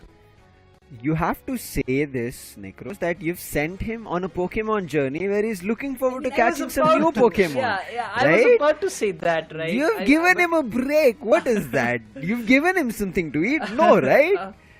So he's on an exploration of a new Pokemon journey, so we'll see Raiders soon. But right as now, a new journey for Cloud5 and FS Esports. Both of these two teams have not had a great run, Necros. But I'm not too sure what's going to be different today. Now, Cloud5, today they moved towards the victory side of things. But I'm still not sure if they're going to be able to pack a punch. FS Esports also moved towards opening their first point. Now, yes, I'm taking a lot more time to talk about the teams because it is a crucial game for both of them in terms of the seeding. Hoopa was the ban. First pick was Lapras. Coming in as the next two picks are going to be still the front lines. PYZ with the Umbreon, and then we end up seeing Cliffable on Pardesi. It's still something that, pinches me, that will Obito be opting for that Buzz Bowl once again, because he has been good on that. But again, if you talk about the other picks, Legion sticks with the Venusaur, Babu picks the Slowbro, and finally after a long time we are seeing the True Bro back in the comp. If you ban it, people don't pick it. If you don't ban it, they will look forward to picking it. And especially with the game that we saw with Cloud5 getting a chance of playing a True Bro, where they were able to deny their opponents a victory, is the reason I see Cloud5 still getting into that comp. But you spoke about Obito going into the Buzz Wall. Seems like Rook heard you and he's like, no, I do not want to give him the Buzz Wall. He picks up the Mighty Giant here in the Pokemon world. And then with him, Blair on Glaceon. Mewtwo in the meantime, looking forward to a healer for the team, is deciding, and yes, decides that he wants the Blissey, and Obito locks on a Chandelier. Berserk with the final pick inside of FS Esports. Oh, I'm not just gonna say anything, because they're all used to playing with the casters with all those picks, but if it's Gardevoir, something that can change, but the same kind of tradition follows one after the other, and it's the Delphox that is being picked by Berserk. Now with the Cloud5 getting another victory today, can they secure their third victory is something I do want to see. Right now in the preparation phase, I do want to see who picks what. We see a change-up. Joy gets back his Slowbro. We saw a phenomenal game where they were able to shut down the side of True Gravity. So might be looking forward to a game similar to that. We see... Okay, I was about to say we were about to see maybe two Shedinja dolls, so it's going to be only one that Legion is playing, and we saw an amazing Berserk Shedinja doll on Inteleon. Right now in this game, we have Berserk, but not an Inteleon, so I'll wait and watch out for how it works out. He's going to be playing the Delphox. X-Speed, Eject is going to be the majority of the things from the side of FS. On the other end, a mix of Eject, X-Speed, as well as a Shedinja doll. Now yes, in terms of the held items, we did see the Resonant Guard, Charging Charm. So there are all these new items that players are playing, even the Cursed Incense. So I want to see how it works out for a couple of them. We'll break it down towards the end of the game once it's done, and seeing how that plays out in the game, Necros. But this seems to be very interesting, especially with a double ranged attacker and an all-rounder. I just want to see what Pies does with the Buzz Wall. If he's going to be able to do enough damage. I think he did not get the stack coming through. He's going to be playing on the other hefty attack moves and the held items. So let's wait and watch of how it works out. Game number 1 underway. Oh, now this is going to be interesting, but it seems like he had an attack weight on the Buzzwole and he changed the charging charm. I was a little bit, I was like, he's playing the charging charm on Buzzwole, so but again, he decided to just change it. So I was like, okay, so it's fine. I mean, he's just sticking with the basics, but yeah, the last bit change is always, sometimes confuses us as the casters, but once again, the early stacks have to be done. So it has to be a big responsibility for the players to just do it, but Clown5 starts it off well for themselves. Initial on the top path scoring, a little here and there, but that's all. On the bottom, they're all fighting for these bunnies, both the ends of it. From side of FS they're trying, but finally because of the evolution of Glaceon, we end up seeing Lapras being the first KO that the FS Esports find on. Now Perdesi was very close to also indulging himself in a KO. Thankfully the Citrus Berry was available. He had his X speed on the battle item and he gets it, but in the meantime Legion almost finding a KO, but on the other end Blair doing damage on Glaceon, therefore they would back out, but overheat almost finding a KO on PYZ, but thankful with his movesets, he jumps across and reaches his goal zone. Not damage being done, but however they lose the Altaria and Swablu at the 8-minute 50 top path. Clown5 take control of it.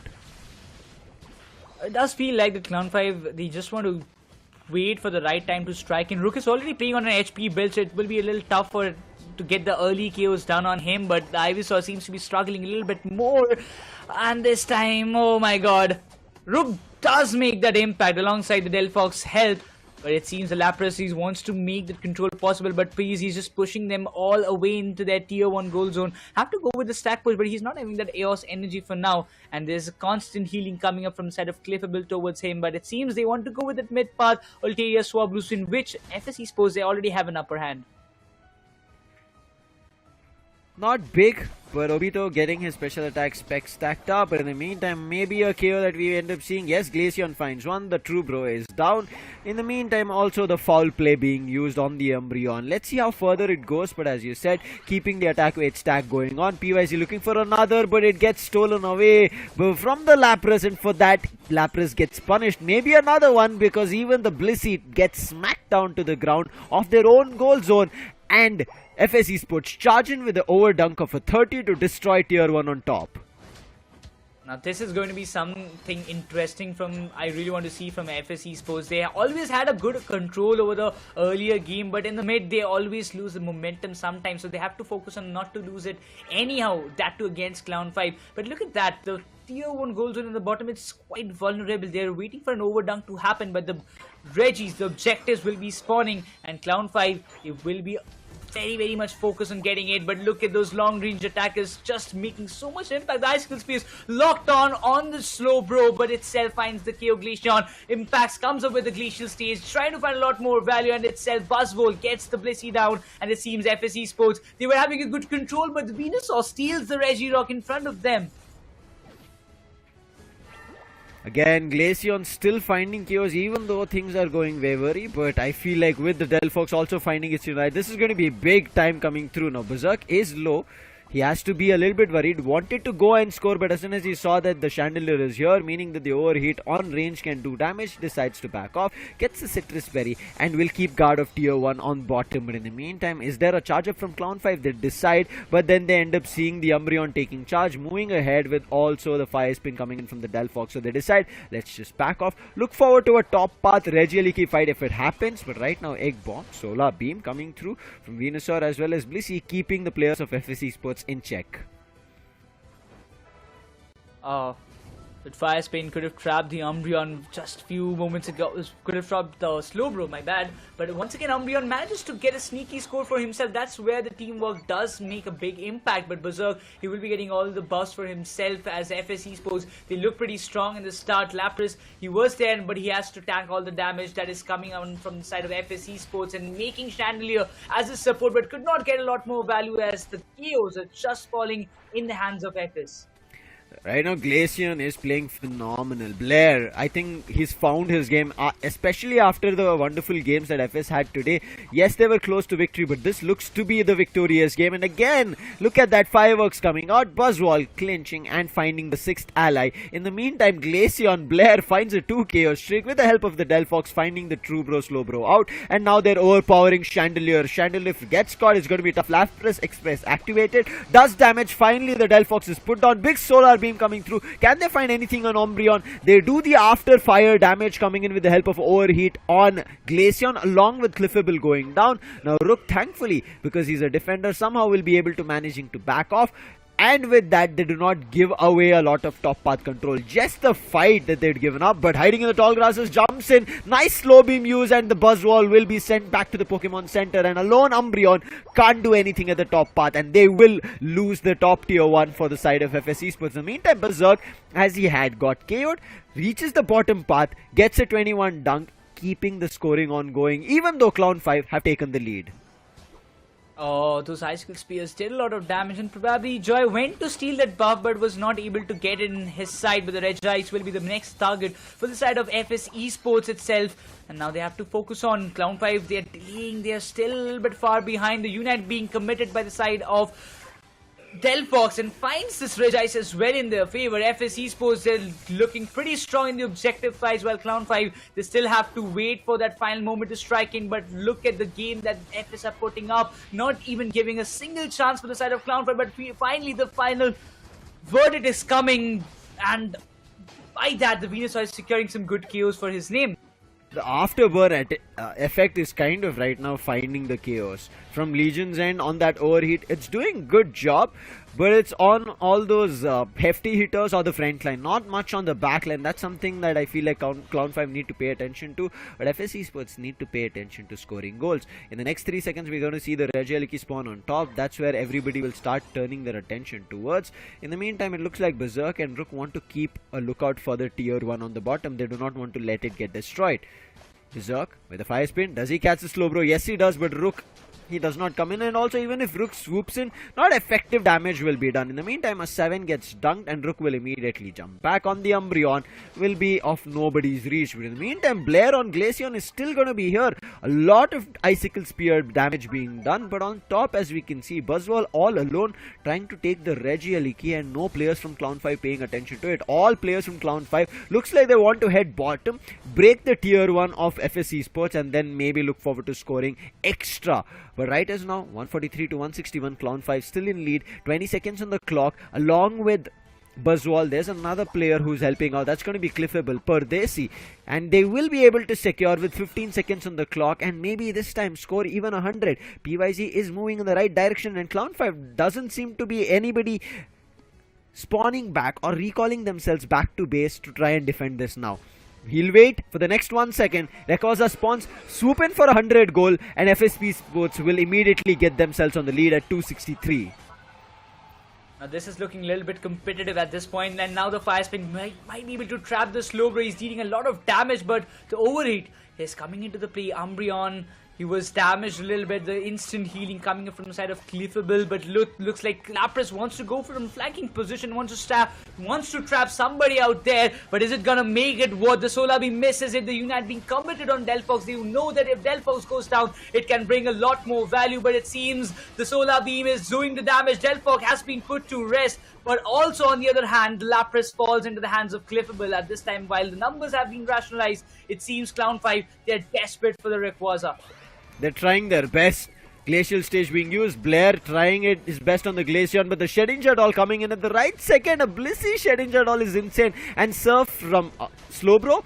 Let's see if it finds value. Yes, it does, as even the overheat connects from the Chandelier, and Glaceon is down this time. However, the other person who got KO'd, Delphox, is back in action. Let's see that does anything. Rayquaza in the meantime just being hit little here and there as blows are being exchanged from both Clown5 and FS Esports. But it looks like FS Esports, they are charging in, and that's going to be PYZ smacking the Blissey across the ground and finds the initial KO. But Umbreon immediately gets traded. A big solar beam comes through. PYZ barely surviving. Cliffable trying to help with the Moonlight. And all the other players get back to the legendary pit. Rayquaza is about to lose all of its health, giving away a shield. Now Legion is also looking super low. Anybody can secure the last hit, and it is going to be the Chandelier who's hiding behind the Rayquaza towards the top. And now there's nothing much the side of FS could do. Maybe try and break the shields, but you can see the way what Pulse is doing the damage. And also hundreds being scored with very few seconds left. There's no way of stopping the sides of Clown5 right now. Mewtwo also has a 50, ejects and should get it down, and yes, that 100 comes through at the nth second as the whistle blows. Clown5 also get themselves the victory in game 1 of match 6. I don't know what to say, but FS Esports, they will be utterly disappointed. The entirety of the control was there again in their hands. Blair came up with 10 freaking chaos for himself. He was a part of 15 total knockouts, but look at the numbers. Clown5 just clinched the victory in the final, probably the 30 seconds that was left on the clock. I feel like this game was very interesting. But the one thing I always fear for the side of FSC Sports, and that's the reason I'm taking breaks so that it kind of gets clearly heard, is I feel when FSC Sports start finding these knockouts, right, they get comfortable, meaning they think they have control over things.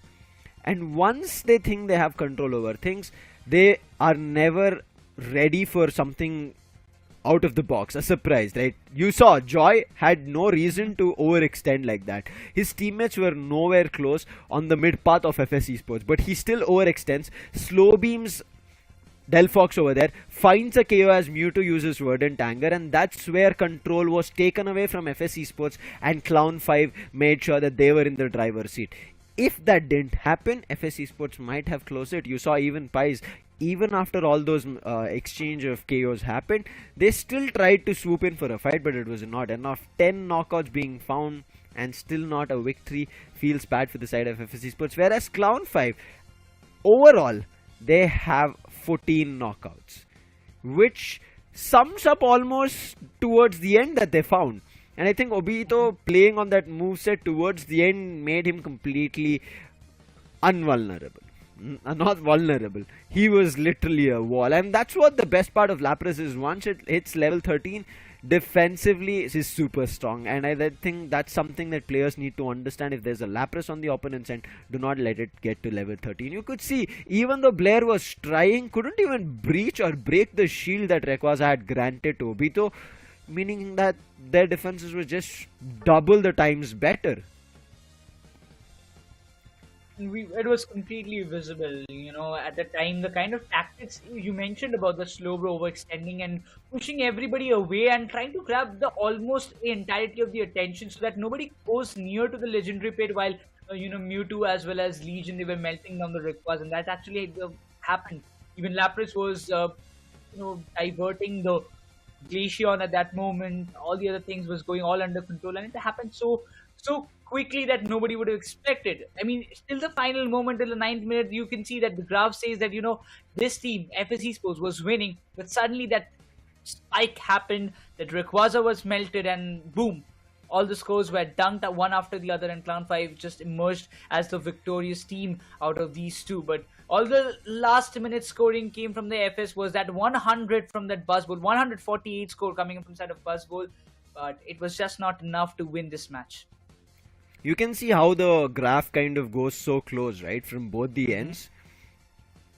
FS thought that they were the ones who had a better lead, even though Clown5 was counter scoring.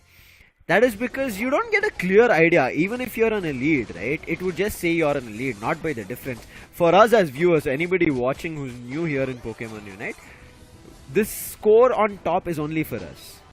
The players in-game cannot see this. They just get an idea as the in-game intimation comes through that you're on a lead, this is a close battle, you're losing. All these intimations only tell them that where maybe they do stand. Is it a close loss? Is it a close battle? They don't know how much of a difference it has. But great try coming through. You could see initially these unites coming through from Clown5 was almost nullified because of the distance that they were keeping themselves. But one thing I feel like still is going to be something that threw me completely off guard was that Blissey Shedinja doll. Now I did see and even talk about Chandelier on the Shedinja doll, right? At the last moment they got the Shedinja doll even on the Blissey and it still worked out. They were able to find value in the Bliss assistance towards the end is the main thing that made it work. Here is where the battle happened. You see PYZ's Unite completely failed, of no use. And once FSC Sports understood that their Unites are not working, they decided to reset, got themselves some space, but that space was not enough because the KO that they found was not on the ranged attackers. They were finding the KO on their front line, meaning ranged attacker was still there. And Rayquaza battle with ranged attacker is easier because you'll be able to do a lot more damage and win it out. And that's what we ended up seeing Clown5 doing. The ranged attackers were there, they did the damage, and Legion made sure he had the secure, got that secure Rayquaza shield, score, done is the game. but still, that's game number 1, Necro. So FS Esports are not far away. FS Esports just now pulled off one game where they got a victory in a best of 3. So I hope they are able to pull it back and this time maybe even close it off against the odds. Yeah, probably even when you talk about at this point, if you talk about the perspective of Clown5, I mean, they were pretty confident, they were pretty clear, because when you are facing a team that you know that haven't won a single match, you know that they're desperate for a win. They at least want to make sure that they finish the league stage with a win or before going to the final day or something like that to gain back their momentum. But as I was telling Raider as well, before the match got started, I got a text from Mewtwo and he was saying, remember my name, we're gonna nail this battle. And I really wanted to see, what he's going to do. But he did a fantabulous job all alone by himself as well, being on the Blissey. But overall, yes, Clown5, they want to make sure that they get the 4th seed spot for themselves at least confirmed.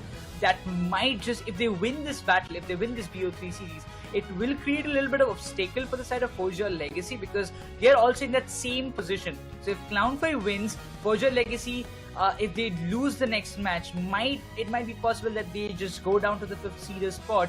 But if even Forger Legacy wins it, the number of clean sweep factors will play the game, and where I believe that it can just be Forger Legacy, it can be Clown5. I don't know exactly what it is, but that one with the clean sweeps might just get the upper hand and get the 4th seeder spot for themselves. Now, I'm not too sure of how the seed is going to kind of swing out, of who gets the 1st, 2nd, 3rd and 4th. We'll talk about it later as we go down the line, but right now we'll talk about more in terms of players, their roles, what they like. This is again a peek into the player's life if you guys didn't know, and if you would want to know more about it, make sure you like, subscribe, and if you're watching on different platforms, share it with your friends as well so that more people know that Pokemon Unite right now, especially in India, is on its Asia Champions League stage where top 6 teams are trying to fight out and represent India on the global stage, as only one team will qualify. Right now we are seeing Rook from the side of FS Esports. Here he says Comfy is his favorite Pokemon, and player comments, he's like, winning! And that generally is everybody's mentality, right? If you win, you're in it. If you win, you feel good about yourself. If you win, you're like happy. So winning is all that matters. Now behind winning there's a lot that goes through, and Rook, as I initially mentioned, is one of those players I still remember was playing Mime back then when we saw the world qualifiers happening, and he was the only player that used to still pick up that Mime when Mime was out of meta, and Mime still is out of meta.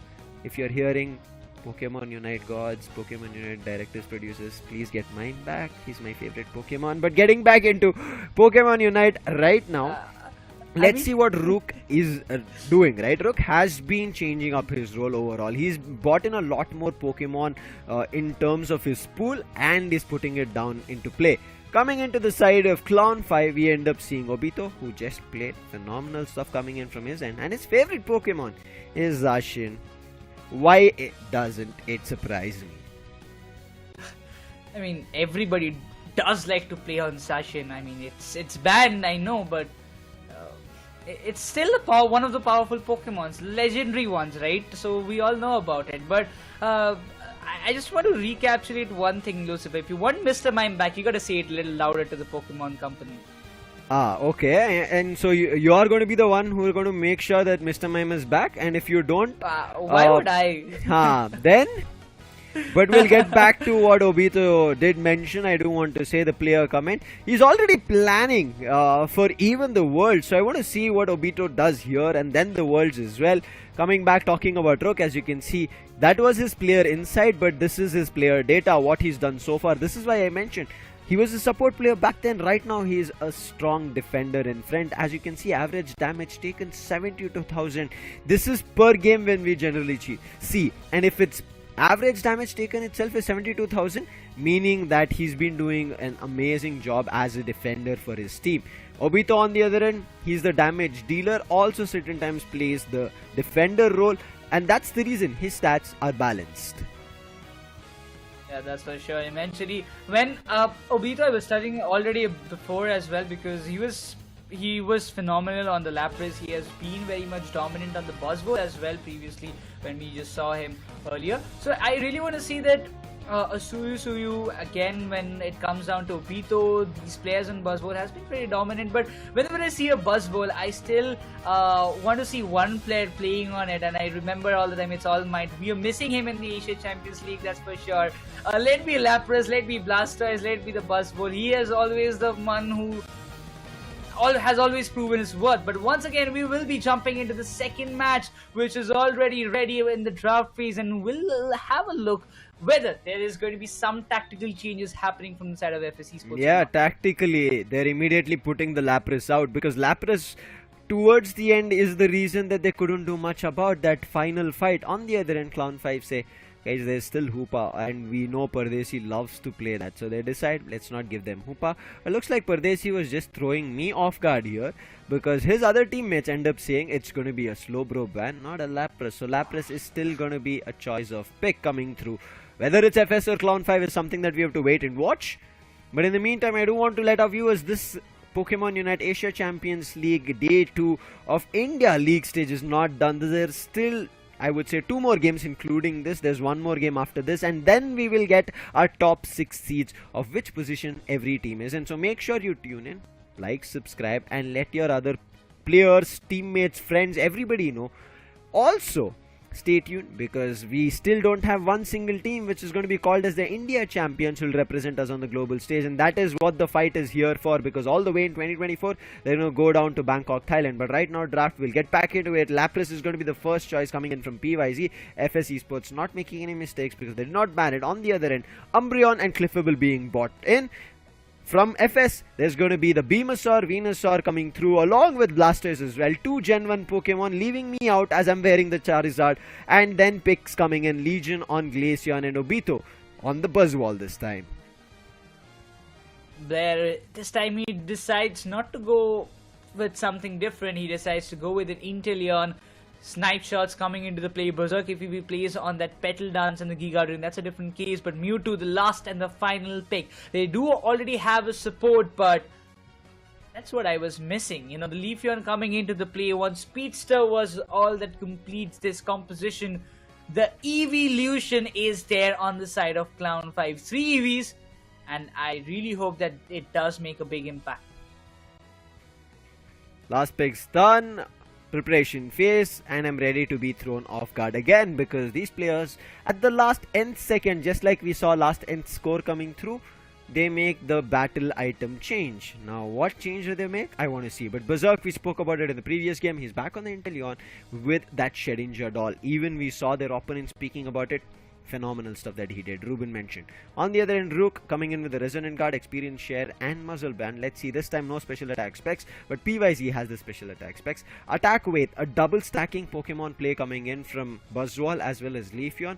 Let's see how that works out. Resonant Guard on Joy as well. Legion having the, not the newest, the second newest, that is the Cursed Incense. Now let's see how this works out. For me, my pick seems to be for the side of Clown5 because of the 2 stacking Pokemons that they have, and I'm pretty sure Mewtwo will want to run around to get more stacks in, whereas the side of FS Esports, I have a little bit of a worry. Even though we saw Berserk playing phenomenally on that Shedinja doll, it was not enough for them to get that 2 points in game.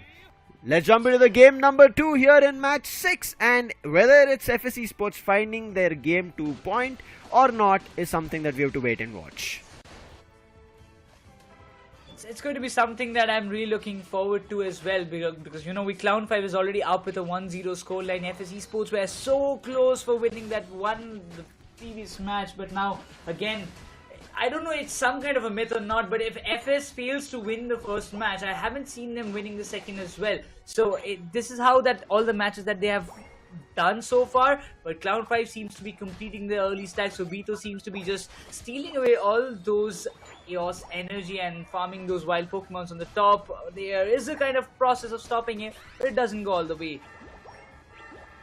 Early stacks, this is what I spoke about. The Leafeon is constantly going to get the stacks done, but unfortunate, could not secure the last bunnies and therefore would have to retreat back. But before that, they're fighting for the bottom path in DD, and that also does not come their way.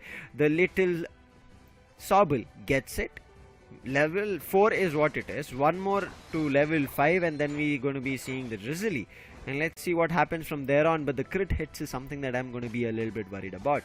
But looks like Mewtwo, yes, has gotten the stack on the Leafeon.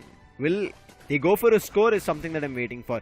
Rook can be cured. There is a chance. Now they did use Mean Look and trap the Sobble. Therefore will get the KO. And in the meantime, the stack that I was talking about, at least get that second in. And Mewtwo might even find the next. Yes, does it. And might or could have gotten the fourth stack. But unfortunately, Joy, after scoring as he was moving, picked up that AOS energy. Nonetheless, the Indeedee was there. We'll get another 5 AOS energy and stack it up. So already close to 4 or 5 stacks done on the bottom path for the Leafeon. Oh, look at Obito. He's just not allowing Lapras to get any of those farm for himself. He's just stealing everything in front of his eyes. So now this is a kind of moment at Clown5 they're trying to get the early game control for themselves.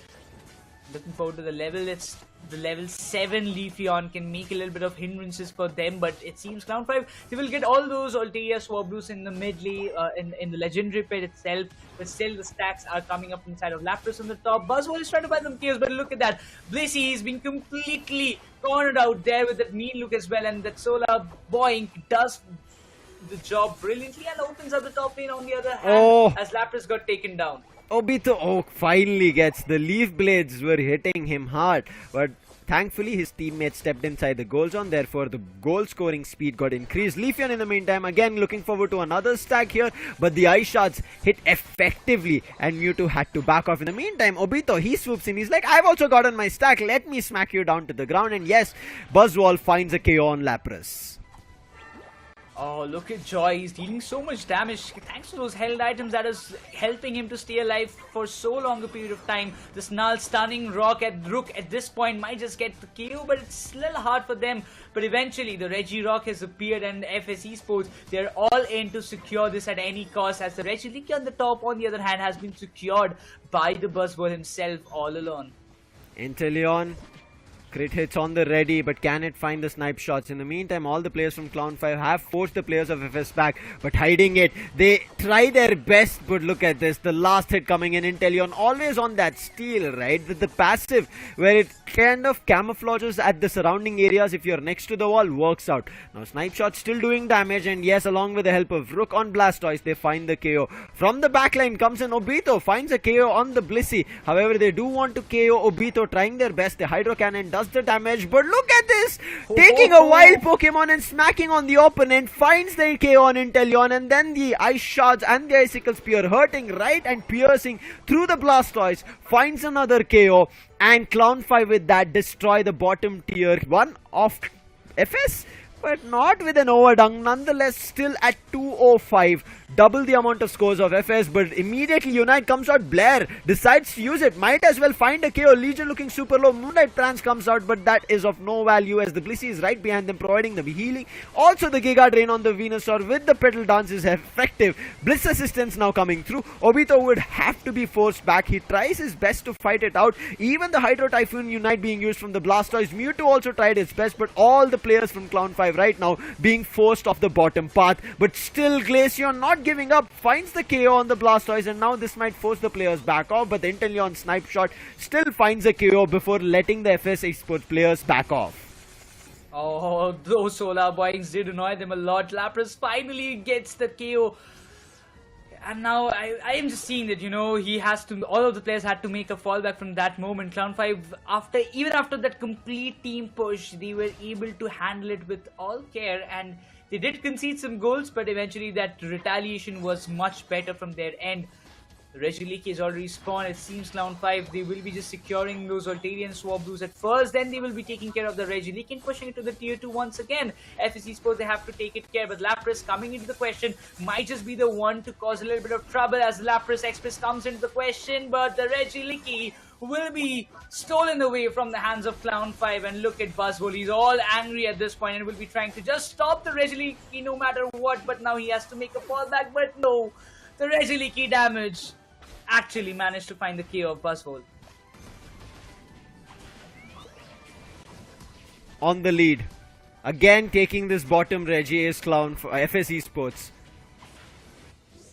Now, can they finally take the advantage on the bottom part, destroy the tier? It seems like players from the side of Clown5 are deciding to counter score. So everybody is going back to the base from there, using the jump pad to try and deny the side of Clown5 from scoring. But Mewtwo, a little bit of an overextension, wanted to take a one-on-one, but surprise, surprise, Blastoise along with Lapras both jump into the center and then immediately KO that Mewtwo on Leafeon. In the meantime, the other players look forward to taking all the wild Pokemon away, meaning FS Esports a little tough on level experience and leveling up, but a nice 28 being scored as all the distraction of fighting on the mid path gives chance for the Venusaur to score. But Venusaur, not happy, wants to chase, wants to find a KO, but sees more players from the side of Clown5. But as soon as it gets the Petal Dance and the Giga Drain and the Verdant Anger, decides to go for a fight, tells the teammates as well, and they do find only one KO out of it. All the other players going back, they're recalling themselves to the base so they can get the full heal done, and this might give the chance for the side of FS Esports to score a lot more, but they do not have a lot more AOS energy.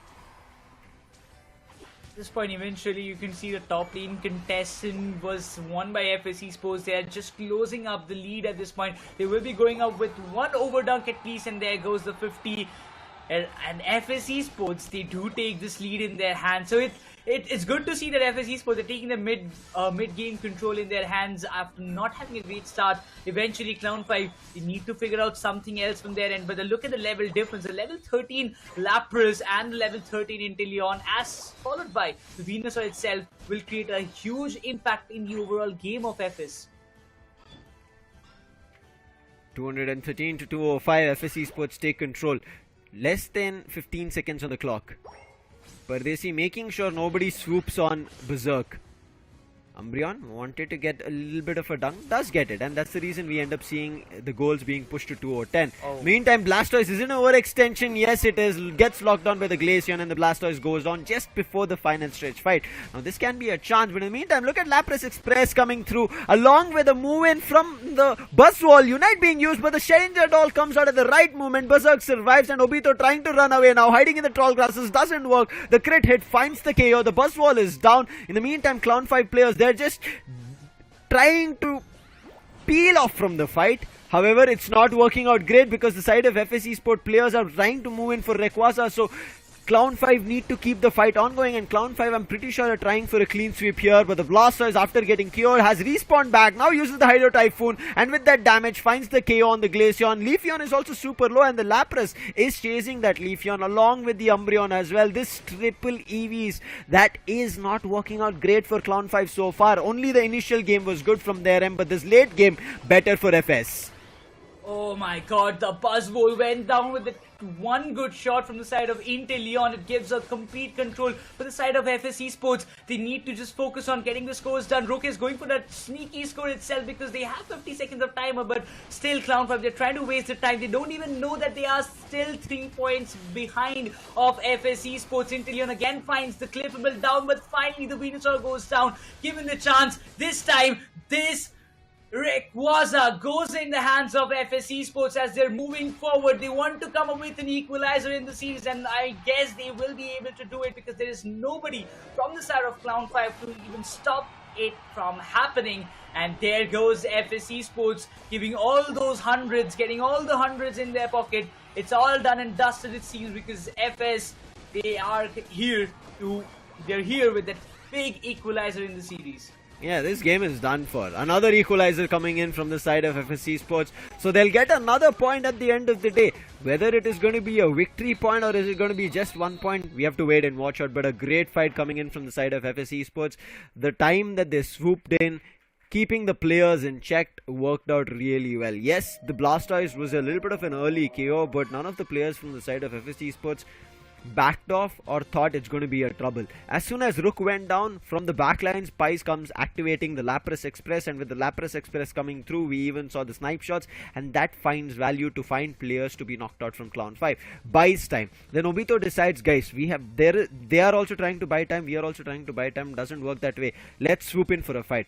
Obito makes a little bit of a wrong decision. While his teammates were a little bit away, even Legion was on the respawn with a cooldown. Therefore, Obito, as soon as he goes down, the team immediately starts jumping in, because after Obito, Legion also went down. Mewtwo was super low, forced off. Joy was just running around trying to see if there was a chance of a steal. But before the Rayquaza's health was completely drained, the other players from Clown 5 were getting KO'd one after another. But still, Legion bought the game back as soon as he spawned, took down Rook again. But it did not work out. As you can see, Legion, amazing stuff he did with 80,000 damage coming through. But Berserk, he literally went Berserk. 1,20,000 damage coming in on the Inteleon, and still that Shedinja doll gameplay is on another level.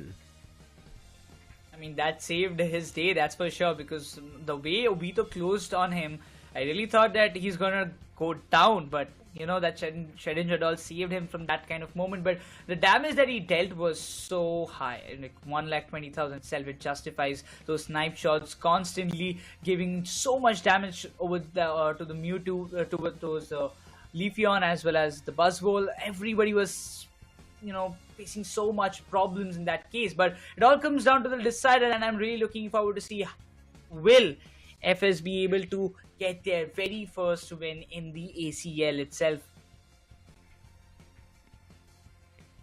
One more game to go here for FS Esports. Can they finally get one victory under their belt before they finish off this group stage in the India qualifiers? Now, day 3 is all about single elimination. One game lost, meaning you're done at ACL. And I'm pretty sure FS Esports do not want to come into that position and then lose out and move out of ACL without even a single victory. So I think they will try to get this victory. Not saying that their ACL day 3 journey can be another loss, but as I initially said, maybe they're planning something, maybe they're trying a lot of combinations, maybe they're experimenting at this phase, because this is when they will get a chance to experiment. But that experiment should not be super costly. Graph telling us, as you can see clearly, Clown 5 had control of everything, but it was towards that 6 to 8 minute mark where FS Esports bought things back, especially because a little bit of an overextension from Clown 5 themselves. Yeah, like from the starting game, it seems like Clown 5, they were having a good start. They were getting the scores, they were getting the stacks done as well. Eventually on the top lane, bottom lane, both the lanes, they had a brilliant control. Specifically Obito, you know, smacking down every time the Lapras was coming in front. But suddenly after some time, or probably in the mid game, FS, they just snatched it all away after the Inteleon came into the play with those beautiful snipe shots, and the Venusaur also stepping up front. As you can see here, right, Clown 5 are able to get almost control everywhere. Only a couple of fights here and there. I think this is a little bit, this is the extension I was talking about. No, this was the NDD wild Pokemon knockout that we ended up seeing. This was also a fight which retreated to become a fight where still Clown 5 had control. Yeah, you could see they forced all the players out. But after this, there was a fight that happened which ended up kind of working the other way around.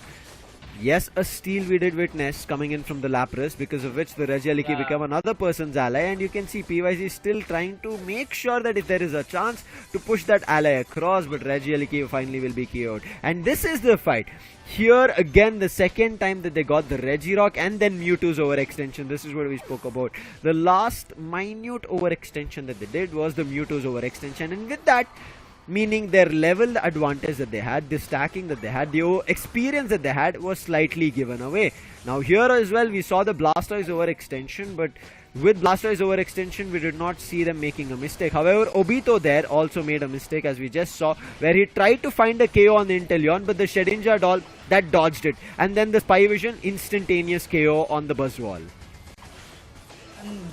You know, that these kind of small elements do frame your entire game, and that's how we just can say that it was a better game that was played by FS. So yeah, I have to say that this kind of gameplay was needed for a little earlier in this entire ACL, I would say, because FS, you can see that they have the potential, they have the kind of game that is needed to be in that good seeding position for themselves, but it was just not luck, or it was just not fruitful for them in the past matches that they have played so far. It's just the final match that they're playing. So yes, they might be just ending in the 5th or 6th spot, probably the 6th seeding spot. It will be confirmed for FS, but the next game at least will give them the kind of motivation or that momentum before the day number 3 that we managed to win it after so many losses. If they can defeat Cloud5 here and now, so it can be a good momentum boost for them just before the day 3, just before the single elimination battle. Now, in terms of the Pokemon choices that we saw in Game 2, it was good. And that's the reason I kind of said that Cloud5 already look like they have the advantage. Now, one thing that has been a strong point for the side of FS Esports so far has always been that Inteleon play. So we did even see Revenant bringing in the double snipe play coming through. So if FS Esports, after looking at this victory, right, get that double snipe play coming through with the Decidueye, maybe they have game 3 under lock, just like how they did against side of Forge Your Legacy, right? Their game 2 was a double snipe play, Decidueye as well as Inteleon, worked brilliantly.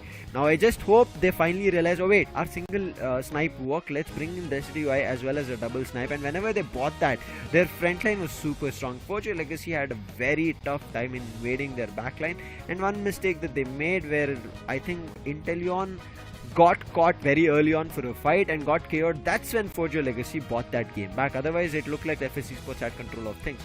Now again, FS Esports, I hope they realize that maybe they have that double snipe thing going on in their mind. Pardesi calls it out. We'll wait and watch out. But right now, getting back into these player snippets, this time it's going to be Blair. Cliffable is his favorite Pokemon. I think this is just a curveball that Blair is throwing on us. Man, you play Zoroark, which was your main all the way back in WCS earlier this year, and now a ranged attacker mixed with whenever Zoroark is still there, and you end up saying my favorite Pokemon is Cliffable. I think this is because Cliffable is also not from the planet Earth. It is that very cute, sweet, very cuddly, plushy kind of Cliffable, right? I think that's the reason he likes it. That's my thought process about it. What about you, Necros? Why do you think he chose Cliffable? I really don't have any kind of answers. I'm just gonna stick with what you just said. Because you will say I like Blastoise, I play Blastoise only. I try to blast and bast on everybody. Right?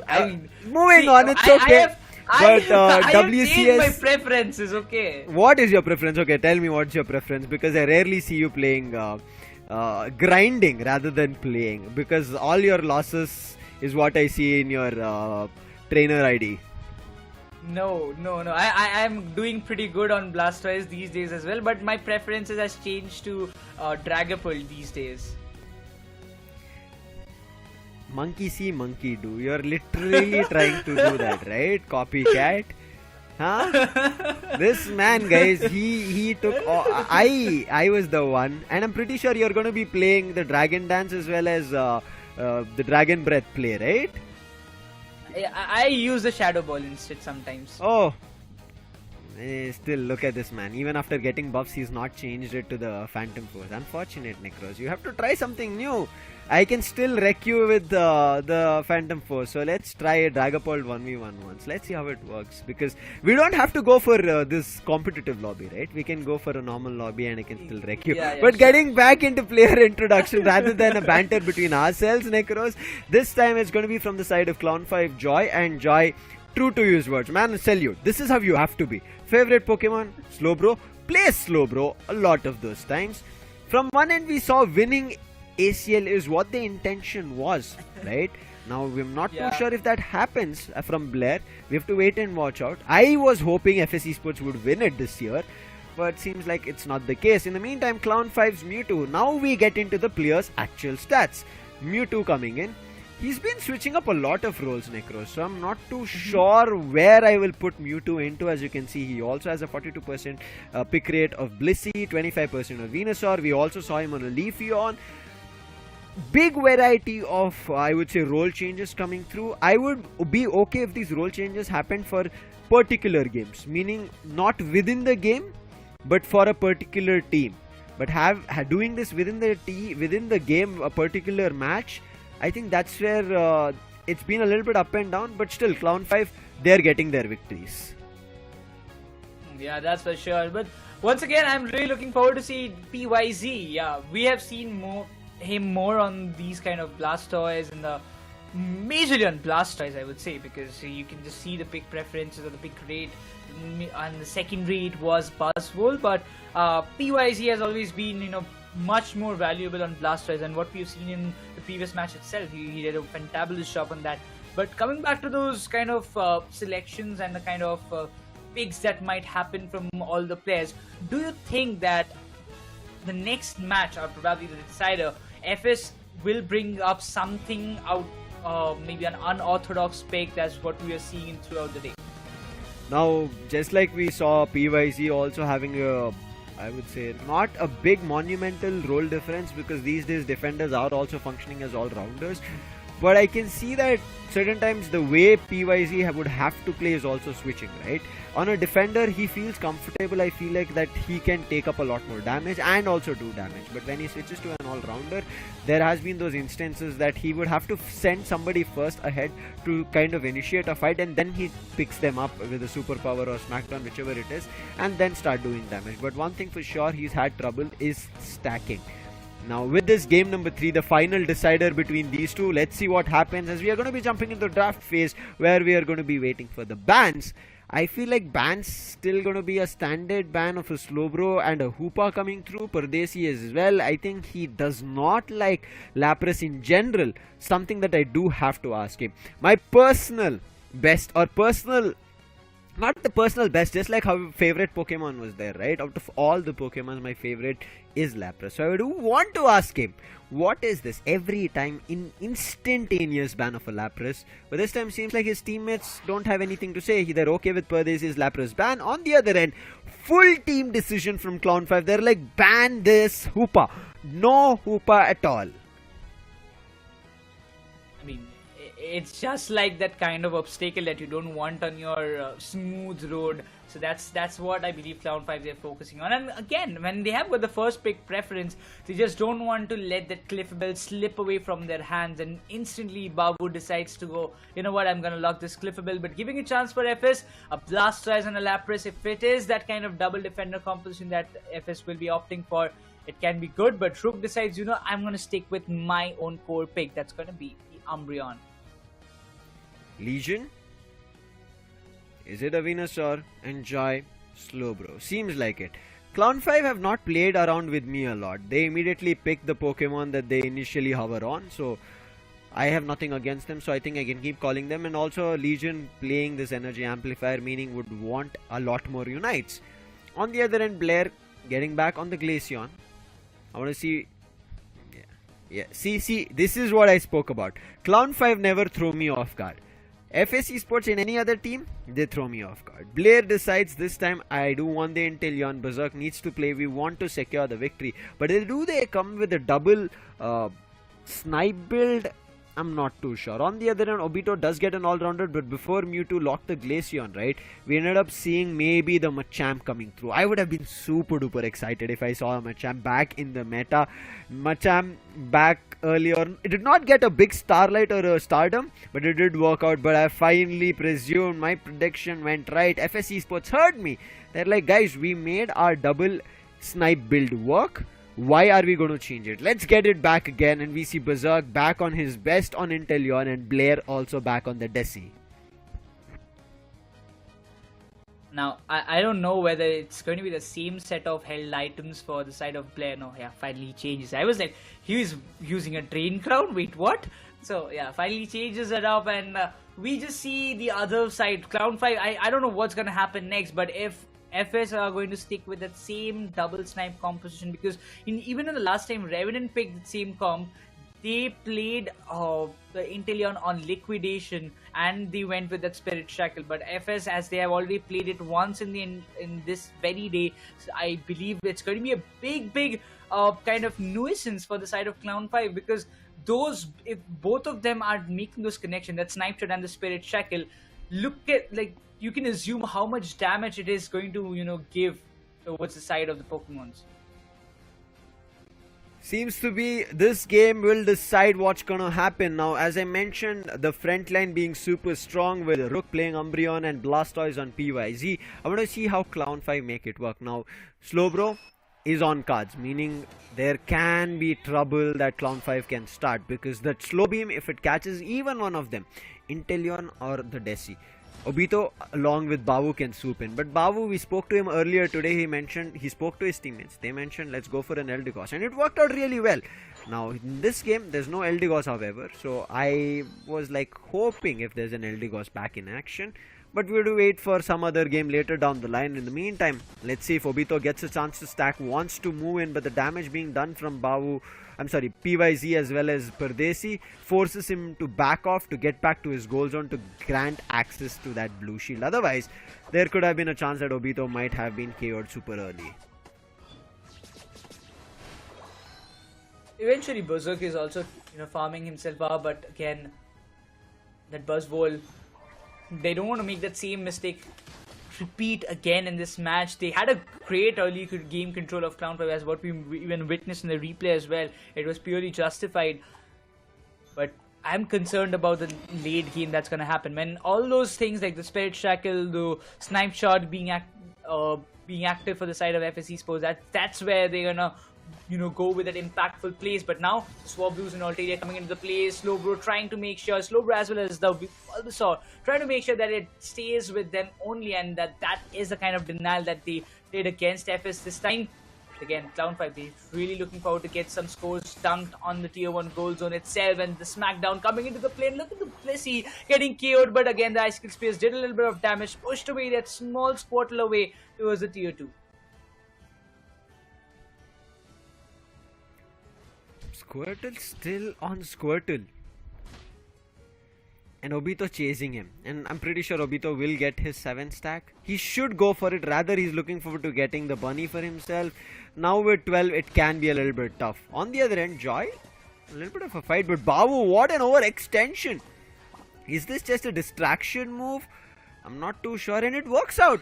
He makes his way because Moonlight self-healing, and now he rejoins his teammates, and there's nothing that they could do about it.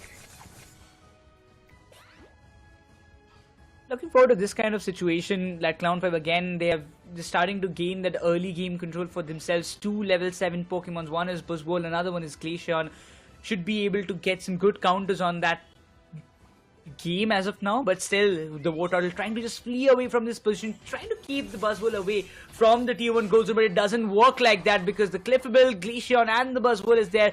The Blissey is just a spectator, and the tier 1 goal zone just gets destroyed, but not a heavy, I would say, over dunk on it, but still a decent one as Clown 5, they just managed to get the early game control again back into their hands. Stacking is something that I'm looking forward to, especially on the Desis, and Desi is fully evolved, not even a Dartrix anymore, and we have just less than 3 seconds left for the Regis to spawn. Snipe Shot, big time miss. They're waiting, Tall Grasses, Joy is hiding, nice surf comes through to catch Berserk, but thankfully Blissey is going to be nearby. Spirit Shackle misses again, it only hits Bavu, nobody else. Wild Pokemon is what their intentions are. Again, Spirit Shackle comes through, this time does find damage. Mean Look being used, it connects on Bavu, but on the Spirit Shackle, look at the big hit that they got on Glaceon. But now Glaceon countering them as they did get the Regice, meaning their HP is going to be good. Nice beam coming in from the Venusaur, finds the Umbreon KO, and to follow up the Slowbro finds Inteleon, and Slowbro looking forward to a lot more. And look at Glaceon, Legion wanting to overextend, but is there an overdunk that I do see? Yes, there's an overdunk of a 30 coming through as Clown 5 pushed their score to 196. It's such a steady and good control coming up from the side of Clown 5 this time, and this is definitely making sure that the level difference is up. Level 10, that big Buzzwole, it's going to make so much impact. The Spirit Shackle was there, but it did not connect over Slowbro, but now the focus stays on the Regieleki, with Buzzwole and Glaceon. They have already started to melt it down, and the entirety of the focus of FS lies on these Pokemons, while Mewtwo, he will be there opting to just get the diversion done. The Spirit Shackle does make a little bit of connection on the Clefable, but the Unite being committed. The Solar Beam won't just make a good connection on the Blastoise, but itself the Regieleki has been pushed towards the tier 2. Hydro Typhoon was used, but no value of it because of the Regieleki. Knock Knock being used this time, but Rook super low. Nice surf coming through. Spy Vision being activated. It feels like as soon as Regieleki goes down, Clown 5 might be overextending into 5. Verdant Anger comes out. Chedinjadol being used, but Blastoise still goes down. Maybe even Berserk uses his Fell Stinger and runs away. Spirit Shackle coming through to find damage, but Obito moving in. Smackdown and Superpower. Can he find another one? He knew at the Flux Zone, there's not much he could do. But with the Venusaur, can do damage. The long range Solar Beam coming through finds a 2 KO. Both the ranged attackers are down. Umbreon counters with a KO on the Venusaur. But that's not going to be enough to call it a pause. We have come to a little bit of a stall here. The fight on the top path went both the ways. A little for the side of FS, a little for the side of Clown5, but it felt like Clown5 still were in control. Maybe Obito itself could have found those KOs, but as soon as he understood, right, I really like that repositioning. He understood he had overextended, his movesets were on a cooldown, uses eject, immediately gets back to the mid path. From there, lets his teammates, gives him the call, telling them that they're at 1 HP, and that long range solar beam from the Venusaur connects on board to find the KO. Now that is what tells us that this double snipe build so far has not been working. And even if those snipe shots as well as spirit shackles are being sent out, right, as the bows and arrows that we see, it's not hitting these ranged attackers. Glaceon sometimes is being hit, sometimes is not. Whereas it is generally hitting their Cliffable, it's generally hitting Obito. So the front line is getting hit from the side of Clown5 and they're more than okay with it. And one thing that we did speak about is the stacking. Desi did get nothing so far. Even though it's a fully evolved Desi UI, it's still something that causes me concern, before we get back into the game. I mean, it's quite visible already. I mean, if you talk about the previous FS that played with the very same composition in the very first game of day number 2, it was working in such a brilliant way because FS, they got the good stacks. They were prepared with the Desi. It was completely a full-fledged evolved Desi UI. It was like an immense powerhouse at that time, followed by the Inteleon as well with the snipe shot. There was a time when we were just talking, Inteleon from the back ends from a distance, he's getting the snipe shot connected, dropping them to the almost 3/4 of the HP being drained out, and then one good shot, one good connection was enough to get the KOs done for their front line itself. But now, Clown5, they're just trying to, completely deny it, and they're doing it pretty well. Though you can just see the level difference is quite visible. Level 11 Buzzwole, level 10 Venusaur, as well as the Glacier. Now one thing that Clown5 need to pay attention to is most of their Pokemons are still not double digits. Now Blissey on the other end is still at level 8, but look at this, both the ranged attackers immediately draining the health of the Regirock at the bottom path. And no players from the FS side of FS Esports are indulging in this. And if Legion gets it at the right time, they'll get the defensive shield, and the fight going on the top path will work in favor of Clown5, but unfortunately the shield doesn't come in time. Therefore, FS Esports are able to get themselves a chance to push into a fight at the top path, maybe even break it, but the Verdant Anchor tries to stall some time, but still FS Esports retaliate, break it, but not an overdone. Just a mere 18 score coming in from Pardesi on the Blissey. Will push their score to 95, but still having 100 difference is Clown5. It's going to be tough, but eventually the Regieleki will be the biggest factor that's going to play, and I believe Clown5 will be focusing on that as well. Probably Inteleon might just try to get a steal because he is quite in a closed proximity of that Regieleki, and it seems that FS Esports want to go and get this objective fight done in their favor. But once again, the Shedinja Doll plays an important factor. He just dodges the solar beam itself, the glacial stage being activated, the spirit shack, the constant icicle spears also gives a lot of damage, but still, if you just say the spy vision being activated did not give a big amount of damage, but still was Did able not to do push anything, Clown5 away. Necros. Yeah. Also Obito's Unite missed over there. Buzzwole wanted to hit on Inteleon. As soon as Inteleon came out of Shedinja Doll, Rook as that Umbreon came in between. Therefore, no value from any Unite so far in that fight. However, value being found as Clown5 will get another Regi for themselves. But look at that, a 40 score is what Rook decides on the Umbreon. They are trying to reach him, but they will not be able to stop him. However, they might find a KO, the Superpower and Smackdown along with the Icicle Spear and the Razor Leafs coming through on the basic attack. Finds the KO on the Umbreon. In the meantime, Blair putting his everything down, takes the Regieleki on top, but Joy still looking forward to stealing things away. PYZ still trying to fight for the Altaria and Swablu in their own paths is how much of control that Clown5 have. Pardesi, nice check. He does read out that there's a player on the tall grasses on both the ends, towards the legendary pit as well as towards the bottom path. 5 seconds on the clock, less than 20 seconds left right now for the Rayquaza fight, but it looks like Clown5's intentions are very clear. They want the Regi again once more in their favor. Right now, Pardesi is trying to run up there, but they already have somebody in control, making sure that that doesn't happen. Cliffable keeping things in check, and easily the Regi Ice comes in favor of Clown5, and now the last second as final stretch starts. Oh, both the snipe shot and the spirit shackle got missed at that right moment, it seems. But now everybody's focusing, everybody's opting onto that same position. The solar beam is making some good connections indeed, but the Blissey has to go down. Both the snipers out there, that can cause a lot of damage, but look at the serve being pushing away all. Oh, the slow Pokemon. beam. The unit being committed to on Blastoise itself can cause a lot of trouble. Blastoise is being drained a lot, and the unit being committed by Umbreon, but still Blastoise manages to survive thanks to the Bliss assistance. And now the game, this final stretch fight is just getting more intensified because the knock again did not do a lot of damage, but Umbreon looks very vulnerable and the solar beam does the damage. That was a game-changing Bliss assistance given. Now it is bringing the game back to Clown 5. They have control of everything. Knock you saw had to be stopped in between because players were getting closer, especially of the Verdant Anger. And now look at how much control Clown 5 have of the Legendary Pit. Whatever they tried to do, it's not reaching these ranged attackers, and the ranged attackers have already drained half the health of Rayquaza. Pice trying to find an approach from the top part towards the Legendary Pit. It doesn't work. Somehow does connect his Hydro Typhoon to at least one of the players, but it's still not going to be effective enough. In the meantime, Berserk scores a 94 coming through, but the secure Blastoise does it, and now FS Esport might just get themselves their victory. All of them will have the shield. In the meantime, one shield is trying to be broken. That is none other than the Desi's. Now they're still trying to score. On the other end, the use of the shield is helping the players of FSC Sports score a lot more, but the score difference is not that great. Desi is down. Maybe the Inteleon as well, but the Blissey comes in through. In the meantime, score still coming through. 232, 20 seconds on the clock. Clown 5 need to win this battle to find a way to score 50 on Obito. Unite being used, but look at that. Shedding Jet all again, but finally they will put him down. He tried to use the Felsinger to run away, but with the Blastoise up right now, there's no way that they can go score anything. This game is done. FSE Sports will end in victory before they qualify, or before they move into the second stage of this ACL. What a game coming in. FSE Sports, the fight for their lives to look forward to a victory, and the secure comes in from PYZ on the Blastoise. Total of just 6 KOs throughout the match that came from the side of FSE Sports, but that already came in the, I would say, the final moments, and it did make a lot of impact.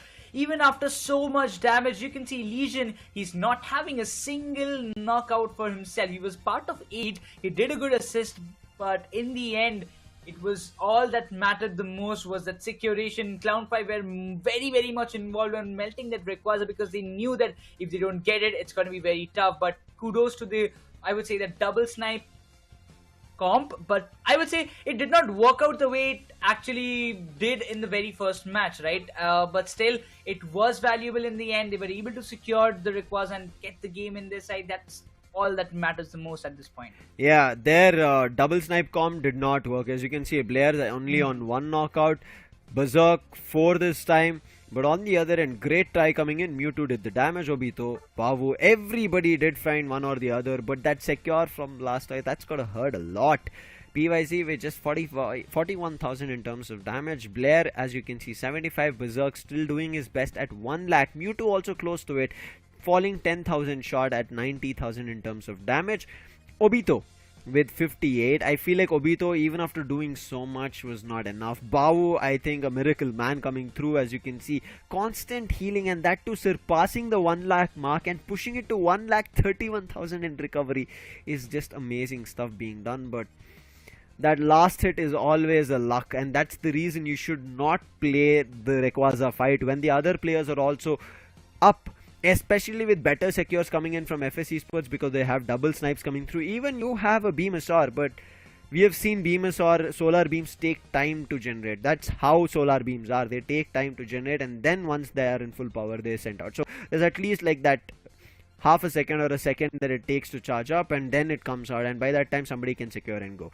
We were talking about stacks. As you can see, only 3 stacks coming through from Obito. He should have tried for a lot more. I think that's the reason that towards the late game, Obito's damage was not that much enough. On the other end, you can see FSE Sports till the 6th minute mark was sitting at only 95. I would say even the 4 to 6 minute mark towards, if not the end, they wouldn't have gotten the 95, especially when the Regirock was being secured. If they decided to not secure the Regirock, I think even the 95 wouldn't have been possible from the side of FS. And look at this, Desi, not even a single stack Necros. Not even a single stack. This is why it was a cause of concern. But all thanks to the Blastoise, made it work. I mean, I really thought that the last 94 score that came from made a little bit of pressure for the side of Clown5. It seemed to me like that in the final stretch. But again, that early game control being in the favor of Clown5, you know, playing a better game again. This time I was thinking that, you know, Clown5, they had a good mid-game control as well. So this time maybe they had a upper hand, because every time we were seeing that they were pushing with that Regieleki, or they were trying to get some good scores on their side, they were finding a lot more balance. This time the Solar Beam, that final inch of damage, got that 2 KO streak. Yeah, I think very well played was Mewtwo on the Venusaur, but it was just not enough. This was the fight I was talking about. If Legion on Glaceon was with his teammates or got the Regirock secured a little bit early, it could have worked out in the favor of the team. The top path wouldn't have gotten destroyed and the goals would have seemed even lesser. But once that happened, that's when the confidence came to the side of FS Esports. They understood that a lot more concentration towards securing these Regis is going in the side of Clown5, and we might stand a chance. Even after winning here, right, I think something of concern that they should have looked into was they should have found a way to knock out Pardesi. Pardesi being alive over there caused the trouble for the team. Even after that Bliss Assistance, I felt like the Bliss Assistance was not the right move. I was a little bit of iffy using it on the Blastoise and not your ranged attackers. Your ranged attackers become vulnerable over there. So a lot of questions were running in my mind, but still made it possible. PYZ says, like, you gave me Bliss Assistance, made me survive. I'm going to pull value out of it and make sure that our team wins. And he did it like in a fantabulous way. That's something that you need to, that makes a team much more stronger in the upcoming games, because that kind of trust, that kind of plays that you make gives the others also that kind of confidence that they can rely on you, that, you know, if I give this guy the Bliss assistance, or maybe if I give this guy the support that he needs, he will win me this game. So that's how this kind of thing happened. But we'll have a quickly review on the analyst disc of the entire BO3 series that happened so far. Yeah, this is rather than a review, just a discussion. As you can see in the initial fights, right, PYZ's Buzzwall, look at the value that it's finding. For me, it felt like that the first game was interesting, very well played. My intentions in terms of what they could have done could have been different. Maybe I thought that the side of FS had a lot more control, but as you can see, right, our analyst pointing it out that the crucial stuff being done here, the Icicle Spear damage being put down from Blair with the help of one of his teammates also who swooped in. As you can see already, Glaceon has found one KO, that was Blissey, who goes down. Then looking forward to another one who's already drained half of the health. But I feel like rather than looking at it from this perspective, FS Esports, as I always mention, should not ever get comfortable of however their play is working out. If they do get comfortable, trouble starts brewing in. Fireworks, very well used. Early game, very well the team plays as a whole. But they never kind of read into when they make a push. As you can see here, Lapras Express, right? They should have thought it through. Lapras Express is going to be super fast and it can come in from any direction. And when Lapras Express hits, look at 4 Pokemons being concussed. And that concuss helps out none other than Chandelier. Chandelier was already using its Unite. And after the Unite, immediately can go into Overheat and find KO. And I think pretty sure it found one KO, not to if it was Berserk or Blair on that Delphox or Glaceon. Those were the mistakes. I feel like FS Esports are a little bit, even though they've won it, they are a little bit too confined overall when you speak about it in terms of what more can happen. I think they have to open up to a lot more possibilities, and you can see it was just stolen from them. Even though the players were moving into securing the Rayquaza, it still did not work out. So I feel like FS Esports, once Necros, if they start opening up in terms of, oh wait, this Pokemon is still there, this Pokemon has a Unite, we might end up seeing them making a move here, setting up a trap, and it might work out. But as of now, so far, I feel like Clown5, unfortunate for them that they had a little bit of a iffy position when they made a fight happen. Again, overextensions from there, and unfortunate of that overextension happening, Necros, but it is the case. You make those overextensions when you get a little too confident, and when you make those overextensions, the other teams picks out the advantage, and the advantage being picked out, or the confident move, right? Something that happened that sparked from the side of FSC Sports is like, you help me, I help you, we help the team, and we win it out. And FSC Sports say, finally we get that victory for ourselves. And that's being said, I'm quite happy for FSC Sports at this point, because a team losing all the other matches that they played and they lost it, they could not win it. It's kind of a disappointment, that to a team like FSC Sports, who were like in the second position of WCS previous Worlds. Something, Necros, that we can kind of let go of right now here in this league stage is going to be that, again, this was just for seeding, right? So, benefit of the doubt for them. But I do want to ask you, what was a play that you were like, kind of, wait, what just happened? For you, which was that eye catcher in this best of 3 that we witnessed? And maybe we can try and break it down of why that happened. I'm gonna go with this last Rayquaza secure as well. I'm just gonna stick with this final match itself, because one thing I really thought, as the Rayquaza was getting melted down by the players of Clown5, the Venusaur was ready. He was ready with that Solar Beam to just secure it. But the timing played the game. I just thought that he has done the Solar Beam, so that means probably Clown5 will be securing. But in the instant next moment, I see it is FS who secures the Rayquaza, and they're just walking towards to get the score start.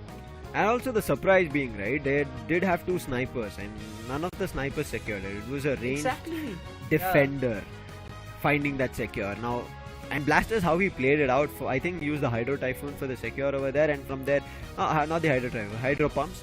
And as soon as he got that, from there immediately used the Surf and just ran away to the opponent's mid path, and then ran towards the top path to get that goal secured. So that's just the smart move coming through, and it's all about timing. Now, as you did mention about the Venusaur over there, Solar Beam, we've talked about it, takes time to recharge or charge up, not even recharge, charge up and then being used. So therefore that minute second compared to the Hydro Pump, which is like that jet ready from the cannons that Blastoise has, it immediately pumped out, and which worked out very well for sides of FS for that game. But for me, it was the move of a Shedinja Doll Blissey.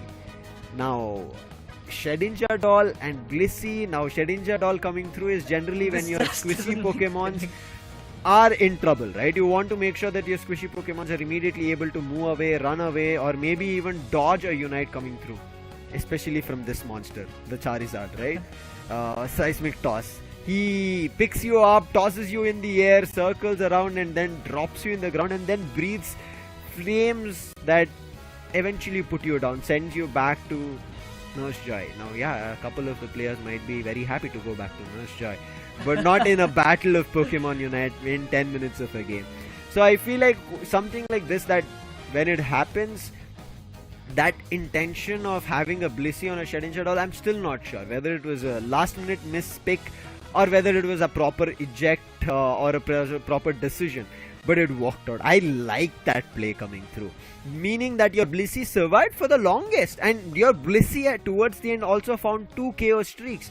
That's just phenomenal stuff. But now we'll jump into the standing of this India League Day 2, and today is going to be the last day. We have one more game to go, and as you can see, one blank space. Forge Your Legacy versus Team Griffin to end the day. But here isn't it top, Revenant on 13, True Gravity in the second position. Clown5 and Griffin are in the third position. Now, Griffin win, they can push Clown5 down and push them to the fourth position. You can see Forge Your Legacy, they're already at the fifth, and Forge Your Legacy.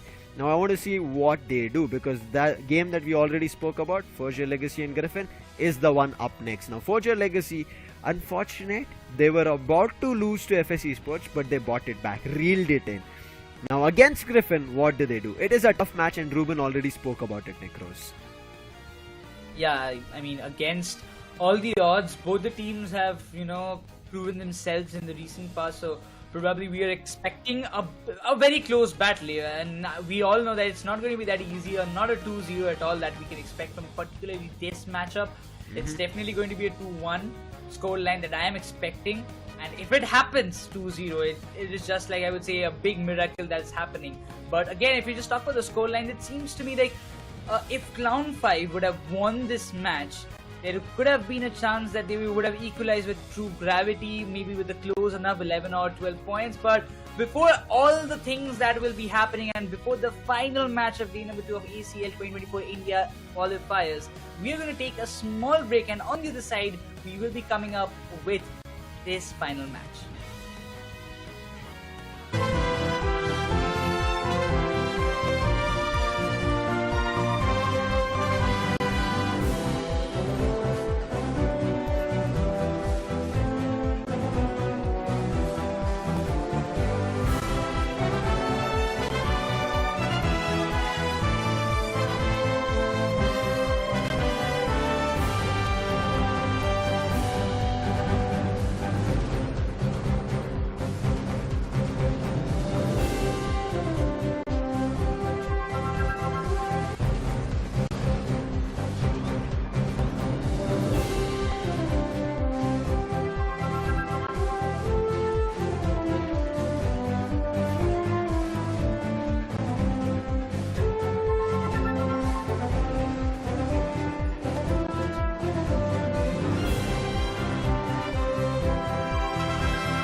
are finally back after a long day. 6 matches have already been done, and now it's time for the final match of the day, number 2. There are a lot of things that are going on in the back end because, you know, there are a lot of calculations that will be done overhand. But now the final match, it's Griffin versus Forge Your Legacy. The last time we interviewed one of their players, they mentioned it earlier that, you know, this final match will be a little bit tough in a comparison because this is the fight for that seeded position, and locking on to it, they will be moving forward to the third and the final day of Asia Champions League 2024 India qualifiers.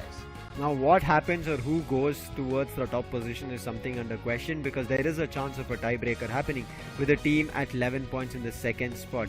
Now Griffin are the ones who are at 8 points, meaning if they win the game, what is going to happen? They're going to immediately be jumping towards 11 points and they'll be tying up with True Gravity. Now that will then go down to a tiebreaker, whereas if the side of Forge Your Legacy win, they will immediately jump to the third position, pushing the side of Clown 5 as well as down right now because Clown 5 also lost. So Clown 5 are at 8 points. Now I don't want to see how it works out. We did see in the overall standings, but for one last time here in the India League stage day 2, we're going to be seeing these teams, but next time we see them, it's going to be elimination games, single elimination qualification games for the Asia Champions League. Volk, Fura, Curem, Ruben, Artist from Forge Your Legacy, Griffin, Nova, Snowy, Illusion, Ghoul and Mikey.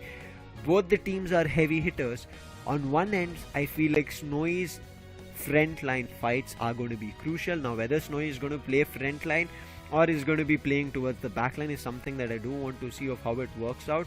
On the other end, Forge Your Legacy, they do not have a proper frontline in terms of an all-rounder, but they do have their ranged attackers on Volk and Ruben.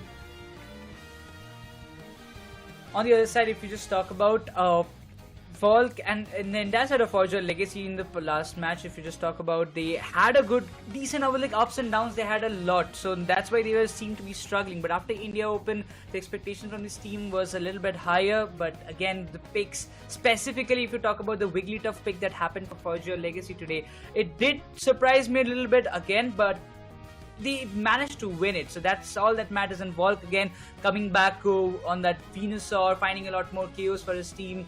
That almost impacted on an overall good game. Team Griffin also will be looking forward to get a good win, because even after, when it comes down to the side of Team Griffin, they also had faced some ups and downs. Let be some good situations even after getting good control over the entirety of the match. They seem to be struggling at the end, so they also need to fix up, because this is the match that they all will be looking up to. Forge Your Legacy versus Griffin. It's going to be an interesting fight. Do want to see what happens here now. Griffin, the players that are here are also ex-teammates who played with Volk, and Forge Your Legacy is also the same thing. So Volk has his ex-teammates on the side of Griffin. Now when we saw the India Open, we did kind of speak about it that we might end up seeing a Griffin versus Griffin fight, meaning TG versus TG, and even if Forge Your Legacy fought, meaning it was still the fight of an ex-Griffin member. Now how this fight kind of went through, we ended up seeing towards the end Forge Your Legacy and Team Griffin fighting it out in the India Open's loser bracket finals, and in there it was Forge Your Legacy to win. Team Griffin writers now might be looking forward to a revenge, whereas Forge Your Legacy already successfully have gotten their revenge against the side of True Gravity, but now it depends on the positioning. Team introduction, this has been going on in front of our screens, and that's the reason I wanted to pull back all the other things that has happened a little while ago while we had the LAN as well. Now Legacy, as you can see, looks like their average damage taken is on the higher end and also surpassing of close to 50,000 plus. That's a big stat to be seen. We generally see a stat of 20-30,000, and meaning that the difference is in average damage dealt. But even in the Pokemon choices here, Necros, I don't feel like their front line is heavy to take that much amount of damage. It feels like they're setting up their Blissey Kifable along with these Defender Blastoise to be that frontline wall where they can tank up damage. And that actually made a good. I was just thinking in the very same way as well, because we were seeing a lot of long range attackers coming into the play. But again, if we talk about the other side of this match, that is going to be Team Griffin, they almost have a very close and tactful game, but in the means of average damage dealt, they are having it a little bit more as compared to the other side of Forge Your Legacy, but in the average damage taken, it's a little less than them. justifying it because we see a lot of attackers. We see an Inteleon, we see Glacier and Mew, Blaziken getting picked a lot of times just to be in that, finding the values in the long range and backing up the front line, especially like Lapras and Cliffable. Interesting fight this is going to be. I want to see how much Griffin have evolved from India Open's finals, meaning lower bracket finals that we saw. We've already seen how much Forge Your Legacy has evolved. There's been a lot of changes that they've been doing. They even bought in a Wigglytuff, for God's sakes, man. That worked out really well. Meaning, there's been a lot of experimentation that has been going on, and as Ruben also mentioned, right, they kind of do not force anybody to kind of play this, play that, and that's generally been the ideology for a lot of these teams. They make sure that their players are comfortable on any of the Pokemons that they want to play, and if they're comfortable, the other players kind of resonate around it and try to synergize and build a meta around it. So far, it worked out in a couple of games here and there, victories, losses, back and forth. Now the positions that both these teams are sitting in, 7 points for Forge Your Legacy, 8 points for the side of Griffin, and that is the reason there can be a big helter-skelter tiebreaker that can happen depending on if this game doesn't go to a clean sweep. If it goes to a clean sweep, then we might end up seeing maybe only one tiebreaker that happens, and that too if Griffin win, not the side of Forge Your Legacy. So there's a lot of ups and downs that I kind of want to see that happens. Maybe a 3-way tiebreaker, even True Gravity get in a tiebreaker, Griffin get in a tiebreaker, Forge Your Legacy get in a tiebreaker with Clown 5. So there's a lot of I would say permutations and combinations, crises and crosses that's going to happen before we start the game, and this is what you have to witness, and this is what is going to be towards our day 3 as well, not in terms of tiebreakers, because their tiebreakers are not going to happen. It can if the goals are same, but whoever reaches the same goal is going to be the victors first, and that's how the tiebreaker in game gets decided, for people who are wondering. But now I want to also let you guys know, make sure that you hit that like and subscribe, because it's not only the India region qualifiers that is happening for the Asia Champions League. As earlier in the day, whoever was joined us saw that there are 3 more regions as participating: East Asia, Southeast Asia and Thailand. Whoever the champions was has a direct slot towards the ACL. Now this is how all our teams are going to come down to Bangkok, Thailand, and that's what everybody is fighting for. East Asia and Southeast Asia have multiple regions within themselves who are fighting for slots. Now India is one region who's fighting as I would say a standalone and still looking forward to one team which is going to be representing. So India right as now do not have a lot of trouble from the other regions. They have trouble from within themselves. So how India perform here and from their build strategies to go on the global stages is something that I am also looking forward to. Something that you also should look forward to, of how India is playing and how other regions are playing. So make sure you're tuned in, and if you're watching in from different platforms, do follow us. Do hit that like as well as share to your friends so that more people can join us. But Necros, what are you expecting? Do you think there's going to be a change, as we did talk about Wigglytuff coming in? Is there another Pokemon out of the meta or out of the blue being picked up from any one of these two teams?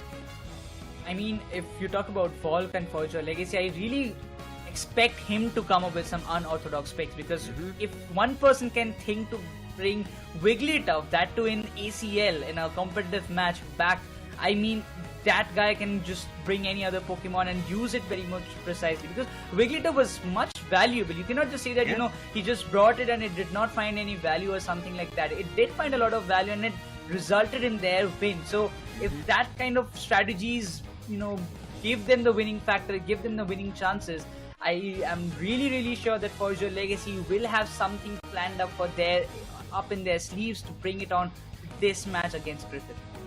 How do they bring it is something that we have to wait and watch, but one thing for sure is even Griffin will want to turn things around. They're not going to be sitting quiet, because as I mentioned, right, Griffin have an extra point compared to Forge Your Legacy at 8 points, meaning if they win, they have a chance to jump to the second spot with the side of True Gravity. Now that will be based on the tiebreaker. If that tiebreaker happens, then we'll come down to the tiebreaker and try to bring about of how it works out. But as of now, that's how it is. Whether Forge Your Legacy win, if Forge Your Legacy win, they get to 10 points. No team is at 10 points, meaning they'll comfortably go to that third position, and then there can be a tiebreaker between the sides of Clown 5 as well as Griffin, because both of them are at 8 points. So that's something to look forward to. So if even Griffin lose, right, one thing that they have to keep attention to is they should not give away a clean sweep. If they give away clean sweep, then it goes to a tiebreaker. If they win at least 1 point, meaning they'll get to 9, Clown 5 will be left at 8, and Clown 5 might be pushed towards the 4th and the 5th position. The other teams will take the other spots, and I think it's going to be 5th, because 1st is already Revenant, 2nd is Gravity, 11, that's what is Gravity, 10 is going to be your Forge Your Legacy if they win again, guys. This is calculation coming through, not the actual standings. Yeah, it is going to be the 4th position for the Griffin, and then it's going to be 5th for Clown 5. And unfortunate because they lost, otherwise they could have had a 3-way tiebreaker here. 11 points is what they could have also gotten if Clown 5 won. Gravity is at 11, and if Griffin got 11, meaning a 3-way tiebreaker just to decide who that 2nd position could have been. Now that is if that happened for Clown 5. Sadly it didn't. But I think FS Esports, at least before they ended, they said we have a lot more in our game. But now in Forge Your Legacy and Griffin, I do want to see what's changed. We spoke about the lineups, we spoke about what they could do.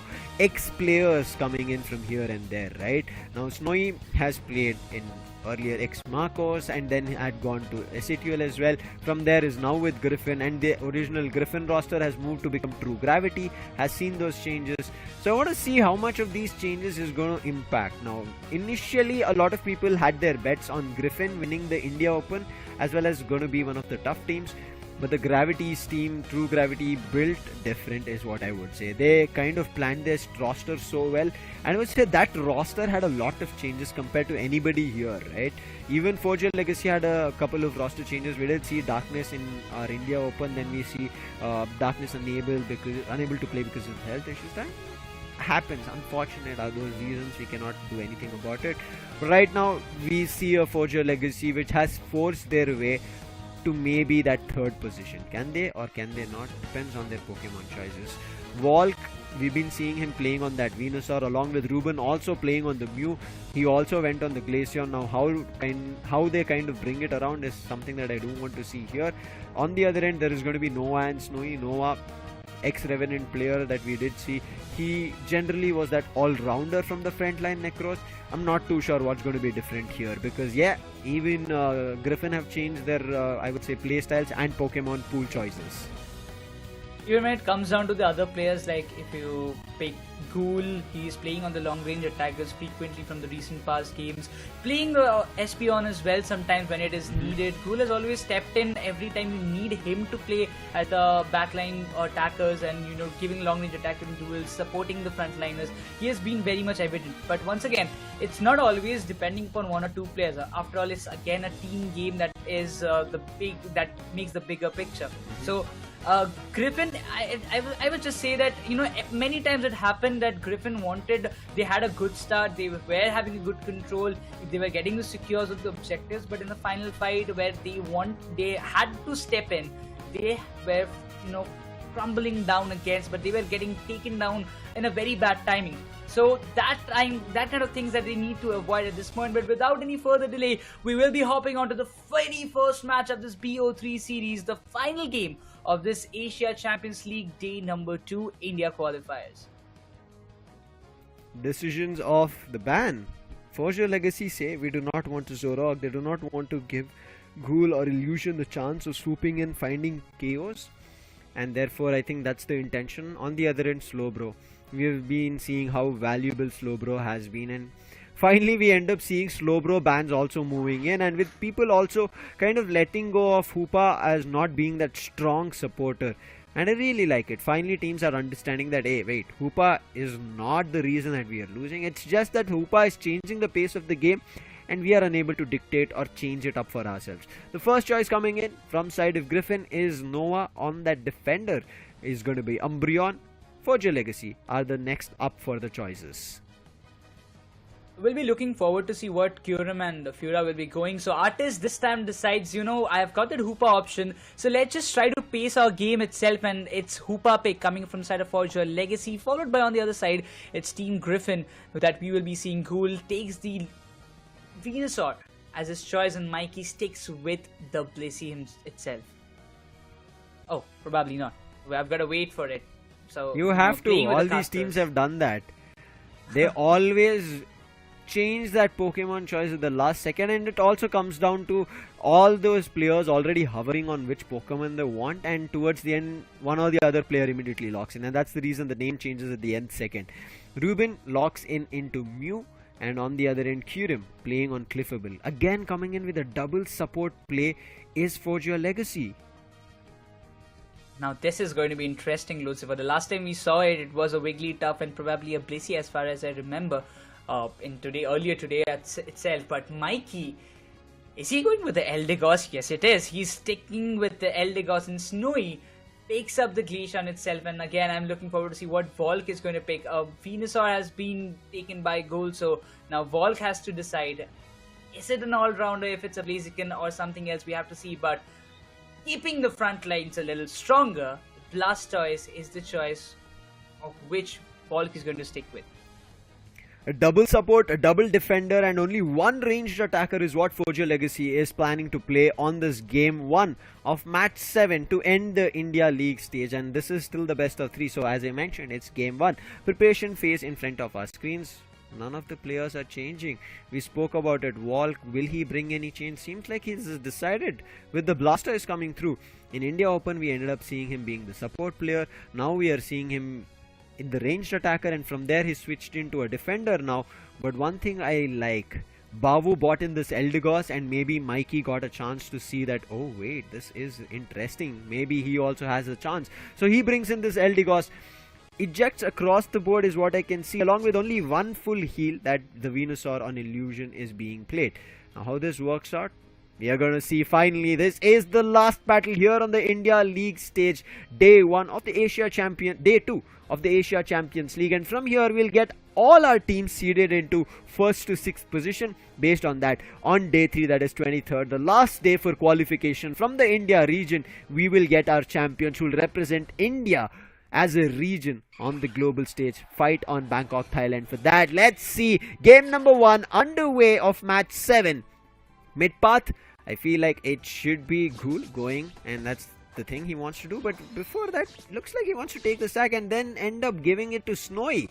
So there's going to be the 3 evolutions that we end up seeing from Team Griffin. On Forge Your Legacy, it is Volk on that Squirtle using the mid path.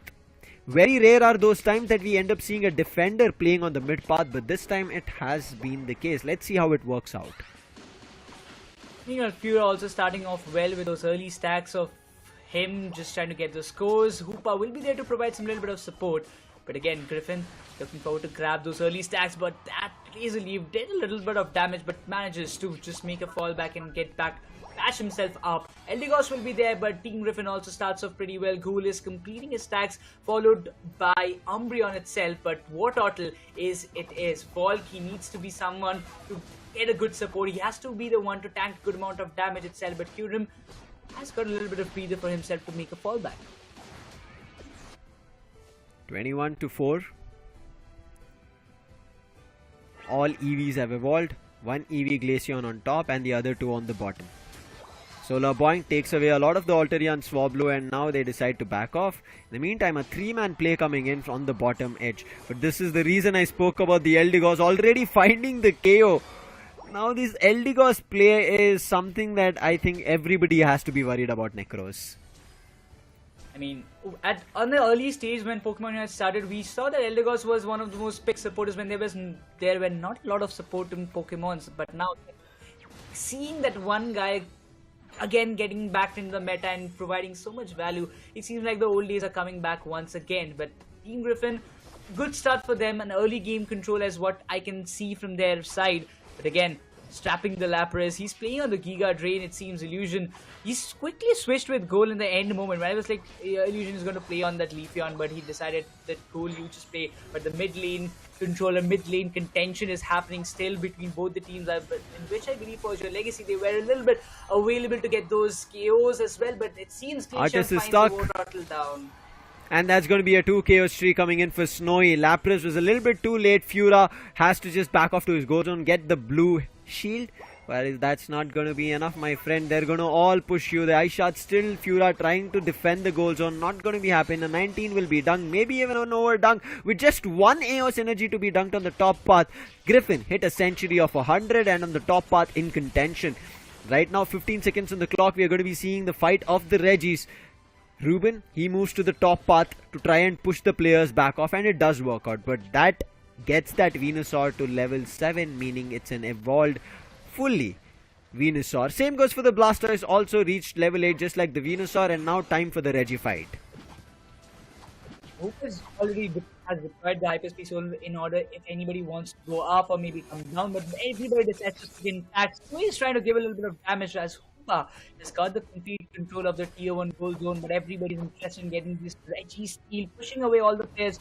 Forger Legacy is what Griffin is aiming for in securing this Reggie steal as fast as possible. Leafeon and Venusaur, they will be looking forward to it, but Eldegoss won't be able to stop the Blastoise coming up with the Unite being committed. Still not enough, but the Verdict Anger was there, and Leafeon steals this Reggie steal in their favor as Team Griffin secures their first objective and instantly finds a K on Blastoise. Artist, the Hoopa, it's not working out as of now. Use that hyperspace hole for its own benefit and look at what Ghoul does of it. A 3 KO streak along with Venusaur finding the KO on the Hoopa. Bottom path completely wiped in favor of Team Griffin. And Team Griffin, look at how disciplined they are like. We do not want to destroy the goal zones. Let's get a chance of an overdunk and then we'll think about it. And right now Snowy moving to the top path along with his teammates, and they have a chance to go for an overdunk. They're trying to bring in rotations. Water Pulse stops it and Snowy has to back off with the Solar Blade. Is good enough, but only at 10. They're like, okay, 40 doesn't work. Let's not give them a chance to find a KO on us or even look forward to a fight when we are taking the Regieleki key. They destroy with 10.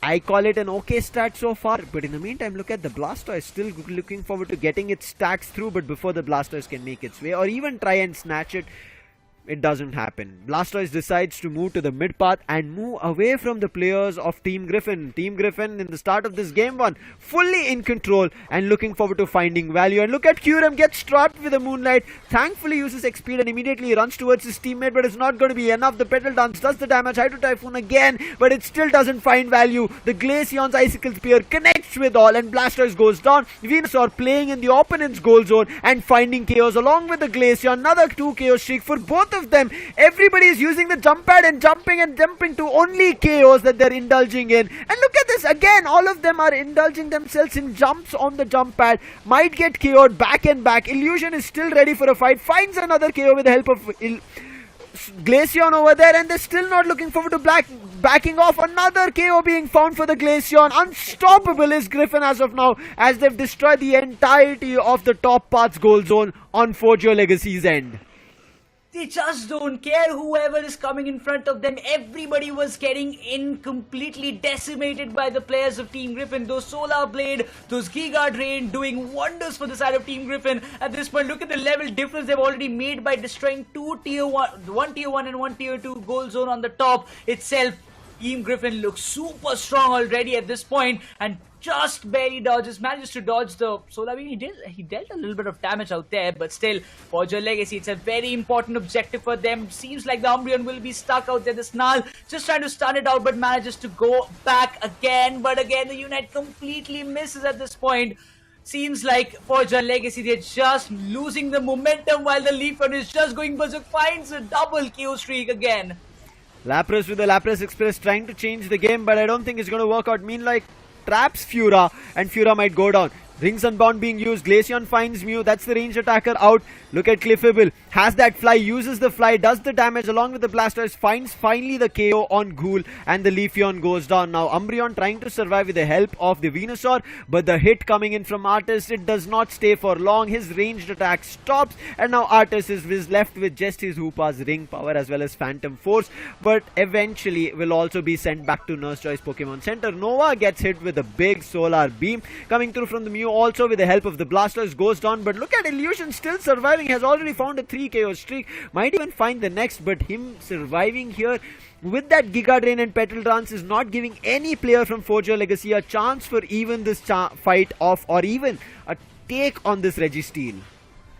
Oh, they want to get a secure, but still Leafeon manages to secure and steal it away. The Registeel again goes in the favor of Team Griffin. The Mystical Mirage being activated by the Mew, but still will not be able to stop this Venusaur. He's just getting everything that he's seeking for, and probably Mew will be going down as well. Keep giving a big opportunity for Team Griffin to go for an overdunk. This is the opportunity, and there will be a 50 score of overdunk in the bottom tier 1 itself to break it down and make it to a 3-3-5 scoreline for Team Griffin. Less than 10 seconds here and there's already a fight for the Regieleki, and Regieleki is doing damage for Forge Your Legacy. They capitalize on it. Thankfully the other players use the Hyperspace Hole portal and go back to their base, going for a full heal. But look at this, what an early Unite coming in from the Blastoise. This might be a cause for concern, but uses the Hyperspace Hole, goes for a full heal, but the shield coming through does try and slow down Nova, but still the Hoopa goes down. Mew could have been found, but the Hoopa going down, meaning there's already a cooldown. Griffin, they are here for revenge of what happened in India Open. They do not want to give Forge Your Legacy another chance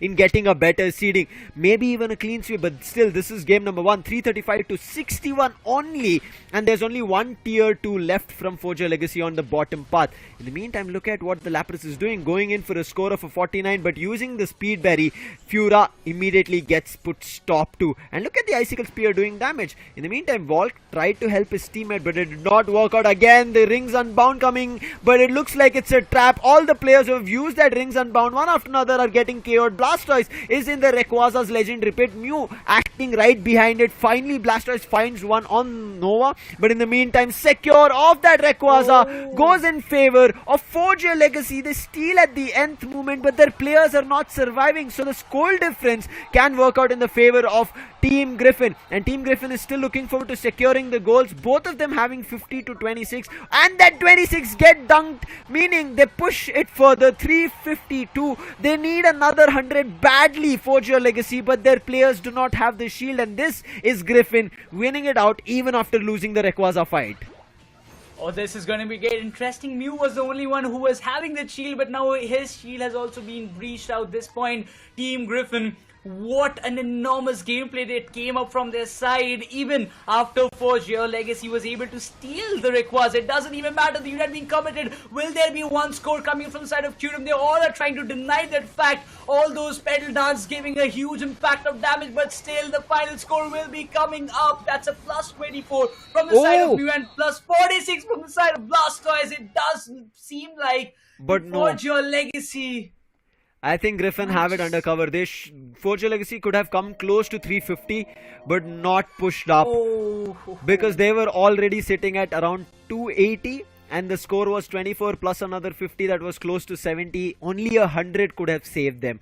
Unfortunately, getting a score of 100 in that final fight without a shield is super tough, but a great try coming in from Forge Your Legacy. But Griffin, look at Illusion, look at Ghoul. 12 knockouts in Illusion. Ghoul has 11 knockouts. Nova has 19 assists. I think that is going to be a record here in the Indian stage. I think we have not seen 19. We have seen close to 12 to 15. But 19 coming in from Nova as assist is phenomenal stuff. Mikey also on the Eldegoss has 18. And we also saw his 2 knockouts that he had was in the starting stages. And that's where the game was commended. They had control of it. Snowy with 8 knockouts. And you saw as soon as they did spot Snowy, right? All the players from Forge Your Legacy decided to back off. Volk at all times tried his best. He used his Unite at least 5 times, Necros, and it was still not enough for the team to win.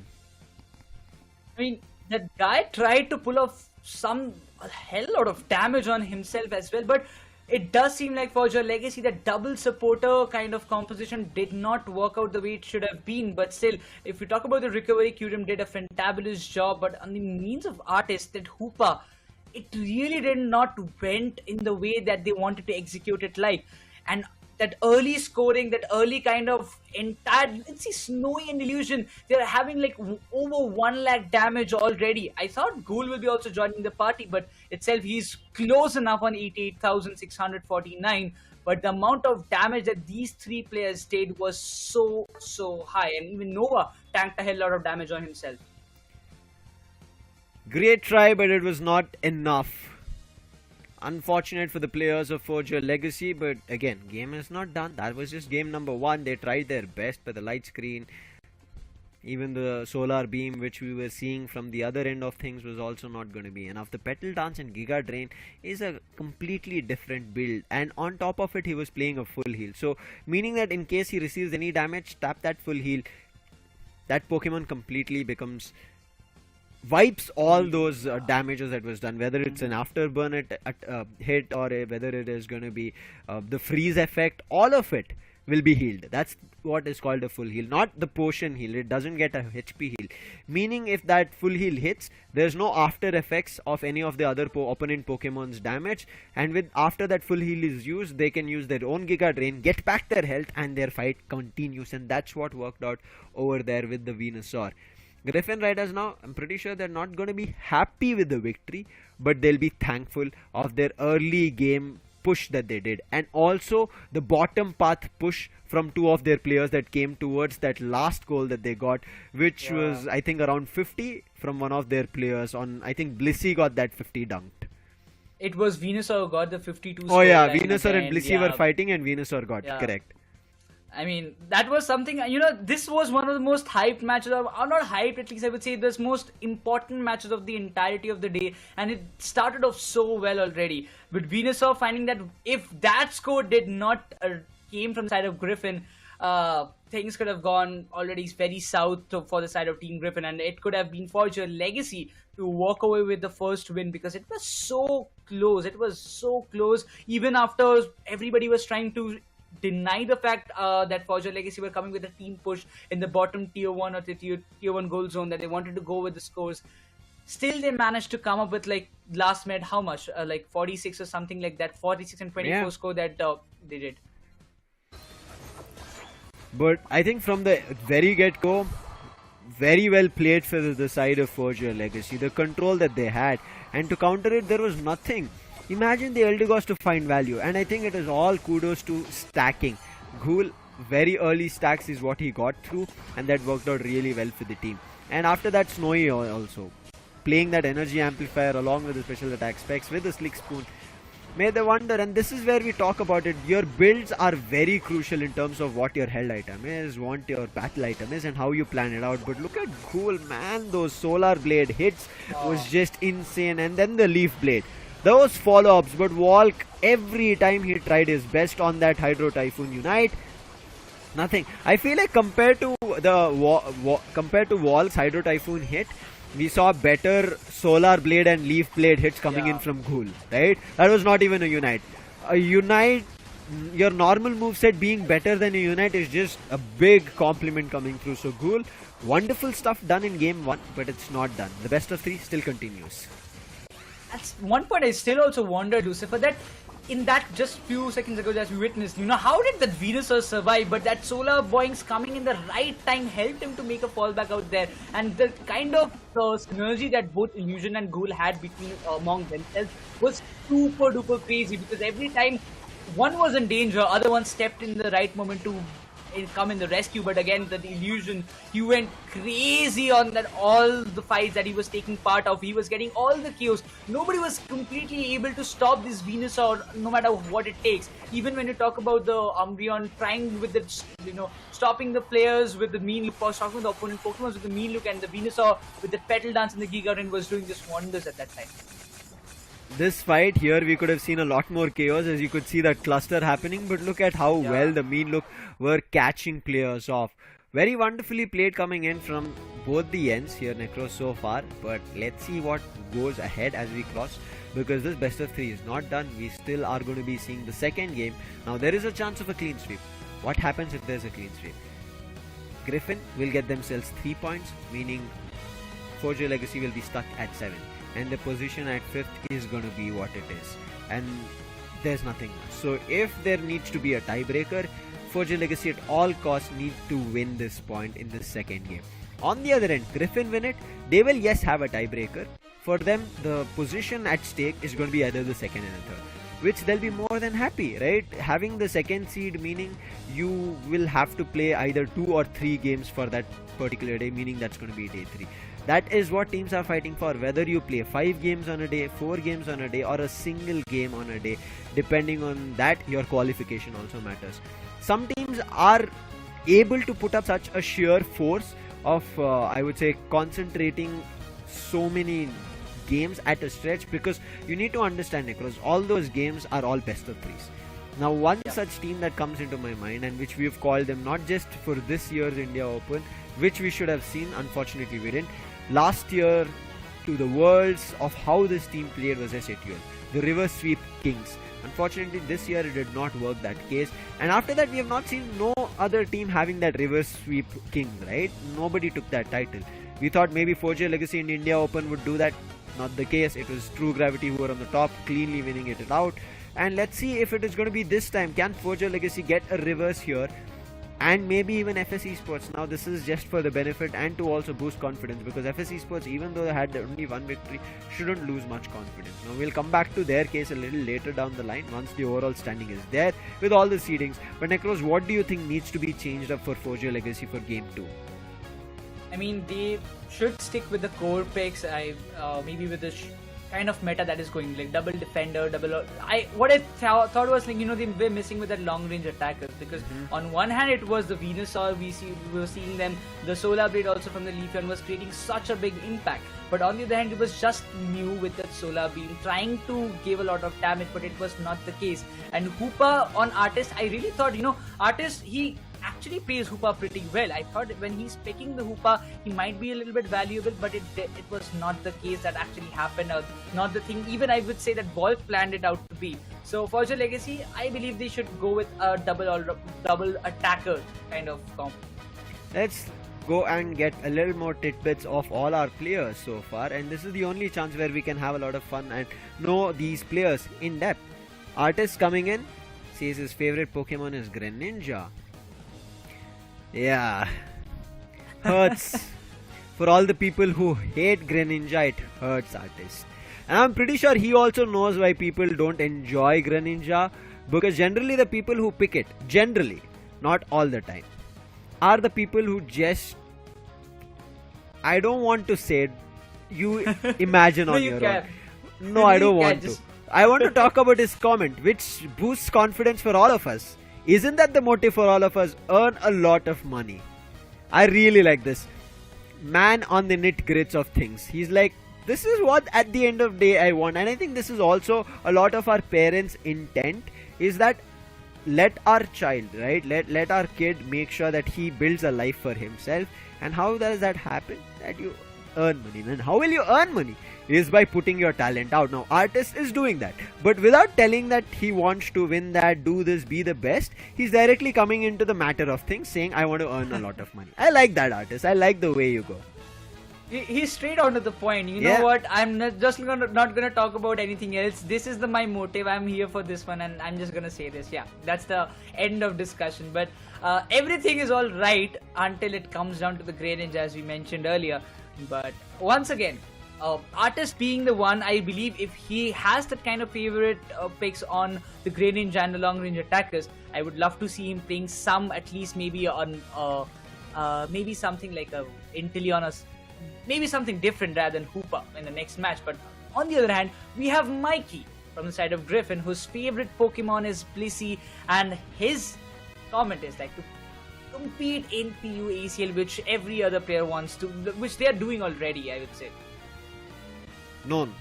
Now, his compete in PU ACL 2024, which is going to happen next year in Bangkok, Thailand, is to play on that stage, not compete here. Now, this representation is, yes, good, because we only have top 6 teams of India. But from here, it's the matter of representing the region. That's what Mikey says here. Now, his favorite Pokemon being Blissey. Now, I like a couple of the players, right? They speak about the Pokemons that they actually play in game in the competitive circuit, but some players, they actually talk about which Pokemon they generally like from the heart. So I'm not too sure which category this falls into. Mikey can like it from both the directions, that he likes it in game as a Pokemon and loves to play it, but also in general out of all the Pokemons, even if he doesn't play, he still likes Blissey. Can be the thing. But I really like here, it feels like Mikey is being a little too humble on himself. As you can see, he's saying that not super aggressive, goal defense seems to be good, combinations not that great, strategy he says he's lesser, but I feel like Mikey has good strategy. He might be using this intro to throw the opponent players off? Mind game indeed. Maybe he's telling that his mental strength is not that much, but as you say, the curveball being thrown away towards the other side to seem like, this guy doesn't have that kind of strategy in his head. But in game, he's a different person. He comes up with some different kind of playstyle, which the others actually, had to take some time to analyze. This guy is doing this, so we have to come up with something else to counter him. Now this was our player tidbits. After this, we'll go in terms of their actual stats of what they have done so far here in Pokemon Unite Asia Champions League 2024. For all the people wondering, it is not 2024 yet. I know we are in the last month of 2023, and that is the reason it's 2024, meaning the finals will happen in Bangkok, Thailand in 2024.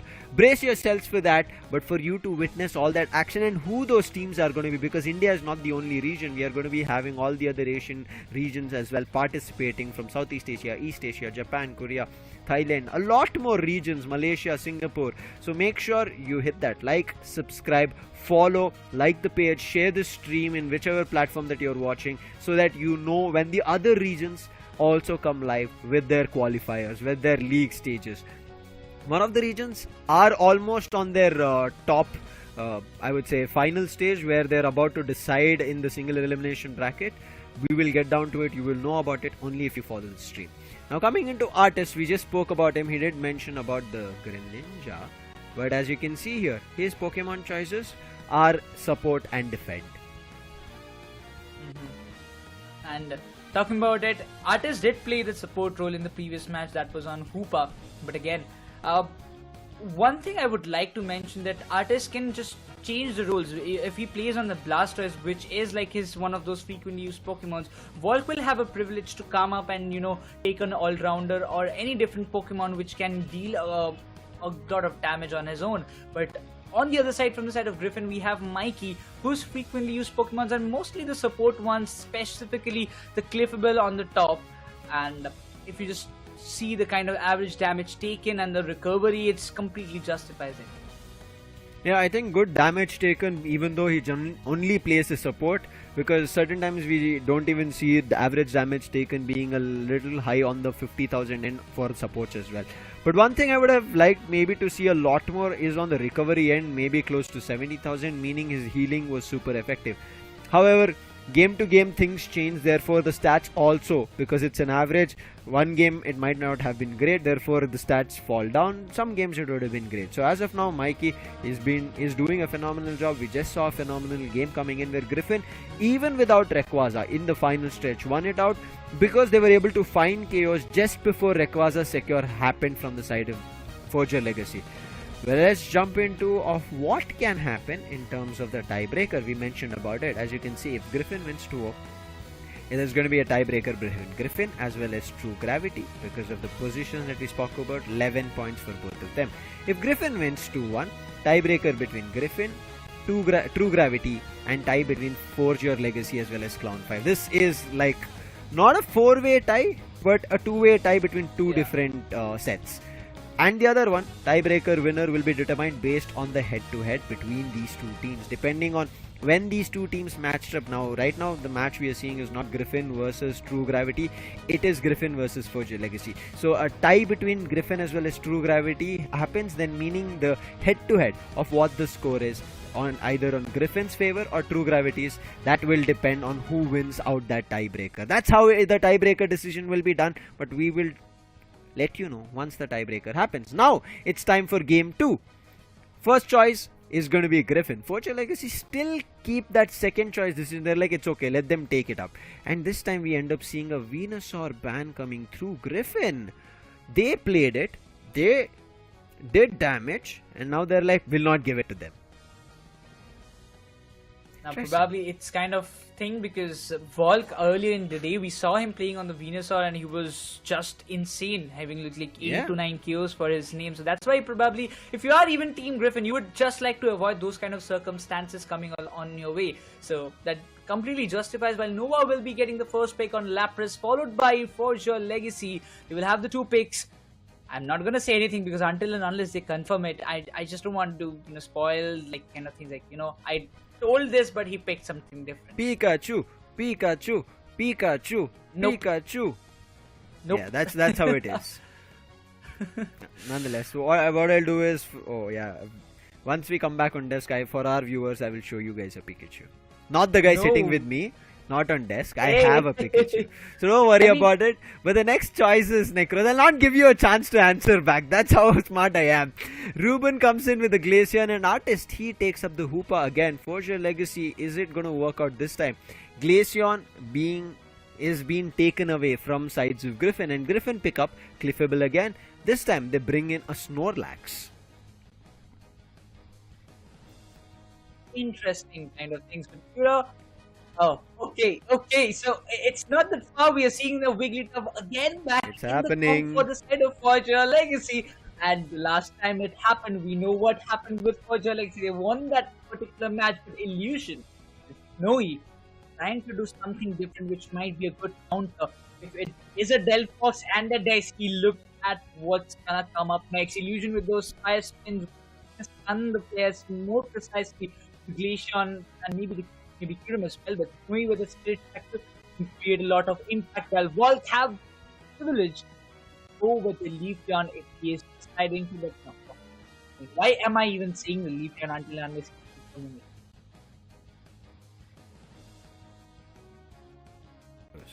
Too early of a decision. Wait for it. Walk gets the ranged attacker for himself. That is going to be the Glaceon. Ruben will keep Inteleon. Now he seems to be not playing on the Shedinja doll Inteleon, which came out from Berserk from FS Esports. Phenomenal stuff. But as you mentioned, we did see this happening from Forger Legacy, and Forger Legacy won that round, won that game. Now can they do it again? I'm not too sure. Why? Because there's a Delphox and then also a Desi. Delphox Fire Spin, trap them in one place, and Desi's target cannot miss that time. The Spirit Shackle will hit right dead on center, meaning it can be an instantaneous KO. There's a special attack specs build coming in from a defender as well as a supporter on the side of Griffin, but it's only one player, that's the Blastoise from the side of Forger Legacy. It's time for game 2 of match number 7. The tiebreaker games is what we are at. Now yes, this is not the tiebreaker fight that they're having. Whoever wins will get in a tiebreaker at the end of the day. That's how right now we are in a position is. Now Team Griffin, if they win, they're going to get in the tiebreaker, and Forger Legacy will not get into any tiebreaker. If Forger Legacy win, meaning at the end of this game, whether they win or lose, they for sure will be at 8 points. But game 2 will decide that. I'm looking forward to see what is going to be the results, because Forger Legacy, that Wigglytuff pick, the first time it was done today earlier, it kind of surprised me, and now I'm not surprised because I was mentally prepared to see these kind of unorthodox picks coming up from the side of Forger Legacy, but it seems they are looking forward to not let go with those early stacks. Lapras, he will be able to do it. Some early stacks coming up from the side of Forger Legacy, and it cannot be just denied like that. Team Griffin also will be looking forward to go with that kind of same intention, but they don't have that Venusaur, neither that Leafeon on their hand to give those kind of brutal damage and get a lot of KOs. But what they have is to play much on those secures if they want to be. Nova on that Snorlax can be a little bit troubling and can be a little bit of nuisance towards the side of Forger Legacy with those body slams and all, and maybe using the Yawn as well. Illusion, if he levels up a little faster on that Delphox, he can also cause a hefty lot of damage towards the side of Forger Legacy with those Fire Spin and maybe the Fire Blast as well. But the Swablues and Altaria will be the biggest concern for the side of Team Griffin at this point, as they want to secure these buffs in their favor. And that being said, Nova also wants to make sure that there is no chance Forger Legacy can get this Altaria in their favor.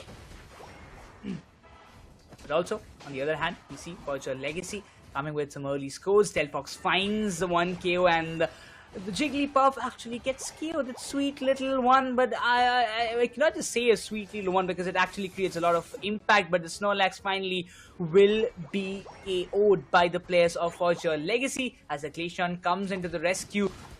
But for Wartortle, it's going to be a little tough job, as the Clefable as well as the Lapras, they are just coming in to get these things done. The Hyperspace Hole being activated from the side of Artist will give a chance to Furia to go back and heal himself up while the scores still continue for the side of Forge Your Legacy. So we cannot just say that it's a one-sided domination or one-sided control happening from the side of Team Griffin itself, or neither Forge Your Legacy, because both the ways they are completing the stacks. But that level 7 Glaceon might be of a little bit of concern as well. He has to make a bigger impact, but on the other hand, the Desi, a full-fledged Desi on level 8, can make a better impact on the overall game of Team Griffin. So Spirit Shackle needs to come into the rescue, and it seems that they're trying to make those count in, but the one factor that I'm concerned about is that one Inteleon with those snipe shot will give a hefty lot of damage. And look at Nova is also getting those hits on himself, but the Glaceon will find the Lapras, and the top tier 1 gold zone might be compromised in some time. As for your Legacy, they are proving themselves to have a better control over the top lane, while everybody from the Griffin side, at least the 4 players on the Griffin side, they're much more concerned about the Regirock in the bottomless spawn, and they're looking forward to get the securation done. Now looks like there's already contention because there's Hoopa. Rotations are going to be quick before they could get the Regirock. They've all been forced back. Griffin looks like here they don't have much control, especially with those snipe shots as well as icicle spears coming through. But the knock gets used. Nice damage. Wigglytuff gets KO'd, but can they find another? And now they're all swooping in, but the Inteleon always for the secure gets the Regirock and immediately finds the KO. In the meantime, as you can see on top, they get the Regieleki, a 6th member for the team, but the Blastoise is not giving way to go and make the goal zone vulnerable. Blastoise is trying his level best to stop the Regieleki, but that was the aim of Team Griffin. I never thought that it's going to be that easy, but eventually the focus comes in the Unite move being done by Fury. Instantly swaps in the bottom lane, wants to come down to the rescue, and eventually the Desi will be compromised as Blastoise finds the KO that he was seeking for, but the Snorlax will be getting him off guard, and Lapras finds the KO, while Team Griffin, they're looking forward to go with some big scores in the tier 1 goals, and finally breaks it apart, and Wigglytuff will be also facing a KO from the side of Delphox itself. One snipe here, one snipe there. The snipe which is working better is Forge Your Legacy. Spirit Shackle still not finding value. And now Desi a little bit in trouble as the Glaceon is in the mid path. The Icicle Spear might find the KO, and yes it does, and way before the Lapras could come and help his teammates. Volk is out, and it seems like he is that agent nobody remembers right now because he's gone. He's a ninja. I mean, you can say that eventually. The skin also telling us that, right? You see, immediately uses a light screen and then whoosh, gone back to the base. And he's kind of a player who wants to always love to enter in, but that's completely unfortunate. Hoopa wanted to go back, TP towards the spawn again, but he was just denied. And Desi, the Snowy just said, you cannot just flee away like that. But Griffin has their eyes on this tier 1 to just break it apart, but the Delphox has been KO'd on the other hand. The Icicle Spear did a hefty lot of damage on Ghoul. Lapras is a little vulnerable at this point, but look at Forge Your Legacy. The control that they have as of now, it seems pretty promising as well. One problem I can see from the get-go, which was done in the draft itself, is the attack weight Desi coming through. They're not getting the stacks in for the Desi. Desi's Spirit Shackle damage output has not been that great. Lapras Express from Ghoul, but I think that's going to be his own KO. He's trying to run as best as possible. Will finally be making towards his goal zone. In the meantime, Hyperspace Portal being used. Forge Your Legacy, they bring all their players towards the bottom, but it doesn't seem to be the case. They all want that Regieleki being pushed. Fireworks will make it even more tougher, but Ghoul still trying to stand strong with the damage being done. Glaceon still finds one. However, finally Ghoul would have to succumb as he goes down to a KO, and the Regieleki enters, and then a big score of 40 comes down with Glaceon finding a 2 KO streak, and Forge Your Legacy sweep the entirety of the top path in its existence of any goal zones, and their goal zone intact on the top path. Bottom path, however, contradictory because one of the goal zones have been destroyed. And it looks like it's a different Forge Your Legacy of what we saw earlier. So it kind of justifies that this Wigglytuff is acting like a lucky charm so far as of now, because it's way too early, because still the Rayquaza fight is left. Anything can happen. A complete turn of tables might just happen at that moment, but it seems like Team Griffin, they are struggling. And as you mentioned earlier, that attack where Desi has not yet completed his stack, and that's what I believe it's affecting. But the fan split fireworks being activated, but still Blastoise secures the Registeel and instantly goes back with the help of the hyperspace hole to patch himself up. But in the meantime, Snowy finds some good pretty scores on the top tier 1 and destroys it.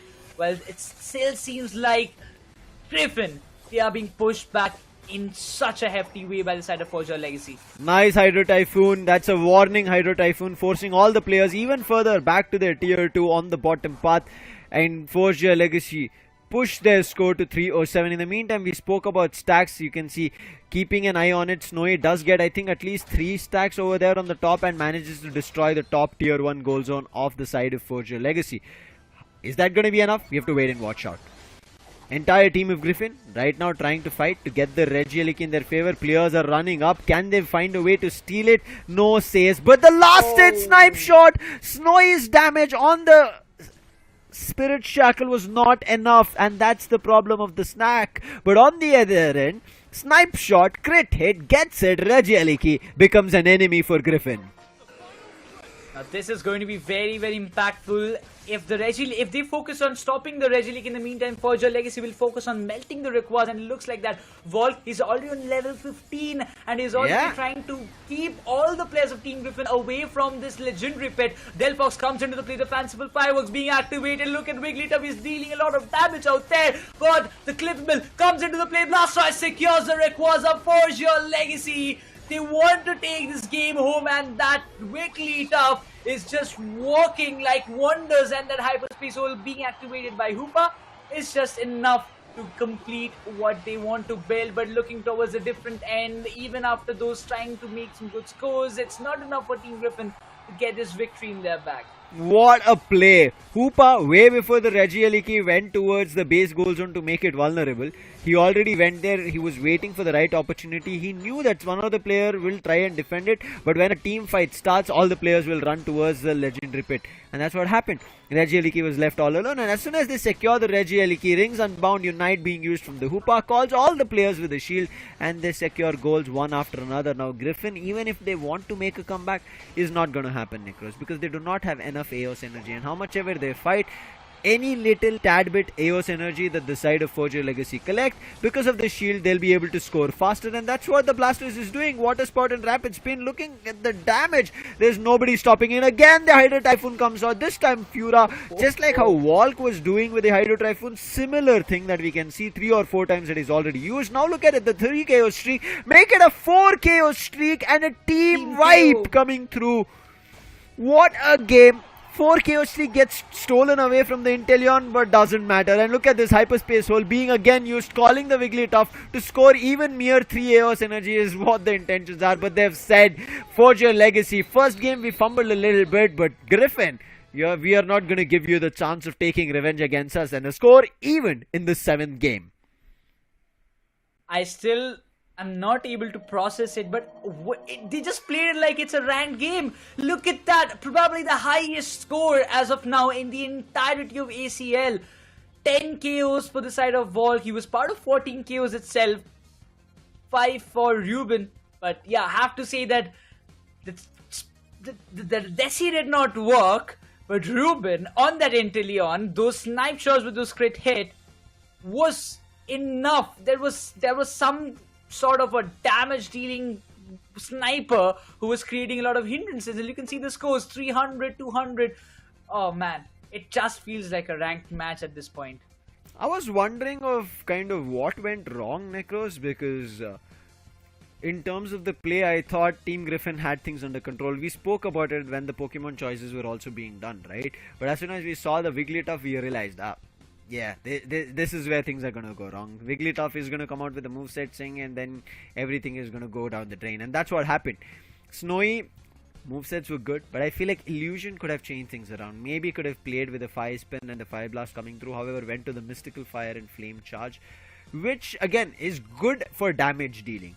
But you know the range is not that great when it comes to Delphox. So the Fire Spin would have been better, as it would have chased the players and spun them around. And when that happened, Spirit Shackle could have done the damage. But Ruben was just on point on his sniper shots. That snipe shot hits coming in from his end.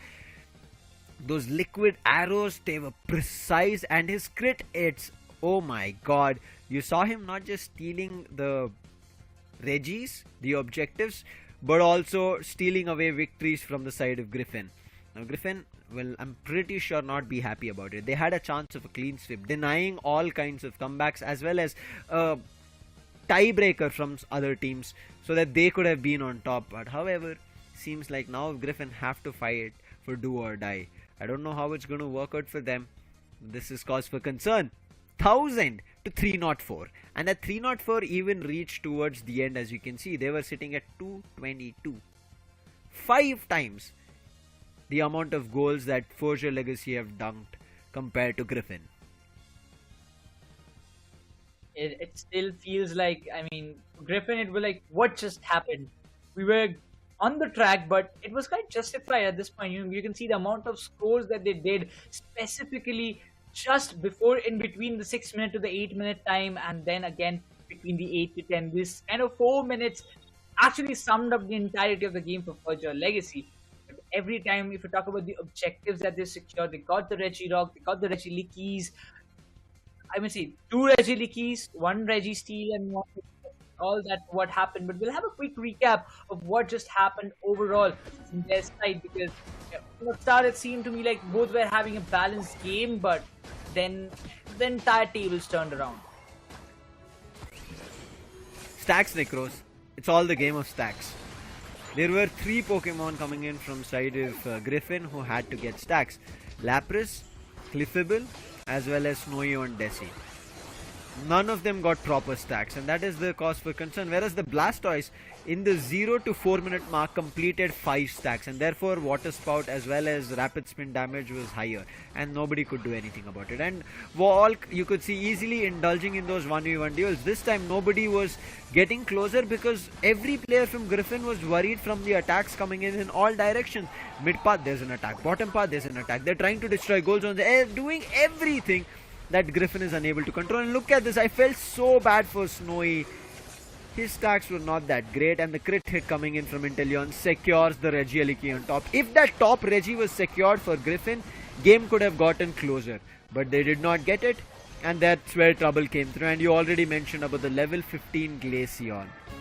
When there's a Glaceon, especially at this point of Pokemon Unite Asia Champions League 2024, after the recent buff that is got in terms of the attacking speed, you should not let that Pokemon reach level 15 super early. We already see that Pokemon doing damage in its early levels of 10 and 12. If you let it go to 15, that means it's completely insane. That's going to be a beast of a Pokemon coming out, and literally the wholesome saying of Pokemon Pocket Monster comes alive with Glaceon there. I mean, if anybody still thinks that, you know, probably the casters are just saying like this and all, you have the entirety of the match in front of yourself. Volk is the prime example, sitting on that, using that Glaceon to its extreme limits, proving it, this one Pokemon, you just don't go by his looks. When it's an EV form, it's fine. When it's evolved to the Glaceon, it still seems a little cute, but it's not. It's definitely not what happened for the side of Team Griffin. I mean, this time the Glaceon, I don't know what is going to happen in the decider, but if they want to ban something, I don't see they have any other reasons of banning Glaceon. They don't need even reasons to put on the table. Their decision of not giving Volk Venusaur, they thought maybe the early evolution first gen Pokemon is going to be a cause of concern. He's like, no my friend, I do have a lot more in my cupboard that I can pick out and throw that Pokeball at you, and that Pokemon is going to do a lot more damage. Very well played on the Glaceon. However, now things can change. As you did mention, right, there can be bans, and I think at this circuit of Pokemon, we are not seeing players ban Pokemon that is looking good. Rather, they ban the Pokemon that the opponents love to play or have a strat with. They try to create something different. We will see what happens in game 3, but before that, a lot more idea that we want to get in the heads of these players. Coming in is going to be Kyurem. I've seen this player playing from a long time, has always been the support player irrespective of any team plays. He was, again, played with X-Marcos, now again with Walk. He's moved in and playing for Forger Legacy. Favorite Pokemon? Says Blissey. Love to play Blissey as we see Kyurem playing around. He is that second support or support, whichever, depending on how artist and Kyurem play. Forger Legacy depend on what they want to do. Player comments coming in from his end. Qualify for PU ACL 2024 finals and compete in Thailand. as you can see. This is the clear-cut statement, play in Thailand. Because previously, when this team with Walk had gone down to Malaysia, it was a good fight. They tried their best, tried all different approaches, but it was not enough for them to get their victory. But I'm pretty sure after having that experience once, right, it's literally like eating your favorite food once, and now you cannot put a stop to it, Necros. You want more, and that's what Pokemon Unite does. Once you go into those international stages, you're like, damn, I missed that, but next time I'm not gonna miss. Exactly, and Kurum is one of those players who have already experienced it, if I'm not wrong, in the previous time when he was with Marcos. But once again, every time it's just the hunger that takes these players to that level. The hunger for becoming and competing against the top teams around the world, competing against the best and learning a lot of new things. Because every time, yes, every team is going there to win the competition, but it always doesn't settle that way. So there has to be one good team, but again, the winning factor, then learning the new things from the other top tier teams around the world always gives you a lot of privilege in your own region. And same goes on the other side. We have Rule from the side of Team Griffin. Alongside, his favorite Pokemon is Edgy Slash, but I really wish I could see him playing him once. Hey, he's played it in India Open. I'm not too sure if you remember. He's done India it. Open, but not in ACL. I mean, ACL, we have to still wait out for the strat that they bring out. As of now, it feels like they're not ready for Aegislash. Aegislash is an all-rounder, is good, viable, but again, depends on your opponents. If they bring out Pokemons which can stall Aegislash and can get immediately KO'd, then it's a little bit of a trouble, and your Aegislash will be completely nullified. So, we'll see how it works out. But Ghoul, he's been a player for long. In between, yes, we didn't see him, but he's back again, and his goal, as you can see, is win an international trophy for India. And I think that's what I really like from all these players. After fighting for all time, right, in Pokemon Unite, they're still looking forward to a lot more. I know they've still not gotten a title, but I do have belief in our Indian boys. They're going to get it soon, very soon. Now, again, whether it's this year or the next year, towards the end of the next year, whatever it is, I'm pretty sure they're putting in their 100%, and that's what I love about it. And that's the reason I tell all the players, right, don't get disheartened. Wins and losses are a part and parcel of the game. I know this might be those your teacher speeches or your friends telling you it is okay stuff, but it is really that you have to be okay with what happened. I know it is not easy to gulp that situation when you're in such a big stage and you get a loss, but it's something that you need to understand that you'll learn. And even in these stages, whichever team loses or kind of does not get a chance to qualify for the LAN finals in Bangkok, Thailand, they should be like, this time we made our mistakes, and should be okay to kind of understanding that we made the mistake. We're going to improve on it, and then I'm hoping to see teams do better as we go down the lane. And for sure, international trophy is going to be India's, and I'm waiting and rooting for it. But now it's time for a trophy of the points of which team gets it, because their seeding is still not confirmed. Necros teams are still fighting for it. Let's jump into Game 3's draft pick and see what's underway. We already were having a little bit of discussions what was about to happen if anyhow Forge World Legacy manages to win one match. So that means that kind of circumstances will appear. But that was the case if Griffin wins with a 2-1, right? So they have to still win this match in order to make those kind of scenarios happen. But if we talk about the draft bans as of now, Forge World Legacy will be denying the Umbreon, while Griffin will be banning the Hoopa this time. Though Griffin has the first pick preference, I would really like to see what is the kind of composition that they will be coming up with. Umbreon and a Hoopa ban. Griffin finally decided we did not want to give Forge Legacy the leeway or that chance of playing a lot more of Hoopa. First game did not work through, but they realized what did not work through, right? So they got that Hoopa the second time. Worked fabulously. This time that ban is a good decision. Let's see how it works out. Whereas Forge Legacy, they say, we don't want that mean look coming out, right? Mean look has been a trap. In the first game, that's what was trouble. Mean look stopped the players, whether it be Hoopa, whether it be their any ranged attacker or all-rounder that they played in the first game here in match 7. All of them were put in a cage of that mean look, and that caused trouble. Here, Ruben immediately saying, oh wait guys, they've not picked Glaceon, let's immediately lock it on. They do have Venusaur though, but let's see how Glaceon functions. On the other end with Clefable, but we come to Griffin, they pick up a Lapras, and Illusion locks into the Leafeon.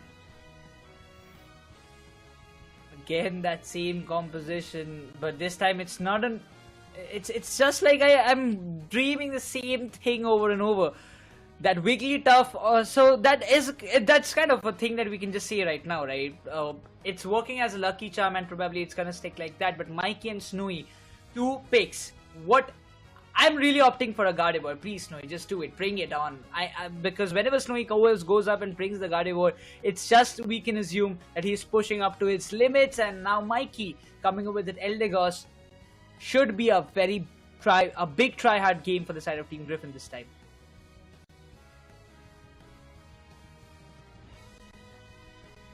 Final decision. Walk going on the Desi. Attack weight, is it the case? Now, attack weight has been a little bit of a trouble for people. But one thing, when we see a Gardy coming out, the Gardevoir, it is a cause for concern. I still love and enjoy Gardevoir as a Pokemon, and it is my Pokemon in default when I want to go all ham on any opponent. And when Snowy has picked it up, this is the similar case that we generally see Walk doing. Whenever Walk decides that I have to go all out, he picks up a Gardy. So I want to wait and watch out of what happens. With less than 20 seconds to go, Walk decides, no, I want to play the Glaceon back again, and you can see him rebuilding his held items. Whereas Ruben also, he changes. He did have a rapid fire scarf, but he says scope lens as well as muscle band with the charging charm. Now let's see how that works.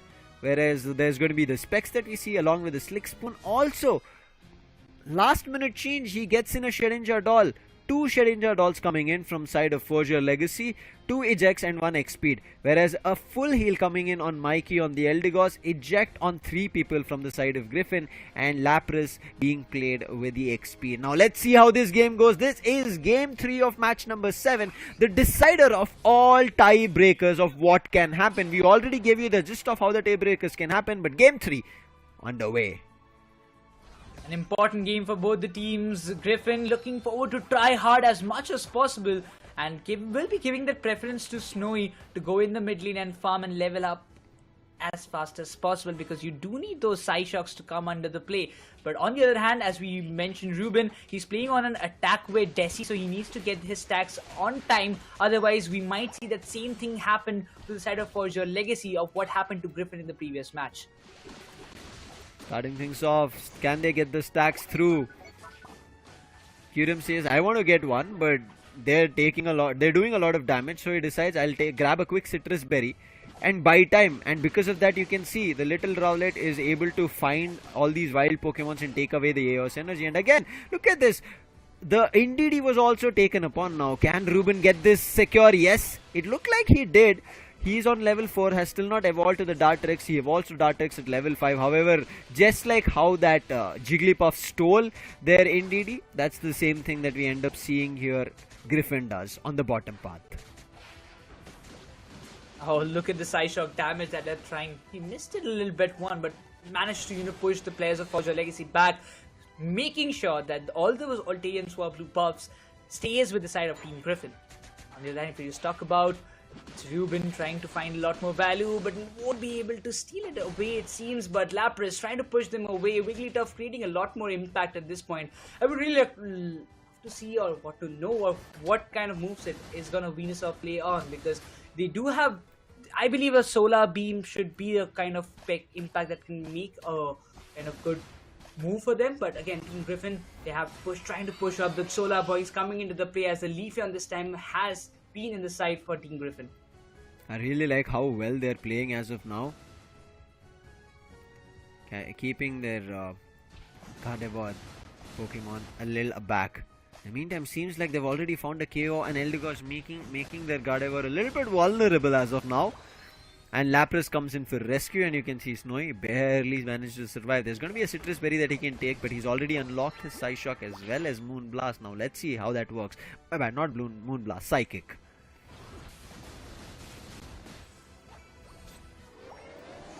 He barely survives at that moment, but eventually look at Lapras. He was chasing him inside that flood zone, but eventually the kind of scores that Team Griffin was trying to opt, they are finally doing it. But still, Forge Your Legacy, they are in the race. It's not like Team Griffin are having that complete solo lead for themselves, but Leafeon completely denies Wartortle from that buffs that he was trying to get the steal. Oh, but oh, the solar points again coming into the play.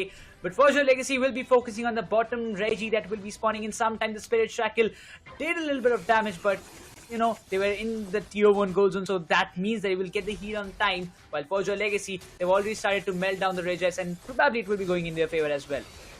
Nova as well as Mikey on the Eldegoss and Lapis tried to make their way, did not work. Ghoul, little overextension, does get a lot of damage done. Spirit Shackle unfortunately does not connect with anyone. Psyshock being used from Snowy on the Gardevoir, but it doesn't find much value. All the players from Forger Legacy are able to retreat back to their goal zones. In the meantime, look at Fura getting his stacks done on the special attack specs and nobody to stop that from happening. Maybe even a Spirit Shackle hit. Yes, Nova is forced off the bottom path and a 35 dunk coming in, meaning the attack weight stack is ongoing. To counter that stack, we did even see that Leafeon stack coming through. Is it going to be enough is something that we have to watch in the later game, as that Leafeon along with Snowy has already started taking on the Regieliki. Is there a chance of a steal?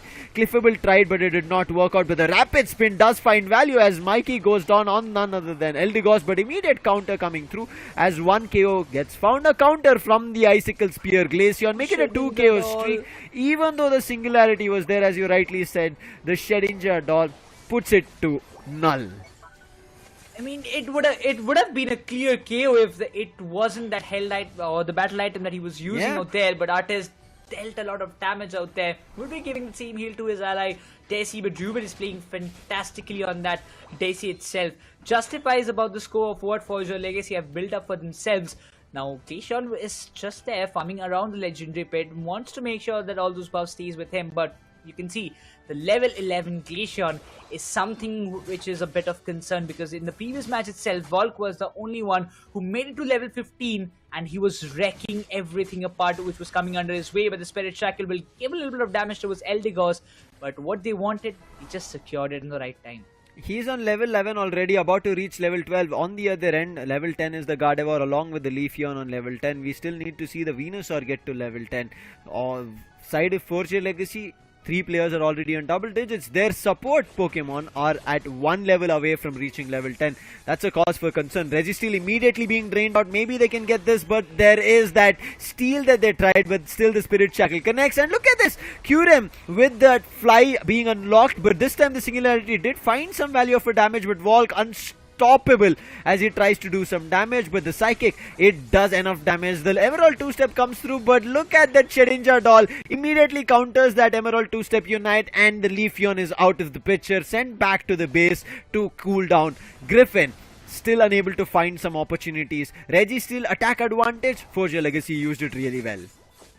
At this point, Griffin, it's just like, what are we supposed to do? Every time the Unite are being committed, the Shedinja doll is coming into the question and it's just nullifying it. There is nothing more that they can do. First, it was a different scenario. There it was Psychic Solar, that the Unite coming from side of Gardevoir, it was nullified. Now it's the Leafeon, and look at the Blastoise going all in. The Verdict Anger being used just to secure it, and Venusaur manages. But instant the counter, the Blastoise come up with the Unite, finds the Leafeon down, but itself will be pushed back by the Venusaur. It seems so, because Eldegoss is there. Oh wow! But the Nessie comes up with the Spirit Shackle, finds the KO that was much needed, and Blastoise, he will be going back to the spawn, while Glaceon will be taking care of that Regieleki itself. Whatever happened, Venusaur, even though got KO'd, still will be like happy because they secured an objective, meaning the experience that was there in terms of level as well as leveling up came a little in favor of Griffin. But right now a fight at the mid path. Nova with Lapras Express does damage. Emerald 2-step from the Leafeon, along with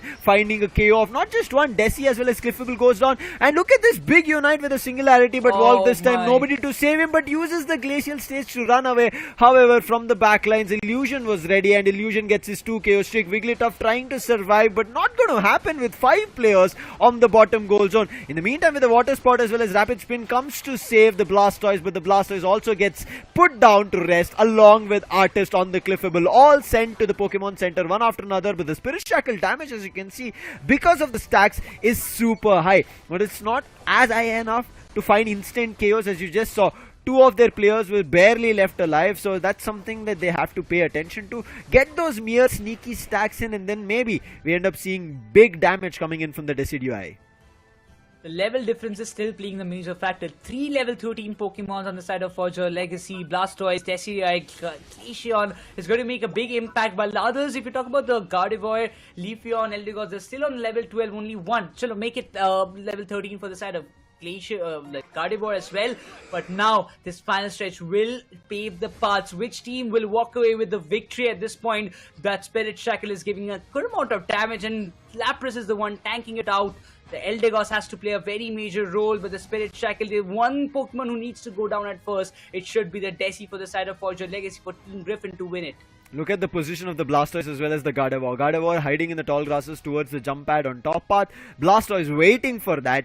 The read is really good. Blastoise not at all giving the position, and really well being played from both Wigglytuff as well as Cliffable. They are coming in front, as you can see the beams being used. Finally gives away the position. Gardevoir slowly moving in, but tried for a 50 AOS energy dunk. That did not happen. Spirit Shackle missed. Now Ghoul can survive, but Volk chasing him down. He's not going to survive any longer. Nova tried his best, but he could not intervene between the Icicle Spear because the distance was a little bit too long. So Forger Legacy have found the first KO. Can they find a second? Shot all being used. Decidueye trying to survive. Knock being used, but immediately on top of it, Verdant Anger comes. Desi being found. Cliffable also goes down. It's all up to Volk right now. He's chasing the healer. He wants to find a KO on Mikey because both his front lines, the Cliffable the Wigglytuff as well as Blastoise trying to do damage, but now Volk, he shouldn't have gone in for a score. He is the one who found a KO on Ghoul, and right now he is a little bit in trouble. Nice charge up of the Leaf Solar Blade and finds a KO. 246 to 202. The score coming in from the Lapras has given the advantage to Team Griffin, but Forger Legacy, 20 seconds on the clock. They have to do anything and everything. The Unite on the sides of Team Griffin, nothing going to be there. Forger Legacy, they also have nothing. This is a fight for the for the Rayquaza. Who wins it makes the game. But look at how well the players of Griffin are denying the side of Forger Legacy from getting the secure, but the Wigglytuff secures.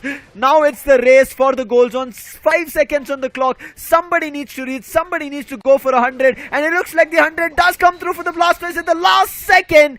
This might have given them the game, but before that a 20 was also dunked. So this is going to be a close game. Forger Legacy or Team Griffin. Oh my god, by just 6 points. 6 points it is for your Legacy. Oh my god. What? Imagine if that score of 20 coming in from Nova was maybe 25, 27. We would have seen this game maybe evened up, but Forger Legacy, what a clutch move, especially from Fura. With that rapid spin, decided to just move towards scoring the goal. Every player, but the secure from Curem, as you can see, Curem here played a vital role, but everybody from Griffin's end disregarded Curem on the Wigglytuff, and they jumped directly towards Ruben as well as Volk on Glaceon as well as Decidueye. But it still was not enough. Forger Legacy was still able to fight. It was Nova who changed the game. Towards the bottom path, went, scored close to 40 or 80 AOS energy and pushed their team to the... No, I think 40 or 60 AOS energy and pushed their team to a lead. And that's where from 260 to he pushed 270, 260. Now he got it to 290. But it was not enough. Forger Legacy, they were at 202. Only 100 score Necros got them to this victory. Forger Legacy, they get to 10 points, meaning they're confirmed in the 3rd position. However, there is going to be something that Griffin would have to look into, is the tiebreaker. I'm still in a shock. Like, just what happened? I mean, it was all looking like... For once, I really thought that maybe as Leafeon was stepping in, that one Solar Boing could have secured it for the Sare side, but the rapid spin continues, the damage that was being dealt on that Rayquaza did help him to secure it once again. But you can talk about the graph, that last 50 score, that's the point that we were mentioning. Lapras, 5 to 6 more EOS energy, the entire result would have been different completely. 27, he would have made it. 28, I mean 7 is not number to reach, so 28 is something that you maybe made possible of. It could have worked out really well for Griffin, and Griffin will be beating themselves up. But this is still not elimination. Look at the bright side of things, right? This is not elimination. It was a fight for the seeding, and maybe you did not get the seeding that you would have wanted.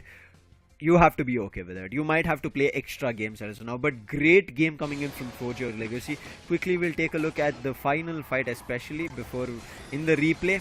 Initial game, you see complete control from the side of Forger Legacy. The damage output, the stacking that they did, everything working in their favor.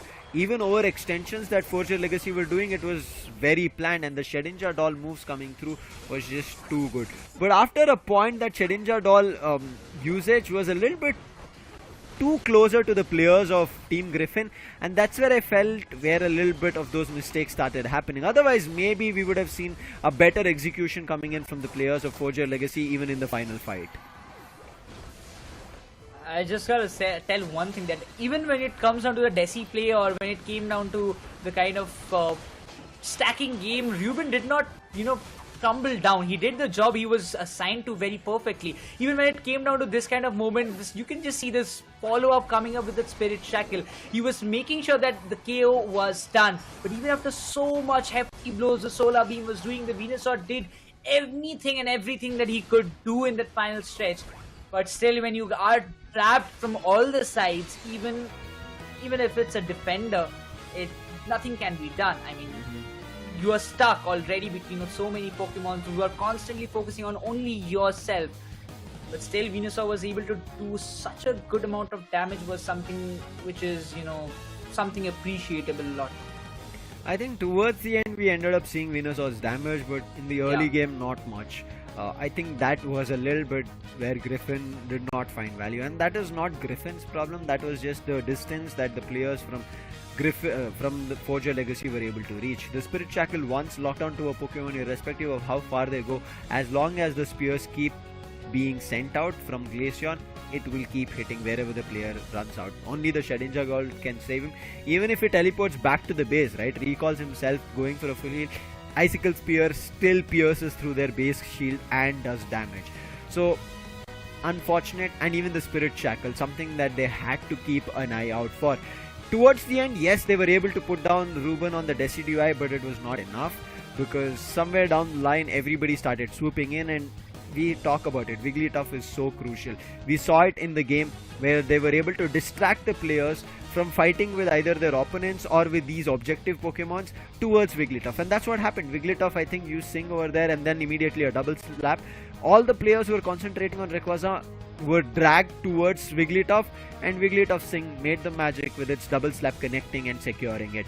Wigglytuff scored or not did not matter, because there was already the Blastoise, but Blastoise just made it in clutch, like a minute second.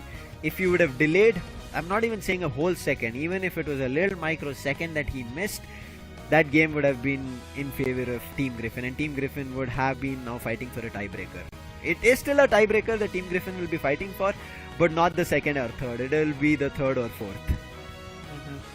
And even if you talk about the kind of follow-up strategy, I liked it very well coming up from the side of Forger Legacy. One side it was your unmissable Icicle Spears coming up from the side of Glaceon, and following up it was the Spirit Shackle. So they wanted to make sure, even if that one Pokemon is surviving barely unknown pixel HP, that Spirit Shackle will do the formalities and that the KO will be registered. So they wanted to make sure, and I really like that this kind of play coming up from the side of Forger Legacy.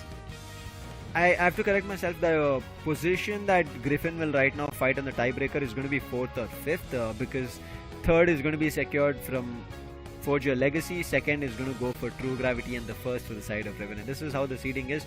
We will see what happens based on the head-to-head between Griffin as well as Clown 5. But what a game, right to the edge of his seats.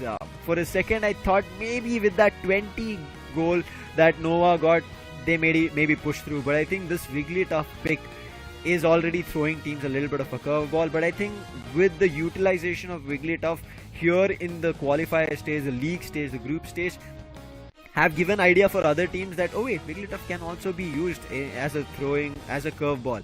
And also you felt, right, Sableye is something that you do want to see. I want to see, because Sableye is one Pokemon who can change the game in its entirety. Now, we talk a lot about the final stage fights, right, Necros, where we either want to see an entire team vibe coming through or the secure Pokemons coming through, making sure that the last hit on Rayquaza is going to be there. But imagine all the 5 Pokemon fighting it out in the Legendary Pit, and then the Unite comes out from Sableye. teleports all the players back to base. And an easy secure of Rayquaza, nobody can do anything. That's the potential of a Sableye. And Sableye, just like we talk about Dodrio as a scoring machine, Sableye can also keep doing that. Immediately, like we talk about Camouflage for Inteleon, it immediately puts down the Phantom and is going to be able to do some damage. But as of now, we'll quickly talk about what went down. From the first game to the last game, Griffin, when they had control in the first game, they should have closed it there itself in the second one. Rather, they could not get their stacks through. That troubled them. The Desi stack did not happen, and when that Desi stack did not happen, you could see Inteleon was way better. In this first game, it was Ruben trying his best, we saw on the Mew, but Ghoul, look at his position, right? Ghoul, even though Ruben does damage, Ghoul is like, I'll take down your front line, and both front lines are here. That is going to be the Blastoise, and in front of it, the Clefable. They tried to make a lot of impact, but again, one after the another, we were seeing that Ruben was there with that Solar Beam trying to give a hefty lot of damage, but that Hyperspace Hole almost made it through. But the way the Solar Blade came into the play, got the KOs. For a second, I really thought that it would be tough, but you know, on that Leafeon, it was so fabulous that you cannot just say that they made any kind of mistake. But the kind of domination that Team Griffin had from the early start, they were literally not even getting a chance, and this was the fight that was the center of attraction for me at least, because every time the players of Team Forge Legacy, they were coming in to defend the tier 2, they were just coming in, getting KO'd, again back to spawn. Now here you can see the Umbreon ban that we saw in Necros, right, in the game 3. Yeah. This was the reason. Look at this, Artist getting stuck. Now do you think if Umbreon would have been in play, it could have been a better game for Griffin? I mean, surely it would have impacted a lot. I mean, they were getting in so much trouble. If we had an Umbreon, it could have been counter for many other Pokemons. Like if you talk about Desi would have been in the front, in the back, but it could have stuck the Blastoise if it was there, because with the mean look, it can trap its movements, restrict its movements. So this kind of things would have impacted a lot in the entirety of the game. Yeah, I feel like that too. But then Illusion, the Venusaur that he played, for me, yes, it was really good.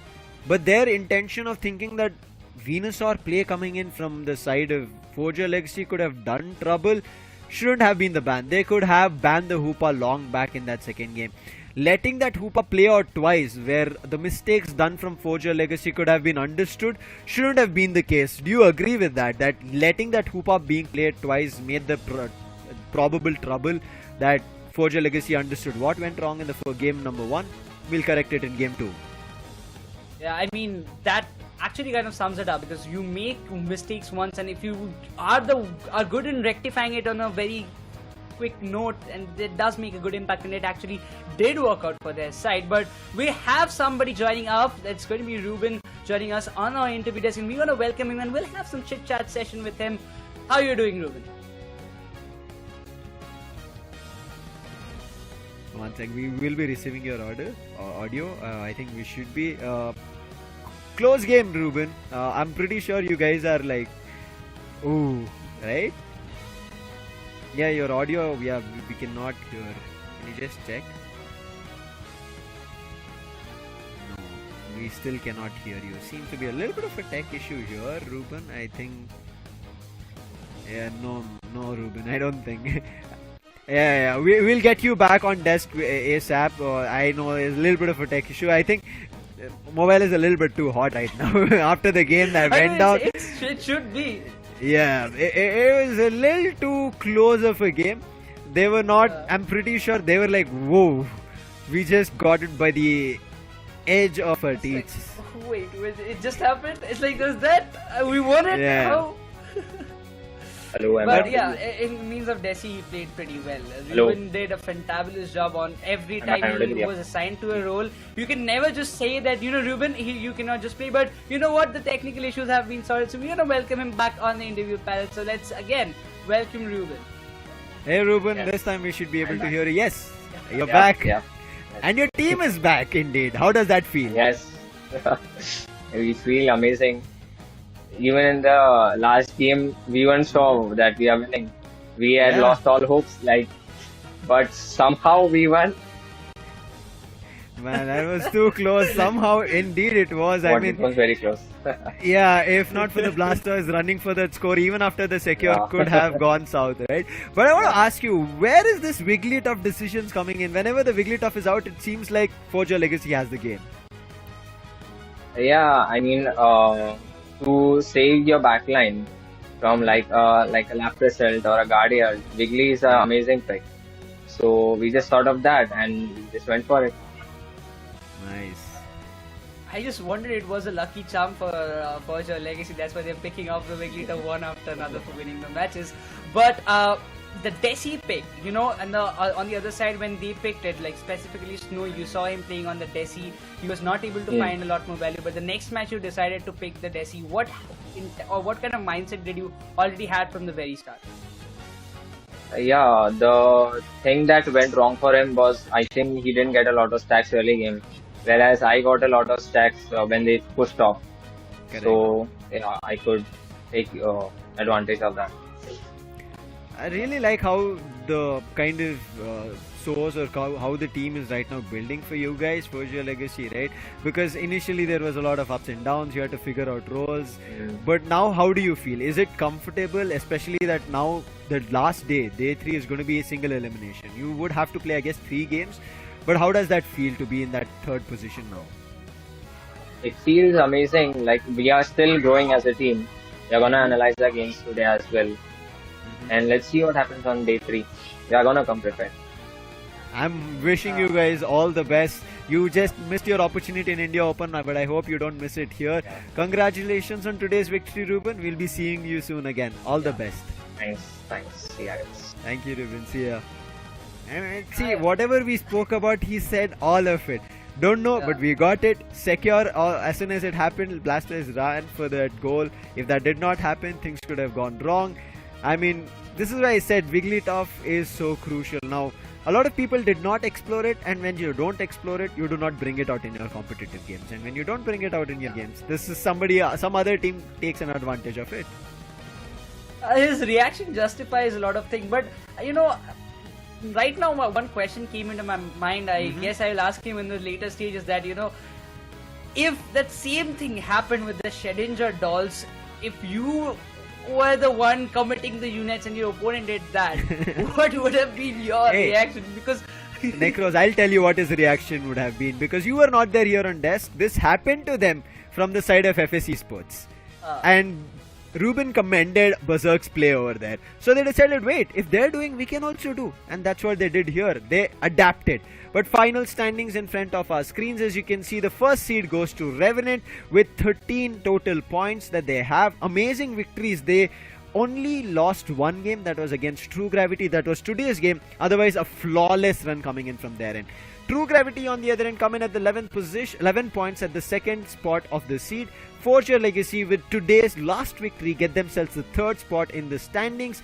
Then we move towards the tiebreaker that we were talking about, right? But Griffin, because they were already at 8 points, my bad, I thought there would have been a tiebreaker. They got 1 point and the tiebreaker did not happen, and therefore they'll be comfortably getting themselves the 4th position. Clown 5, no tie for them, so it is going to be 5th position. Last but not the least, FSE Sports 1 victory that they had along with 1 point extra, so total of 4 points. Necros, they come up to 6 now, meaning Clown 5, FSE Sports, they battled today. FSE Sports won against Clown 5, right? That is going to be the first game on day 3 as well, Necros. And whichever team wins, if they want to go for a clean reverse sweep, they have to play 5 games on a stretch, Necros. It's the last time, as you mentioned few moments ago, that we saw it being done by SATUL and WCS. Are we going to see it once again? I mean, it's not just about winning 4 to 5 matches, reaching the grand finals, but also from that 5th match, you're going to win and get to the top and be the champions. That's how the reverse sweep kings or that kind of title you earn from this stage. But there are a lot of hurdles for the teams like FS and Clown 5 in the upcoming games. The one who wins will face Griffin. Again, between them, the one who wins will face Forge Your Legacy. Again, it continues with True Gravity, and finally they will face Revenant in the finals of the India regional stage qualifiers, and out of which, in that BO3 series, the team who wins it will be crowned as the champions of the India League stage, and they will be representing themselves as Team India in the Asia Champions League final that will be held in Thailand, Bangkok. Revenant are in the best spot, Necros. Yeah. Right? And we spoke about Just it. Revenant so far have represented India in all of the world titles or the international stages as an Indian team. Now, do they do it again here today? In India Open, they missed the opportunity of getting closer. Their roster was still a little bit new. They were doing a lot newer stuff. The other teams had a lot more practice into it, and the love and hate story happened in India Open. But here in Asia Champions League, India League stage, it doesn't seem to be the case. Revenant have strategized, looked ready, looked prepared, and they're putting every team down. Only one game they lost was against True Gravity. They might be looking forward to another victory or a loss. Let's see what happens only towards the end. But Necros, I want to get your thoughts. After looking at these seeds, what do you expect in the final day, day 3? I mean, day 3 is definitely going to be a roller coaster. We can just assume it right here now, because there's still a 7 days timer that we're going to see before the 23rd comes into the calendar. But I'm looking forward to see. FS did not had a great run, but they finally ended their league stage with a win. I really hope they keep up the momentum and give a tough fight to Clown 5, because if you talk about Clown 5, they also made some silly mistakes, but all in all, we'll have this kind of situations of the entire big movie setup for the 23rd. But I really want to see every game, 5 of the games, I really want to see getting into the final moments of what we witnessed in the last match itself. Nail-biting competition, still last second securation, last second scores to win the matches. Day 2 is done. We'll be waiting for what Day 3 has in cards for us, because that's going to be a single elimination bracket. One after another, every team is going to be knocked and eliminated. Who are those teams and which is that one team that's going to represent India? All of this will be answered on Day 3, that is 23rd, the coming next weekend. So make sure you're subscribed, hit the bell icon, and if you're watching on other platforms, make sure you follow us there as well. So when we come back live, and especially who that Indian team is or the other region action, all will be live on our channels. Make sure you stay tuned. Until then, this is going to be me, Lucifer, along with Necro, signing out on behalf of Raider as well. Take care and see ya.